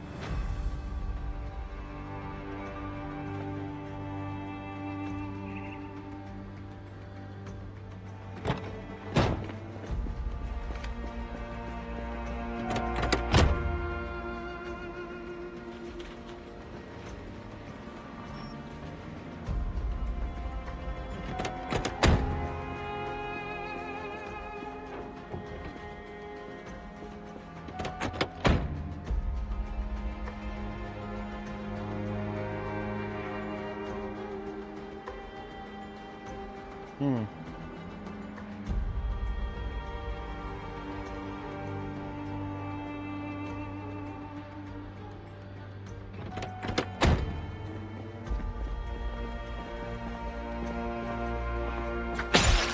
Silent asshole. I hate it when they don't make noise at all, ever.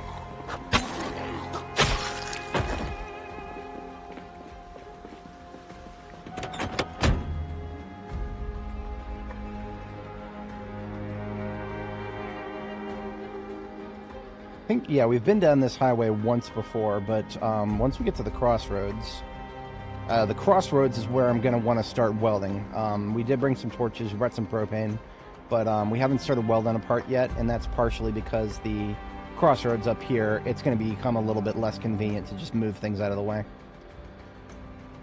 The crossroads, this roadblock here, almost like it's specifically designed to make sure that it's really annoying to deal with. I'm going to go ahead and discharge at these guys so that we can pull the locals.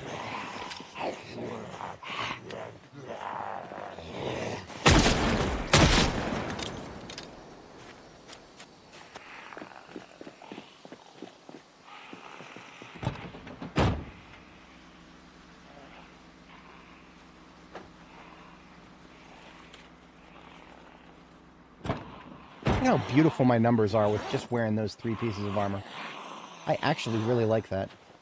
My entire body is above 40% bite right now. I'm curious to see exactly how high my discomfort goes with just these 3.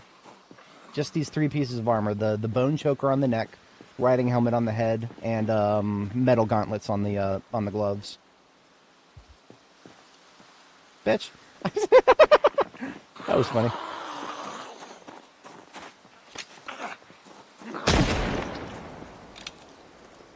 Alright, 97. Let me get the next box here. The investment in my future. This way. It's not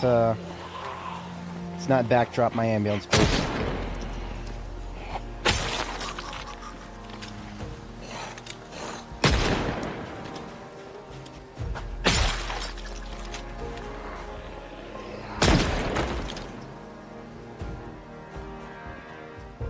Did I leave it running?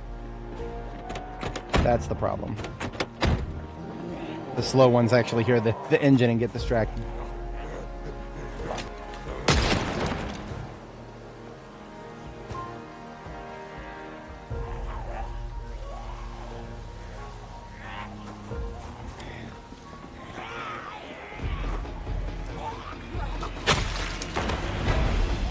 All you're gonna send at me is slowbies, huh?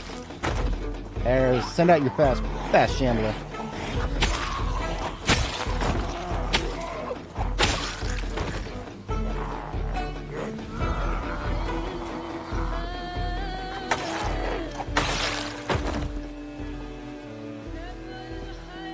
Flanking little bitch, get over here.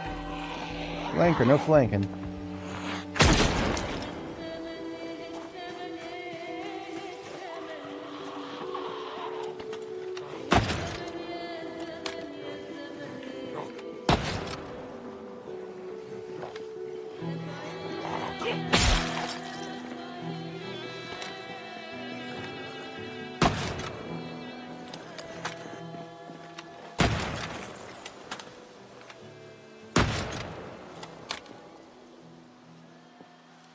Not too awful bad. Lots of slow ones. I was expecting a couple more. I was expecting more in general.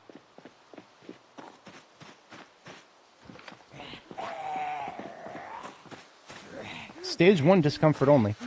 Honestly, stage 1 discomfort, you can last almost an entire day at stage 1 without starting to feel the problems. Now, another thing is, discomfort really just builds up stress. If you're killing zombies constantly, you're cooking off your stress. You're good. Hey!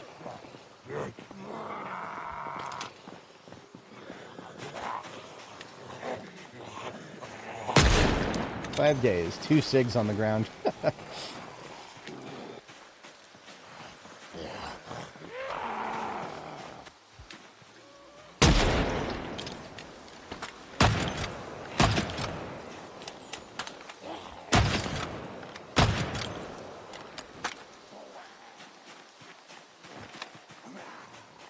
You know, I'm gonna give up on corpse discipline on the south road here.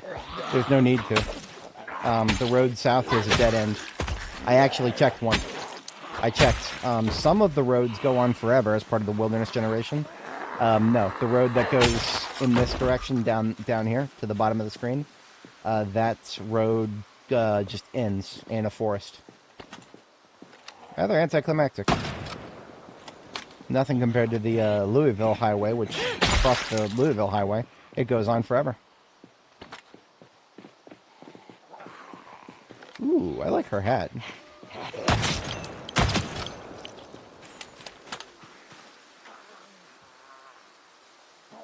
It might be a slightly too warm of a color.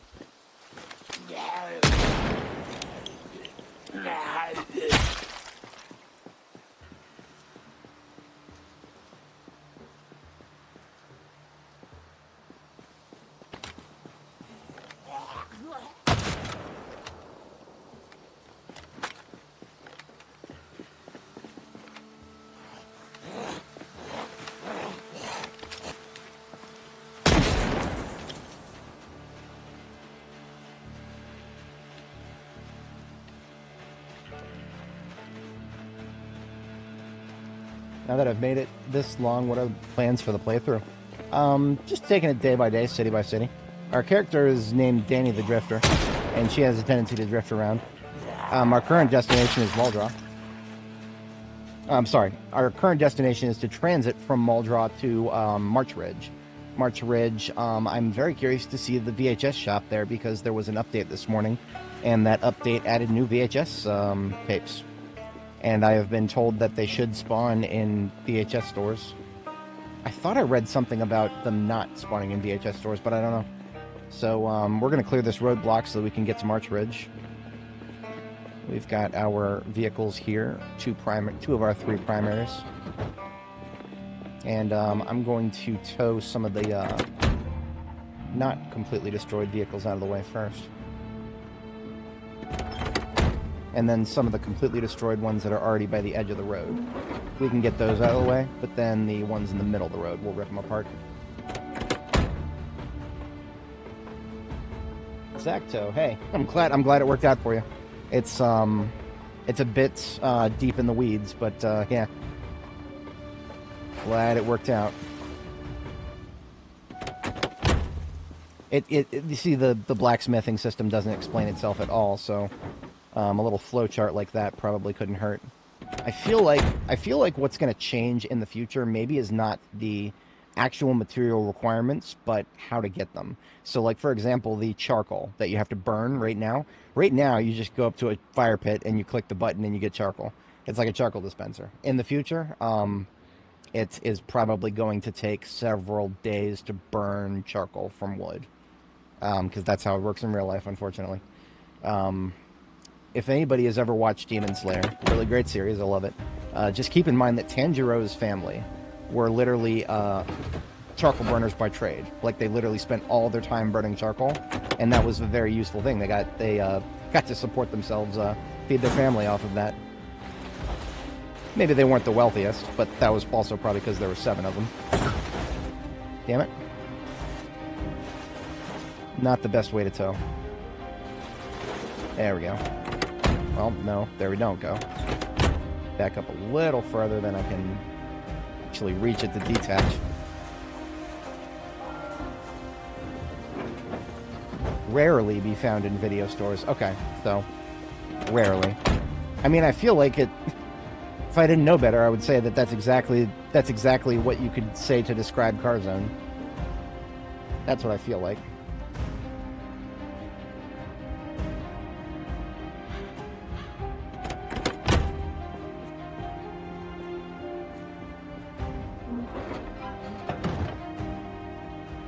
Wait a minute. Okay, yeah, I'll take this one. I do need to start welding them apart, though. No reason not to.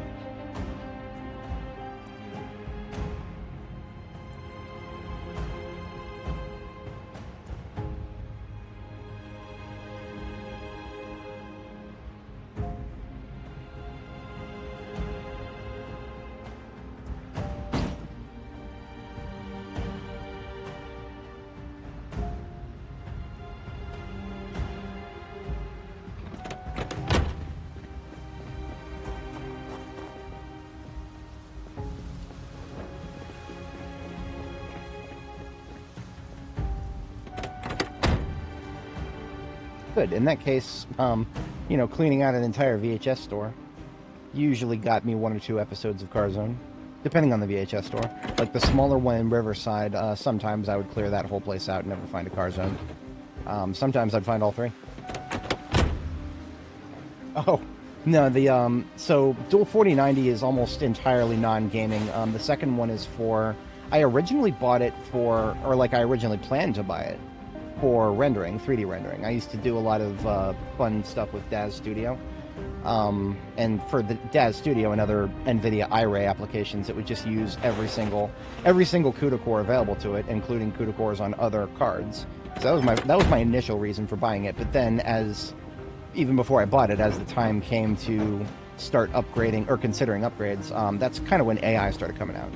And I did buy the second card. Ultimately, what pushed me over the edge on buying it was the fact that I could use it for render jobs and for multi-GPU applications for the for AI stuff. It was a lot of fun. Still is. I use it often for that.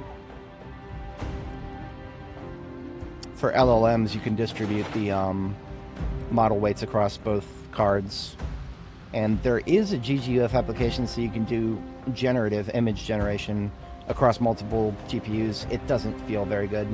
I don't like the GGUF implication of it. It's always really slow compared to just filling the weights on a single GPU. Sometimes I'll dual wield them. Weights on both GPUs, both running independently, doing a separate image, or doing the same prompt on a, whatchamacallit, on a different seed.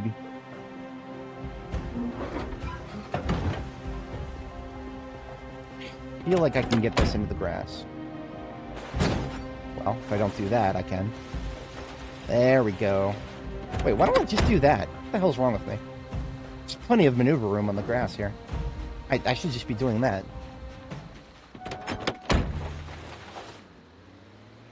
It's random VHS? What does that mean?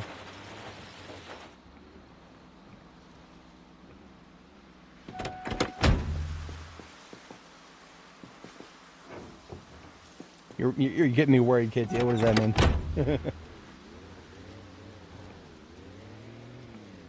Granny Nanny gives tailoring. Oh, wait a minute. Do you mean like the home VHSs?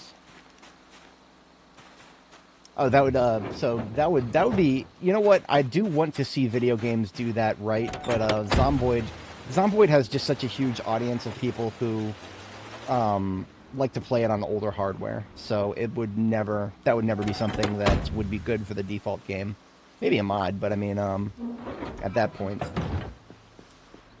I have seen people, I've never played it myself. This might be something I'm going to try someday.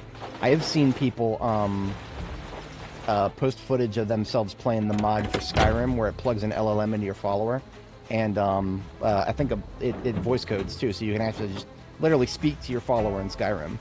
I don't know how well it works, because I've never messed with it myself, but that is something that I kind of want to take a look at someday. Oh, fuck, they're all home VHS tapes. Oh, fuck. Home VHS tapes are rare. Like, really fucking rare. Oh, fuck. Oh, well. That's fine.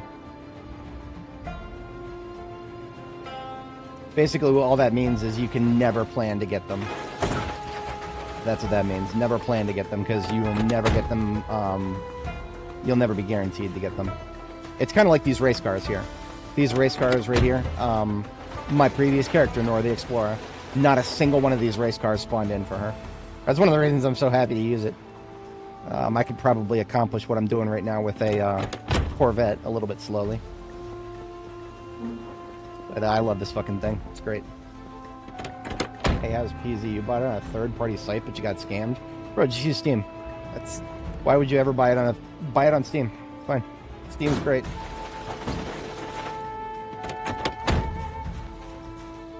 It does, I don't actually know if it goes on sale very often. And if it ever does, it's usually 20% off. But, third-party sites selling Steam keys can fuck you up.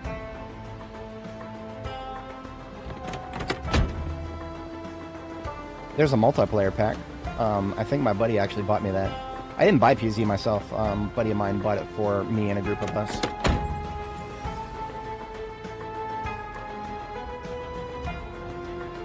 Definitely would buy it.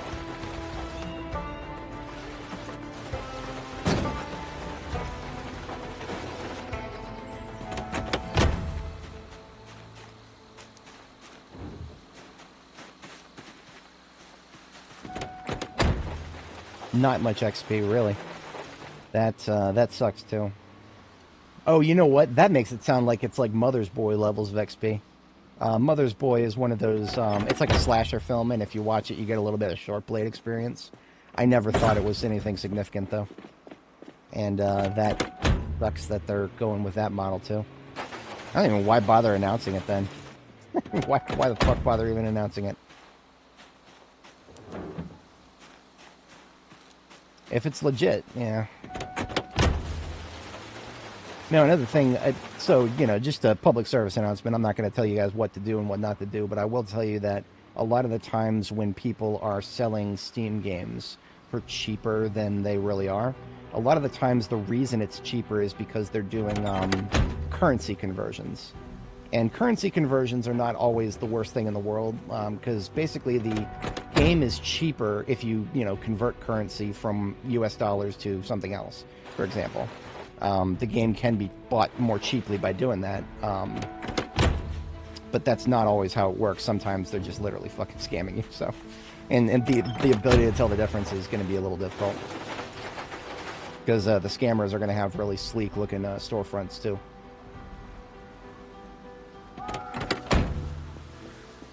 $75 to $100. 12.5. I believe it. I believe it. 75 to 100, that's a full level. 75 is level 1 for any crafting skill. But it's not going to get you very far into level 2. Are there more than one for given skills, or is it just one per skill? That's a tough question to answer.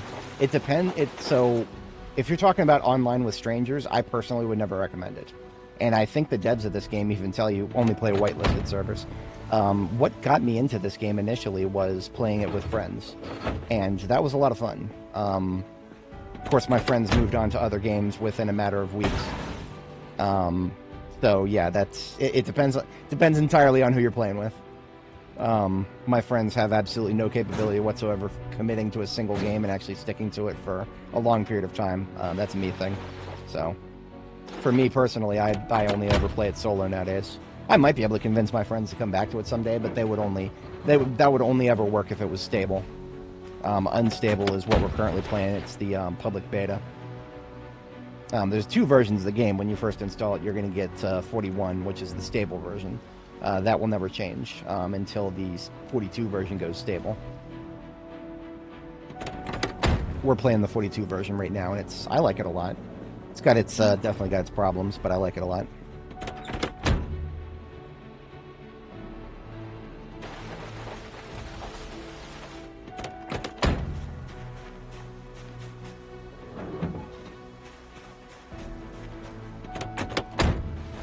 Yeah, Zacto says it right there. I believe him. I mean, honestly, I could have a lot of fun with this game with friends, but my policy, of course, when it comes to playing video games with friends, is it's got to not just be somebody I know and trust. There's people I've met online that I know and trust. That's not necessarily just that. It also needs to be somebody who I know where they live, and I can go punch them in the fucking face if they mess with my shit. That's another policy that's a me thing personally, though. That is definitely a me thing.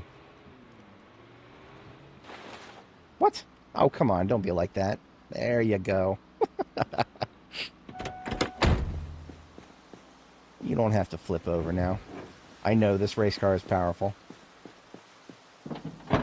This is a tailoring, or a construction, general construction. All sorts of stuff in here.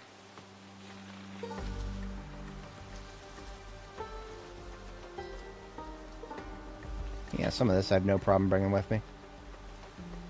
How's my whetstone? My whetstone is 3/4. Sure, I'll replace mine. Thank you, Van.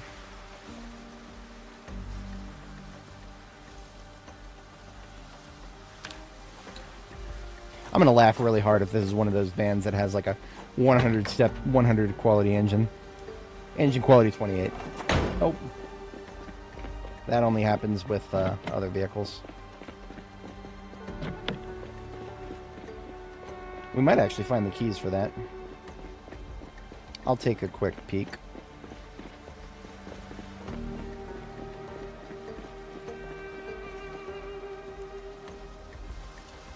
I don't see anything on the ground, and I'm not going to go digging through corpses. We'll just break in. This is a tailoring van. I'm curious if this will have, if this has a loom, I'm going to be very happy. Oh, that's not good. I'm hitting E and nothing is happening. That's not good. Oh, seat occupied. That means there's a corpse in it. I wish there was a, error for that. Oh no, it's not. There's no corpse. It's just full of shit. So we didn't get a error for that. We're supposed to. We're actually supposed to see an error if the seat's occupied. Whatever.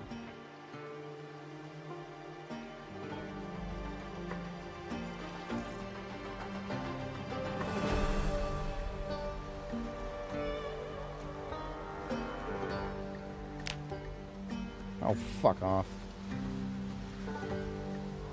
I hate it when the game names things longer than 28 characters, but we can't.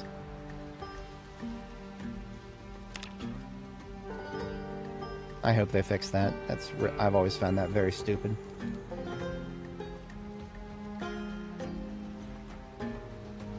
Nothing in the trunk. Literally just a fabric roll and that's it. Alright, I'll take it. I don't mind. I don't mind a fabric roll.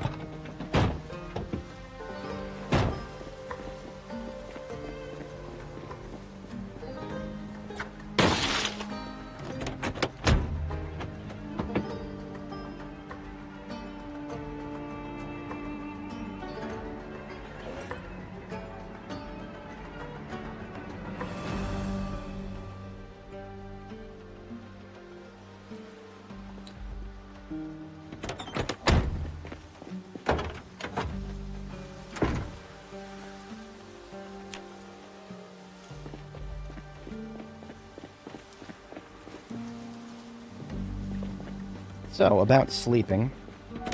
I have a plan for that. I'm going to make a little place to sleep here. And it's going to be nice and secure. In our step van here, or sorry, in our ambulance, we've got something called a tent.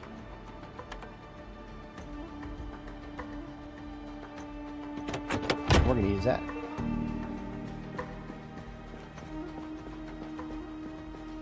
The dude. There you go.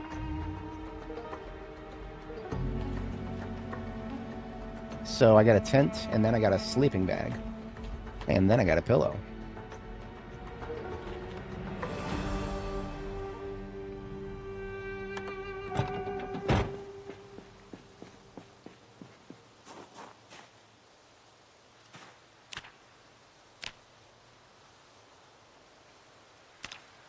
We're going to unpack them both.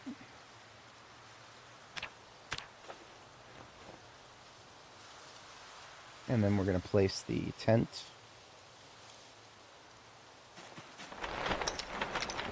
Nice. There's a little sound now. And then we're going to place the sleeping bag in the tent along with the pillow. So now we get average with pillow. It's not the best sleep. In fact, I don't like it, but I'll take it.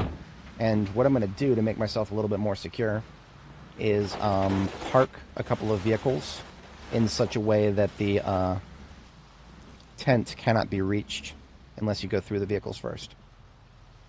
So you have to go all the way around the ambulance, or they got to break through the tent, which, yeah, I'm going to maliciously abuse that.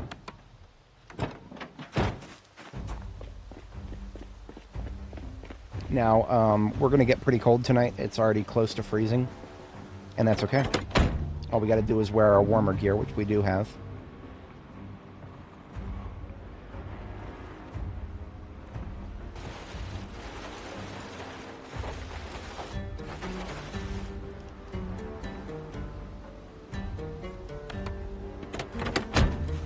Yep, now I gotta go all the way around like that. So basically, if anybody wants to attack me, they're gonna have to fucking face me head on. And if you get grabbed from the front, your chances of survival are much higher. So that's why I do that. Alright, let's put on... I'm gonna take my armor off. I don't really need it anymore. I'm gonna put my scarf over my face here. And, crafted denim shirt, hunting vest, khaki, military jacket, desert camo, leather gloves.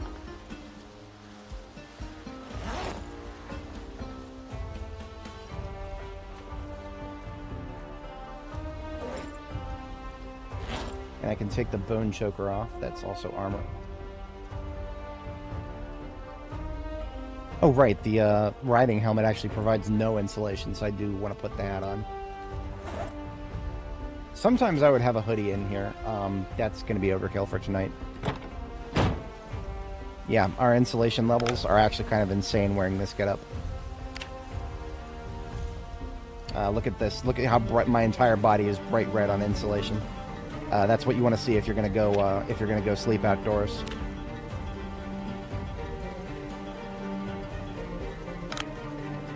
Mod policy is linked in the description. Short answer is no. Long answer is kind of. But it's extremely subtle. It's just a texture replacement.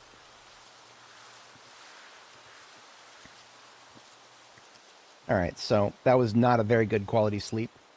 But it got the job done. Now the simple act of running around is going to warm us up. So I'm going to go ahead and take off some of the heavy gear. Just put it back on and then it's time to sleep.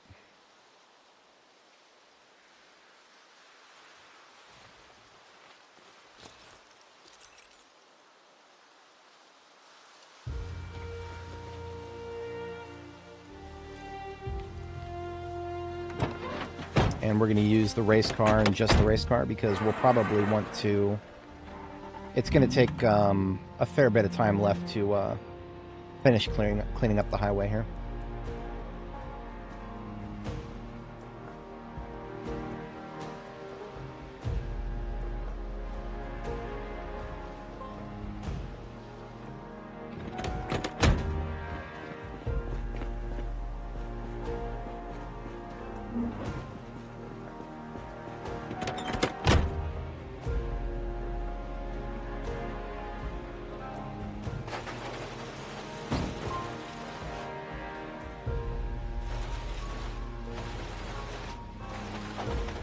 I think I can still make it out of there.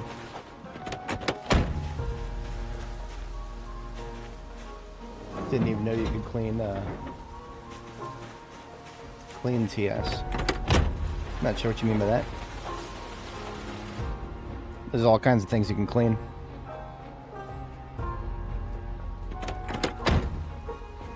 We do a lot of cleaning here, especially when we set up bases in pre-existing POIs with a bunch of ugly dirt all over the place. Mix bleach with a little bit of bleach into a lot of water. You take a bucket of water, like 100 milliliters of bleach. You're off to the races.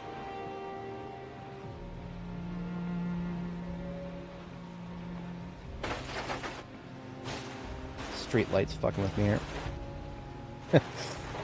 By the sheer power of the race car.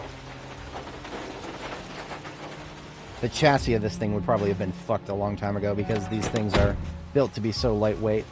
All the towing we're doing with it, it would have been annihilated.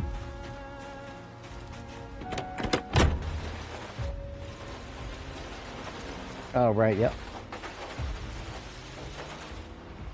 I am but a humble millennial. I don't keep up with too many acronyms these days. I'll never forgive the Zoomers for turning OG from original gangsta to on God. Damn you all, damn you.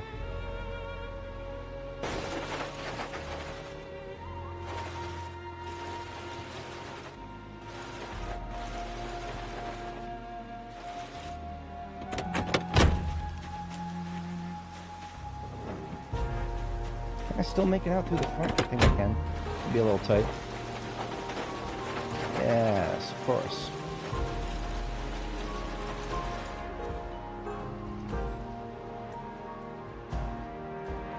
Now, I mean, if I'm gonna go north, then of course I can just do this. But this is a tight exit ramp. It's not bad. You know what?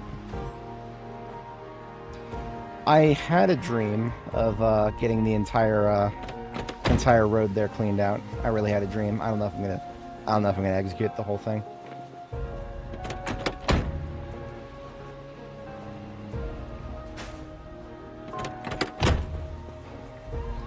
When they still have tires, you can do slingshot shit like that. I am going to take a look at that purple van in the middle there. I'm curious to see if there's anything interesting in there.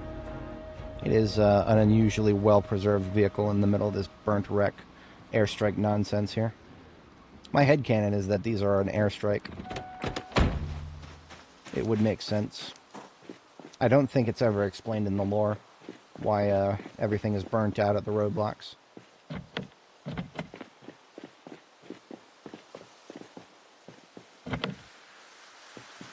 Time for that.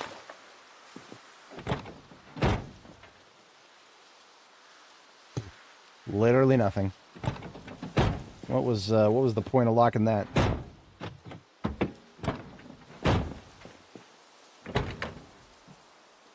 There is gas in the tank. That's worth mentioning. Do I have... I do. I found a gas can in one of the other vehicles, so I'm going to siphon a 10 liter out of here. And I'm going to go put it in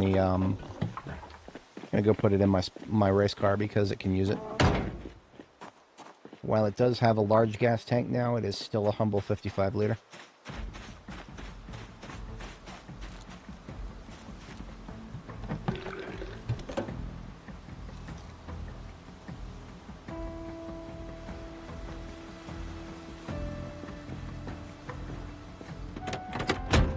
Because we're only going to be getting an average night's sleep, I'm just going to go ahead and sleep again right now. That's going to get me fatigued a little early, but that's okay. I'm going to drink a coffee and deal with it. So we're just going to gear back up with the warm gear and hit the sack.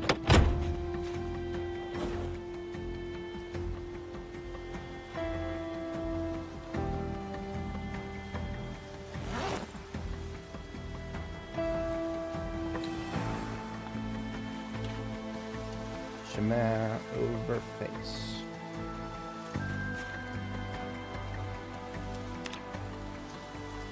$10 degrees below freezing, and we're still doing good.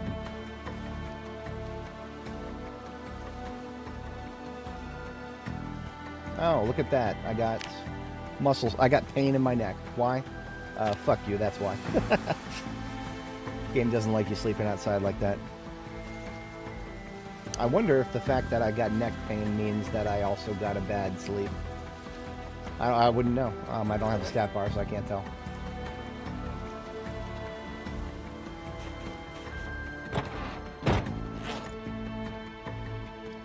I can't tell, but there might be fog today.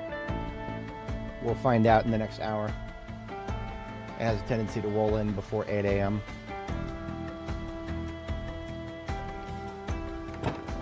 Alright, let's clean up the sleeping bag and tent.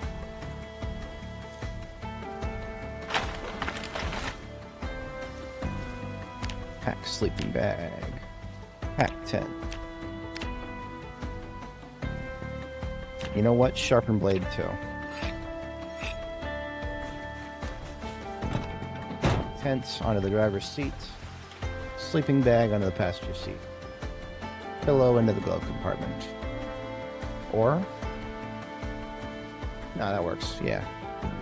What's missing from passenger right now? I don't know. I might still be wearing some armor.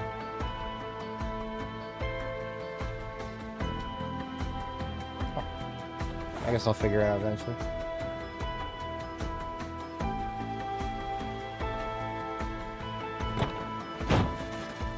Another reason I park catacornered like this is I can do this. And we get going.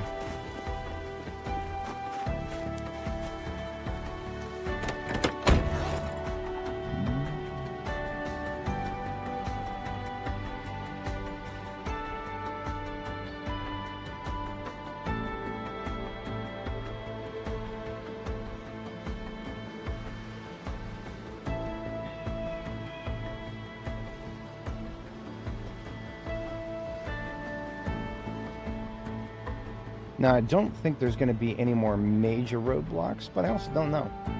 And the zombies, we're going to find out. We're going to find out what kind of zombies there are.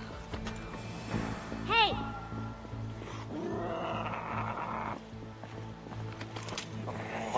Wherever they end up being, they're not going to be in my road. I'll tell you that much.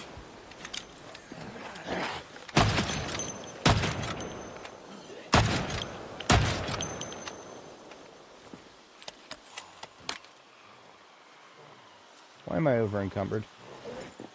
It's got to be some of the shit in my inventory. Let's put away this denim fabric roll. I'm trying to put shit away. Come on. Why couldn't you move faster last time, huh? Fucking...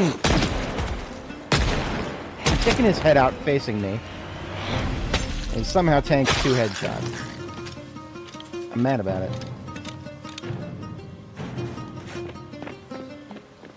Alright, so let's get this shit out of my backpack.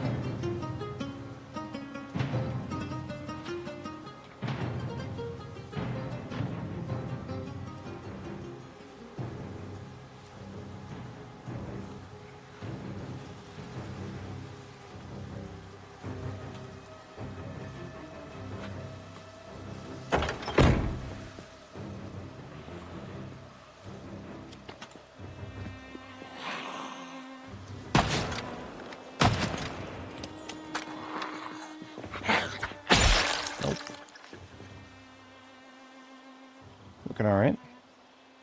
Let's have some milk for breakfast.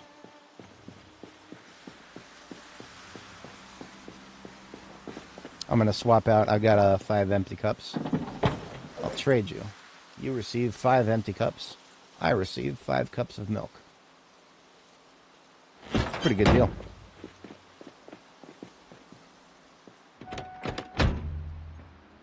Alright, so we're coming up on 9 hours here.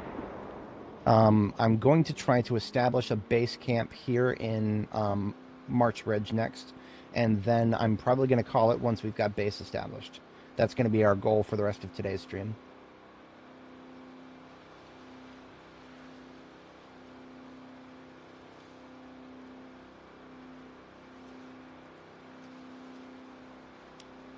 Might be easier than thought, depending on the amount of resistance we end up running into. Is this the diner here? Yeah, that's the diner.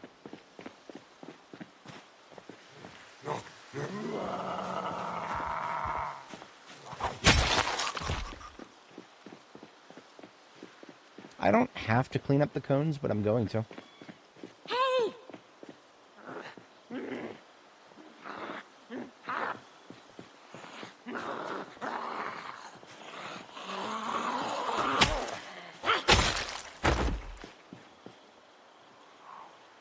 I had a feeling she was going somewhere with a purpose. He was going to group up with some people.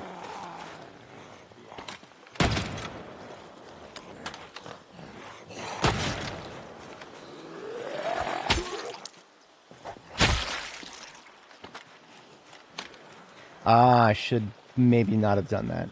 Although, you know, the diner is going to eventually have people migrate from it down towards my road, I suspect. So you know what? We're just going to get ahead of that shit now. Let's just get ahead of all that shit.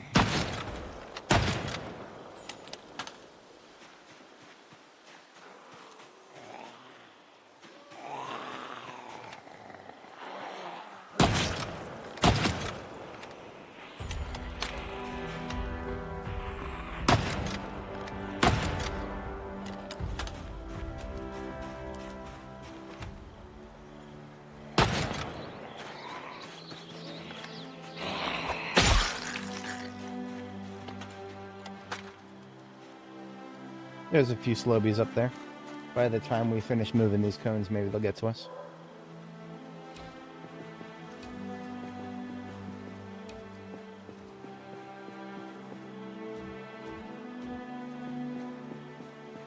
Or they'll lose interest.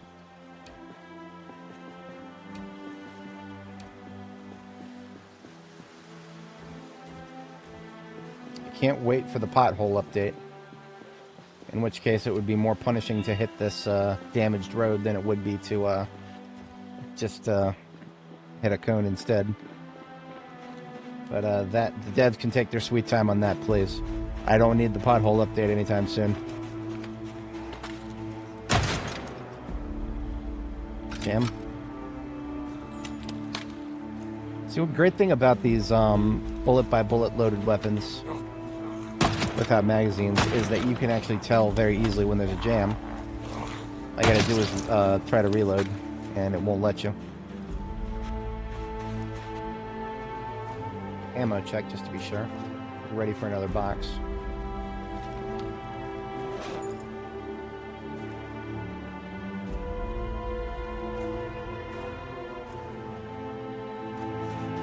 Hello. That one to the south there. She almost blended in with the foliage here. Clever girl.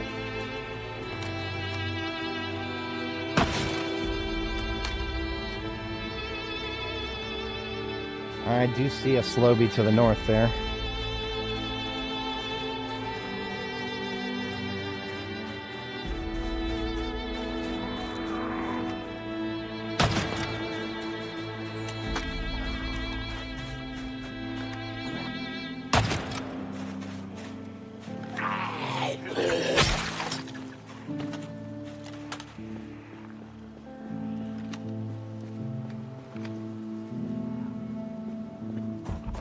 There is no need to break the window. Damn it, you broke the window. I hate it when they break the window.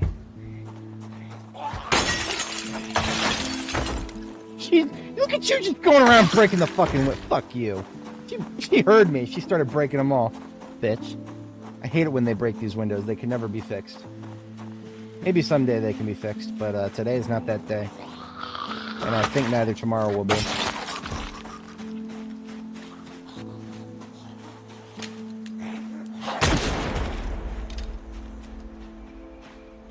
Alright, I'm done with the drip feed here. Let's move up. We've got this area clear. And if you're not familiar, you can absolutely steal the diner sign. You have to get some stairs built to the roof, and you got to build a couple of floors so that you can stand in front of where the sign is. But then you can pick the sign up and you can put it in your own base if you want. The light up doesn't seem to work properly, so I hate to spoil the... get you guys excited and then immediately spoil the fun, but unfortunately that is currently how it works.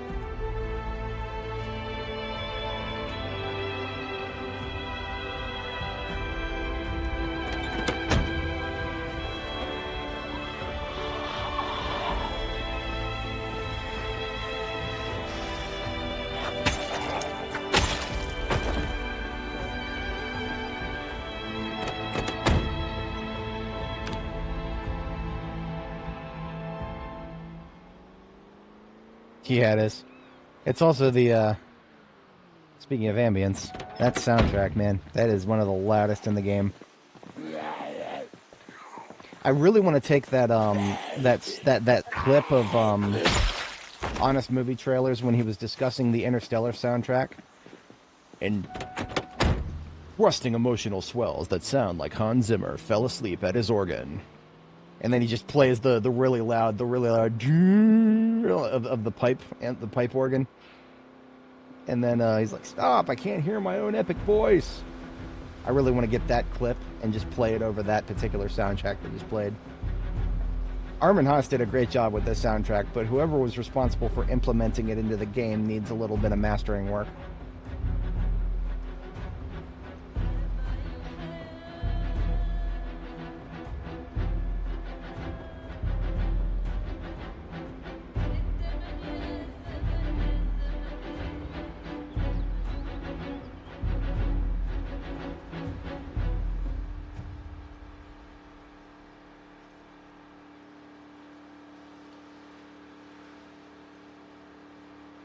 I think it's coming right up here to the left here.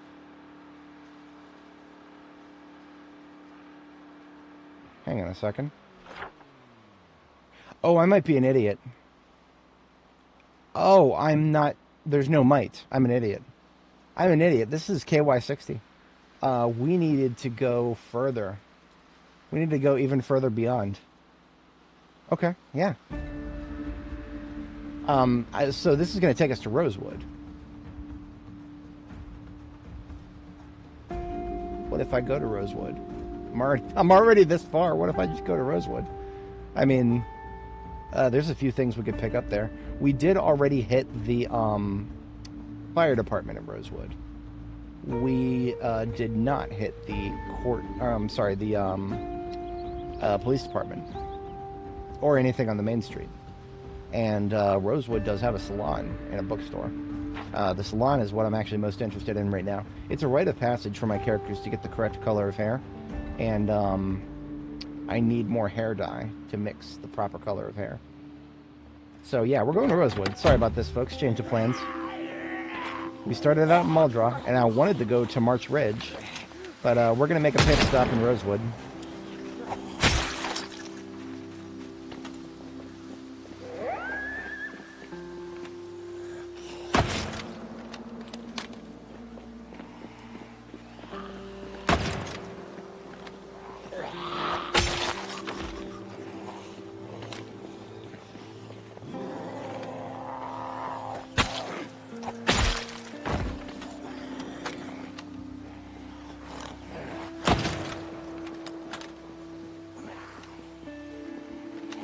I remember seeing somebody to the north over there.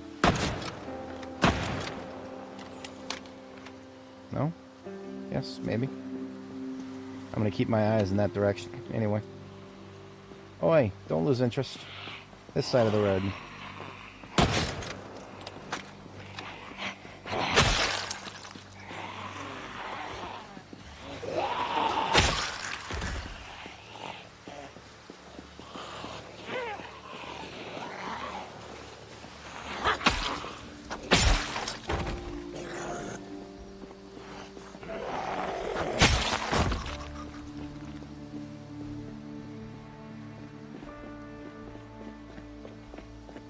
Nice hat. Bright blue. That might almost be a match for the scrubs. I'm gonna hold on to that. Summer is coming. I'll need something that matches scrubs at some point.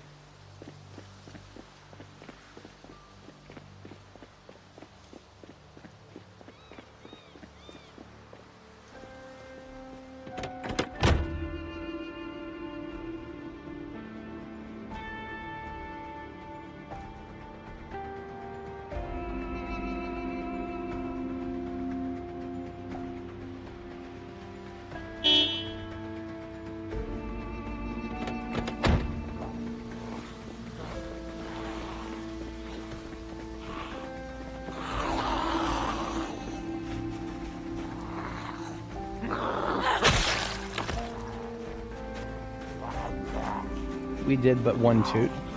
Let's see what that brings down on us. We did but one toot. Let's see if that pollutes.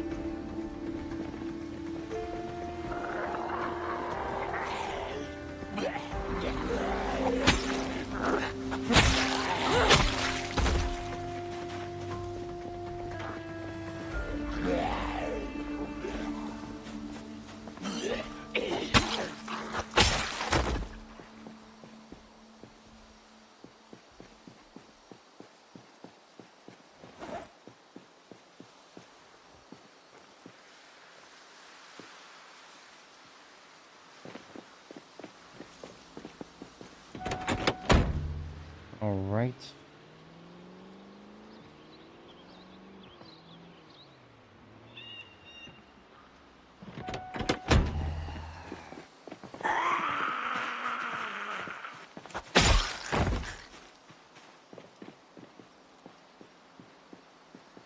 The fact that we were able to toot the horn and only those guys showed up, I think that means this section of road is going to be nice and clean.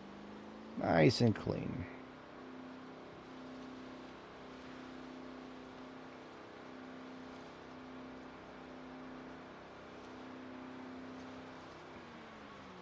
Yeah.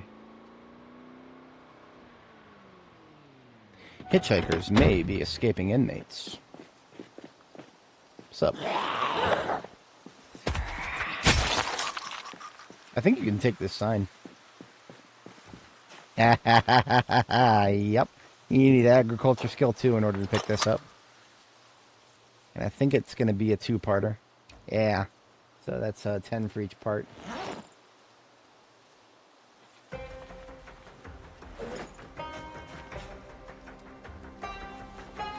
Looks like a passenger seat item.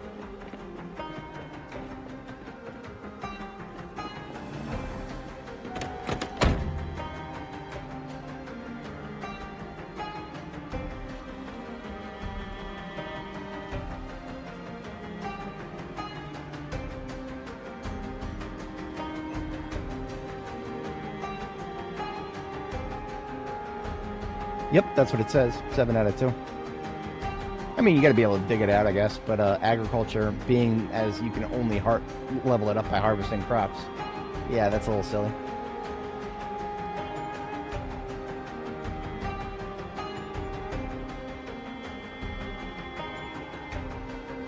All right, welcome to Rosewood. This first turn here is the place I like to set up base in, and it's going to be busy. Now, I'm a bit of a stickler for the windows in this place.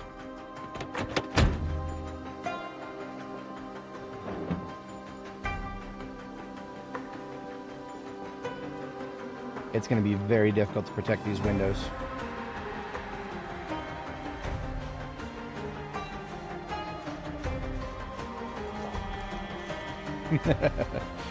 You ate meat. You're going to vegan prison. It's the prison they send the vegan, or they send you to when you do an unvegan thing.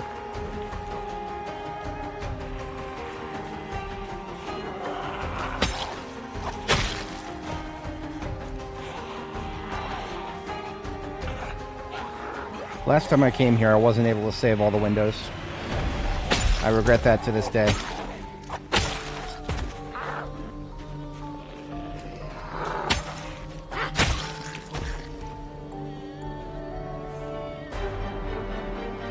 There's a lot of them on the other side there.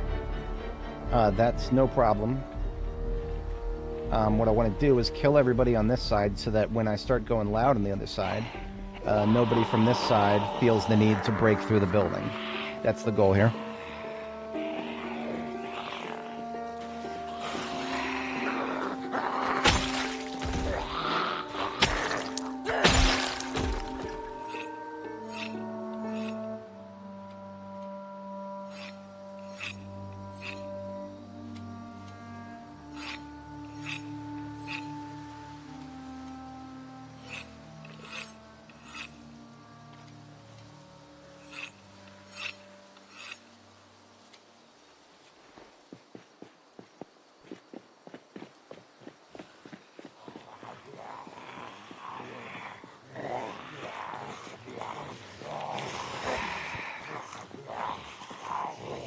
Come on, split up. There you go. Thank you.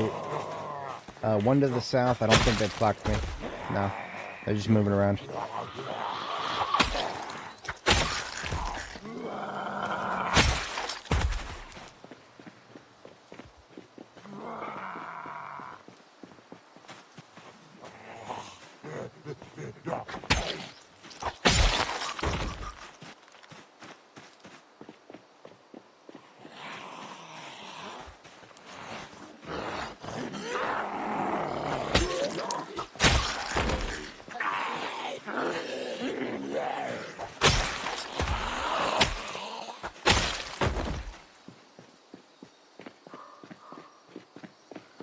What's up, loser?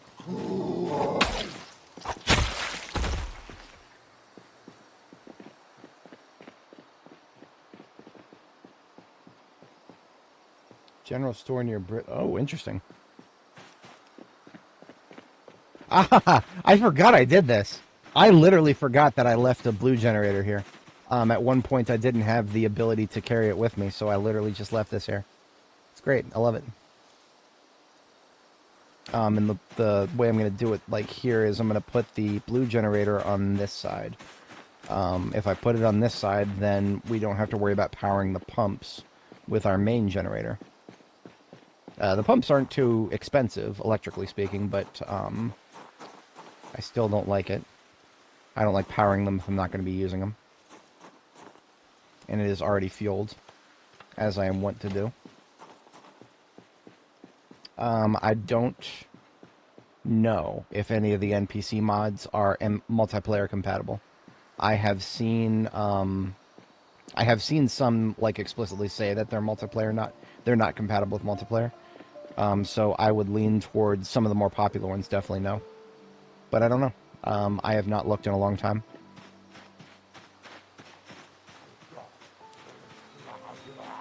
Also, if you do try, I would get ready for it to break on every update. We just had an update this morning, so that would be an unknown amount of time before it gets updated again. Has been as short as 2 weeks, but these days it feels like it's about a month.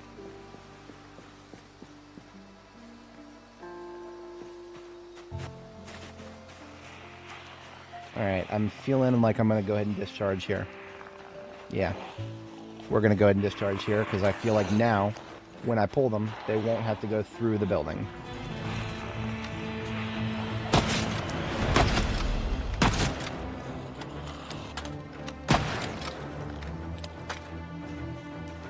Yeah, how big this is.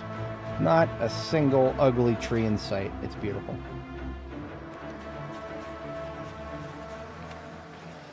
It sounds pretty cool. You might be disappointed in how it actually feels when you play it. For some context, the way the NPC mods on the workshop currently work, all except for one that's been abandoned, is they try to monkey wrench back into the game a bunch of stuff the developers removed because it wasn't ready yet. And it won't be ready for years because they've decided to prioritize other things.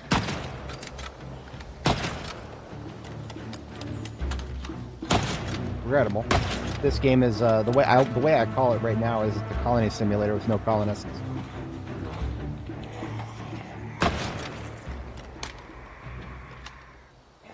Yeah, Nox Event Expanded. That was the one that I was going a little bit beyond just trying to add stuff back to the game that was removed. It's actually the guy was trying to add novel functionality. But with his own Java libraries, which is not something you ever see elsewhere on the workshop, because it doesn't work. You would have to, if you wanted to install Nox Event Expanded, you'd have to download it from the workshop, but then you'd have to go through extra steps to add it to the game. And I thought that was cool. That's not good. That's not good. Seeing this zombie right here, that's not good. That's not good. I hear somebody smacking a fucking door. God damn it. They fucking broke my windows, didn't they? Didn't they? Who would be touching that door unless they... Oh. Oh, okay. He must have been in there to begin with. Of course, that door's locked, the back door. I got mad. I had a good reason to get mad, but... Let's just stay safe for the moment.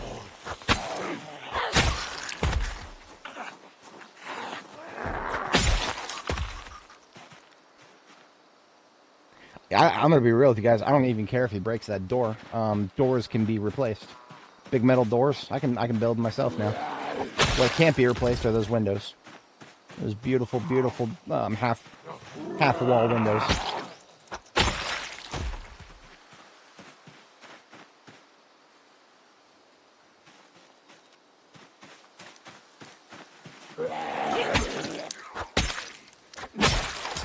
This sword is probably nearing the end of its life if it's taken 3 hits.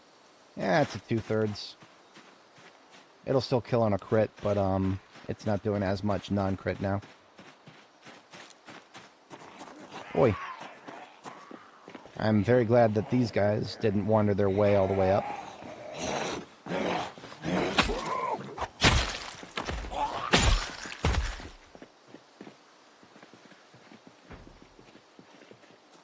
Okay, let's see. Oh no! Fuck! God damn it! I hate this fucking game so much. I can't wait to play it some more. I had a feeling that guy who's slapping he fucking came in the fucking windows. Fuck you. I'm gonna disrespect this guy. Was it so hard to just go fucking round the goddamn place? You son of a bitch. Bring your bitch ass out here.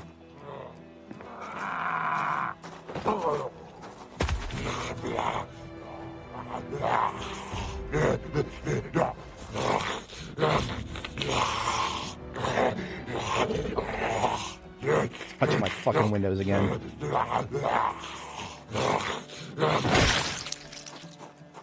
Asshole. Yeah, you know, there's other ways of disrespecting zombies. And there's even ways of respecting them. We've done that before. We found a couple of heroes in the game. We were freeing Jackie J. That was worth it. I'll do that on this character too if we ever get there. Alright, let's get rid of the rotten shit. First, before I even fire up a generator at a place like this, get rid of anything unnecessary, such as the freezer. Last time we were here, there was a secret stash. I get the feeling that we're definitely not going to get that again. No shit! Okay, fascinating. Yeah, secret stash right here, in the corner. Yeah, neat. A couple of revolvers, 38 special box, and a blank ID card. Nice. What do I mean? What do I mean about what? Are we talking about Jackie? Because Jackie is one of the heroes of Project Zomboid. Some deep lore behind her if you're not familiar. You know what? I'll share for anybody who may not be familiar. If we go to the video games pzwiki.net here and go to search, where is Jackie? Jackie J. Jackie J is a reporter. You hear her on the news if you listen to the radio a lot.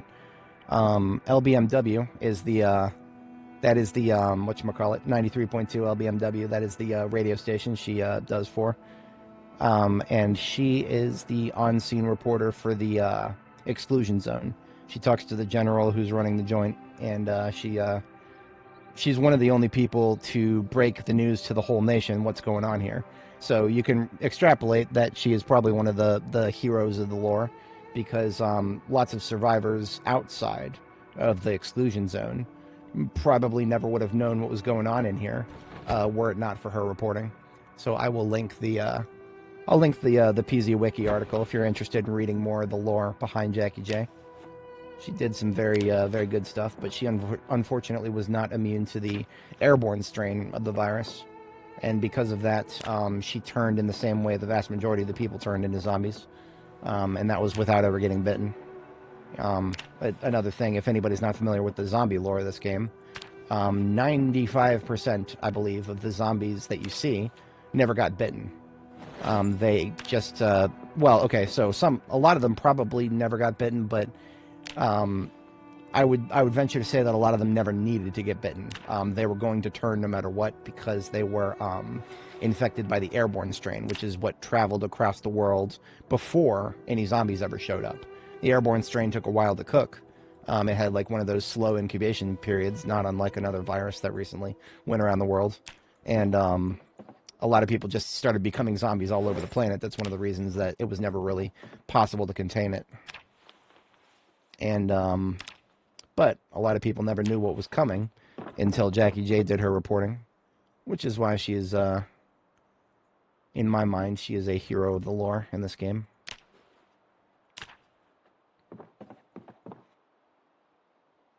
Ugh. Good riddance to that trash.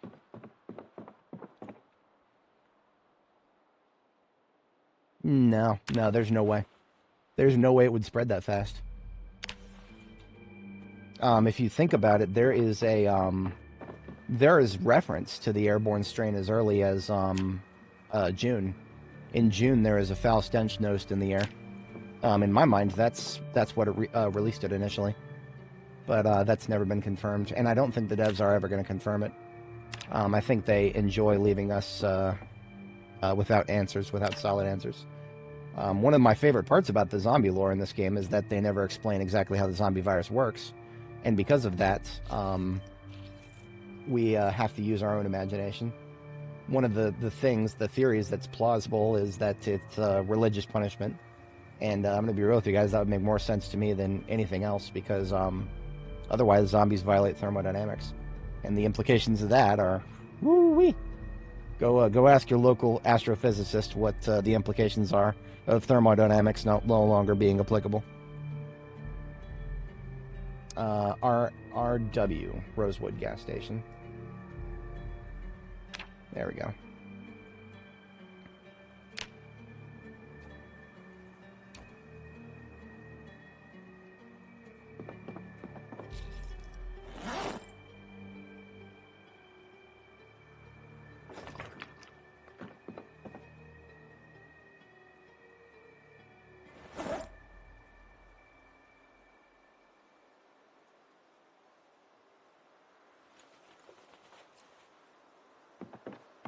Why did I just pick up that shovel?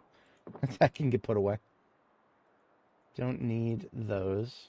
That's a waste of space. Alright. Have they fixed magazine racks? Nope. Nope, still can't disassemble. Can I pick them up? Yes, I can pick them up. Okay, they're separate objects now. You know what? It's progress. It's progress. We're one step at a time. Baby steps. Baby steps. This game, man. Alright, we are disassembling beige rack shelves here. Getting ourselves some planks. We're going to take them outside, board up the windows.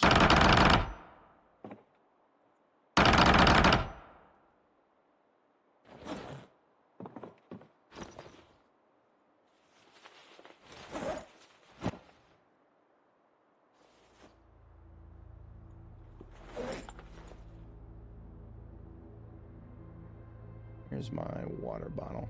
Oh, I ain't got none. Looks like we're drinking seltzer water then. Coolio.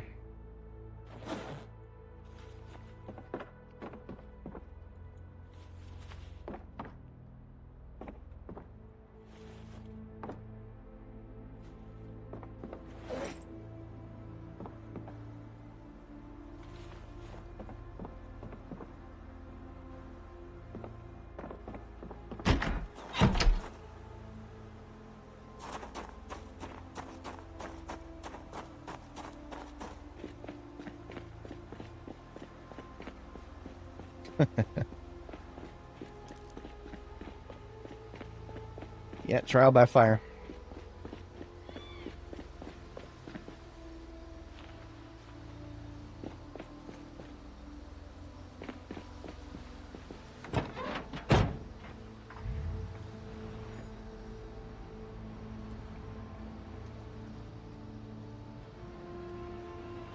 Alright, open a box of nails. We'll get that replaced later.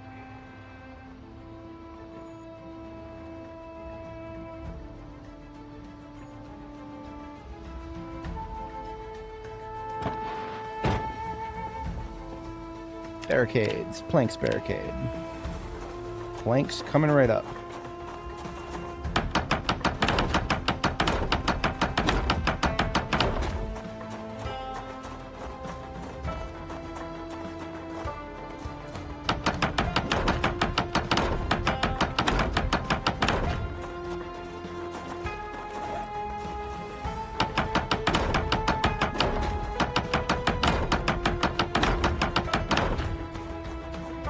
Get some more planks. Actually, one more log and it'll at least be even. I think I saw a floor log up here. Yeah, there's one.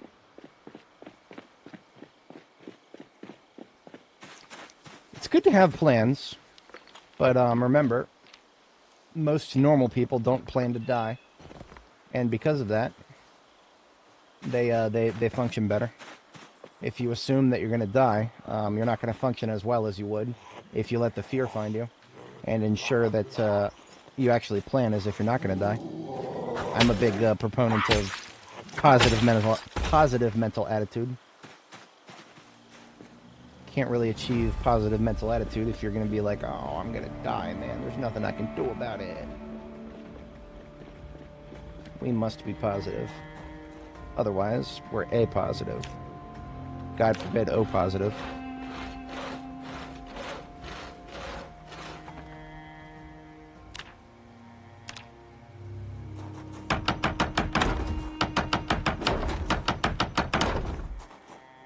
No, you can't die from. Now you can, of course, take injuries from that.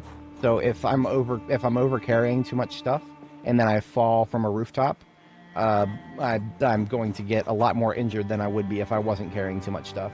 So, and also same deal if I get grabbed by a zombie. If you are carrying around a lot of stuff, like I am right now, I'm stage 2 overloaded. If a zombie grabs me, they're going to have a lot greater chances of actually damaging me than they would if I was not stage 2 overloaded. So that's basically, it's a trade-off when you're carrying too much stuff. Don't carry too much stuff if there's zombies around, for multiple reasons.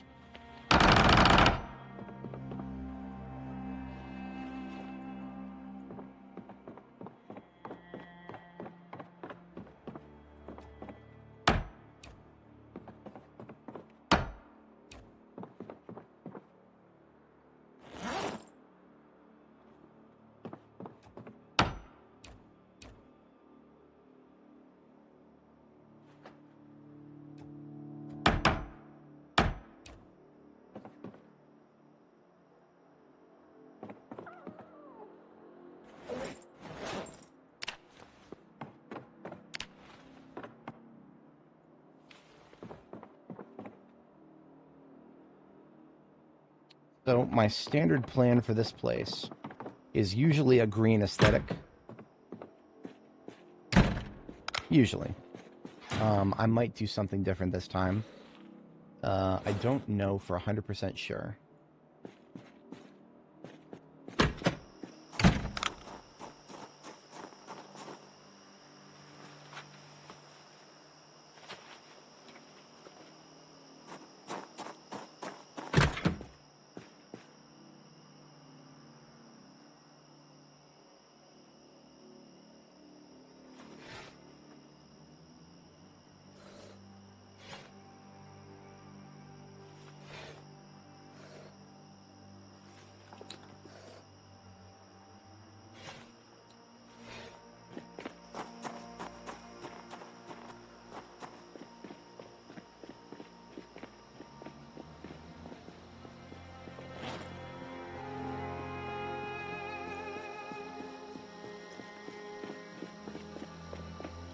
Three weeks in base training mechanics. Yeah, no, that's, I've been known to do such things.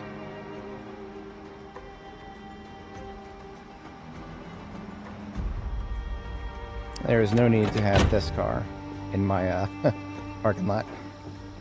If we ever do anything with it, it'll be over here.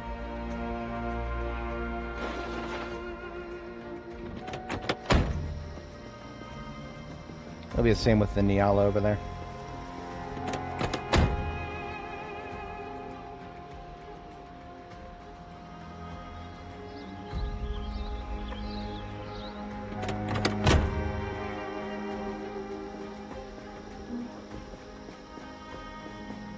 I do see the keys for the Niala right there.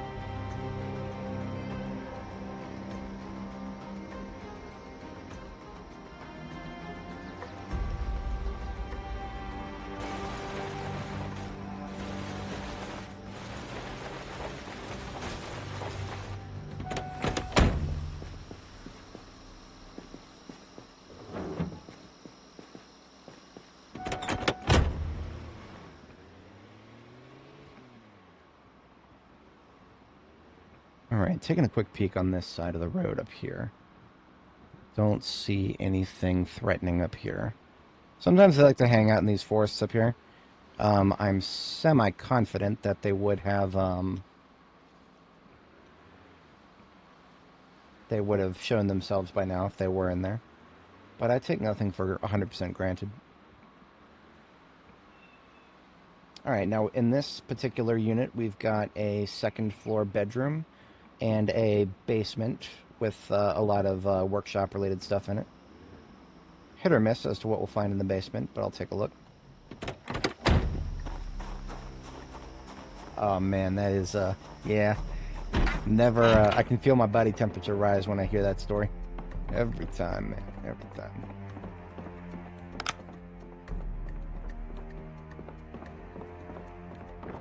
We had an open window in this house.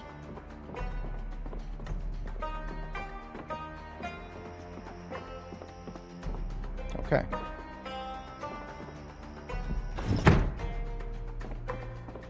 Bed with a pillow already.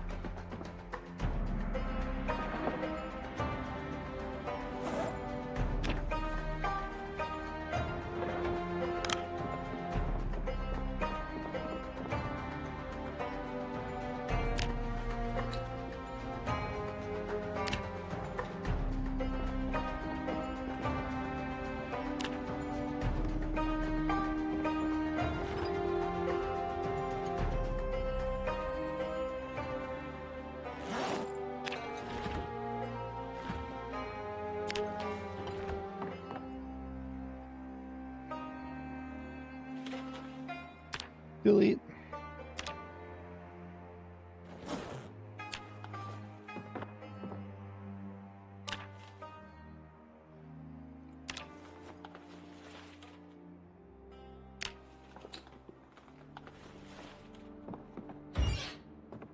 What's going on with the oven there, I wonder?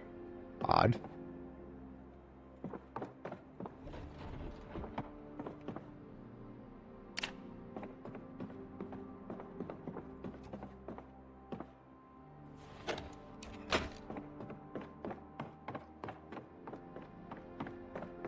You know, I'm going to do exactly what I know to work. We're going to put the... I can put that there. Oh, it doesn't. Really? Really? Is that what we're doing now? What about there? No, that just looks silly. Damn. I've never forgiven this game for how many restrictions there are to the extractor hood when the devs who place these hoods don't always follow those restrictions.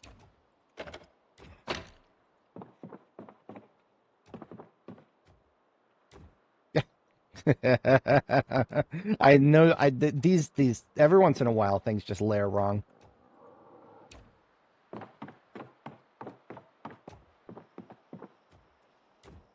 Even in front of the light switch. 10 out of 10, game of the year. We don't want this fridge powered, so I'm going to lift that up. I'm also going to go ahead and drop my gear so that I can carry the upstairs fridge downstairs. Because I was going to say something about not doing a green aesthetic. We're doing a green aesthetic. It's way too easy. There's green stuff upstairs, and it matches the green of the ATM right here. Yeah, that's not even a question. We're doing it.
Alright, so what to do about the rest of this ugly place?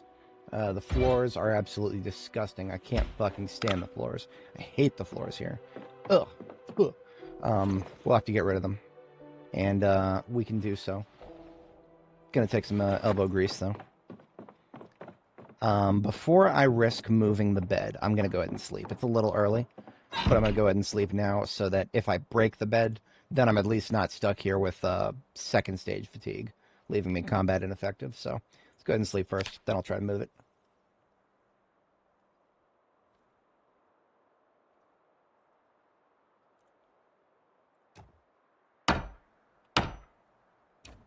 Success.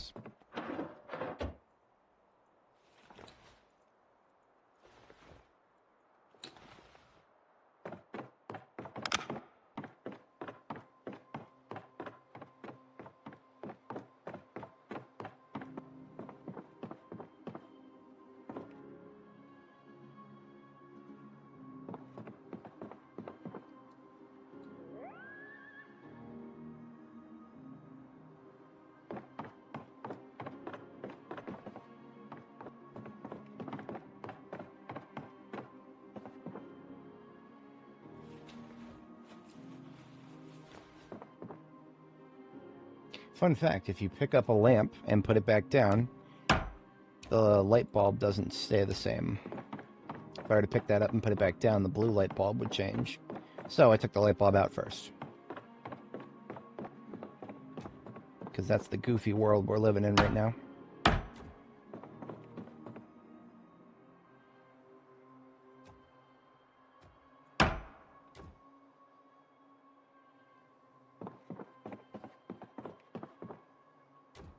I don't hate it. It's not good, but it's not bad either.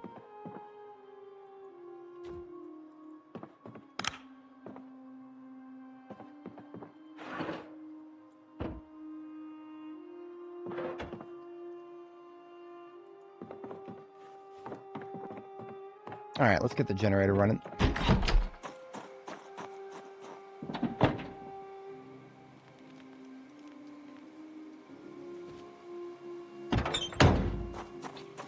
Since I don't want to power the pumps with this one, because we got a separate one for the pumps, go ahead and drop it here, connect it, and see what we power.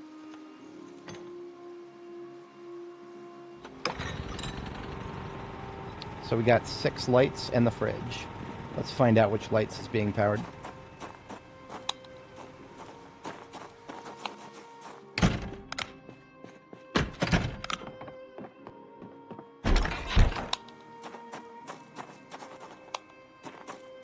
Two, three, four. That means there's a 5 and a 6 maybe upstairs.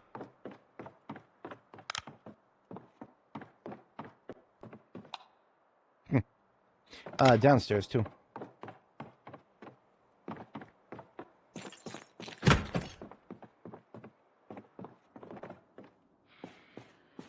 Damn it.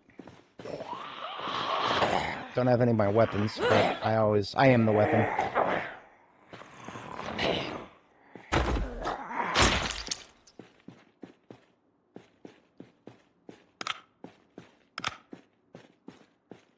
What's going on there with the, y'all see that, right? I'm not going insane. Is this hell? Have we witnessed hell?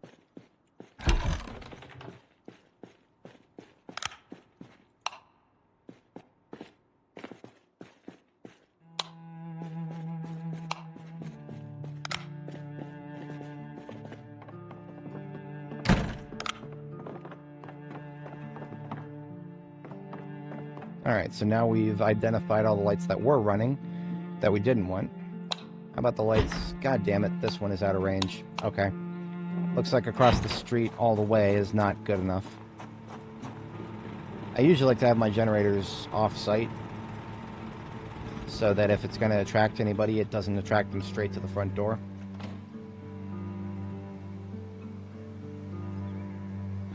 Let's try back here, I guess. We'll clear some trees so that it's... you know what? I'm going to use the website. I always shout out B42.com, B42map.com. Very lovely website. They have a tool called the generator tool that shows you what the range of your generator is going to be. So we're going to Rosewood here, and we're at the gas station in the north, and we're going to click the tools and then generator radius. So if I were to put it in this corner, it should reach that switch. Should. Let's give it a shot. Let's see what happens. Because, I mean, the switch is technically on this floor tile right here. Technically. Yeah. Let's give it a shot.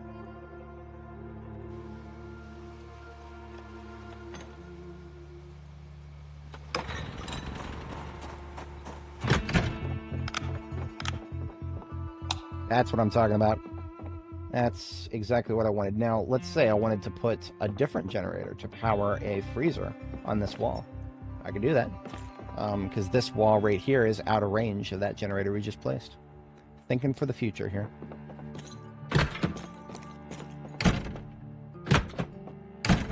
Now, let me double check and make sure that the generator is not powering any other lights. It should just be one right now. No, it's saying it's powering 3 lights. What's going on there? Let's take another look downstairs. Or maybe upstairs, too. No, nothing up here. What about... no other outdoor lights. This is way too far out of range, the bathroom here. No interest in powering that. Let's check the basement again. Yeah, look at that bathroom down here.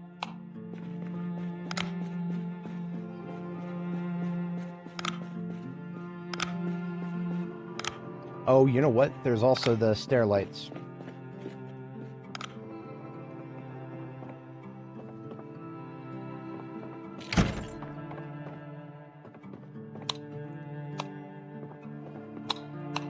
Maybe it is sometimes possible for lights to count as 2. Let me shut these off and see if it counts anything. Because it is possible that those lights right there count as 2. Yeah, okay. So I'm going to turn the lights in here back on. And I think these are going to count as 2. It's weird that it sometimes makes it so that you get an entire room, but it only counts as 1. But I've seen rooms count as up to 3 before. Yeah, so the main room counts as 2 lights. Whatever. It's worth it. It's worth the cost. Remember, you pay liters per hour in gasoline based on everything you're running. So try to keep a minimalist approach. Unless you are just, you know, completely okay with constantly refilling your generator. I don't mind, but it's going to have to be worth it. Otherwise, I'd rather not.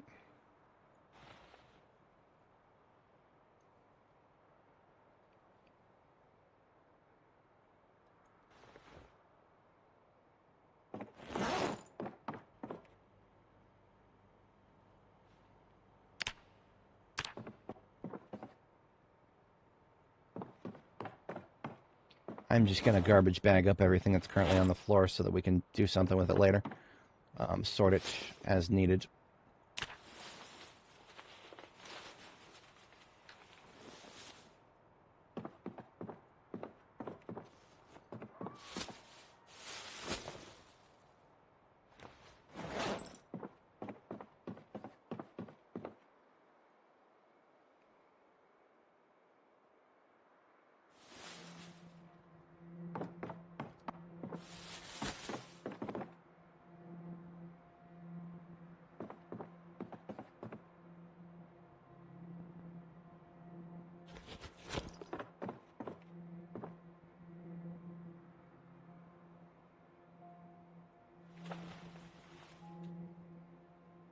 Just hit the 10-hour mark on YouTube, so I do need to start wrapping things up here.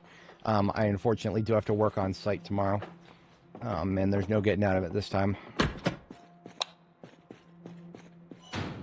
At least as far as I can tell. I can get away with not making an appearance once in a while, but today is not going to be one of those days. Or tomorrow is not going to be one of those days.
This is the popsicle freezer, and I don't want to deploy it for now.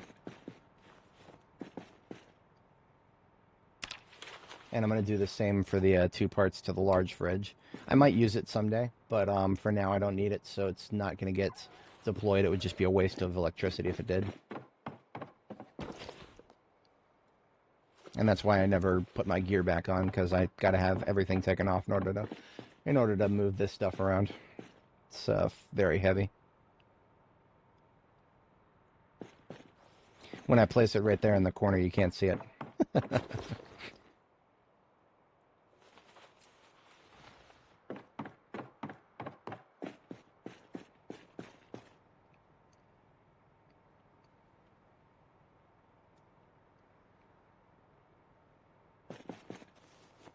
All right. That's all that out of the way. We can gear back up now.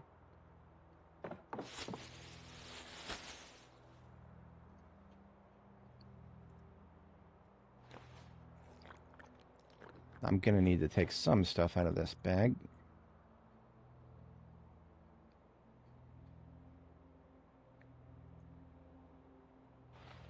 All this cookware that's going to get left in the kitchen anyway. Let's put it over there in the kitchen.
Lots of gas cans back here. Nice.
Alright, everything in the back room out of the way.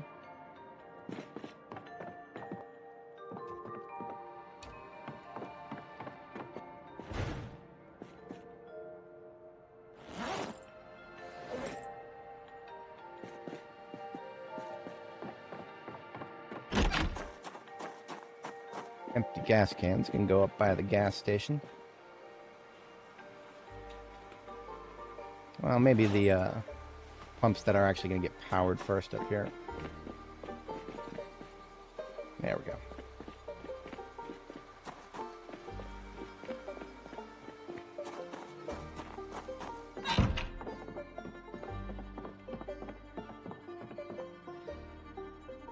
Now we need to absolutely annihilate these floors.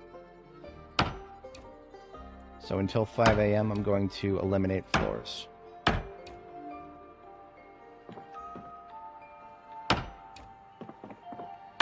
And I mean eliminate with extreme prejudice. Oh, no, not the extractor, fuck.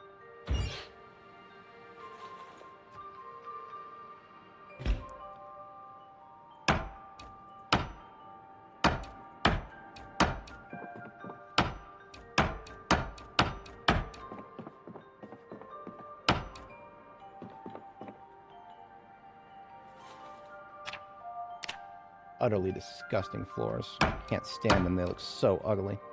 If it wasn't for the fact that this place is very well positioned, very strategically useful, I would never want to base here because of these floors, but I'll take it as a fixer-upper for now.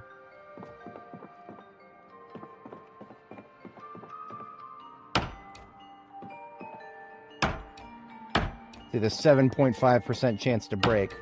Why can't it trigger now? Just break it so it's deleted, huh?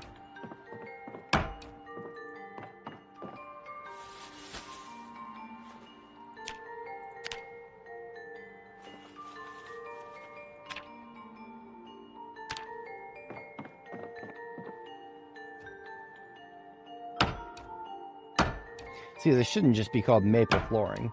It should be called disgusting maple flooring, because it is quite literally disgusting.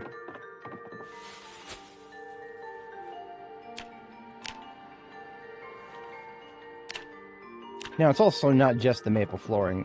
It is the underfloor boards are warped too. This is a very old building, it seems.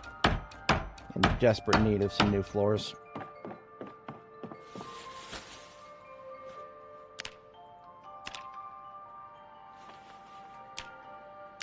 Alright, 5 a.m. And I'm also going to drink a soda before we go to bed. That's going to help a little bit with the fatigue because we didn't get the best night's sleep last night.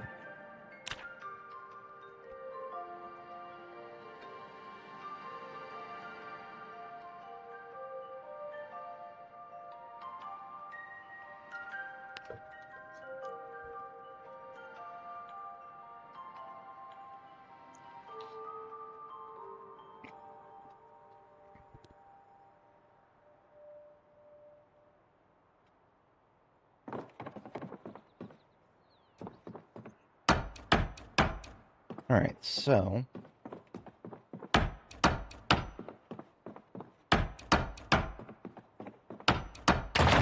Hey, there you go. Good riddance. Let's say I wanted to replace these floors with something beautiful. I would need... 1, 2, 3, 4, 5, 6, 7, 8, 9 times 1, 2, 3, 4, 5, 6. 9 times 6. I wish I could do mental math better. That's 40-something, is it? 54. Yeah.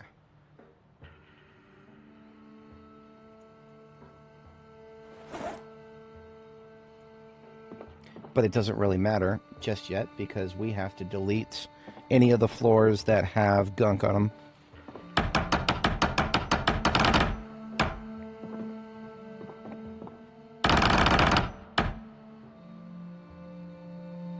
I fucking hate it when that happens. I gotta wait until she turns around and then I can fast forward. Now why do I gotta do this? I would show you, but I'm just going to describe it. The warped floorboard, the little warp in the floorboard will show up through whatever floor we put down. So I cannot actually replace these floors with something that looks good until we delete all of the floors that look bad. This is also an opportunity to get carpentry experience, because we actually still need that.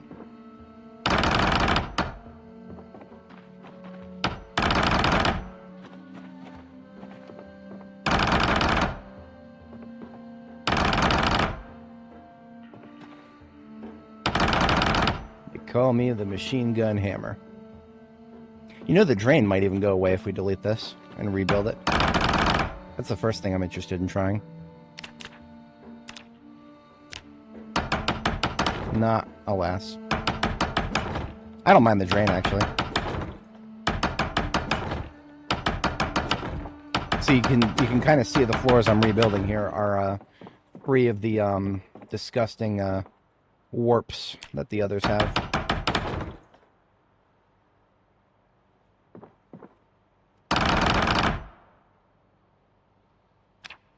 And we're also getting carpentry experience. Nerfed carpentry experience. I knew that the... Okay, so the patch notes said adjusted. Adjusted. Like the Indie Stone developers' wives adjusted the amount they put out. Fucking... Why don't you just say decreased, for the love of God? Stop beating around the fucking bush. God damn it. I know they're being so coy about it. Oh, we had to do some adjustment. Your ass is in for some adjustment, hedgehog. Disassemble.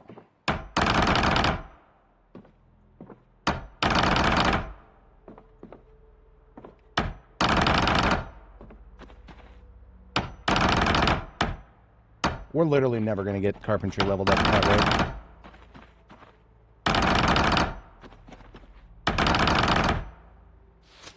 Oh, look, we finally lost a plank.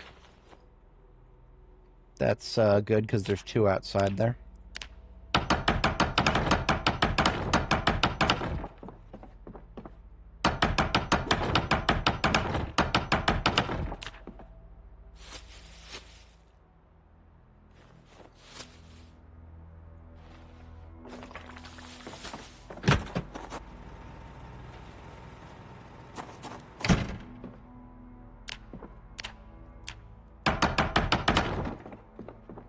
Only 3 or 4 more. Maybe a little more. I hate it when these floors look ugly.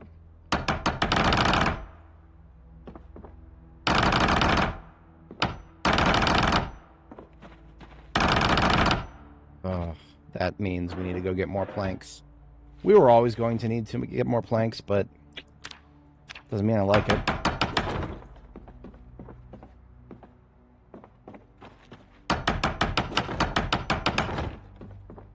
Suppose we can at least get a total here.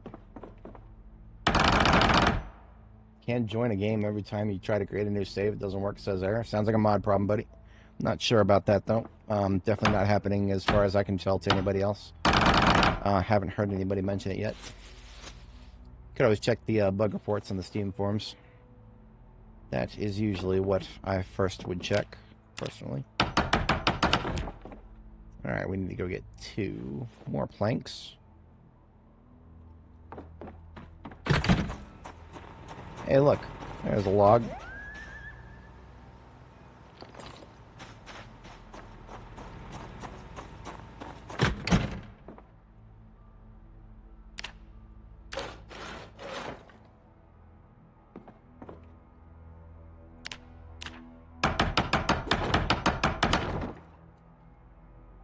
All right. 54 floors are on the way.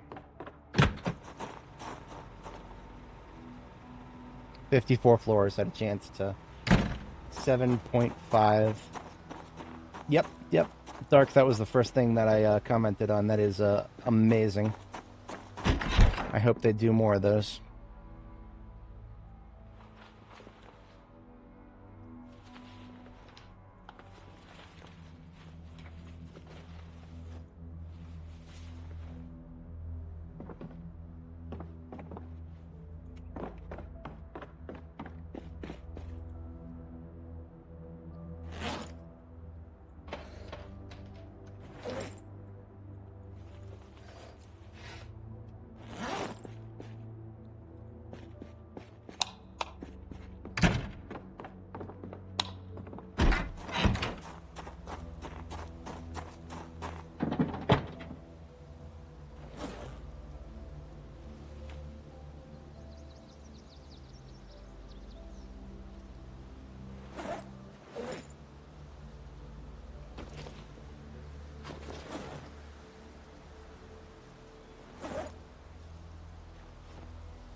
Gonna go ahead and open this carton of 357 here, because we're close enough to needing another one, and I want to go take Spiffos the act of taking spiffos will definitely require more than just what bullets we had there.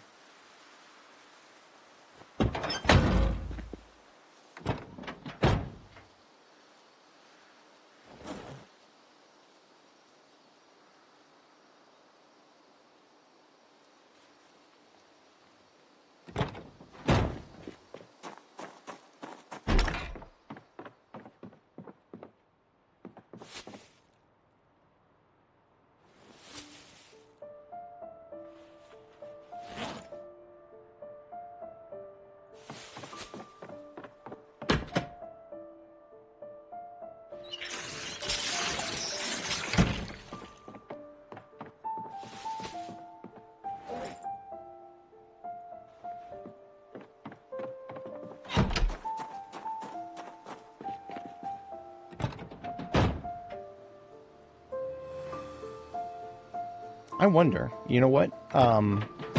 Why would I go out there and shoot them all when I don't have to shoot them all? What if I go get my fire truck and we bomb them all? I feel like I'm doing it. Yep, we're doing a bombing. Let's go get the fire truck, shall we?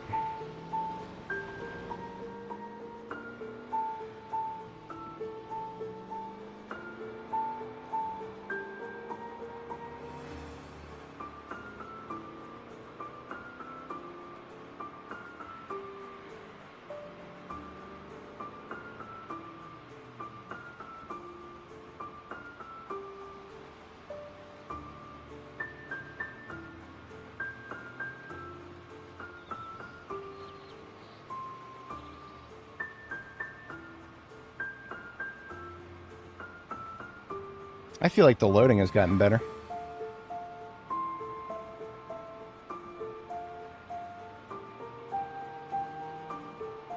Yeah, we can do this at 120 miles an hour. Why not?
Ooh, that was a little disconcerting.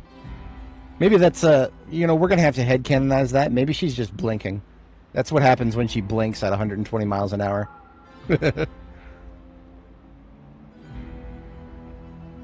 Well, okay, that time she just came to a stop because the game didn't load fast enough. That is what I was afraid of. Not much point in having a race car that can go 120 miles an hour if you literally go faster than the game can fucking load the chunks. Disconcerting.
Now we do have to be very careful not to go so fast that the game has to load the chunks ahead of us, because in the past I have it was chunk loading that caused the animal trailer to flip my Corvette that one time.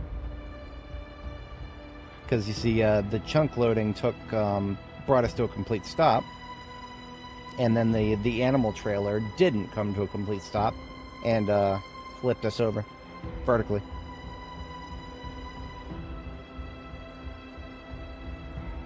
From West Point to Rosewood at 120 miles per hour. Yeah, that's you can probably still do that in 42. You just are gonna have to not be playing the game for 10 hours and 23 minutes. That's definitely going to be a factor.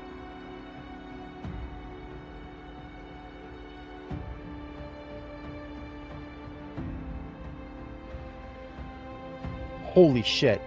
I feel like I just got very lucky. Apparently it stops the fire truck too that time. Maybe it's only animal trailers then, or just towed trailers. I'll have to be careful then, because I was going to take the trailer on a separate trip. Maybe what I'm going to do next time is I'll take a throwaway car back with me, and use the I'll use the what's it called? The state trooper car. I'll use the state trooper car.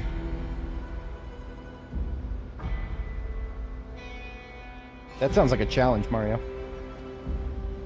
That sounds like a challenge.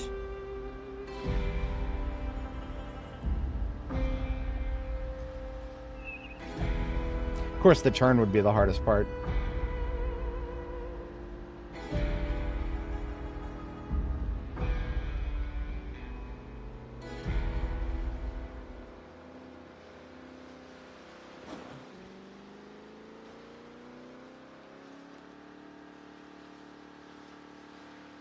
Did I get close to the Rosewood prison last time? I feel like I did. Sorry, not last time. I did. Okay, so I'm talking about not last time. Early game is what I meant to say. Early on in this character's journey, we actually tried to see if we could sneak a little bit into the Rosewood prison while we were there. Didn't work. There were way too many zombies. And I didn't have high enough weapon skill or a lot of good consolidated weapons to deal with them. I do now, though. I have a shit ton of weapons now. I can make very short work of them with a pipe bomb.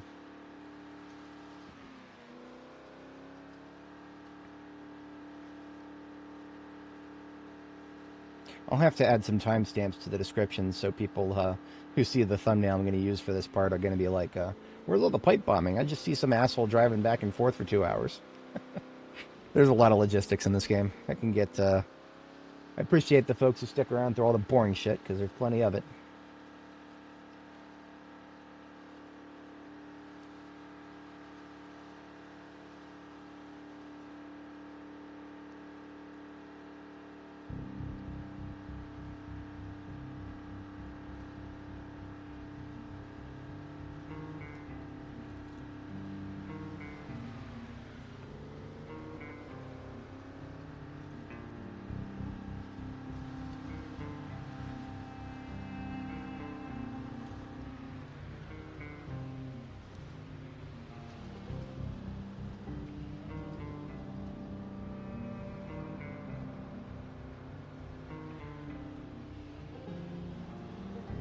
Couple hours round trip, not bad.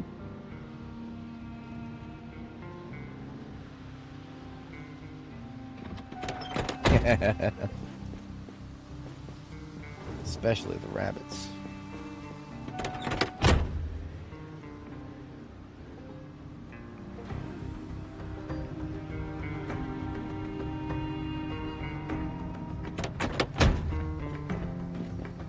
All right, I'm going to assume that we're going to want to do a bombing. I'm gonna go ahead and get ahead of that and get a bomb out and link the remote detonator to the bomb. Now, all we've got to do is not be over encumbered. So let's put the wood saw away. And I'm also gonna put the rifle away too. We'll get it back out. It's just going to go in my backpack. I just need to... Yeah, there we go. I need to not be over-encumbered too heavily.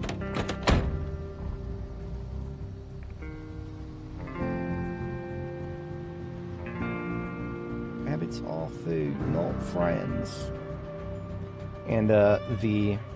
Yeah, look at that. Oh, look at that. Boys, we've got lots of zombies. Lots of zombies in Rosewood. I always felt like the north part of Rosewood here was a little more than it should. So, I see our spot. Yep, we're using the Gigamart parking lot. There's almost no cars here. Arming and setting on this lamppost here. And here goes nothing. I'm going to turn the game volume just a little bit down here. And you know what? As a reward to everybody who stuck around this long, we're going to put on my mix. The game's music is okay, but it gets a little repetitive. So, I've got a mix, combat mix, of the game's music. And it's pretty good. I like it a lot. Which one? This one? No, this one.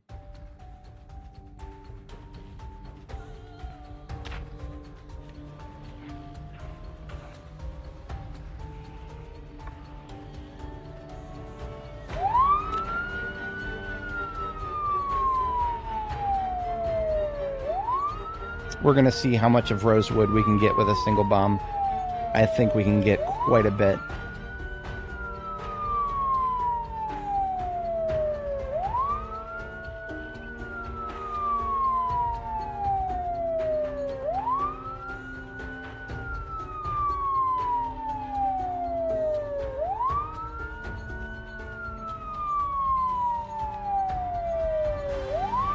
There is no need to destroy windows, everybody.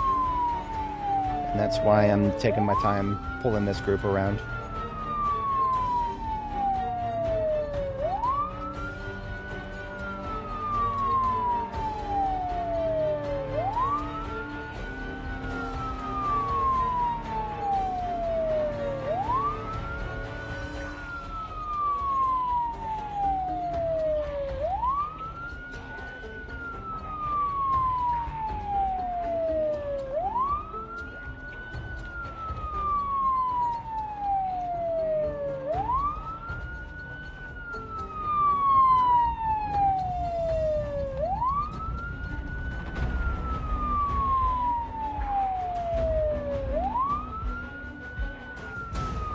Cruise control for 5 miles an hour keeps you ahead of everybody. But I bump it up to 10 to maneuver around people when they're coming at me perpendicular. Which is going to happen a lot now. You can straight up avoid hits if you go to 15 and you navigate very carefully.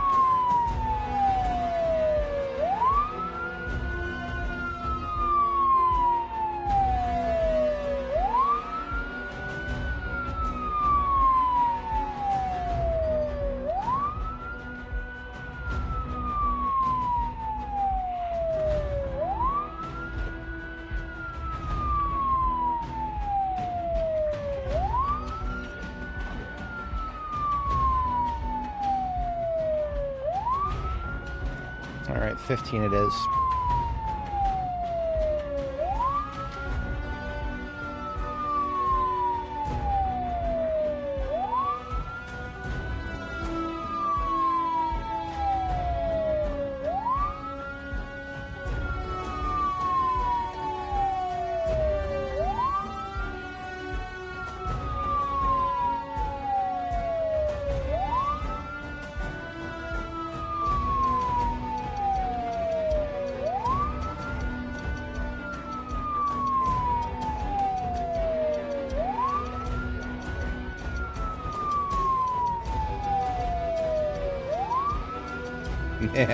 Look at that. That's a lot of zombie. For Rosewood, at least. Looks like we got some rain. Ain't gonna slow me down.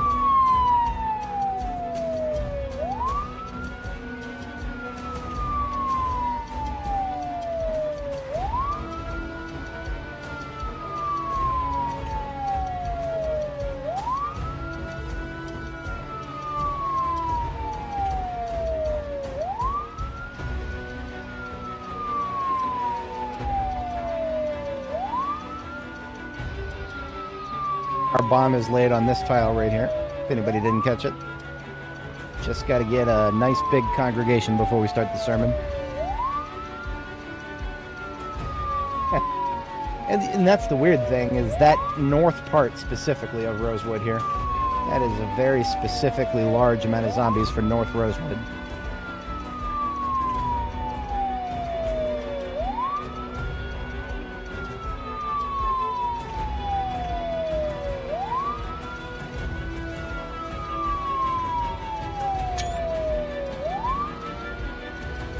Rosewood.jpg has been captured. Possible next thumbnail. Who knows? See, this is so much easier than the other one, the most recent pipe bombing we did. The most recent one before this, we did not have a lot of room to maneuver. Muldra is just so claustrophobic compared to this.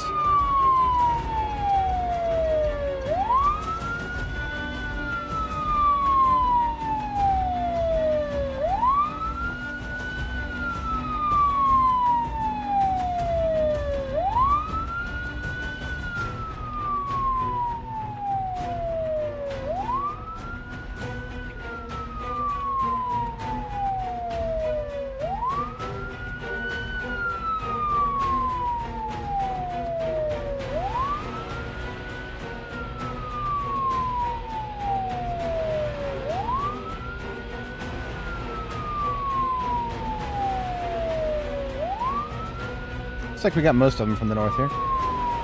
Yeah, looking good.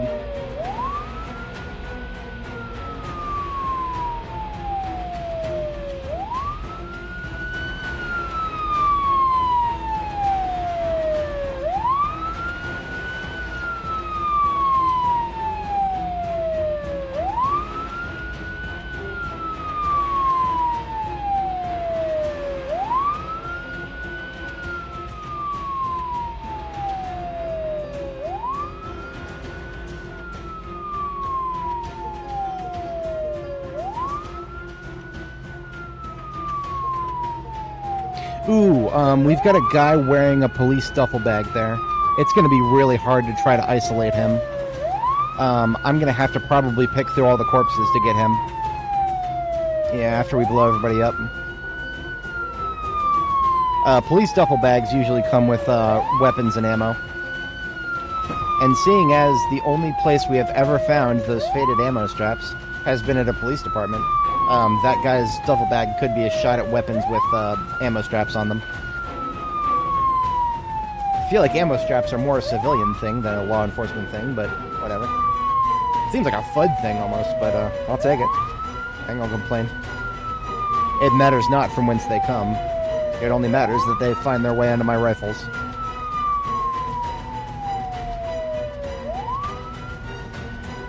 We're probably gonna have no problem getting critical mass here.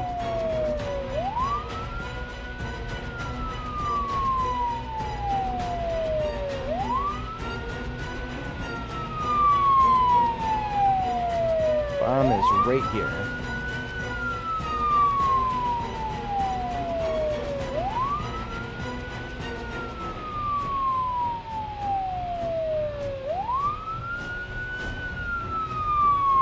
Give me manual control.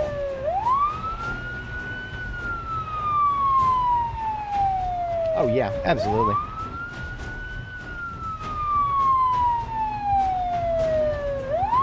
I believe you 100%. That would be one of the first mods I install if I was doing mods.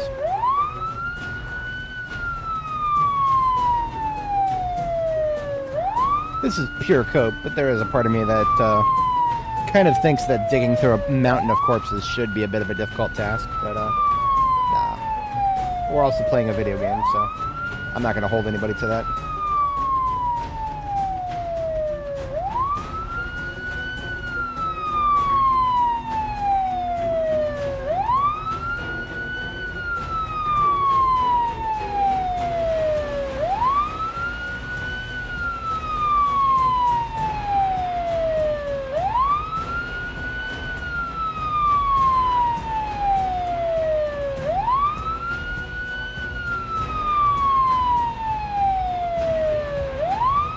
Look at how tight they are. Look at that. It's so much better when the title like this.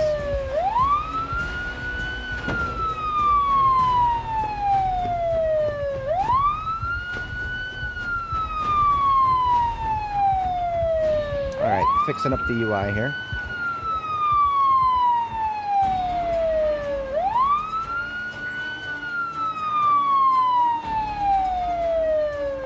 Yeah, it does. Alright, finger is on the trigger.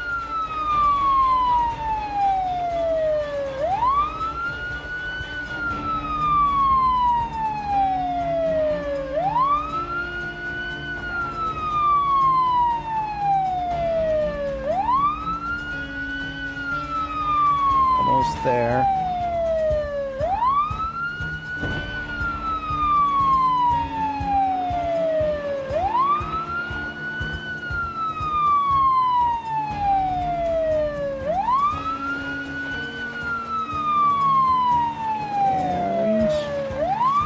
Boom! Oh yeah, I love it. First pipe bombing of the latest build.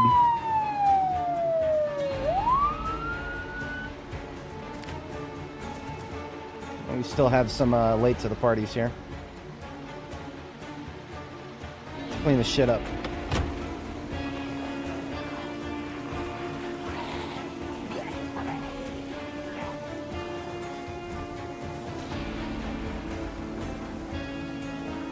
I don't want to get flanked, so I'm starting it off from this side.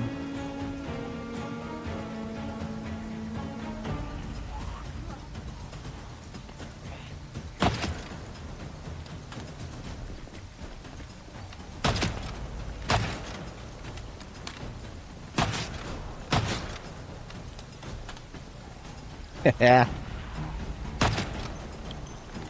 It's like setting up dominoes. I love it. I love watching them fall.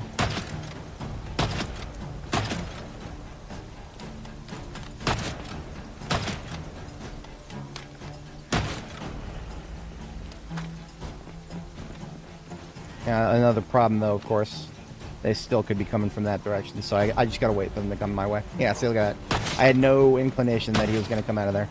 No audio feedback. Speaking of, let's boost the sound back up. Now that we're done with the siren.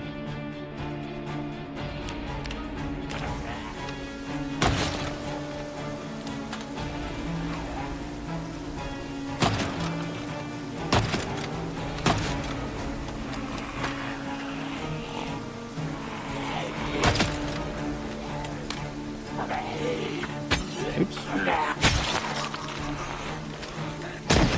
I was afraid of this. Yeah, there's a couple down there. Probably not too much, but I don't know. There is residential on the other side of us. I would have thought that they would have caught the siren. I'm surrounded.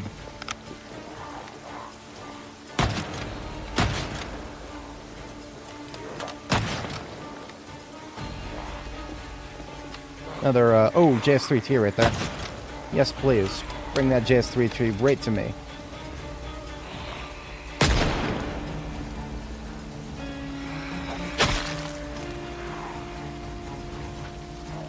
Thank you so much, officer.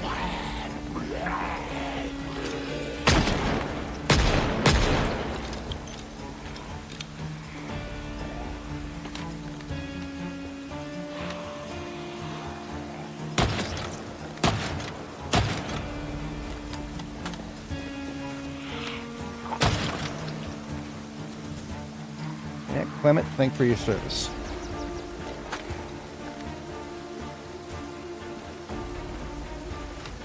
It's going to take a minute for them to come out of these woods. And I'm going to continue cleaning up to the north now. I haven't seen anybody come out of the Gigamart for a minute, so I want to say it's... I'm not going to say it's clean, but it's not spilling anymore.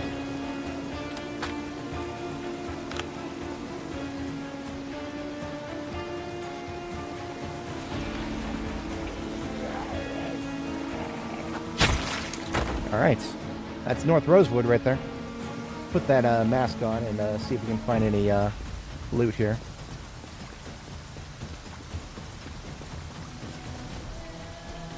If the fight continued, then I would definitely let the soundtrack continue, but alas, we are done with the major fight.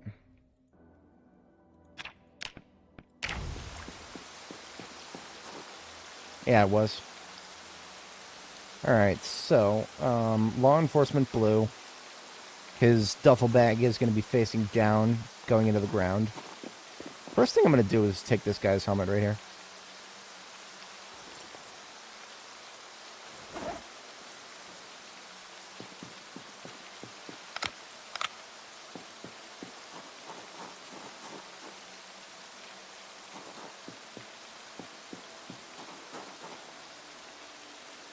I found the Spiffos guy. I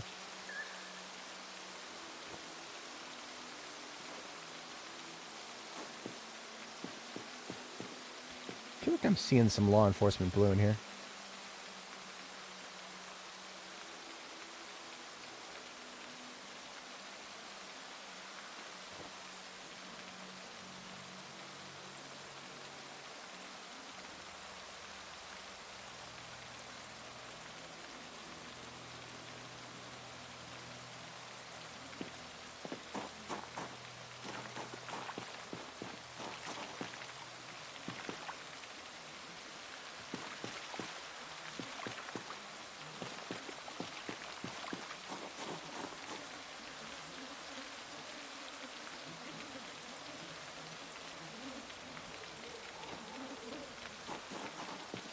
Try not to imagine the smell. on top of all of this, the, whatchamacallit, rain plus the corpses.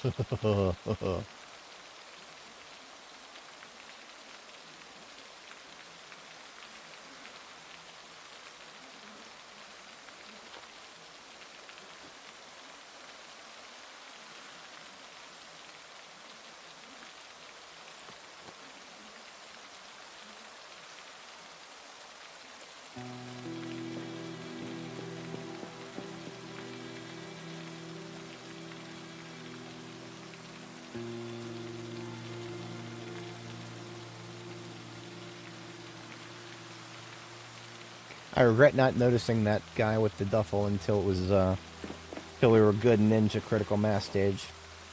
Oh, here we go. Wow, that was sheer luck. I got it. I'm literally just the first guy I looked at right here. Thank you for your service, Mr. Patrol Revolver 9mm. And a couple of bandoliers and holsters, whatever. Yeah, I don't hate it. I'll be ready for a new Patrol Revolver not long from now myself.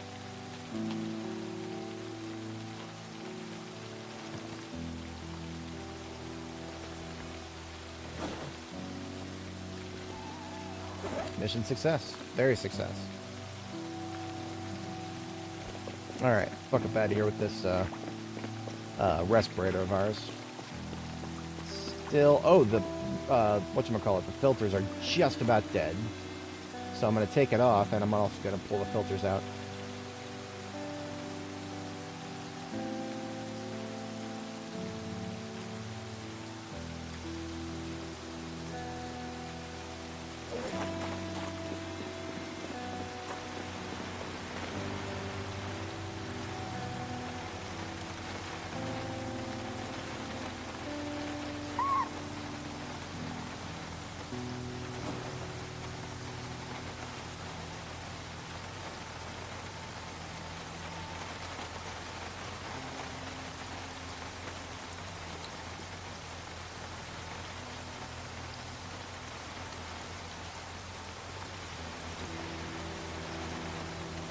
Beautiful.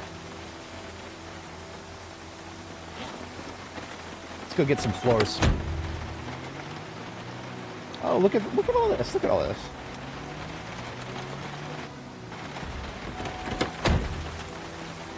None of you all are allowed. Get out of here. Quickest gun in the West. Whoa, okay, we're not done with this job yet. Job's not done, folks. Job's not done. Backing up a little bit. I do have a coffee. I will drink it if I must. Hoping we can just shoot these guys and be done with it. Fatigue is not going to affect my shooting too much. What I think we're seeing right here is a group from the residential area to the south.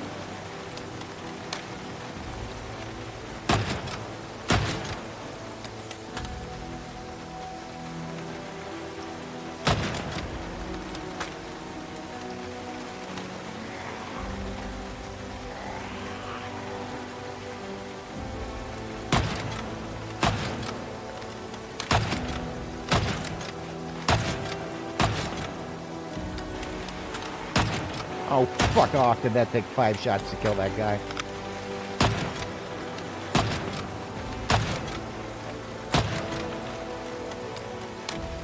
Am I drinking the coffee? I'm close to it.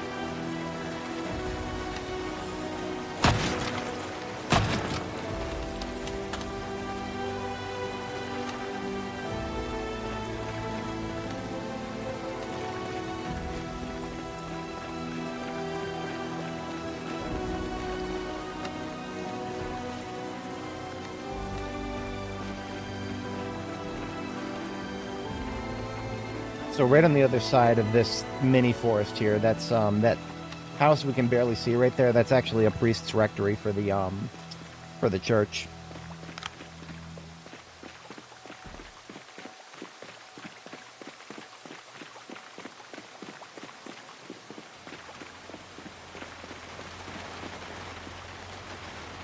All right, rifle getting put away now. We should be good and done with the heavy fighting. Should be. We'll see.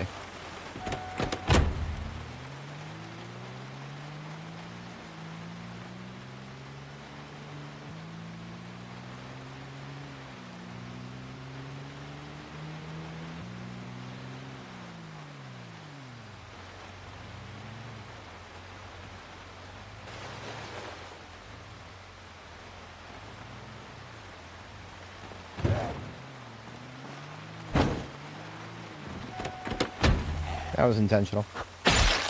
I was deliberate. I was deliberate. You know what? So is this. Remember, you don't get a guaranteed chance to push them down with your hands, but you can get a guaranteed chance to push them down with your truck. And you just do this. Doesn't matter how fatigued you are. That'll usually one-shot them. Usually.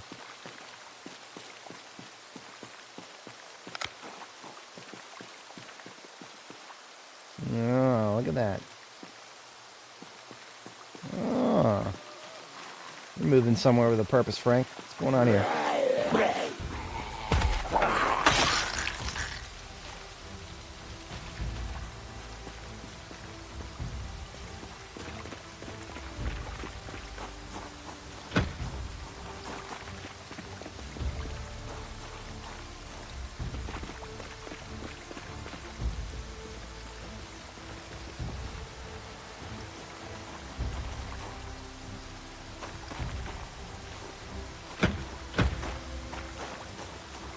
Something incongruous with this. Burgers all over the tables. And yet all the doors are locked? Ah, okay, there we go. And what are those doors just there for show? Please use other entrance. Wouldn't be the first time I saw something like that.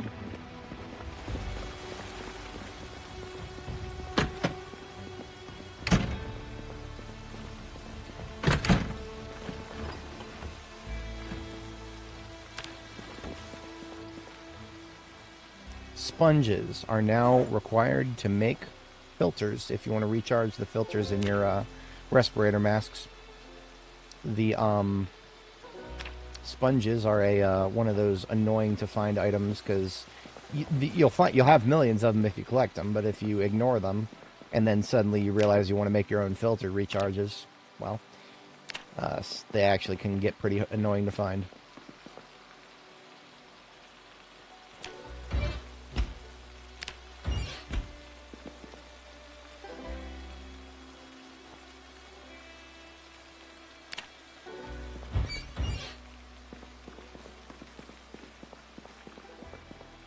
Now, of course, I came in here for floor tiles, but I can't take any floor tiles because I don't have my crowbar. Let's check the closet. Maybe they have a crowbar for me.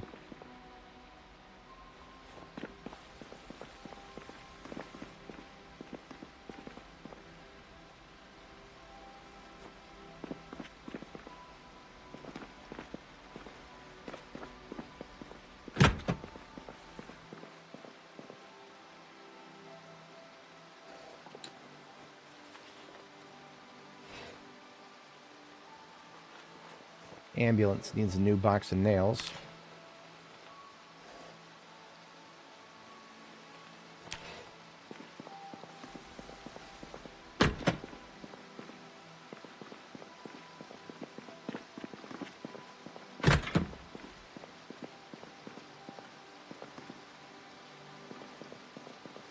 What is this? 2 female bathrooms. Where's my urinals at? Man. Spiffos. Nobody who goes to Spiffos knows how to stand up and pee, apparently. Everybody here goes to sit down. Ooh, bucket. Yes, please. With all this rain outside. Right now, actually, the priority more than anything is to get back before we even sleep, even though it's bedtime coming up. We're going to get a couple of rain barrels put on the roof. Because we've got all the materials for it. The only thing holding us back is we just got to go upstairs with a sledgehammer.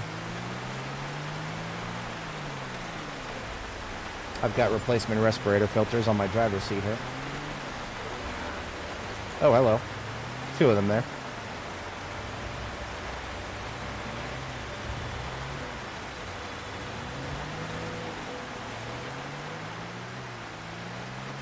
Alright, I want you guys to come out of the road. And then I'm going to give you a little nudge. And then you're going to die real easy, like. And you're not even going to get blood on my hood.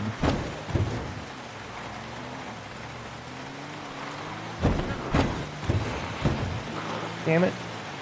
I told you. There you go. I was stuck for a second there.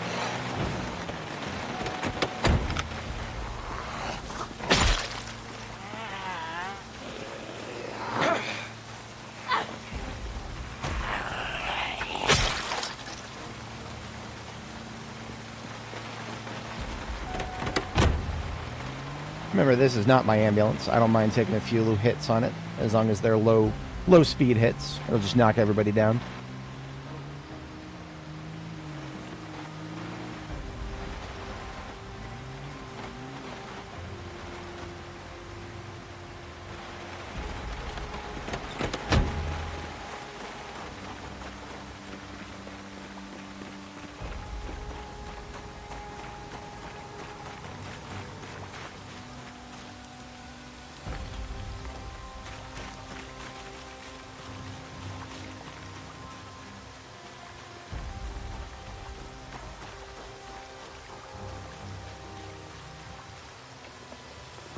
Alright, there's 2 logs. That's a rain barrel right there.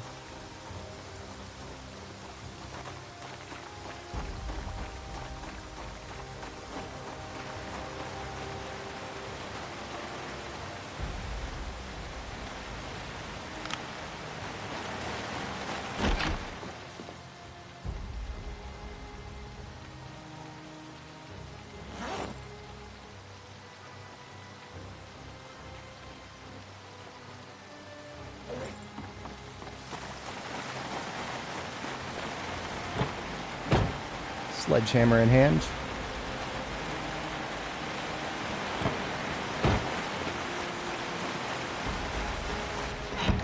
Upstairs we go. This house has a switch that I can't power. Damn. Second floor lights.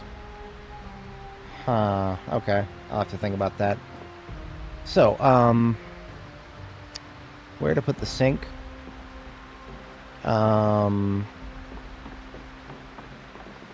We got ATM, fridge, sink. Okay, easy. Beautifully easy. Right there. ATM, fridge, and then counter with sink. 3 tiles in.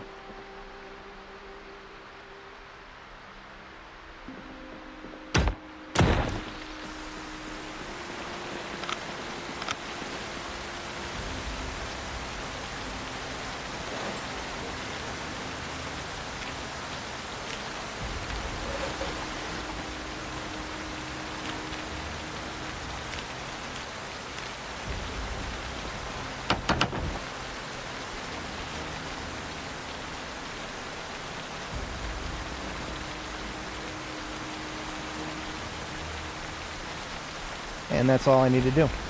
get it started. Regrettably, it does look like I need to move the generator in just a little bit. Let me check that website again. If anybody wasn't here earlier, b42map.com. Lovely website. I'm just going to go to the first floor this time, and the switch that I was looking for is like on this back wall up here.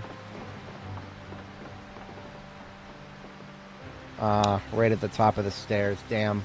Okay, so back corner and then in one tile. So the back corner is all the way right there. So, fuck. Alright, well, at least we know where we're trying to power then.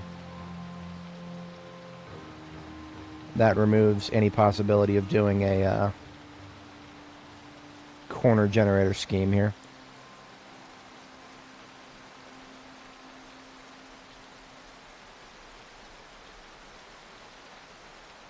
Alright, so that's 1, 2, 3, 4 tiles in.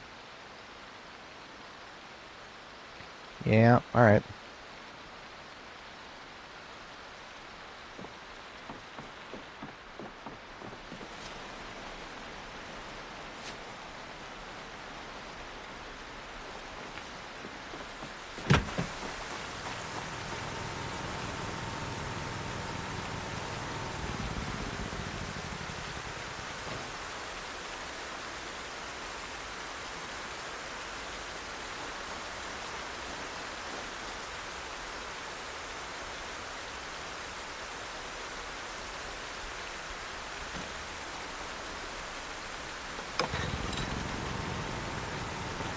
Now powering 3 lights. Let's try that upstairs one more time. That's what I'm talking about. Alright. And even the bathroom light here.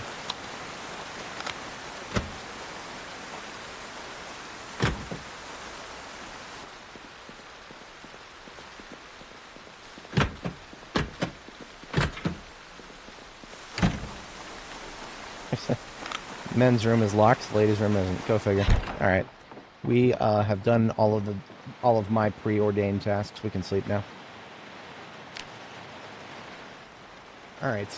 It is March 1st, and it's also been 11 hours to this stream, so I think we're gonna go ahead and wrap things up here. We will finish up a little bit of base work tonight, and then hit the sack at 5 a.m.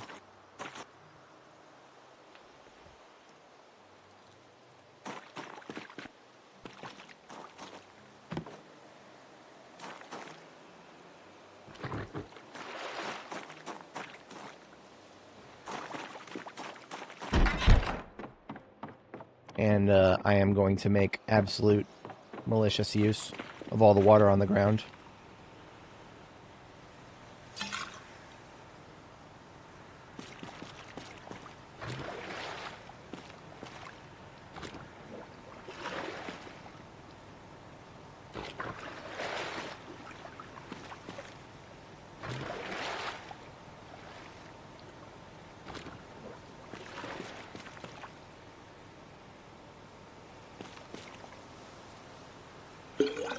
This is why it's illegal to steal rainwater from your own roof.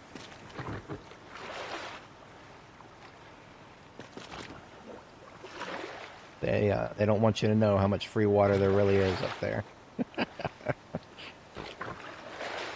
Yeah, that's right. There's 16 liters of water just laying around on your roof every time it rains.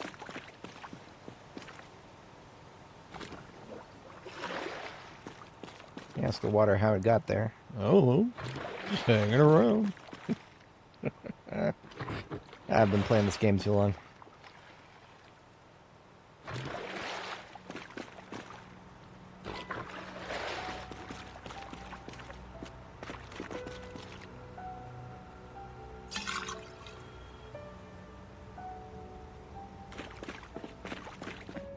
That's 50 liters up there. The easiest 50 liters I ever got.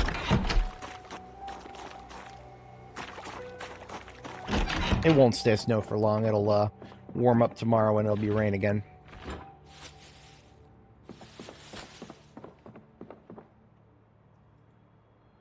It's about 5 a.m. Let's go there. Something I might consider. I might consider going back to Phallus Lake next time and doing a few plants, because March is the beginning of the real planting season. You guys, it's probably a little hard to see if you're not on a 4K monitor, but look at all of the things that have their best month, quote unquote, to plant in March now. We've already planted carrots. Carrots are best month is February, so we went ahead and planted those. But man, oh, apparently cauliflower's best month starts in February too. Oh, never mind. Planting season starts in February, but best month is March. Some of these that say their planting season starts in March, best month is still April. So like chives, cilantro, yeah. But yeah, there's a lot of things we might go plant. Now, most of it's going to be set it and forget it, but we will have to go back on a weekly basis and water our crops, which I'm okay with. I mean, honestly, we're not far from Phallus Lake. That's where our main base is. That's where we would plant this stuff. Phallus Lake is just right down the road from us to the north here. Rosewood is not as far away from it as Muldra is. Muldra is a little farther away. It's similar, but yeah. All right. So we'll go ahead and bid farewell for this one. And I recommend everybody always take screenshots of your bases as they progress. You can keep track of your own progress. And also remember that these bases are going to be gone someday. These are B42 is ephemeral. Zomboid is eternal. All right, folks. I'll go ahead and kill the game here, and we're going to back up our save. That's the last thing we always do here. I'm going to go to my C drive here. Go to my users folder, username there, and Zomboid. And then go to the saves, Apocalypse, and here's the most recent one, sorted by date modified. Control C, copy that entire folder, and then we're going to go up a couple levels to my backups folder. You can put these wherever you want. And one with the same name right there. This is part 18 of Dani's journey through B42. And I'm just going to paste that entire folder. And that's going to take a minute. We're up to 802 megabytes across 320,000 files. All right, guys. I will catch you guys later. Now, my streaming schedule means my streaming schedule is Friday through Monday. So Friday, Saturday, Sunday, Monday. So today's Monday. I have to work on site Tuesday, Wednesday, and Thursday. Every once in a while, I don't have to work on site and I can stream, but highly unlikely this week. So most likely I'll catch you guys on Friday. Peace out and have a good one, folks.